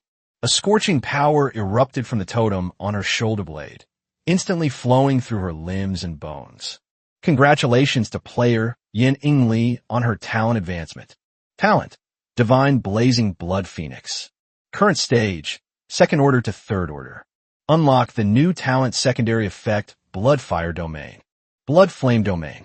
It consumes 10% of your health to activate, creating a domain centered on yourself that burns with crimson flames. Within the area, enemy units will suffer burning damage and be inflicted with a grievous wound effect, reducing their recovery ability. Congratulations to player Yin Ingli on advancing her combat power rating. Combat power rating: Tier 2, 4-star to Tier 2, 9-star. Advancing one's talent to the third tier significantly boosts combat power, since it could allow Lin Yuan, a third-tier 9-star cultivator, to directly leapfrog to a 4th-tier 3-star level. Therefore, it is not surprising that Yin Ingli rose from 2nd-tier 4-star to a 2nd-tier 9-star in one go, because it's relatively easy to increase combat power in the second stage. Of course, this only applies to players with legendary stats. Moreover, Yin is only one step away from advancing to the third rank. In addition, the advancement of her talent unlocked new secondary effects for Yin Ingli. The field of hemo-inflammatory diseases. This is not only an area of effect skill with area damage, but can also inflict a severe injury debuff negative effect on the enemy. Combining area of effect damage, functionality, and tactical advantage, it can be described as a powerful skill. As for Shun Tian and Xia Yuanzhou, who advanced to the second tier at the same time as Yin Ingli, their progress is slightly behind Yin Ingli's. After all, Yaningli had fought an extra battle against the rare Monkey King compared to them. Combat is the fastest way to improve one's talent proficiency. However, given Shun and Xia's aptitude and hard work, they're not far from advancing to the third rank. Yaningli clenched her fists tightly, feeling the new power surging within her body. The thrill of her increased strength caused a glint of light to flash in her eyes, like a flame. She happily tapped Lin Yuan's shoulder beside her. Lin Yuan, hee, can you feel the changes in me? Lin Yuan turned his head, and his gaze fell on Yaningli. He could indeed sense Yaningli's suddenly intensified aura. Such a significant and dramatic improvement can only be attributed to one possibility. He asked tentatively, "Your talent has advanced?" "Yes." Yanning nodded emphatically, her voice filled with barely suppressed joy. "Furthermore, it has awakened a field-type talent secondary effect that can deal continuous damage to enemies and inflict a severe injury debuff." Very good. Lin Yuan's praise was concise, yet carried more weight than any flowery words. "I'm happy to see you getting stronger." At that moment, Yaningli felt that all the battles and dangers had been worth it. Lin Yuan was also very pleased that Yaningli could share the joy of becoming stronger with him. The two smiled at each other and said nothing more, yet it seemed as if they had spoken a great deal in silence. Meanwhile, the harmonious atmosphere was shattered by a burst of cursing and swearing.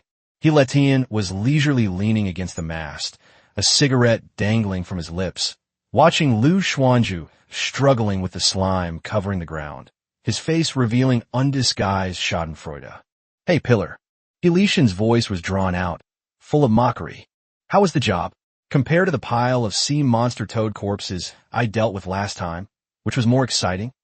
Before Lu Xuanzhu could answer, he wrinkled his nose, sniffed the air hard, and exaggeratedly furrowed his brow. "I cough when I smell this. It still tastes the same, even stronger, even more intoxicating." Letian was in charge of cleaning the deck last week, and Lu Xuanzhu's turn came after him. How could he let go of this opportunity presented by the sarcastic Lu Xuanzhu? At that moment, Zhu Zi was laboriously scraping the hardening, gelatinous substance on the deck with a mop. Hearing this, he cursed without even looking up. "Get lost. You wait. Next time it's your turn, I hope you run into a ship full of mutated sea cockroaches." "That's great. Perfect for adding a meal to my gluttonous tavern." Letian shrugged nonchalantly. "Unlike you, which is sticky and smelly, even a kraken would avoid you." Just as Lu Xuanzhu was so angry that he wanted to smear the mop in his hand directly on Lin Yuan's face, Lin Yuan walked over. He didn't say anything. He simply raised his hand and gently squeezed it against the filthy deck. The next second, the seawater outside the ship's side seemed to be lifted up by an invisible giant hand. A smooth, mirror-like curtain of water covered the entire deck. The water swept up all the filth with incredible precision, without splashing anyone's trousers. Then, the curtain of water, laden with filth, silently receded back into the sea, as if it had never existed. The deck was spotless and looked brand new. Lu Xuanzhu stood there, stunned, staring at the newly renovated deck, then at Lin Yuan's nonchalant profile, before finally managing to utter a sentence. "Thanks, Brother Yuan." Lin Yuan patted Lu Xuanzhu on the shoulder. "It's getting late, and the battle just now was quite tough. I'll help you clean up this time." "Letian, you should say less. You need to understand that you're being asked to clean the deck for no other reason than this. We want you to learn to cherish our ships and cultivate your sense of responsibility. Go back and rest." Letian clicked his tongue, dropped his nonchalant expression, and muttered to himself. "Tisk, boring." He left the mast, flicked off his cigarette ash, and waved. "I'm off to rest. Bye-bye, Captain." Nautical Calendar, January 9th, Year 1, 1849. Location: the endless sea of Dark Raven. Weather: cloudy. Wind force: level 4. Wind direction: southeast. Temperature: 1,524. The Changfeng sailed for another day in the Dark Raven Sea. This sea area is eerily unsettling. The sea was not a sapphire, but a deathly black. Even the wind feels sticky and uncomfortable on my skin. Lin Yuan stood in the captain's cabin, staring at the star chart on the table. The outline of an island shrouded in thick black fog finally appeared at the edge of the nautical chart. That was the first destination of this trip, the location of the tribe that worshipped the Raven God. Raven's Bone Island. The imaging range of the star chart is 100 nautical miles, so to sail to Crow's Bone Island at its edge, it would take 3 or 4 hours at the speed of the chomphone. Lin Yuan was not in a hurry. He opened the system panel and clicked on Guild. What appears before your eyes is no longer a cold data interface, but a three-dimensional projection. A shattered continent floats in the boundless sea of stars. In the center of the continent, a magnificent palace stands proudly. The surrounding area was an open space overgrown with weeds, and everything was in need of rebuilding. This is the guild space of the unenvious Immortal Alliance. Chapter 1:18 Landing on the Island, Raven's Bone Island. The central building is called the Temple of Immortality. It is the core of the guild. Upgrading it means increasing the guild level, unlocking the member limit, and opening up more unknown activities. The core gameplay of the guild system involves using resources donated by guild members to build guild facilities. These facilities have different functions and can provide real personal bonuses and fleet benefits to all members. As the first top-tier guild in the entire server, Lin Yuan's Unenvious of Immortals Alliance has a total of 15 fleets, giving them a head start from the very beginning. Guild members were highly motivated and donated a lot of supplies to the guild in groups of ships. Lin Yuan glanced at the resources in the guild warehouse. Timber X 1,000. Steel X 600. Such a harvest in just one day. It seems everyone has brought out all their best-kept secrets. Lin Yuan's lips curled up slightly, quite satisfied with the result. He knew this was an initial explosive growth, which would eventually level off, but it was already a perfect start. His gaze fell upon the list of buildings that could currently be constructed. The Furnace of Heaven and Earth, the Explorer's Tavern, the port. Further away, there are rows of grayed-out, unlocked options. Trade Plaza, Rune Totem Pole, Steam Technology Research Institute, Hall of Heroes, Arcane Workshop. Each name foreshadows a brand new possibility. However, there are only 2 building slots available at the moment. The resources in the warehouse are only enough for one of the 3 options. Lin Yuan's thoughts raced. The Explorer's Tavern can issue guild quests, but currently everyone is exploring on their own, so it's not a high priority. The port's speed and maintenance bonuses are tempting, but they are more of a bonus than a benefit. Only the Chinquan Furnace can refine basic materials, serving as the cornerstone for all subsequent advanced buildings. To build a tall building, you must first lay a solid foundation.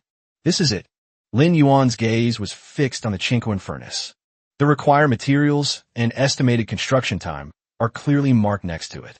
Building a furnace for heaven and earth. Required materials, 800 wood, 500 steel. Construction time, 3 hours. Lin Yuan clicked confirm without hesitation.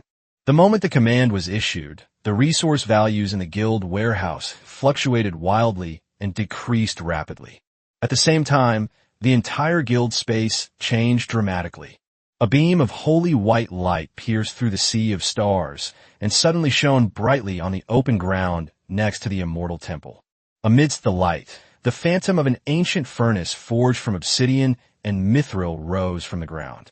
Within the furnace, an inextinguishable arcane flame burns fiercely, gradually rendering and solidifying the illusory image. Guild announcement. The guild facility, the Chinquan Forge, is currently under construction. This message was instantly pushed to the panel of every alliance member. All online members opened the guild page to watch this historic moment. Holy crap, it's already built? Look at that furnace.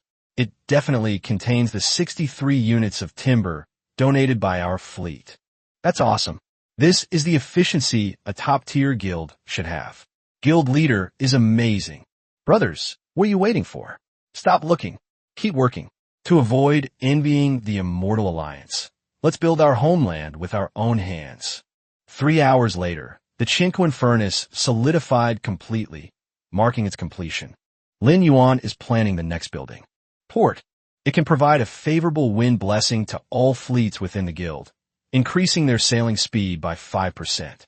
After doing all this, Lin Yuan closed the panel and looked at the Starlight Sea chart. The chomphone is about to arrive at Raven's Bone Island. As night deepened, getting onto the island became increasingly difficult.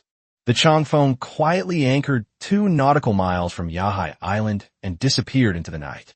Tomorrow morning, everyone will go ashore on the island to search for the ancient tribe that worships the Raven God. Golden Beak Tribe. Nautical calendar, January 10th, Year 1, 731. Location, near Raven Island, in the endless sea of Dark Raven. Weather, sunny. Wind force, level 3. Wind direction, northwest. Temperature, 1,423. Just as Lin Yuan finished dressing, that familiar yet urgent system notification sound rang in his mind once again. New personal tasks have been released. Task summary. Decades ago, for reasons unknown, the Dark Raven God totem split into several parts, which were scattered across multiple islands in the Black Raven archipelago. At the same time, a large number of monstrous creatures with twisted souls began to appear on these islands. Task type, exploration task.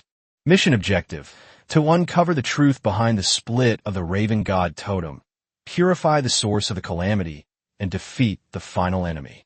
Time limit, none. Quest reward, wolfesse, gaze x1. The Gaze of the Wild Wolf, a special item that will attract the Wild Wolf Pirates affiliated fleet when used. System reminder. Please make sure you are fully prepared before using this. Lin Yuan raised an eyebrow. The system has arranged everything perfectly. It coincided with my own plans. In his plan, after resolving the matter of the Dark Raven God totem, the next target is the Wild Wolf totem of the Wild Wolf Pirates. As is customary, Lin Yuan shared the mission information to the fleet channel.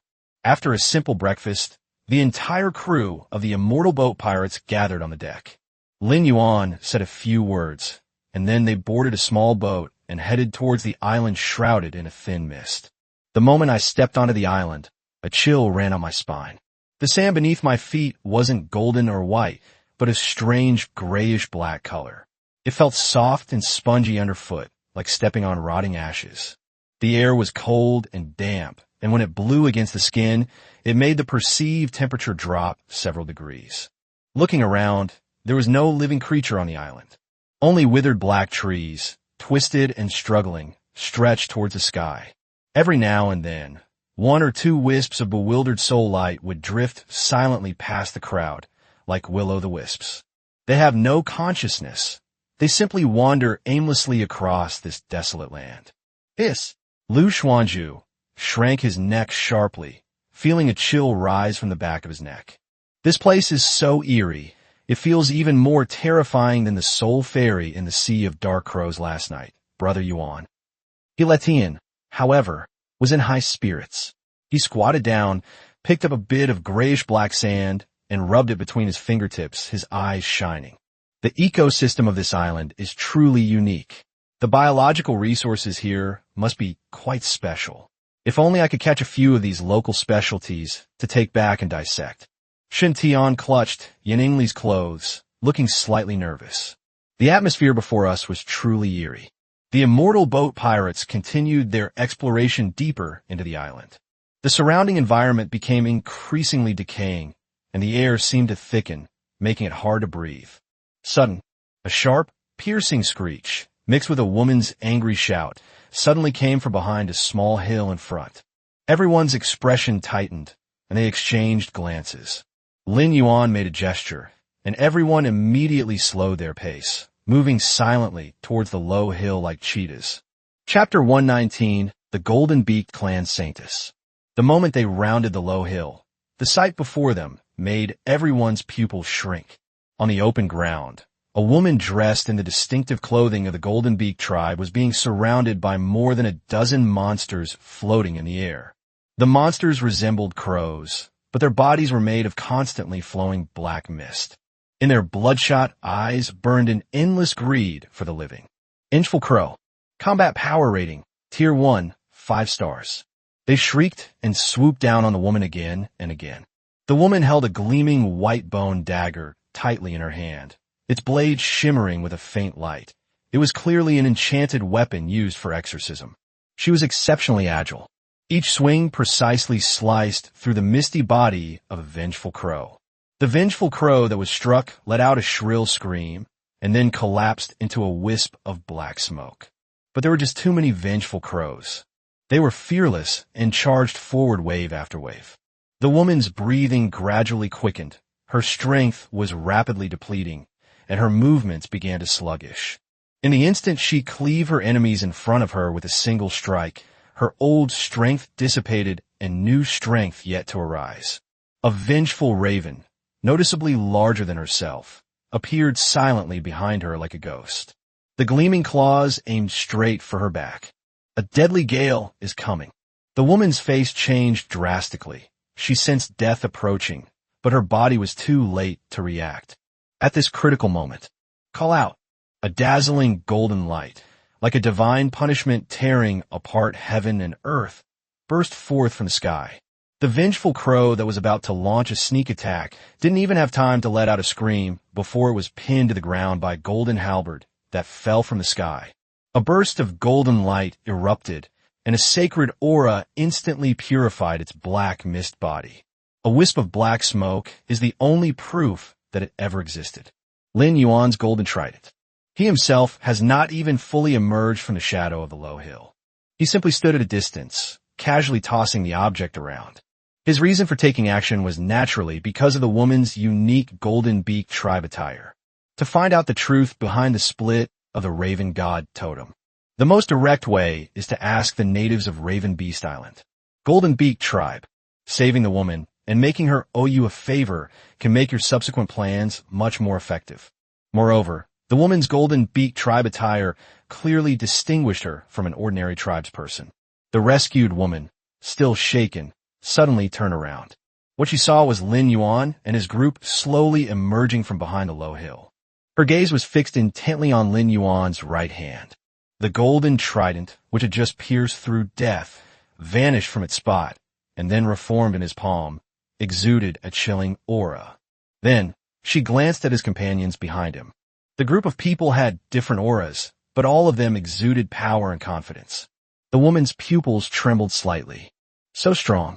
Although she had a backup plan and wouldn't actually die here, she certainly couldn't be as relaxed and carefree as this young man in front of her. Forcibly suppressing the shock in his heart, he greeted Lin Yuan as he approached and thanked him with utmost sincerity. Thank you. Thank you for saving me. Lin Yuan did not stop, nor did he lower his guard in the slightest. He walked to the woman's side, his gaze calmly sweeping over the remaining vengeful crows around them, and spoke indifferently. My name is Lin Yuan, and I am an adventurous captain. Behind me are my crew members. We have no ill intentions in coming here. On the contrary, we are here to make friends and even help you. Unless you abuse my good intentions. These words conveyed no emotion, yet they carried a sense of threat. The members of the immortal boat pirates standing behind him each exuded a unique aura. No, the woman quickly waved her hands. She straightened her clothes, which had been disheveled from the battle, and tried to straighten her back to make herself look less disheveled. Hello, Captain Lin Yuan.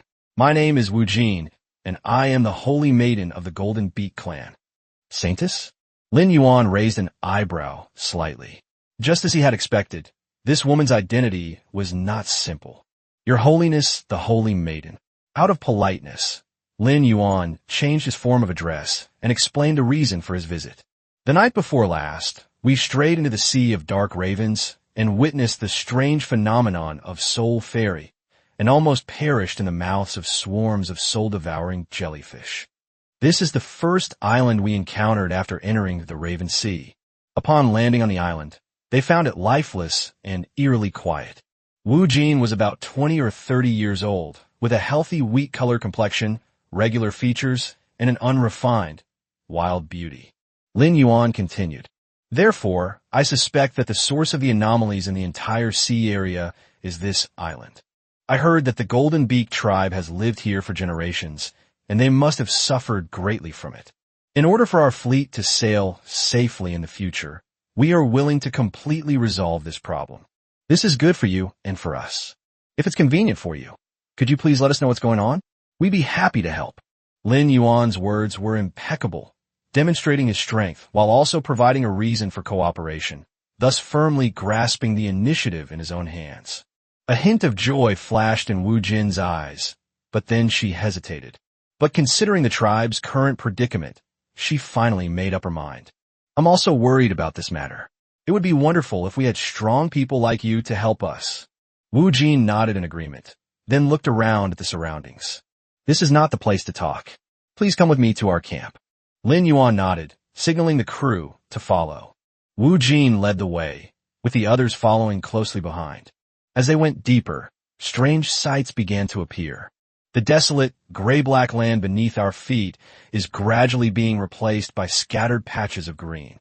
The cold, damp, and decaying smell in the air was dispelled by the warm and fresh fragrance of grass and trees. It was as if I had walked back to the human world step by step from the edge of hell. Hey, Brother Yuan, this place is really weird. It's like a ghost town up ahead, but here it's full of bird song and fragrant flowers. Lu Xuanju scratched the back of his head, his honest face full of surprise. Shen Tian followed closely beside, yinningly. Seeing the vitality around her, her tense face relaxed a lot, and she looked around curiously. After passing through a dense jungle, the view suddenly opened up before us. A vibrant valley appeared before them, where the Golden Bee Clan's camp was located. Dozens of oval-shaped tents are arranged in a staggered pattern, and stone-carved crows with striking gold beaks hang on the curtains of the tent entrances. In the center of the camp, the tribespeople were working hard in the fields. The laughter of children drifted from afar, like a secluded paradise. Lin Yuan's gaze was quickly drawn to a towering tree in the very center of the camp. It was a magnificent tree whose grandeur defies description. The tree's canopy blocks out the sun, and every leaf is a pure golden yellow, resembling a money tree laden with gold and silver treasures. A faint arcane glow lingered around the tree trunk. A gentle breeze rustled the golden leaves, scattering tiny, shimmering specks of gold that danced in the air, sacred and solemn. This idyllic paradise was clearly protected by this giant tree. This tree, Lin Yuan looked at Wu Jin. This is our sacred tree. Mentioning the sacred tree, Wu Jin's face instantly filled with pride and reverence. It was the power of the sacred tree that dispelled the calamity for us and protected the last bloodline of our Golden Beak clan. As soon as the words were spoken, an old but powerful voice rang out. Wu Jin, you've gone outside again without permission. How many times have I told you it's dangerous outside? An elderly man with gray hair and a face full of wrinkles walked over quickly. I plan to resume double updates next month to achieve full attendance. Chapter 120 Udo's Lies? The old man first looked Wu Jin up and down, and only breathed a sigh of relief when he saw that she was safe and sound. Immediately, his wary gaze fell upon Lin Yuan and his group of strangers. The old man was dressed in a more magnificent chieftain's robes, and although he was old, his eyes were still sharp. Grandpa, I'm Fine. Wu Jin stuck out her tongue, then pointed at Lin Yuan and the others and explained. These friends saved me. Moreover, they also want to help us resolve the calamities on the island. It turned out that the old man was Wu Duo, the patriarch of the Golden Bee Clan, and also Wu Jin's grandfather. After hearing his granddaughter's explanation, Wu Duo's wariness instantly turned into gratitude and warmth. So, it was the person who saved my granddaughter. Wu Jin, relying on her skills, frequently left the tribe and ventured into dangerous places, refusing to change her ways despite repeated admonitions. I apologize for making a fool of myself in front of my benefactor just now. Lin Yuan smiled and said it was nothing. He did not immediately state that he had come for the Dark Raven God totem. He knew all too well that for a tribe that worshipped the Raven God, the Raven God totem was undoubtedly its most core taboo. An outsider who inquires about this matter upon arrival will only arouse unnecessary suspicion and distrust. He needed a trigger that would make the other party willingly reveal the truth. Solving the island's calamities is undoubtedly the best starting point. Firstly, this aligns with the mission objectives he received. Secondly, once the Golden Bee Clan's biggest threat is resolved, they will owe a huge favor, making it much easier to ask them anything else. Lin Yuan and his group received the warmest hospitality from the Golden Beak tribe. This tribe, which has been isolated from the outside world for many years, has not seen outsiders for a long time, especially after the so-called calamity occurs. Yanning Li and Shun Tian, two women of outstanding appearance, were warmly welcomed by the young men of the tribe.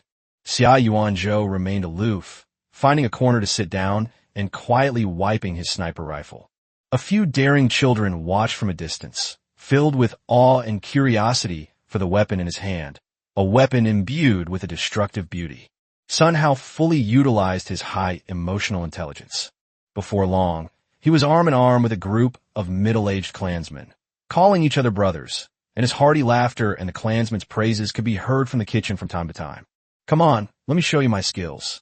Sun Hao rolled up his sleeves and said with a smile, "You're a guest. How can we let you cook?" Someone stopped Sun Hao. "Oh, don't be so polite. We're just here to have a good time." With that, Sun Hao started chopping vegetables. But when he brought out a basin of dark, unidentified objects that exuded a strange aura, the smiles on the faces of the tribesmen froze. However, as Sun Hao was a distinguished guest of the Golden Beak clan, they dared not say much to his face. "Come on, have a taste. Don't be shy," Sun Hao urged with a smile. The crowd looked at each other, then waved their hands repeatedly. In the end, it was an elderly man with poor eyesight who was coaxed and tricked by Sun Hao into taking a bite. The next second, the old man shuddered, his cloudy eyes suddenly flashing with a sharp light, and he excitedly grabbed Sun Hao's hand. "God, a miracle! I've never eaten anything so delicious in my entire life." He Letian, on the other hand, was completely captivated by a strange creature kept by his clansmen that resembled a lizard but had feathers. He squatted to one side, his eyes shining, muttering to himself, as if he had already dissected them in his mind and was studying their body structure. Lu Xuanzhu, like a loyal guard, stayed by Lin Yuan's side without leaving his side. At the luncheon, Chief Wudwa personally poured Lin Yuan a cup of wine brewed from wild fruits, speaking earnestly. "Captain Lin Yuan, I am deeply grateful. Wu Jin is my only family. If anything happens to her, this old man's life is over." Aside from Sun Hao's bizarre cooking, the other dishes weren't particularly refined, and the food and drink had a primitive, rustic feel, but this was the best hospitality the Golden Beak clan could offer. Lin Yuan picked up his wine cup, drank it down with Wu Duo in one gulp, and then got down to business. "Chief Wudwa, you're too kind. Since we have the ability, rescuing Her Majesty the Holy Maiden is merely a matter of course." He put down his wine glass, his expression turning serious. "I want to know what exactly happened to this island, this sea. For the safety of our fleet in the future, I want to get to the bottom of the situation.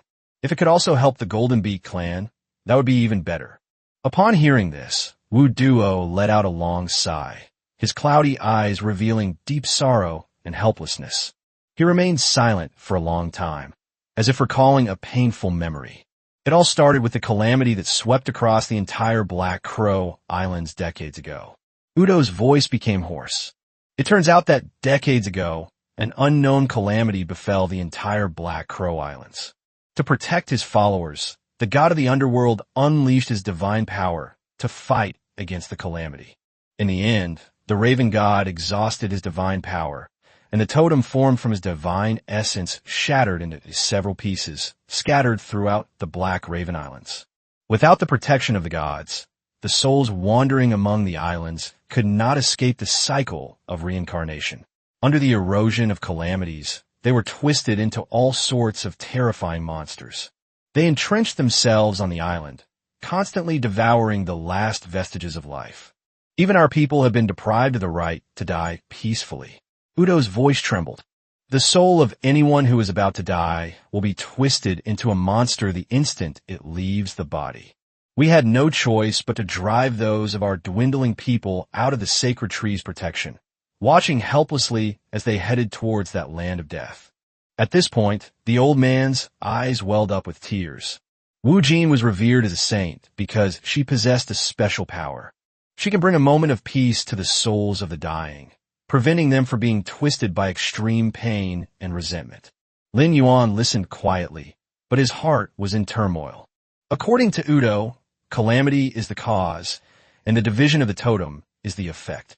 However, the quest prompt he received stated that a large number of monsters appeared only after the totem split. There is a clear contradiction between these two. Udo's version of events is more like an embellished legend used to appease his people. The truth is probably far more complicated than that. If Udo is lying, then what is he hiding? Things are getting more and more interesting. Lin Yuan remained calm and continued to ask, "How can we help?"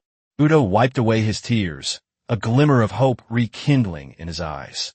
"Our last high priest of the Golden Beak tribe sacrificed himself during the worst of the calamities, pouring all his life's strength into the sacred tree, which brought us this last pure land. However, even his great soul was not spared. It was twisted by the calamity and transformed into an exceptionally powerful monster. It now lingers at the foot of the Weeping Mountain on the northwest side, wailing day and night. It is the source of calamity for Raven's Nest Island, and even the entire Black Raven Islands."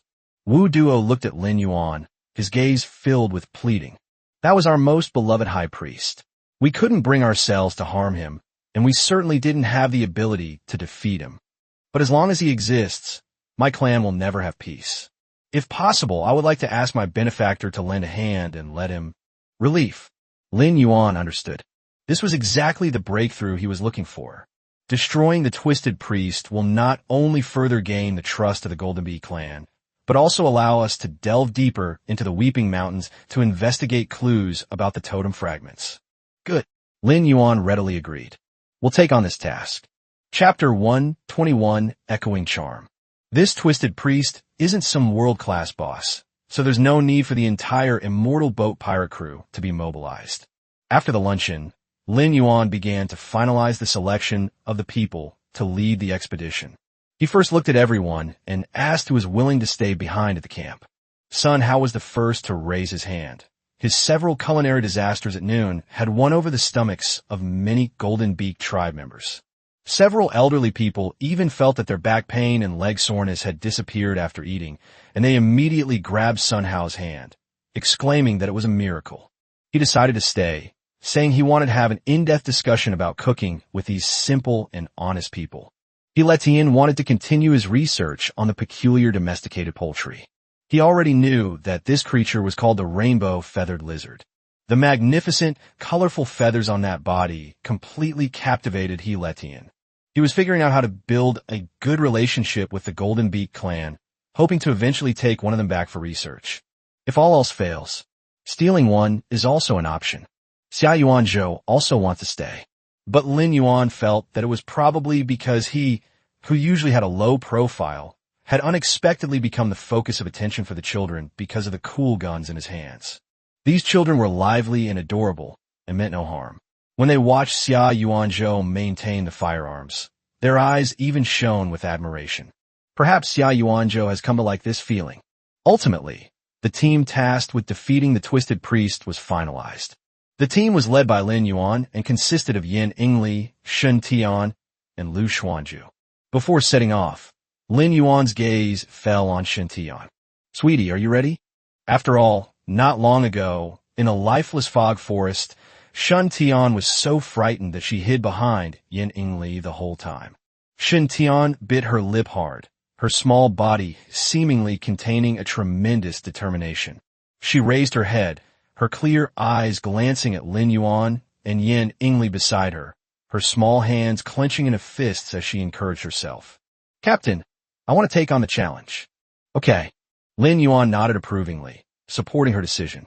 Compared to when she first boarded the ship, Shen Tian's growth is clearly visible. She is gradually breaking free from her dependence on her second personality, Shen Ming. Before they left, Chief Udo solemnly handed them a map and pointed out the approximate location of Weeping Mountain.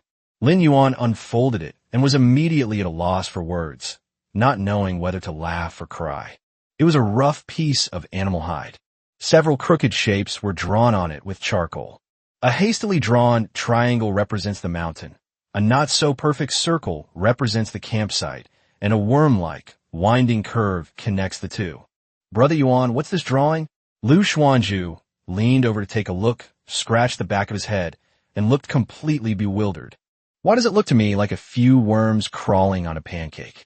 Upon hearing this, Yining Li and Shen Tian couldn't help but cover their mouths and giggle. Even insect crawling are prettier than this. Lin Yuan sighed. helplessly putting away the map and gazing at the distant mountain peak that was faintly visible in the clouds.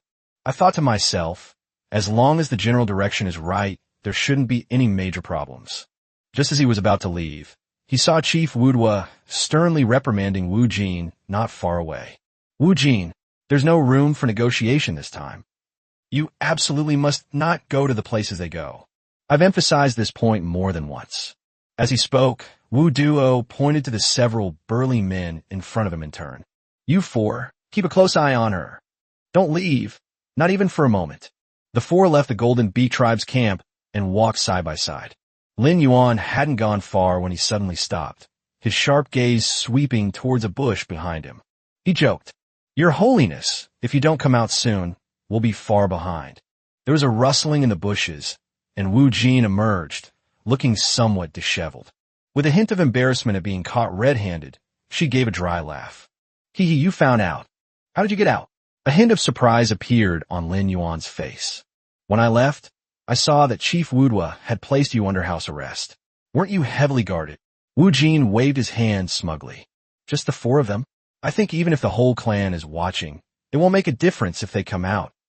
I can easily make them sleep like rainbow feather lizards with a few simple spells. Judging from Wu Jin's context and tone, Lin Yuan deduced that the colorful lizard he was talking about was probably similar to the pig he was familiar with. He didn't want to openly defy the clan leader's wishes, since there were still important matters that required the leader's cooperation. If this strains the relationship, it will be a loss. You should go back quickly.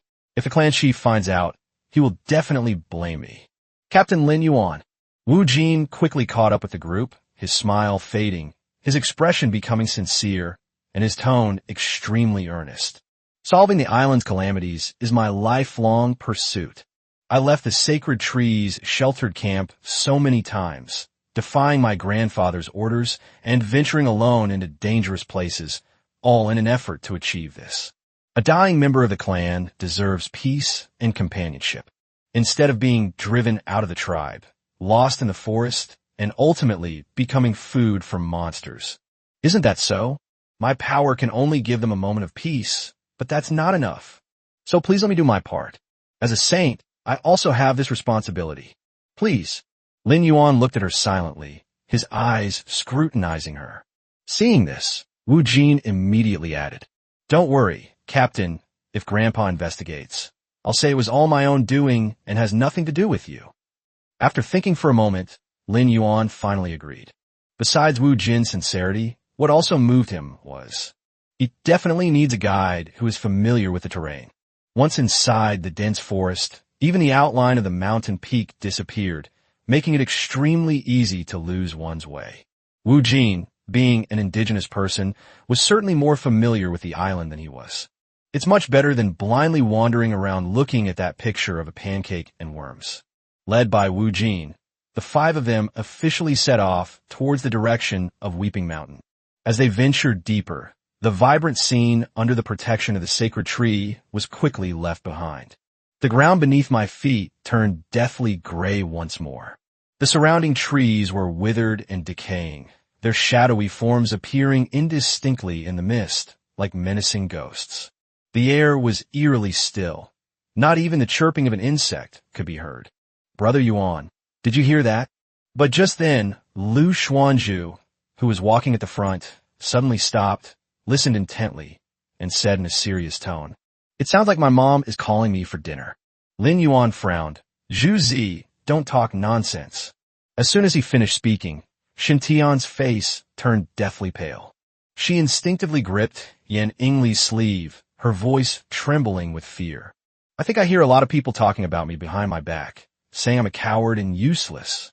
It's an echo demon. Wu Jin's expression changed drastically, and she immediately shouted a warning. Cover your ears and guard your mind. They are the manifestations of twisted remnants.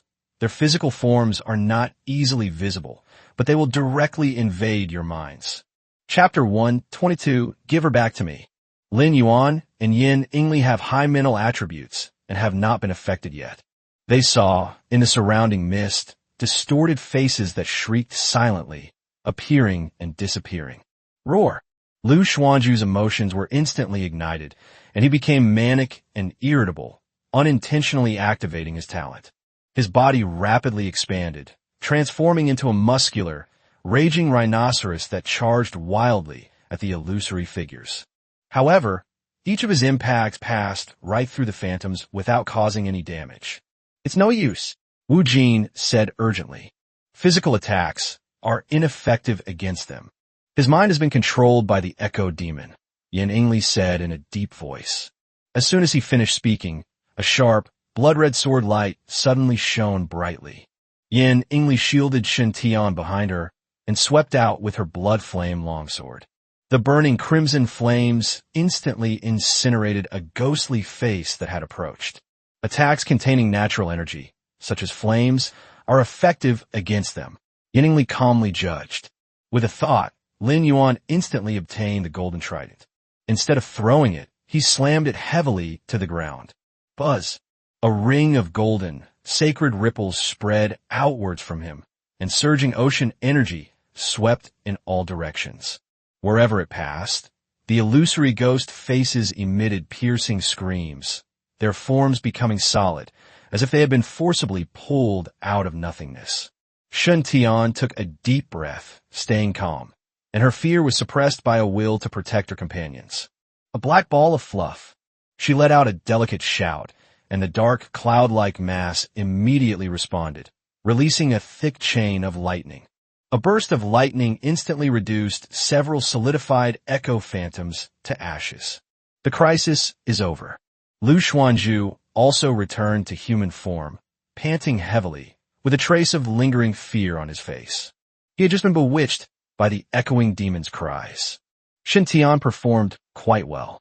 Yin Ingli patted her shoulder without saying a word, but the approval in her eyes was self-evident. Having resolved this problem, the group continued on their way.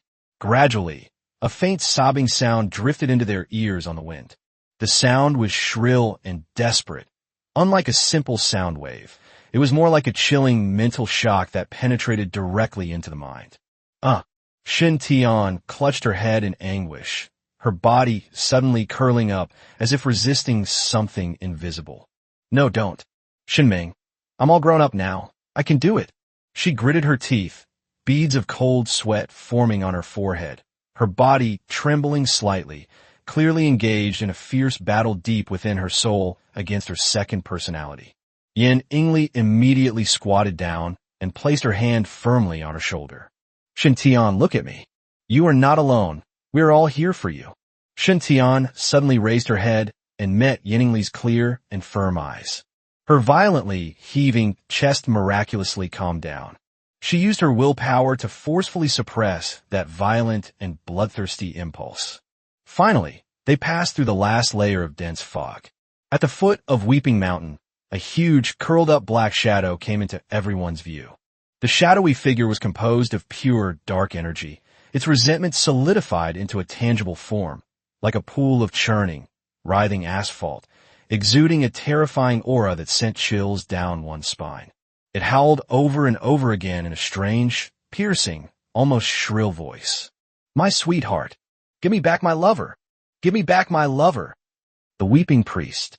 Combat Power Rating, Tier 2, 3 stars. Brief introduction. The last High Priest of the Golden Bee clan, who was once the most talented arcane master in the clan. According to Udo, the chieftain of the Golden Beak tribe, he was a hero who saved the entire tribe. To protect his people, he sacrificed himself, pouring all his magic into the sacred tree.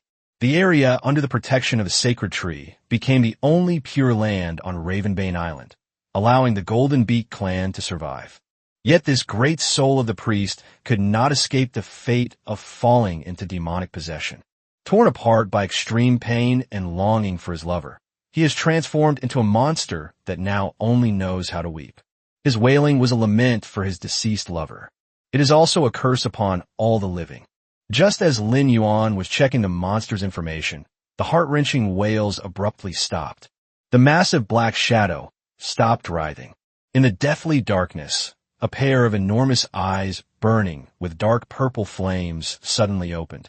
Those eyes peered over everyone else and locked onto one person in the group. Wu Jin. The monster stopped howling and instead let out a whisper filled with endless resentment and deep-seated hatred, a voice that seemed to come from the deepest abyss. Your body. Her scent lingers. Lin Yuan felt a chill run down his spine. The weeping priest spoke of, was its long-deceased lover? Why then does Wu Jin have the scent of its lover on its body? A startling guess flashed through Lin Yuan's mind. Could Wu Jin be a descendant of a priest? Wu Jin, as the person involved, seems to have realized this as well. He froze like a statue, his eyes fixed on the twisted monster before him. The current situation leaves Lin Yuan no time for further thought. The enormous black shadow, composed of pure resentment, exploded with terrifying energy after whispering, plunging into utter madness. Give her back to me. Give her back to me. The weeping priest let out a soul-rending roar, transforming into a filthy black streak of light, carrying endless hatred and greed, rushing straight towards Wu Jin, who stood frozen in place. Watch out! Lin Yuan's pupils shrank sharply, his reaction as fast as lightning. He lunged forward, grabbed Wu Jin's slender waist, and yanked her away from where she stood. Boom! The ground where they had just stood was instantly corroded into a large, dark pit by a thick, dark energy, with the swirling liquid inside making a hissing sound. Wu Jin was so frightened by this sudden turn of events that her face turned pale, her delicate body trembled slightly, and her bright eyes were now filled with confusion and fear, leaving her completely at a loss. Lin Yuan finally understood why the clan chief Wu Duo had been so adamant about not allowing Wu Jin to come to this forbidden area. Wu Duo must know the mystery of Wu Jin's background. Judging from Wu Jin's appearance, she was clearly still in the dark. Roar! The priest's anger grew even stronger after his first attack failed. Its massive body began to writhe violently. Clumps of black energy frantically peeled away from its body, falling to the ground like dumplings being dropped into a pot, transforming into humanoid monsters with pained faces and distorted bodies. It was the souls of those golden beak people whose souls had been twisted by the calamity. The Howling Soul. Combat Power Rating. Tier 1, 6 stars. Description. The souls of the Golden Beak clan are the product of calamity, filled with resentment towards the living, and will indiscriminately attack all living things. Chapter 123, Shun Tian's talent advances. Fighting side by side with Shen Meng. In the blink of an eye, dozens of wailing souls surged in like a tide, surrounding Lin Yuan and his companions. Lin Yuan acted decisively, shielding the still somewhat dazed Wu Jin behind him, the golden trident already in his hand. Wu Jin's safety is of utmost importance. Otherwise, he will be unable to explain himself to Wu Duo, let alone learn the truth about the split of the Dark Raven God Totem from the other party. Lin Yuan was prepared to stay by the other party's side at all times. Yanningli's combat strength rating has reached Tier 2, 9 stars, so dealing with the Weeping Priest should not be a problem. Yingli, the Weeping Ritual is entrusted to you. Lin Yuan's voice was steady and powerful. As the leader, he calmly gave the instructions. Pillar, sweetie, clear out these weaklings. Clear. Receive. Yaningli didn't waste any words. The Blood Phoenix totem on her shoulder blade flashed brightly, and she drew out the Blood Flame longsword from it. She faced the massive, weeping priest and instantly went into battle mode. His amber eyes turned blood red, igniting a raging fighting spirit. On the other side, Lu Xuanzhu let out a deafening roar and was the first to activate his talent. Beast Transformation, Raging Wave, Rhinoceros. Brother Yuan, watch me. Lu Xuanzhu roared, like a runaway heavy tank, and charged headlong into the place where the wailing souls were most concentrated.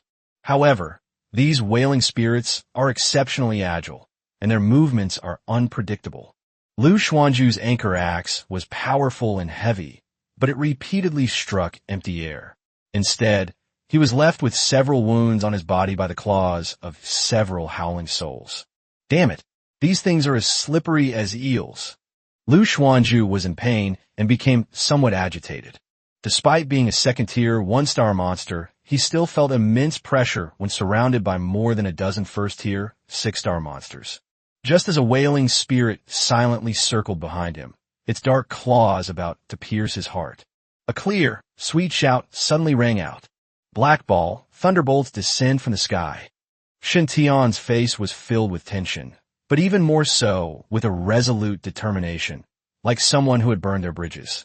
The side effect of the thunder charge was that the black ball of energy accumulated a large amount of thunder power within its body. The black ball took a deep breath, and its size instantly expanded several times over. It flew into the air, and countless blinding bolts of lightning flashed wildly through the clouds, crackling and exploding. The next moment, thunder roared. A dense barrage of lightning crashed down, forming a deadly net of lightning that completely enveloped the area around Lu Xuanzhu. Sizzle, sizzle. The screams were shrill and ear-piercing. The wailing soul, struck precisely by lightning, didn't even have time to struggle before it instantly dissipated into black mist amidst the raging lightning. Lightning-based skills, imbued with natural energy, are extremely effective against these necromancer-type howling spirits. The black ball unleashed its ultimate attack, wiping out nearly half of the monsters. Lu Xuanzhu felt a sudden relief from his stress and wiped away a bead of cold sweat, still shaken. "Thanks, sis. I almost died here." Shen Tian, however, stood frozen in place. After the black ball unleashed that ultimate move, an unprecedented realization surged into my mind like a sudden enlightenment. She seemed to have touched upon a higher level of the laws of thunder. Congratulations to player Shen Tian on advancing her talent. Talent: God level, Thunderstorm, Celestial Pivot. Current stage: second order to third order. Unlock the new talent secondary effect, Azura Thunder Shadow. Shura Rakich. It can materialize the power of Shun Meng's second personality, condensing it into a thunderous phantom to fight alongside her. While the illusion lasts, all of the main body's attributes are boosted. Note, this effect will not cause a personality switch. A system panel that only Shen Tian could see appeared before her eyes. She stared blankly at the line of instructions, her delicate nose tingling slightly, and her eyes instantly welling up with tears. Shen Meng has always been the person she relies on the most. To her, Shen Meng was like her closest but unseen older sister. The other person helped me accomplish so many things that I was afraid to face on my own. Shen Tian yearns for Shen Meng's power, yet fears being consumed by that madness. And now, in a sense, she can actually fight alongside Shen Meng. Shen Meng. Shen Tian called out softly, her voice trembling slightly, but mostly filled with relief. Electricity crackled and popped in the air beside her. The next instant, a figure with a similar build to hers, but a completely different aura, slowly materialized. That figure had the same white hair and pigtails as Shen Tian, and was just as petite and delicate. But her eyes were filled with an untamed madness and a chilling, killing intent. That's exactly what Shen Meng looks like. Laying Shen Meng's lips curled into a crazy and bloodthirsty smile. She couldn't speak, but she nodded heavily at Shen Tian. Immediately, she transformed into a bolt of lightning and charged into the remaining wailing souls with a ferocious momentum. Shen Tian also took a deep breath, her eyes, moved by this scene, shifting from trembling to resolute. "Great, little Blackie, let your big sister see how we've grown." The black ball quickly shrank, transforming into a war hammer crackling with lightning, which landed steadily in Shen Tian's hand. She carried a massive thunder hammer that seemed disproportionate to her petite frame, standing shoulder to shoulder with the shadowy figure of lightning. The two were like a pair of lightning Valkyries, crushing the remaining wailing souls into dust. Lu Xuanzhu watched in stunned silence, his mouth agape enough to fit an egg. My goodness, is Shen Tian using a clone? At the same time, the battle on the main battlefield had already reached a fever pitch. Facing the second tier, 3-star sorrowful priestess, Yaningli held nothing back. Blood Flame Domain, activate! She gave a soft shout, and the Blood Phoenix totem on her shoulder blade suddenly lit up, with a powerful surge of blood-red energy spreading out from her center. Within a radius of 100 meters, it instantly transformed into a purgatory burning with blood-red flames. The weeping priest was enveloped by a domain, and a faint sizzling sound could be heard from his body, which was made of dark energy. The severe injury effect attached to the domain further exacerbates its already weak recovery ability. Roar! The weeping priest let out a roar of impotent rage, and countless dark energy tentacles burst forth from its body, devouring Yin Yingli like venomous snakes. Lin Yuan watched over Wu Jin from a distance, who was still in a daze. Upon seeing this, he took out the forbidden scriptures that he had prepared beforehand. This thing deals double damage when attacking undead monsters. Its power has already been proven on David, the captain of the Ghost Fleet's first squadron. He instantly killed the opponent. Ultimately, Wu Jin was just an outsider. Lin Yuan would never abandon his crew for the sake of an outsider, nor would he abandon them simply to complete a system task. The main purpose of sending them to fight is to improve their strength through combat. Lin Yuan only assigned tasks that the crew members were capable of handling. He would not unnecessarily put them in dangers they could not cope with. Lin Yuan kept a close eye on the situation on the battlefield, especially on Yin Yingli's side. If the situation turns even slightly wrong, Lin Yuan will not hesitate to take action. Someone asked about the romance between the male and female leads, and it's definitely the night Yin Yingli became Empress that she won him over. Until then, we can only say that things will develop slowly. Chapter 124 Loot, Heart of the Netherfire. Faced with the overwhelming dark tentacles, Yin Yingli showed not a trace of panic on her cool and beautiful face.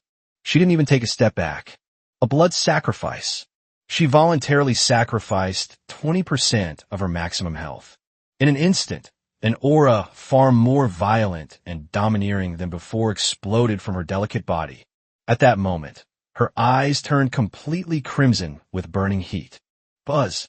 The blood flame longsword in his hand emitted a high-pitched and melodious phoenix cry that resounded through the sky.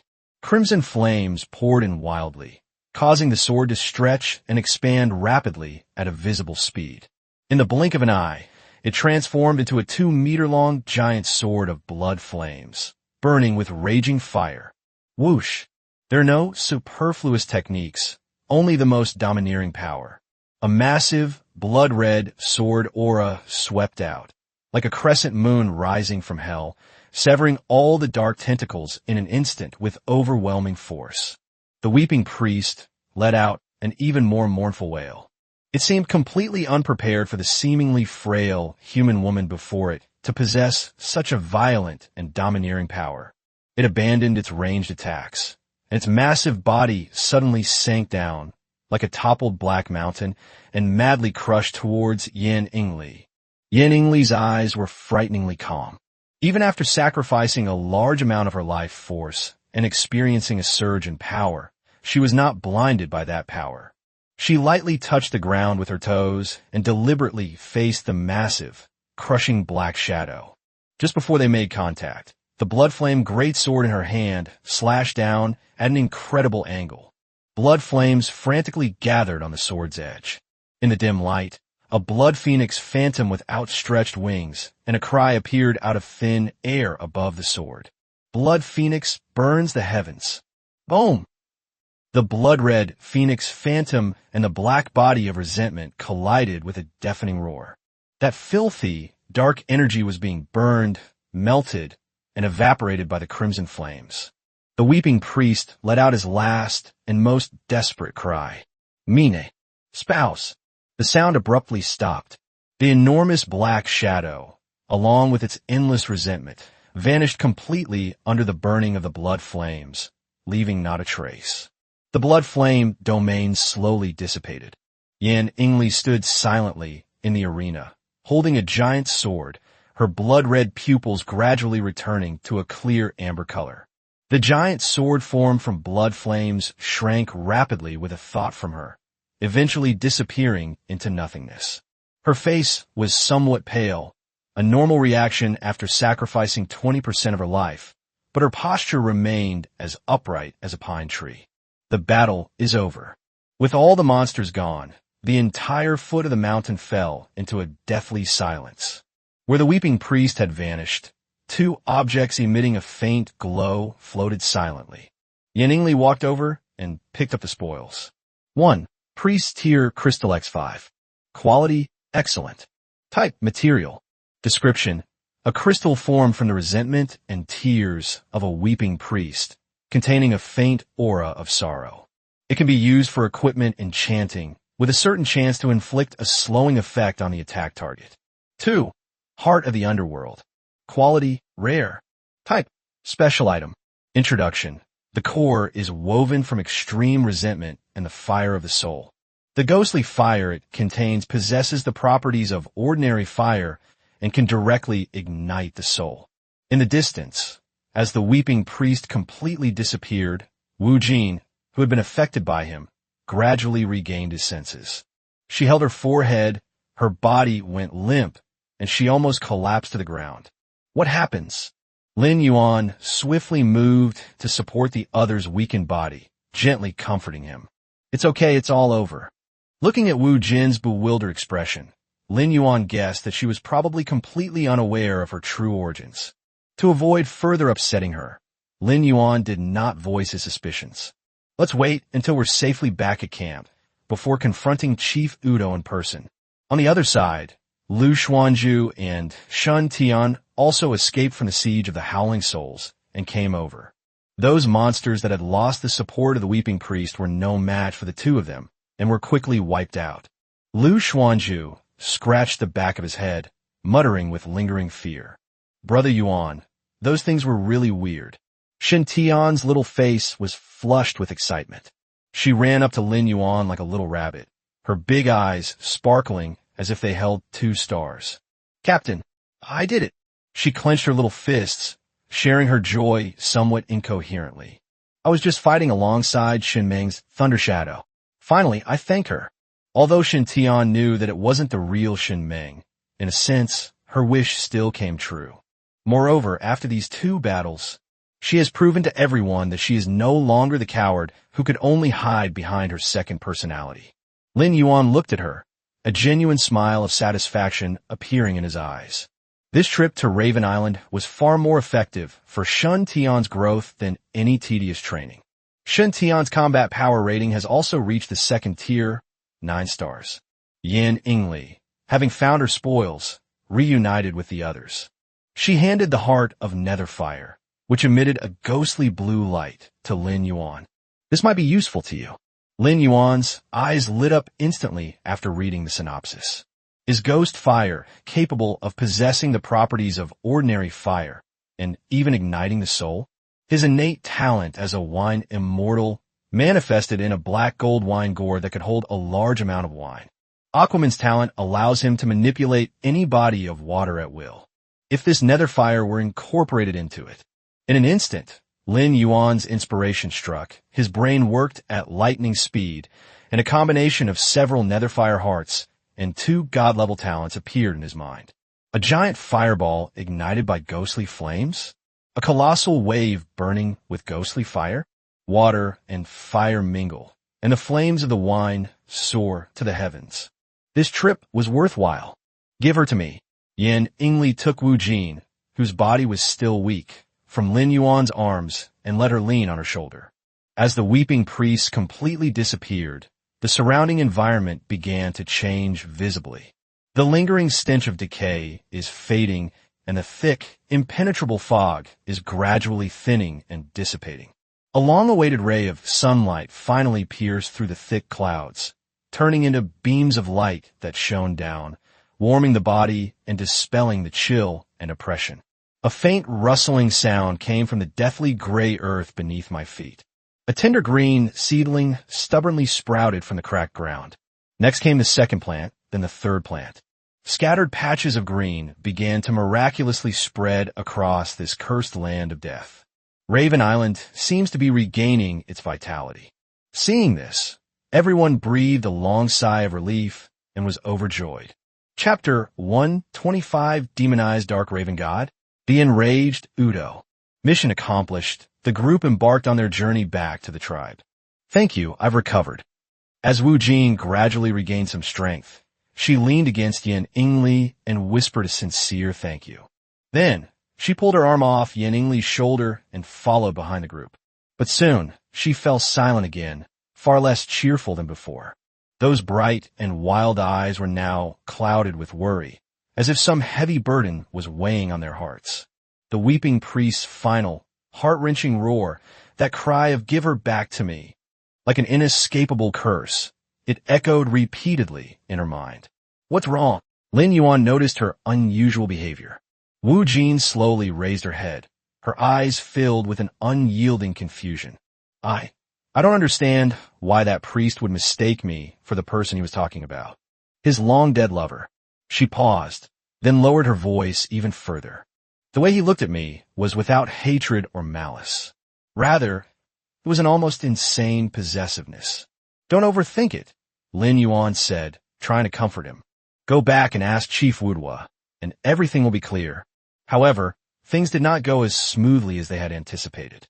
They thought that by eliminating the huge source of pollution, the weeping priest, the so-called calamity on Ravenbane Island, would come to an end.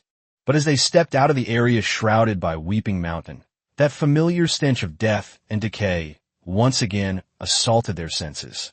Apart from the area at the foot of Weeping Mountain, there was no sign of improvement in the rest of the island. The hearts that had just been at ease couldn't help but feel heavy again. Just then, the sky suddenly darkened. A gigantic black shadow that blotted out the sky. It swept over their heads with a terrifying sense of oppression that sent chills down their spines. Everyone looked up in shock. It was a monster that resembled a giant raven, but its body was twisted and bloated, and its feathers looked like solidified black sludge. Wu Jin's pupils suddenly contracted, and she uttered a name she couldn't believe herself, her voice filled with endless fear and a crumbling faith. "Is that the Dark Raven God?" But Wu Jin quickly realized that the being that had just flown overhead was not the real Dark Raven God at all. She only vaguely saw a glimpse of the Dark Raven God on that monster. The monster lacked the divine aura that the Dark Raven God should possess. Instead, what clung to its massive body was a tangible black resentment and curse. It merely flew by, instantly withering the budding greenery below. The god of the underworld, Raven. Lin Yuan was taken aback when he heard Wu Jin blurt out those words. Was that a god flying overhead? No, absolutely not. It was merely a demon that inherited part of the form of the Dark Raven God, a distorted and demonized afterimage of a god. Even the gods worshipped by the Golden Beak clan for generations could not escape the fate of being corrupted by demons. What kind of terrifying existence is this so-called calamity behind it? As they delve deeper, even greater mysteries are emerging one by one. When Lin Yuan and his group returned to the tribal camp, they were not greeted with cheers of triumph. Instead, it was the gloomy, watery face of the clan chief, Udo. He stood before the crowd, accompanied by 4 of the tribe's most burly warriors, his anger palpable. His gaze passed over Lin Yuan and was fixed on Wu Jin. The aged voice trembled violently with extreme anger. "Wu Jin, you've left the tribe again without permission, and this time you've even run away. Do you know that, according to clan rules, you should be punished? You knowingly committed the crime and repeatedly refused to correct your behavior. Do you really have to drive this old man to his death before you'll stop?" Wu Jin forced a smile. She didn't directly and forcefully inquire about her background, but instead deliberately maintained the deep bond between grandfather and grandson. She ran over with a playful grin and snuggled up to Udo. "Oh, Grandpa, don't be angry. It's bad for your health." Seeing this, Lin Yuan felt very uncomfortable. However, Wu Duo still didn't give Wu Jin a friendly look despite her attempts to be affectionate. Even after he realized that Wu Jin had been brought back by Lin Yuan and his group, his old face, which was already contorted with worry, turned even darker. He pushed Wu Jin aside and asked sternly, "Did you go to Weeping Mountain? Or did your benefactor run into you on the way back?" After saying that, Udo quickly realized that he had asked a completely unnecessary question, because he knows his beloved granddaughter too well. With just a slight movement or a glance, Wu Jin could tell what his granddaughter was trying to say and whether she was lying. Before Wu Jin could offer any excuses, an even harsher rebuke rang out. "Wu Jin, my dear granddaughter, how many times have I told you this? You're not allowed to go there. You're not allowed to go there. Why won't you listen?" His old face, etched with wrinkles, held a complex expression. I felt heartbroken, angry, and helpless. While scolding him, Wu Duo was also worried that Wu Jin had encountered some misfortune on this trip. He turned to look at Lin Yuan and the others, his anger almost palpable, clearly convinced that they had instigated his granddaughter. He was so angry that his white beard stood on end, and he was about to explode. "Grandpa, it's not their fault. I went there on my own." Wu Jin stepped forward and took all the responsibility upon herself. Udo could no longer contain himself. The withered hand suddenly rose up, as if it was about to slap Wu Jin's face hard in the next second. Wu Jin didn't flinch.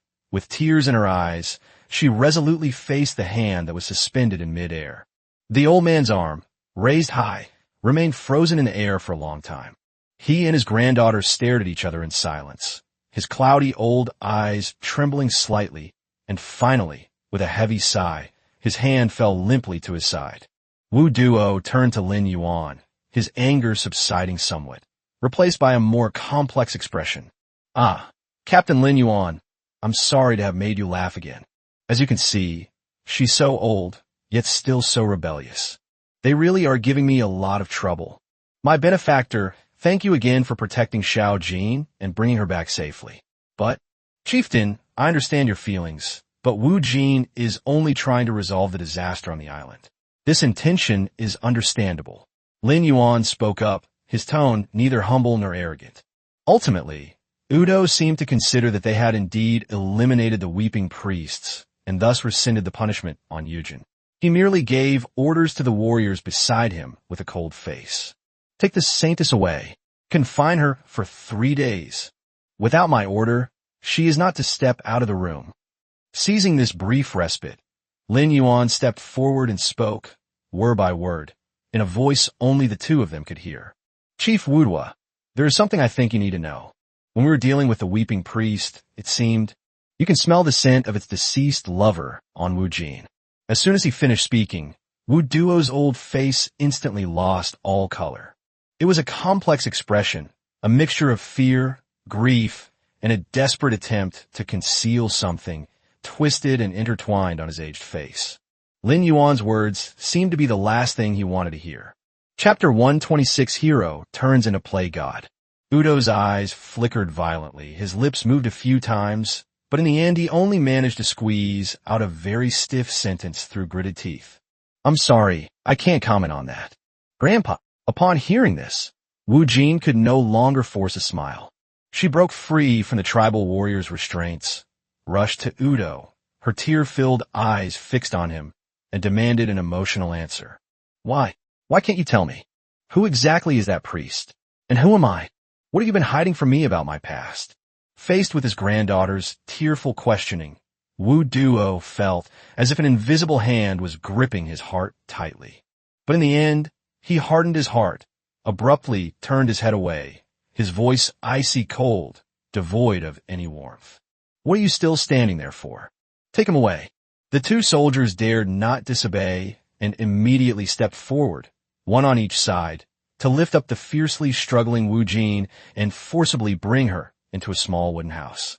"I'll seal this calming talisman on the door. Let's see how you escape with magic." Wu Duo personally cast a spell, affixing a talisman that shimmered faintly on the door, cutting off any possibility of Wu Jin coming out. After doing all this, he slowly turned around, looked at Lin Yuan, and said in a tone that carried a hint of warning, "Captain Lin Yuan, you saved the Holy Maiden and helped the Golden Beak clan deal with the Weeping Priest. You are great heroes of our entire clan. I thank you from the bottom of my heart. However, I hope you will stop interfering in the taboo matters of our Golden Beak clan.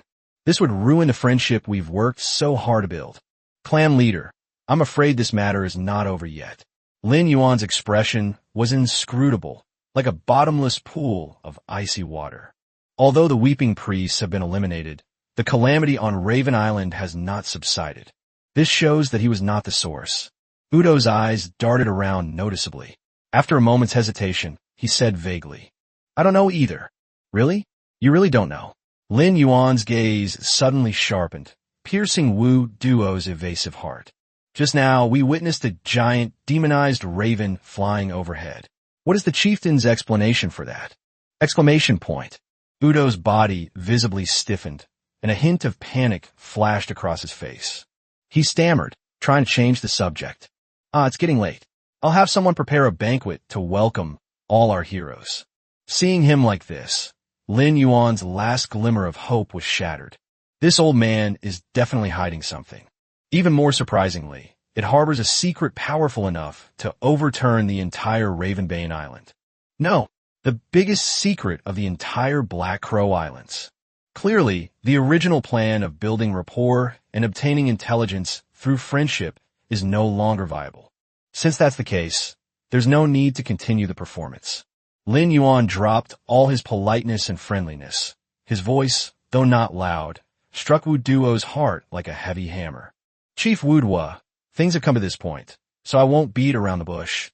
My purpose in coming here is to collect fragments of the Raven God totem.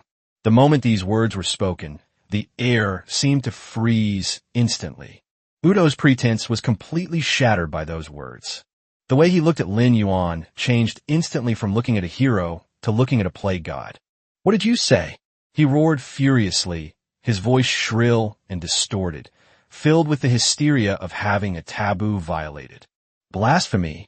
You're a blaspheming god. When you mentioned the demonized giant raven earlier, I sensed something was off. That is the deity my people worship. That is the dark raven god.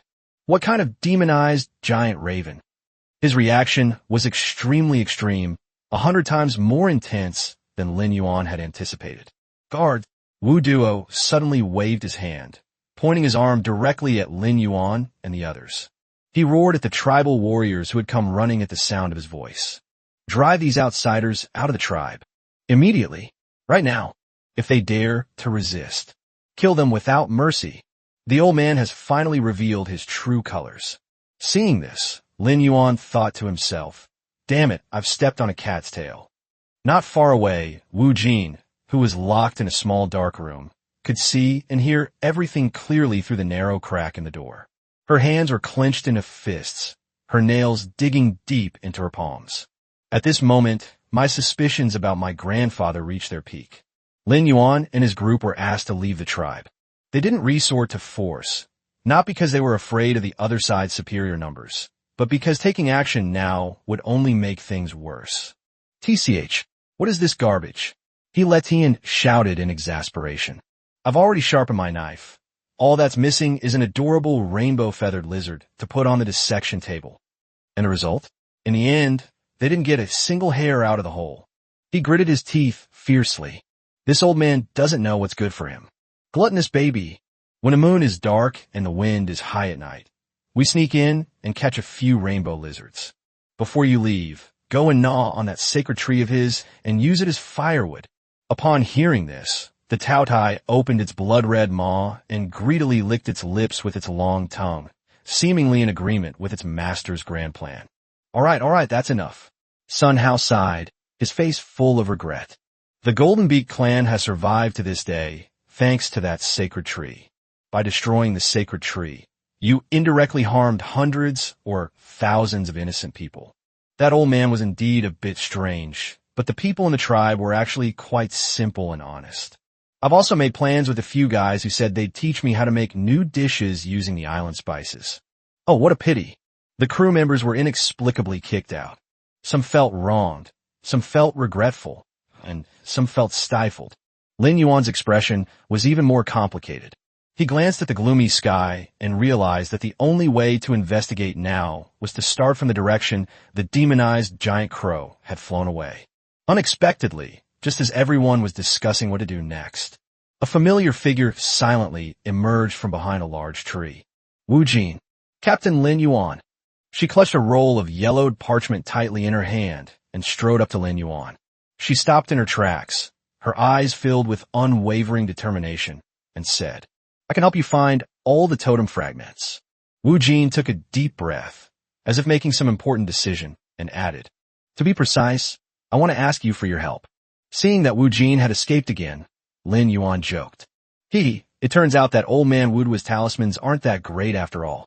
Lin Yuan was used to Wu Jin's sudden appearance, but he was still somewhat surprised. Wu Jin was surprised that she would so resolutely stand against her grandfather. How did you get out? That talisman?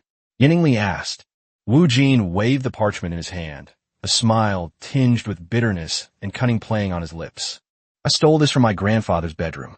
It shows the approximate location of the totem fragments.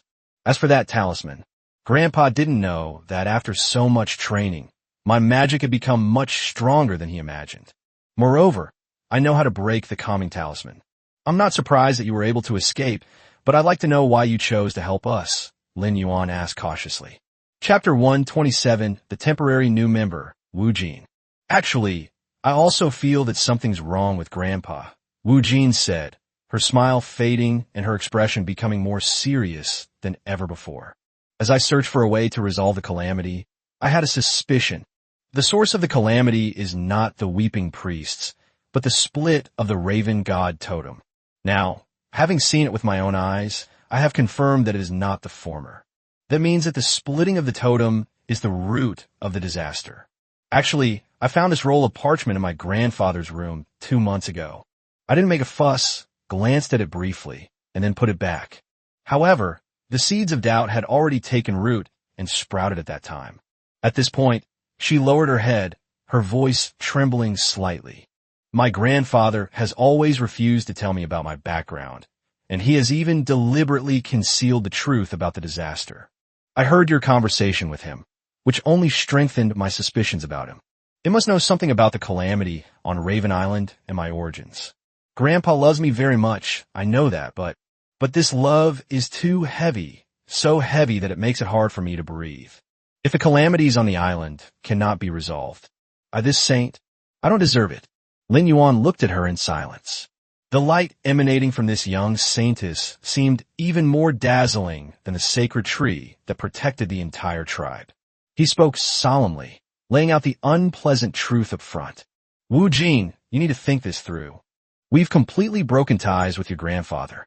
If you choose to help us now, it means you're completely standing against him. If the truth eventually points to your grandfather, you must be mentally prepared. Whether it's deliberate concealment or possessiveness, it's all part of the same story. Even if everything he did was to protect you. After this is all over, the relationship between you and your grandson will probably never be the same again. The crack has been there for a while, Captain.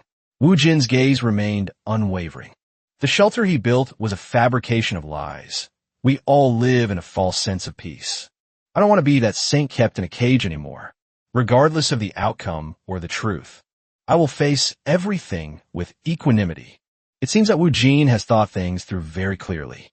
Lin Yuan said no more and nodded solemnly. Good. For the sake of the mission, and for the sake of this responsible and admirably brave girl, he was willing to take on this heavy responsibility. With their help, finding the whereabouts of the dark raven god totem shouldn't be so troublesome. Lin Yuan looked at Wu Jin, then suddenly smiled knowingly and extended his hand toward her. Well then, welcome to join the immortal boat pirates for now. If you perform well, and if you're willing, I might consider making you a full-fledged sailor. Wu Jin was stunned and subconsciously shook hands with Lin Yuan. Immediately, she realized what was happening, and her bright eyes widened instantly. You are pirates? Ahem, he Letian coughed twice, explaining in a serious tone. Don't get me wrong, we're not the pirates you're thinking of. We are a legitimate team specializing in marine exploration and ancient ruins research. Occasionally. Forget it. I can't make this up anymore. Think what you want. Everyone burst into laughter upon hearing this. I only thought Captain Lin Yuan's outfit was cool and unique before. Wu Jin blinked and carefully examined Lin Yuan. Looking at it now, it really does look like a pirate. Of course. Lin Yuan grinned, revealing a set of white teeth. Wu Jin is cheerful and sincere, without any airs of a saint. She quickly became friends with this group of somewhat eccentric, but equally sincere explorers. Meanwhile, the Golden Beak tribe. Udo returned to his bedroom. The tent where he had lived for decades now gave him a strange sense of unease. Lin Yuan's words, collecting fragments of the dark raven god totem, were like a thorn deeply embedded in his heart. It made him restless, and even breathing felt like a burning pain. Almost instinctively, he stumbled toward the bedside to check if the item was all right.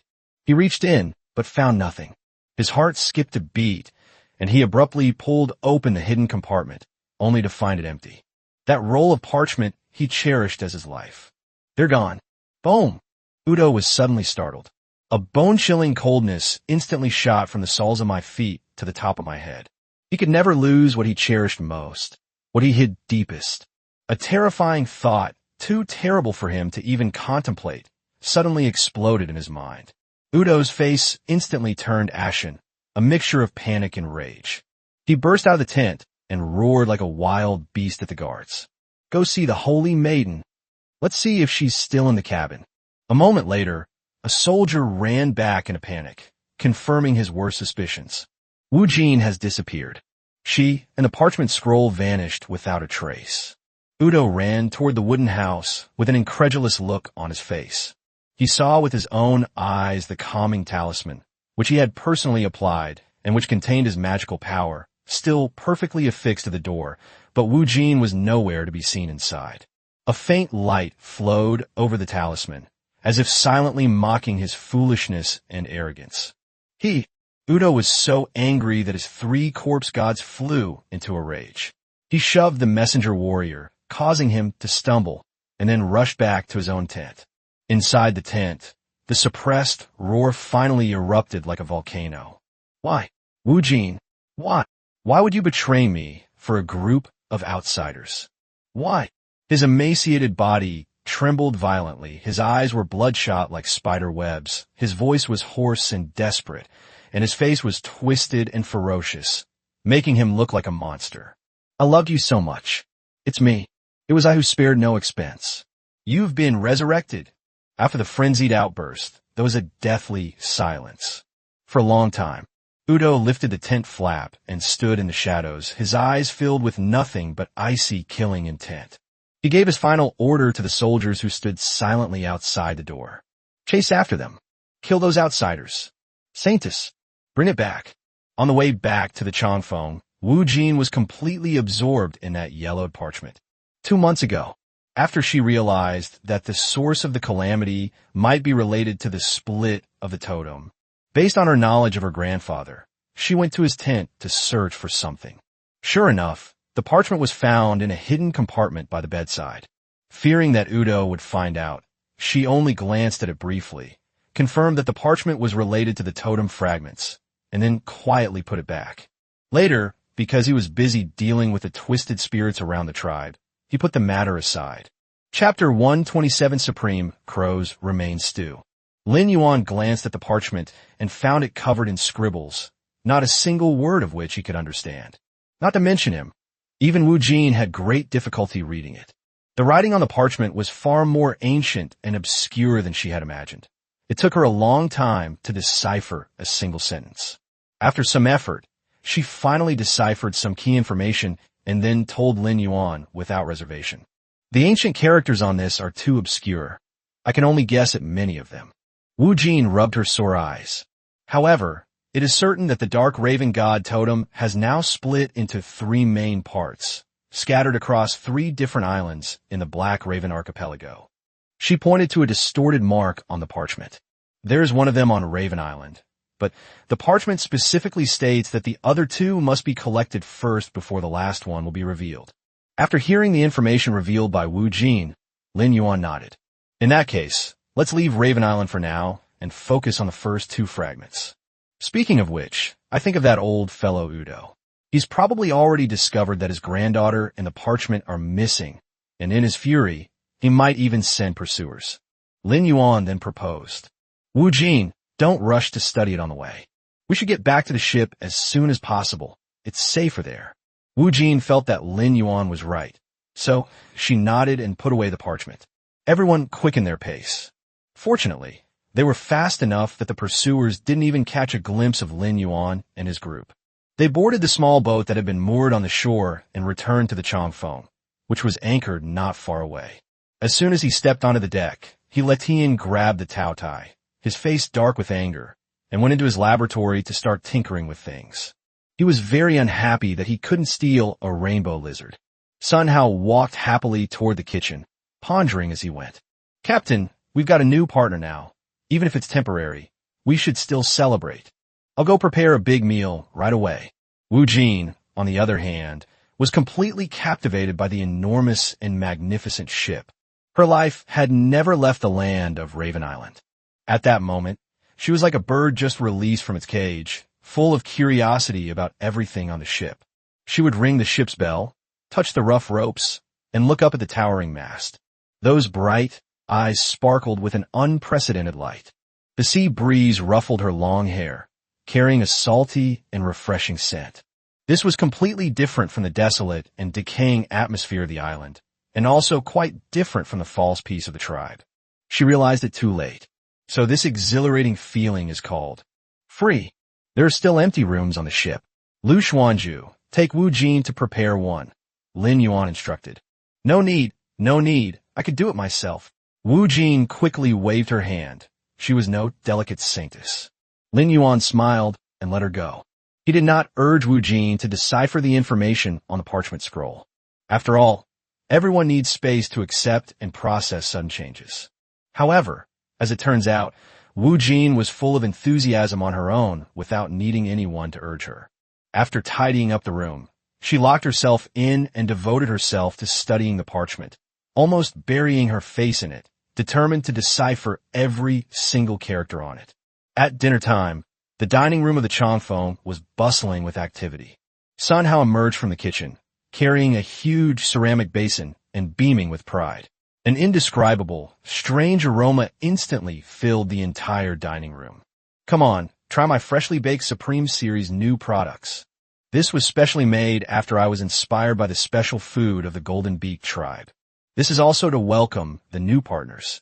Everyone craned their necks to look and saw that the basin contained a paste-like substance as black as ink, bubbling with eerie purple bubbles.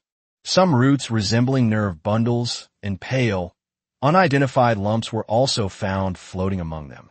A smell mixed with burnt bits and some strange spices instantly assaulted the olfactory senses of everyone present. Wu Jin, in particular, had an unusually interesting expression. Sun Hao, who was cooking for the Golden Beak tribe at lunch today, toned down his creative ideas for the dishes because it wasn't his home turf. Therefore, in Wu Jin's memory, although Sun Hao's cooking was generous with ingredients and used unusual ingredients, the food was indeed quite delicious. Back in the Changfeng, head chef Sun Hao completely let loose and served up this astonishingly bizarre dish. Its appearance was so unappealing that Wu Jin could hardly compliment it. She couldn't help but wonder if this thing was definitely food or some witch's failed alchemical potion. But this was something Sun Hao had specially prepared to welcome her, so she forced herself to suppress her discomfort and tried her best to maintain a polite smile. Even those who were used to Sun Hao's terrible cooking had somewhat subtle expressions at this moment. Uncle Sun, did you dig up the sacred tree of the golden-beaked clan and stew it? Lu Xuanju stared at the mushy substance in the bowl, hesitating to pick up his chopsticks. Xiao Lu, don't talk nonsense. Sun Hao picked up a large ladle and ladled a bowl for everyone. This dish is called Supreme Crow's Remains Stew. I added some special spices that the Golden Beak tribe gave me. Try it now. Wu Jin looked at the food in the bowl that challenged the limits of human vision. Her lips twitched, and she hesitated. I'll go first. He Letian is always the first brave soul to try Sun Hao's new products. He picked up the bowl and took a big gulp without hesitation. The next second, his eyes widened like copper bells, and he froze on the spot as if struck by lightning. Everyone's hearts tightened, thinking he was about to foam at the mouth on the spot. Holy crap! Letian held it in for a long time before finally managing to squeeze out a complete exclamation. It's so delicious as ever. Lin Yuan was skeptical, but he took a small bite. Boom! A powerful yet rich and savory aroma explodes on the taste buds instantly. The seemingly strange ingredients melt in your mouth, offering a rich and layered taste that makes them irresistible. System prompt. Consuming the Supreme Crow's Bone Stew will refresh and relieve fatigue, and slightly increase mental resistance for 1 hour. Following the Supreme Magic Eye Egg Casserole, this is the second dish that can provide a buff to the eater. Lin Yuan savored it carefully, and as it entered his stomach, he experienced a strange sensation that he couldn't quite describe. The luncheon featured dishes from the Golden Beak tribe, offering a similar experience, but not quite the same. He asked curiously, Chef Sun, what spices did you put in this? Lizard-shaped umbrella maiden, Sun Hao replied. A special type of fungus that grows under the excrement of the rainbow lizard, and is a type of spice. Excrement. Lin Yuan's hand, which was holding the bowl, froze in midair as he asked, enunciating each word clearly. Chapter 129 Black Feather Sword Enchantment. Captain, although its growing conditions are somewhat special, it is very clean. Eat as much as you like, Sun Hao said with a smile. Wu Jin also took a small bite and tried it. Her eyes instantly lit up. Wow, it really tastes delicious. Lu Xuanzhu, who had initially hesitated to take a bite, mumbled incoherently, his face almost buried in the bowl. Zhu Zi, eat less. I'm afraid you won't be able to sleep at night if you eat too much, Lin Yuan reminded him after reading the system notification. After dinner, everyone who had eaten the Supreme Crow's residue stew was full of energy. After the table was cleared, Wu Jin asked everyone not to leave yet. Since everyone is here, I'd like to share the research findings I've been working on this afternoon. That's great. An approving glint flashed in Lin Yuan's eyes. Wu Jin, what have you discovered? Wu Jin carefully unfolded the yellowed parchment on the table, pointing to the distorted writing on it. As I said before, the Raven God totem split into 3 parts. It can now be confirmed that they are the wings of the raven, the claws of the raven, and the eyes of the raven. She took a deep breath and continued. The final part of the totem, the eye of the raven, is located on Raven's Bone Island. But the parchment was marked in blood that the seal would only loosen and reveal its presence after the first 2 pieces were collected. Do you know exactly where the first 2 pieces are now? Lin Yuan tapped his fingers lightly on the table, his eyes deep. Wu Jin nodded, her finger tracing the rough parchment, stopping at a drawing of an island depicting an erupting volcano. The wings of the dark raven on Ashstone Island. It was a purgatory shrouded in volcanic ash year-round, with scorching earth and flowing lava. The parchment said that the island was dotted with active volcanoes of all sizes, and volcanic eruptions were commonplace.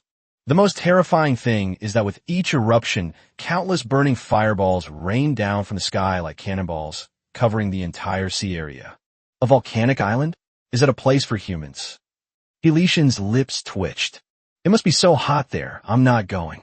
Yeah, Brother Yuan, if the Changfeng gets hit by a fireball falling from the sky, we'll be fish food. Lu Xuanzhu said with a worried look on his face. It is indeed a bit dangerous there, but it's worth the risk. Lin Yuan's expression was grave as he continued to ask, what about the other fragment? Wu Jin's finger moved to another location marked with a black triangle. The second fragment, the claw of the dark raven, is on Raven's Island. There is very little description of it, only that there's an abandoned ancient temple on the island, and it is unknown which civilization built it. The temple was filled with fervent worship of the god of the underworld. Since the calamity struck, our Golden Beak clan has never left Ravenbane Island. Everything in the outside world is unknown to us. This information is probably unknown to anyone except my grandfather.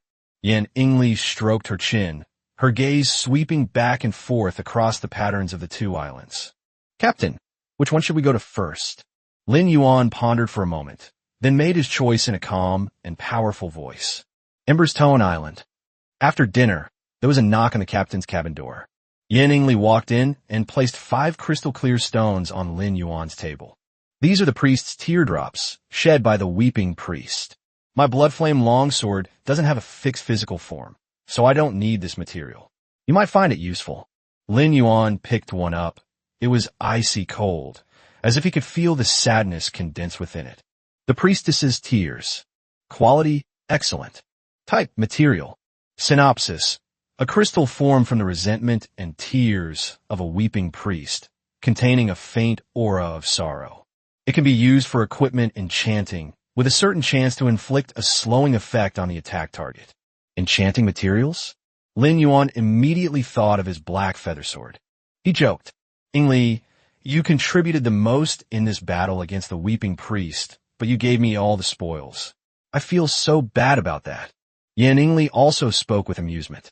I handed this over to the fleet. I didn't say I'd give it all to you. Lin Yuan originally stipulated that all spoils of war obtained by the crew, even the fish they caught, should be shared. But so far, apart from punishing Lin for taking it upon himself to dissect the magic-eye anglerfish he caught, which was worth several hundred gold coins at the beginning, no one has been that particular about it. To be honest, even he himself didn't really follow it. Basically, you give the item to whoever is best suited to it. There aren't many rules or restrictions. Lin Yuan thought this was fine, so he didn't say anything more. After all, following the rules is not the style of pirates. This regulation is now practically defunct. Lin Yuan has a relatively easygoing attitude towards rules and regulations. But it depends on the specific rules and regulations. Lin Yuan would never allow any sloppiness regarding rules that touched on the bottom line or disrespected his authority as captain. I know. Lin Yuan nodded with a smile. This isn't an isolated case, so of course I want to share it with my friends. Chef Sun's big knife, Xia Yuanzhou's gun, and Zhu Zi's anchor-like axe should all come in handy. Now, I'll taste it for them to see if it's salty enough. After saying that, Lin Yuan had a thought and took out the long sword from his storage space, which had not yet been used since it was discovered. Black feather sword. The moment the sword appeared, the light in the captain's cabin seemed to be swallowed up by it, dimming slightly. The sword is long and slender, entirely black, yet not a pure, deathly black. Bathed in the afterglow of the sun streaming through the porthole, it reflected a luster like obsidian. Most remarkably, from the guard to the tip, the sword is covered with feather-like patterns, layer upon layer, intricate and delicate. It appears to be forged from thousands of miniature black feathers, possessing an ominous yet magnificent and mysterious beauty. What a beautiful sword! Yinlingli's gaze fell on the black feather sword, and she couldn't help but exclaim in admiration. This was the first time she had ever seen it. Oh, this is the equipment for killing the 100-winged demon blast? A relic-grade item, Lin Yuan said casually. Can I give it a try? Yinlingli asked tentatively. Of course. Lin Yuan handed her the sword. Yinlingli took it. It felt slightly heavy in her hand. The next second, an extremely aggressive dark aura emanated from her palm, causing the blood flame power within her body to instinctively stir. She immediately realized that the sword clashed with her own attributes, making it much less effective to wield. It's best if you take it. The black feather sword hadn't even been in Yinlingli's hand for 2 seconds before she decisively returned it without the slightest hesitation. Lin Yuan couldn't help but laugh as he watched her initially enthusiastic but then abruptly lose all interest. Haha, next. Let's see what sparks fly when this sword collides with the priest's tear crystal. Chapter 130, The Fiery Temper of Empress Tone Island. After saying that, Lin Yuan placed the black feather sword flat on the table, then picked up a priest's tear crystal and hung it above the sword. Buzz! The teardrop trembled slightly, and the solidified sorrow within seemed to come alive. It began to slowly liquefy, turning into a silver teardrop that shimmered with an eerie light. Within the teardrop, there seemed to be a blurry, illusory figure weeping. Yinlingli held her breath, her eyes sparkling with admiration. Snap! The teardrop landed precisely on the spine of the black feather sword. Sizzle! It's like boiling oil being poured into clear water. The countless feather patterns on the black feather sword lit up instantly, bursting forth with a strong sense of resistance. A wave of highly aggressive energy attempted to repel this foreign object. The teardrop was equally resilient, spreading an aura of sorrow that transformed into visible ripples, spreading out in concentric circles as it attempted to penetrate the sword. Two completely different forces clashed fiercely on the small sword. These two are fighting quite fiercely. Lin Yuan chuckled, placing his other hand on the hilt of his sword. Give me. Blend in. The power within Lin Yuan surged into the black feather sword, forcefully suppressing its resistance to the tear crystal. Ugh! A mournful, muffled cry echoed through the room. In the end, the silver teardrop completely merged into the black sword and disappeared. The black feather sword returned to calm.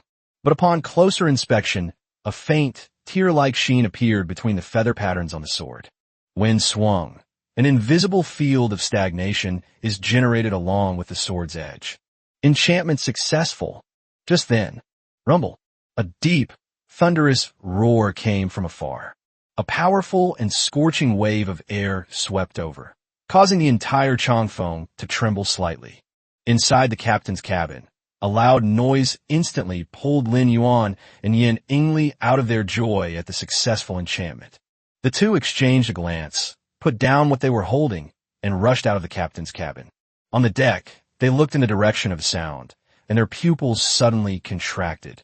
On the distant horizon, a pitch-black island roars. A thick, dark red pillar of fire shot into the sky, tearing through the clouds and staining half the sky an ominous crimson hue.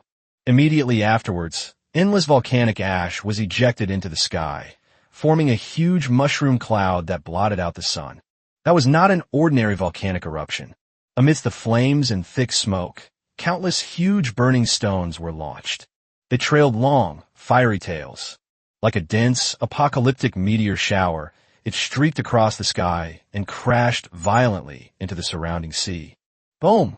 Boom! Boom! Each fireball that fell into the sea stirred up towering water vapor and huge waves, producing a deafening roar. That sea area has been transformed into a boiling inferno. The other crew members were also alerted and rushed onto the deck. Holy crap! Is this the end of the world? Elishan's mouth gaped open enough to fit an egg when he saw this earth-shattering scene. It's Empress Island. Lin Yuan's voice was deep as he identified the island. It seems it has quite a temper. Brother Yuan, is it still possible to go to that place? Lu Xuanzhu looked at the scene that resembled divine punishment, his face filled with fear and worry. Wu Jin's face turned somewhat pale. She had never witnessed such terrifying natural power in her life. It was a completely different concept from the cold, hard descriptions on the parchment. The area where the Changfeng is currently located is relatively safe. If we went any further, it's easy to imagine that if the volcano erupted while we were sleeping at night, the Changfeng would probably be smashed with several large holes. We can't get any closer. Lin Yuan made a decisive and stern order. Pillar, anchor right here. At night, everyone takes turns keeping watch according to the schedule. Yes, everyone responded in unison. Nautical calendar, January 11th, Year 1, 636. Location, near Empress Island, in the endless sea of the dark Raven Sea. Weather, sunny. Wind force, level 3. Wind direction, east. Temperature, 1,525. Nothing happened that night. However, just as the first rays of morning sunlight began to illuminate the deck, from the direction of Empress Island, an even more violent roar than the one last night resounded once again. This time, the volcano's rage was even more intense than last night. Lin Yuan was the first to wake up. He looked up abruptly, his heart sinking. He rushed out of the captain's cabin and bumped into Sun Hao, who looked panicked and had come to deliver the news. The two of them turned around and looked at Empress Island together. Amidst the rain of fire, several exceptionally large fireballs streaked across the sky in extremely high arcs. It actually hurtled precisely towards the location of the Changfeng. Weigh anchor, quickly. Before Lin Yuan could think, he let out a roar and pounced on the control platform like a cheetah. He unleashed his full power, single-handedly spinning the winch to raise the heavy anchor. Then, Lin Yuan didn't dare to be negligent at all and gripped the steering wheel tightly. Sun Hao and Yin Ingli, who woke up later, also reacted very quickly. Without uttering a single wasted word, they each rushed toward the mast from one side and skillfully untied the ropes.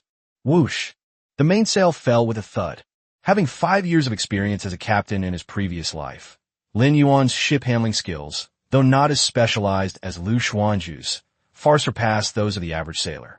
At the critical moment, under his control, the Changfeng suddenly swerved to the side.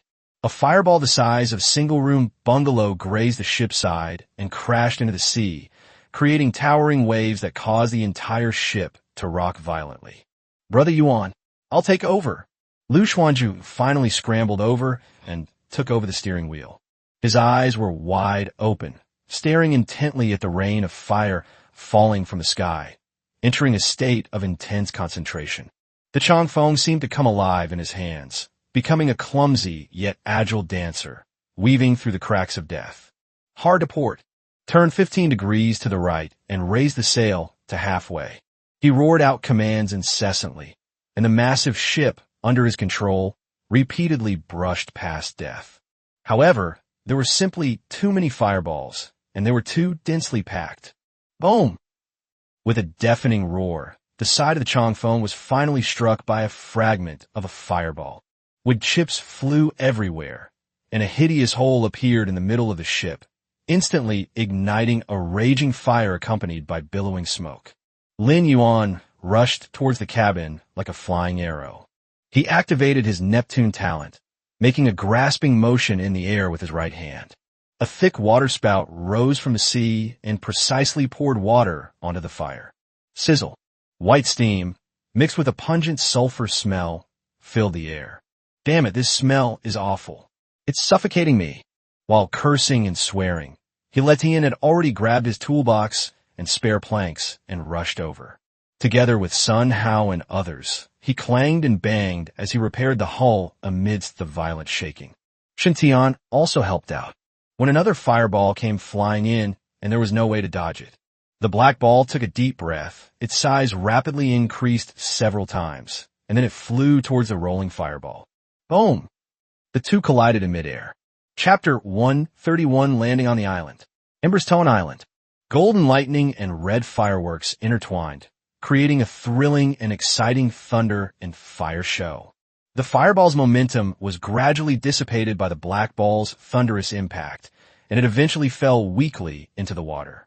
Thanks to Lu Xuanju's superb boating skills and the desperate rescue efforts of everyone, the Changfeng finally escaped the fireball's range without any major incident. Everyone slumped on the deck, panting heavily, their bodies a mixture of seawater, sweat, and soot, looking utterly disheveled. The group looked at each other, then laughed with relief. This is a once-in-a-century eruption, isn't it?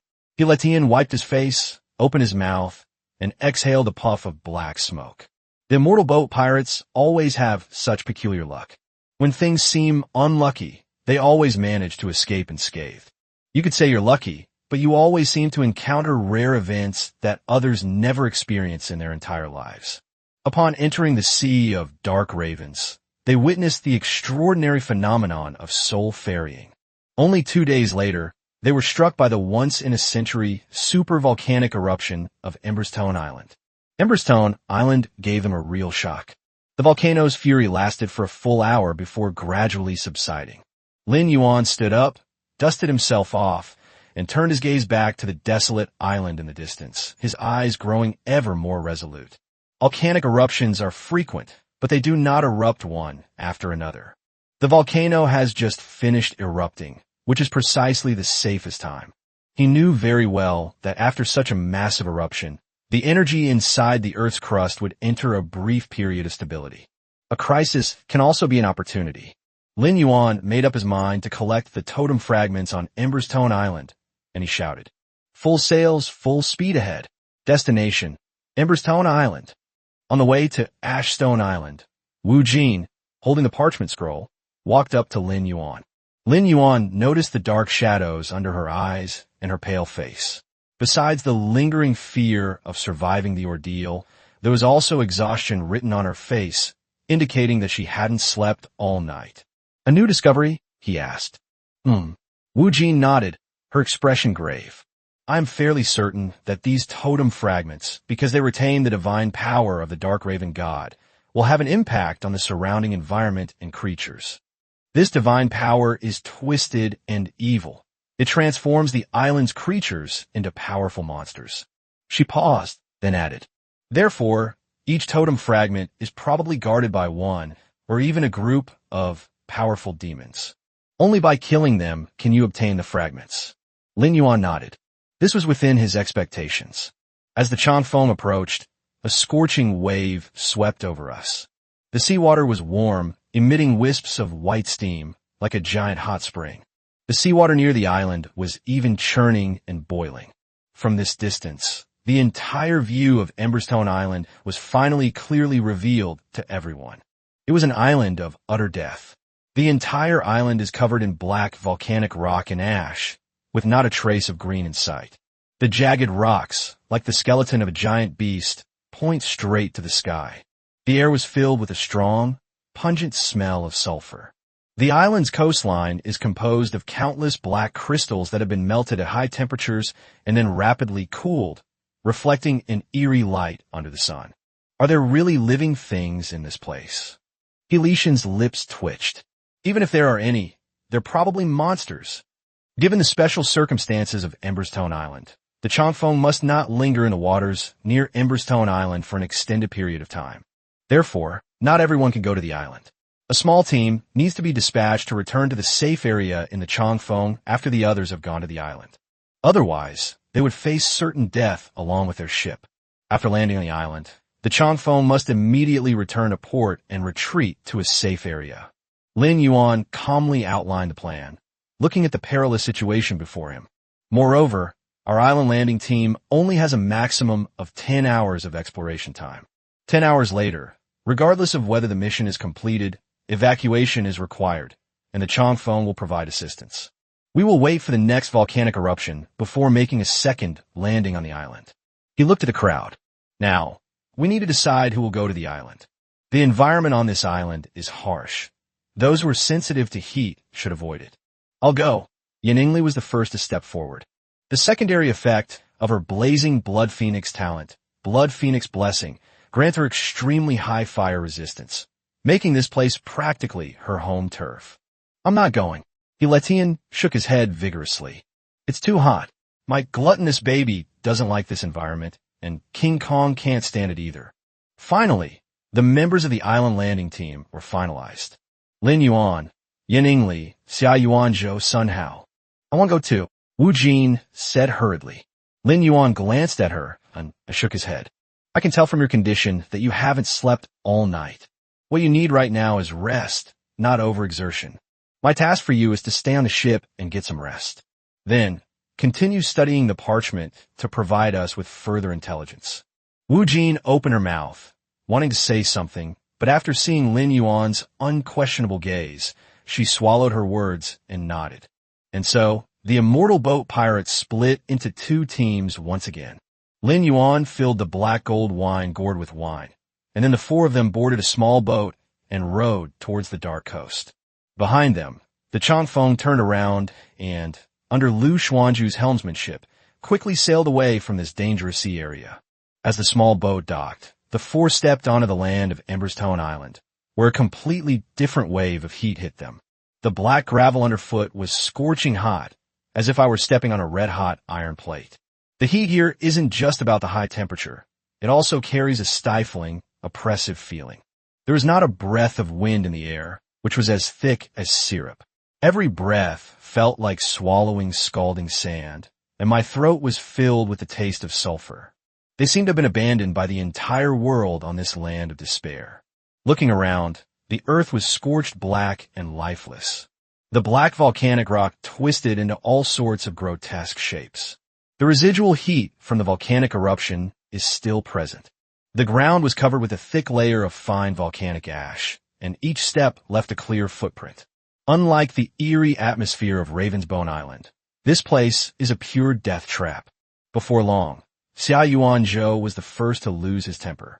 He wiped the fine beads of sweat from his forehead, feeling a little dizzy. Sun Hao's situation is even worse.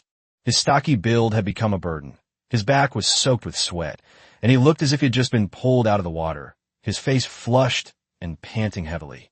This godforsaken place, even the air is scorching hot.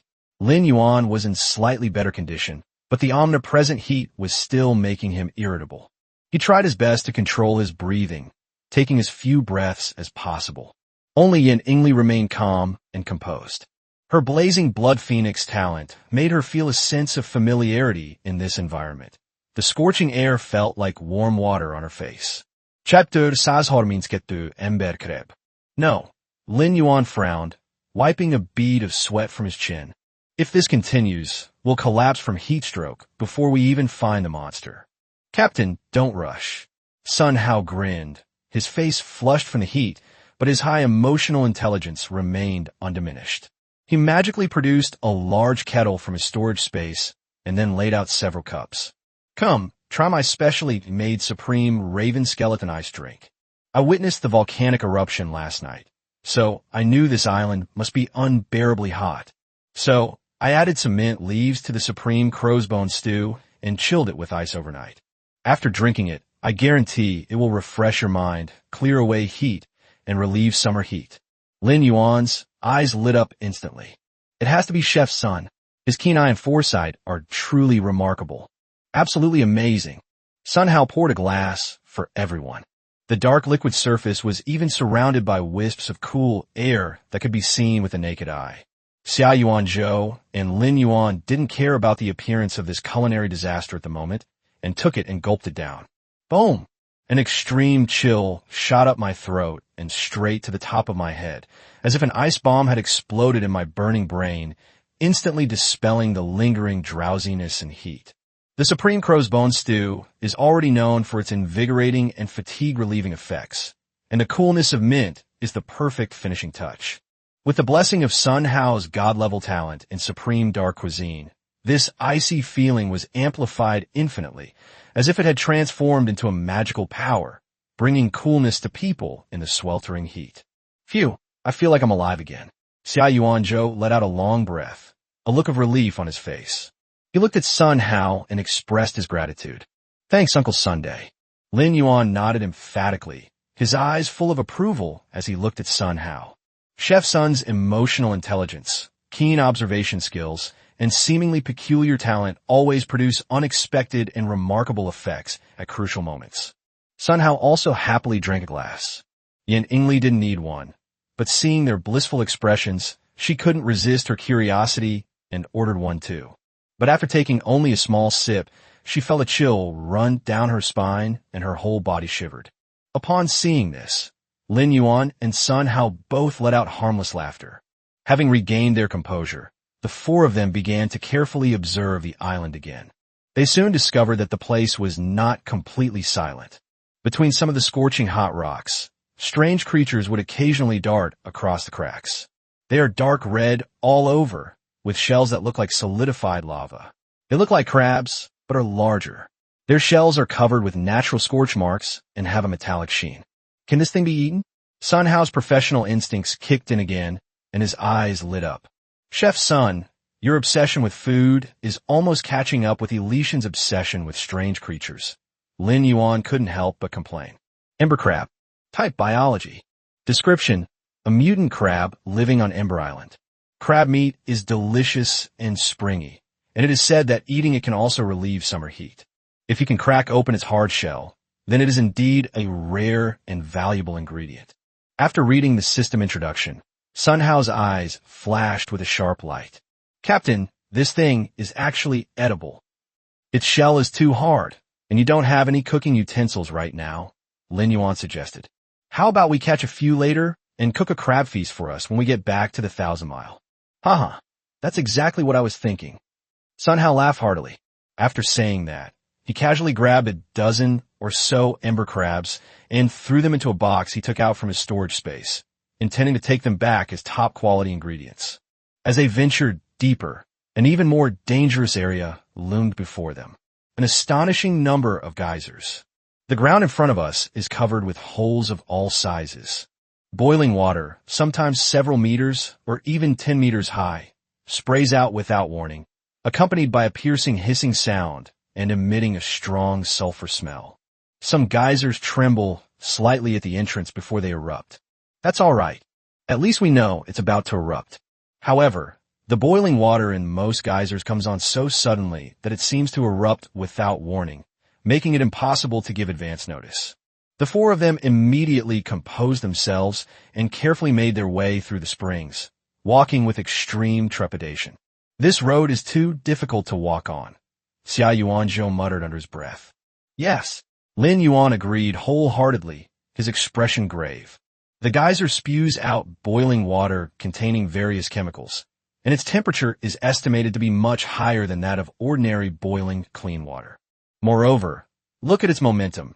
It's like a high-pressure water gun with a huge caliber containing enormous energy. If you get sprayed, you'll be instantly smitten and you'll be thrown into the air and nearly killed. Everyone, please be very careful. It's better to walk slowly. Just then, Sun Hao suddenly stopped. A remark by Lin Yuan inspired him.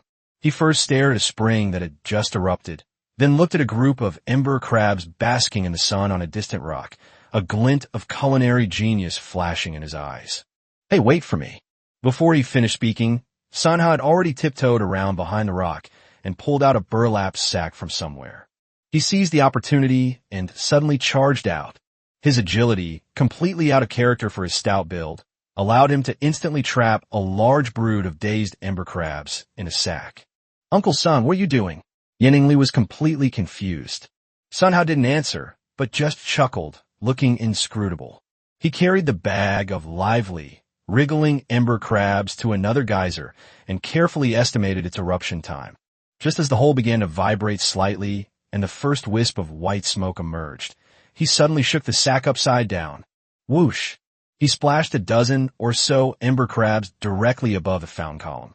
The next second, puff, sizzle, a scorching jet of water shot into the sky, precisely engulfing the entire group of unfortunate ember crabs. A faint, crisp sound came from midair. Even the heat-resistant ember crab was instantly scalded by the extremely high temperature of the boiling water, and its dark red shell turned into an enticing bright orange red. Immediately afterwards, cooked shell crabs fell to the ground with a clattering sound at everyone's feet, like a rain of crabs.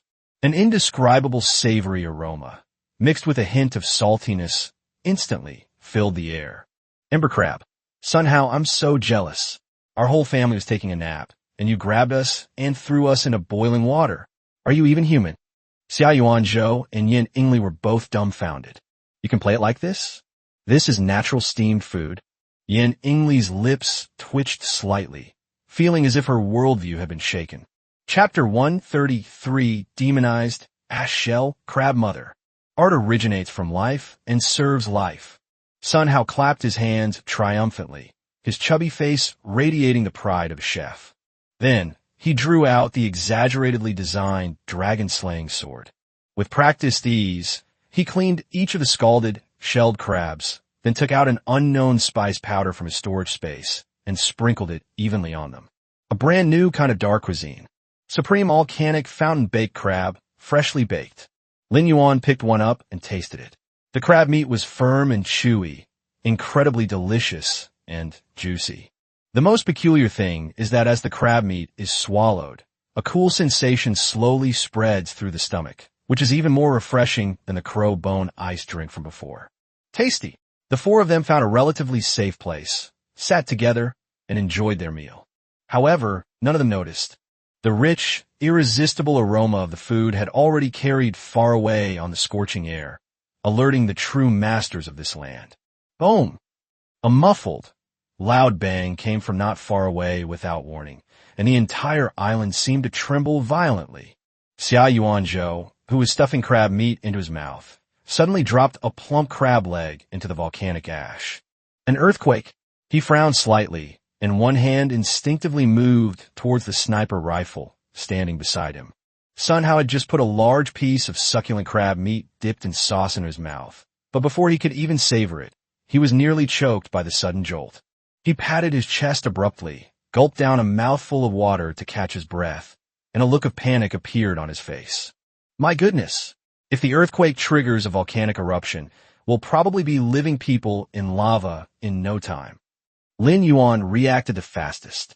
He didn't even have time to think. He instinctively pulled Yin Ingli behind him, his eyes flashing like lightning as he warily scanned the direction from which the loud noise came.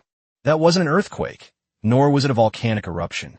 The sound was more like something coming from underground. It popped out. Click, click. The next second, a rocky mountain not far away suddenly exploded.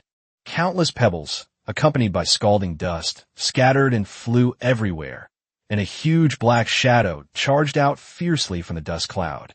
It crashed heavily to the ground, causing the earth to tremble once more. A series of cracking sounds rang out, and just 100 meters away from them, the seemingly ordinary black rock mountain began to show huge, spiderweb-like cracks on its surface. As the smoke and dust dissipated, the true form of the thing was revealed to the four of them.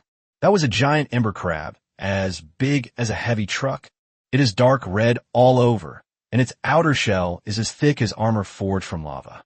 Its 8 segments are sharp as knives, and with each step it takes, it leaves terrifying, deep scratches on the hard volcanic rock. What is most striking are its two enormous claws, which are vastly different in size. The smaller one is already as big as a round table. The larger one was almost half the size of its body. With each opening and closing, it seems capable of easily snapping a ship made of steel. At this moment, its lantern-sized eyes were burning with raging flames like lava, fixed on Lin Yuan and the other three who were enjoying its offspring. A terrifying pressure, mixed with the aura of sulfur and violence, swept over us. A line of information quietly appeared before Lin Yuan's eyes.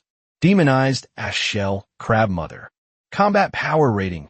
Tier 2, 4 stars. Introduction. Guardians and breeders of the Ember Crab Clan. They live deep within volcanoes year-round, absorbing heat from the Earth's core, and their outer shells are indestructible. Corrupted by unknown magic, its temperament became extremely violent, unleashing its fiercest rage against any creature that invaded its territory or harmed its offspring. The younger ones eat, then the older ones arrive. And it's a huge guy that's been corrupted by demons. My God! Sunhouse stared at the gigantic beast, swallowed hard, and muttered to himself. This is so big. I can't even imagine how much crab roe it has. Uncle, what time is it? You're still thinking about food, Xia Yuanzhou said with a blank expression. He threw away the crab shell in his hand, picked up the sniper rifle, and moved like a ghost, quickly finding the most advantageous shooting position. It's a demonized Ember's Hell Crab Mother. Lin Yuan's eyes narrowed, and he made a quick judgment, shouting, Chef Sun, Xia Yuanzhou, you retreat. Ingli, follow me. As soon as the command was given, the Ember's Hell Crab Mother let out a piercing screech that would shatter eardrums, and then suddenly opened her enormous mouth.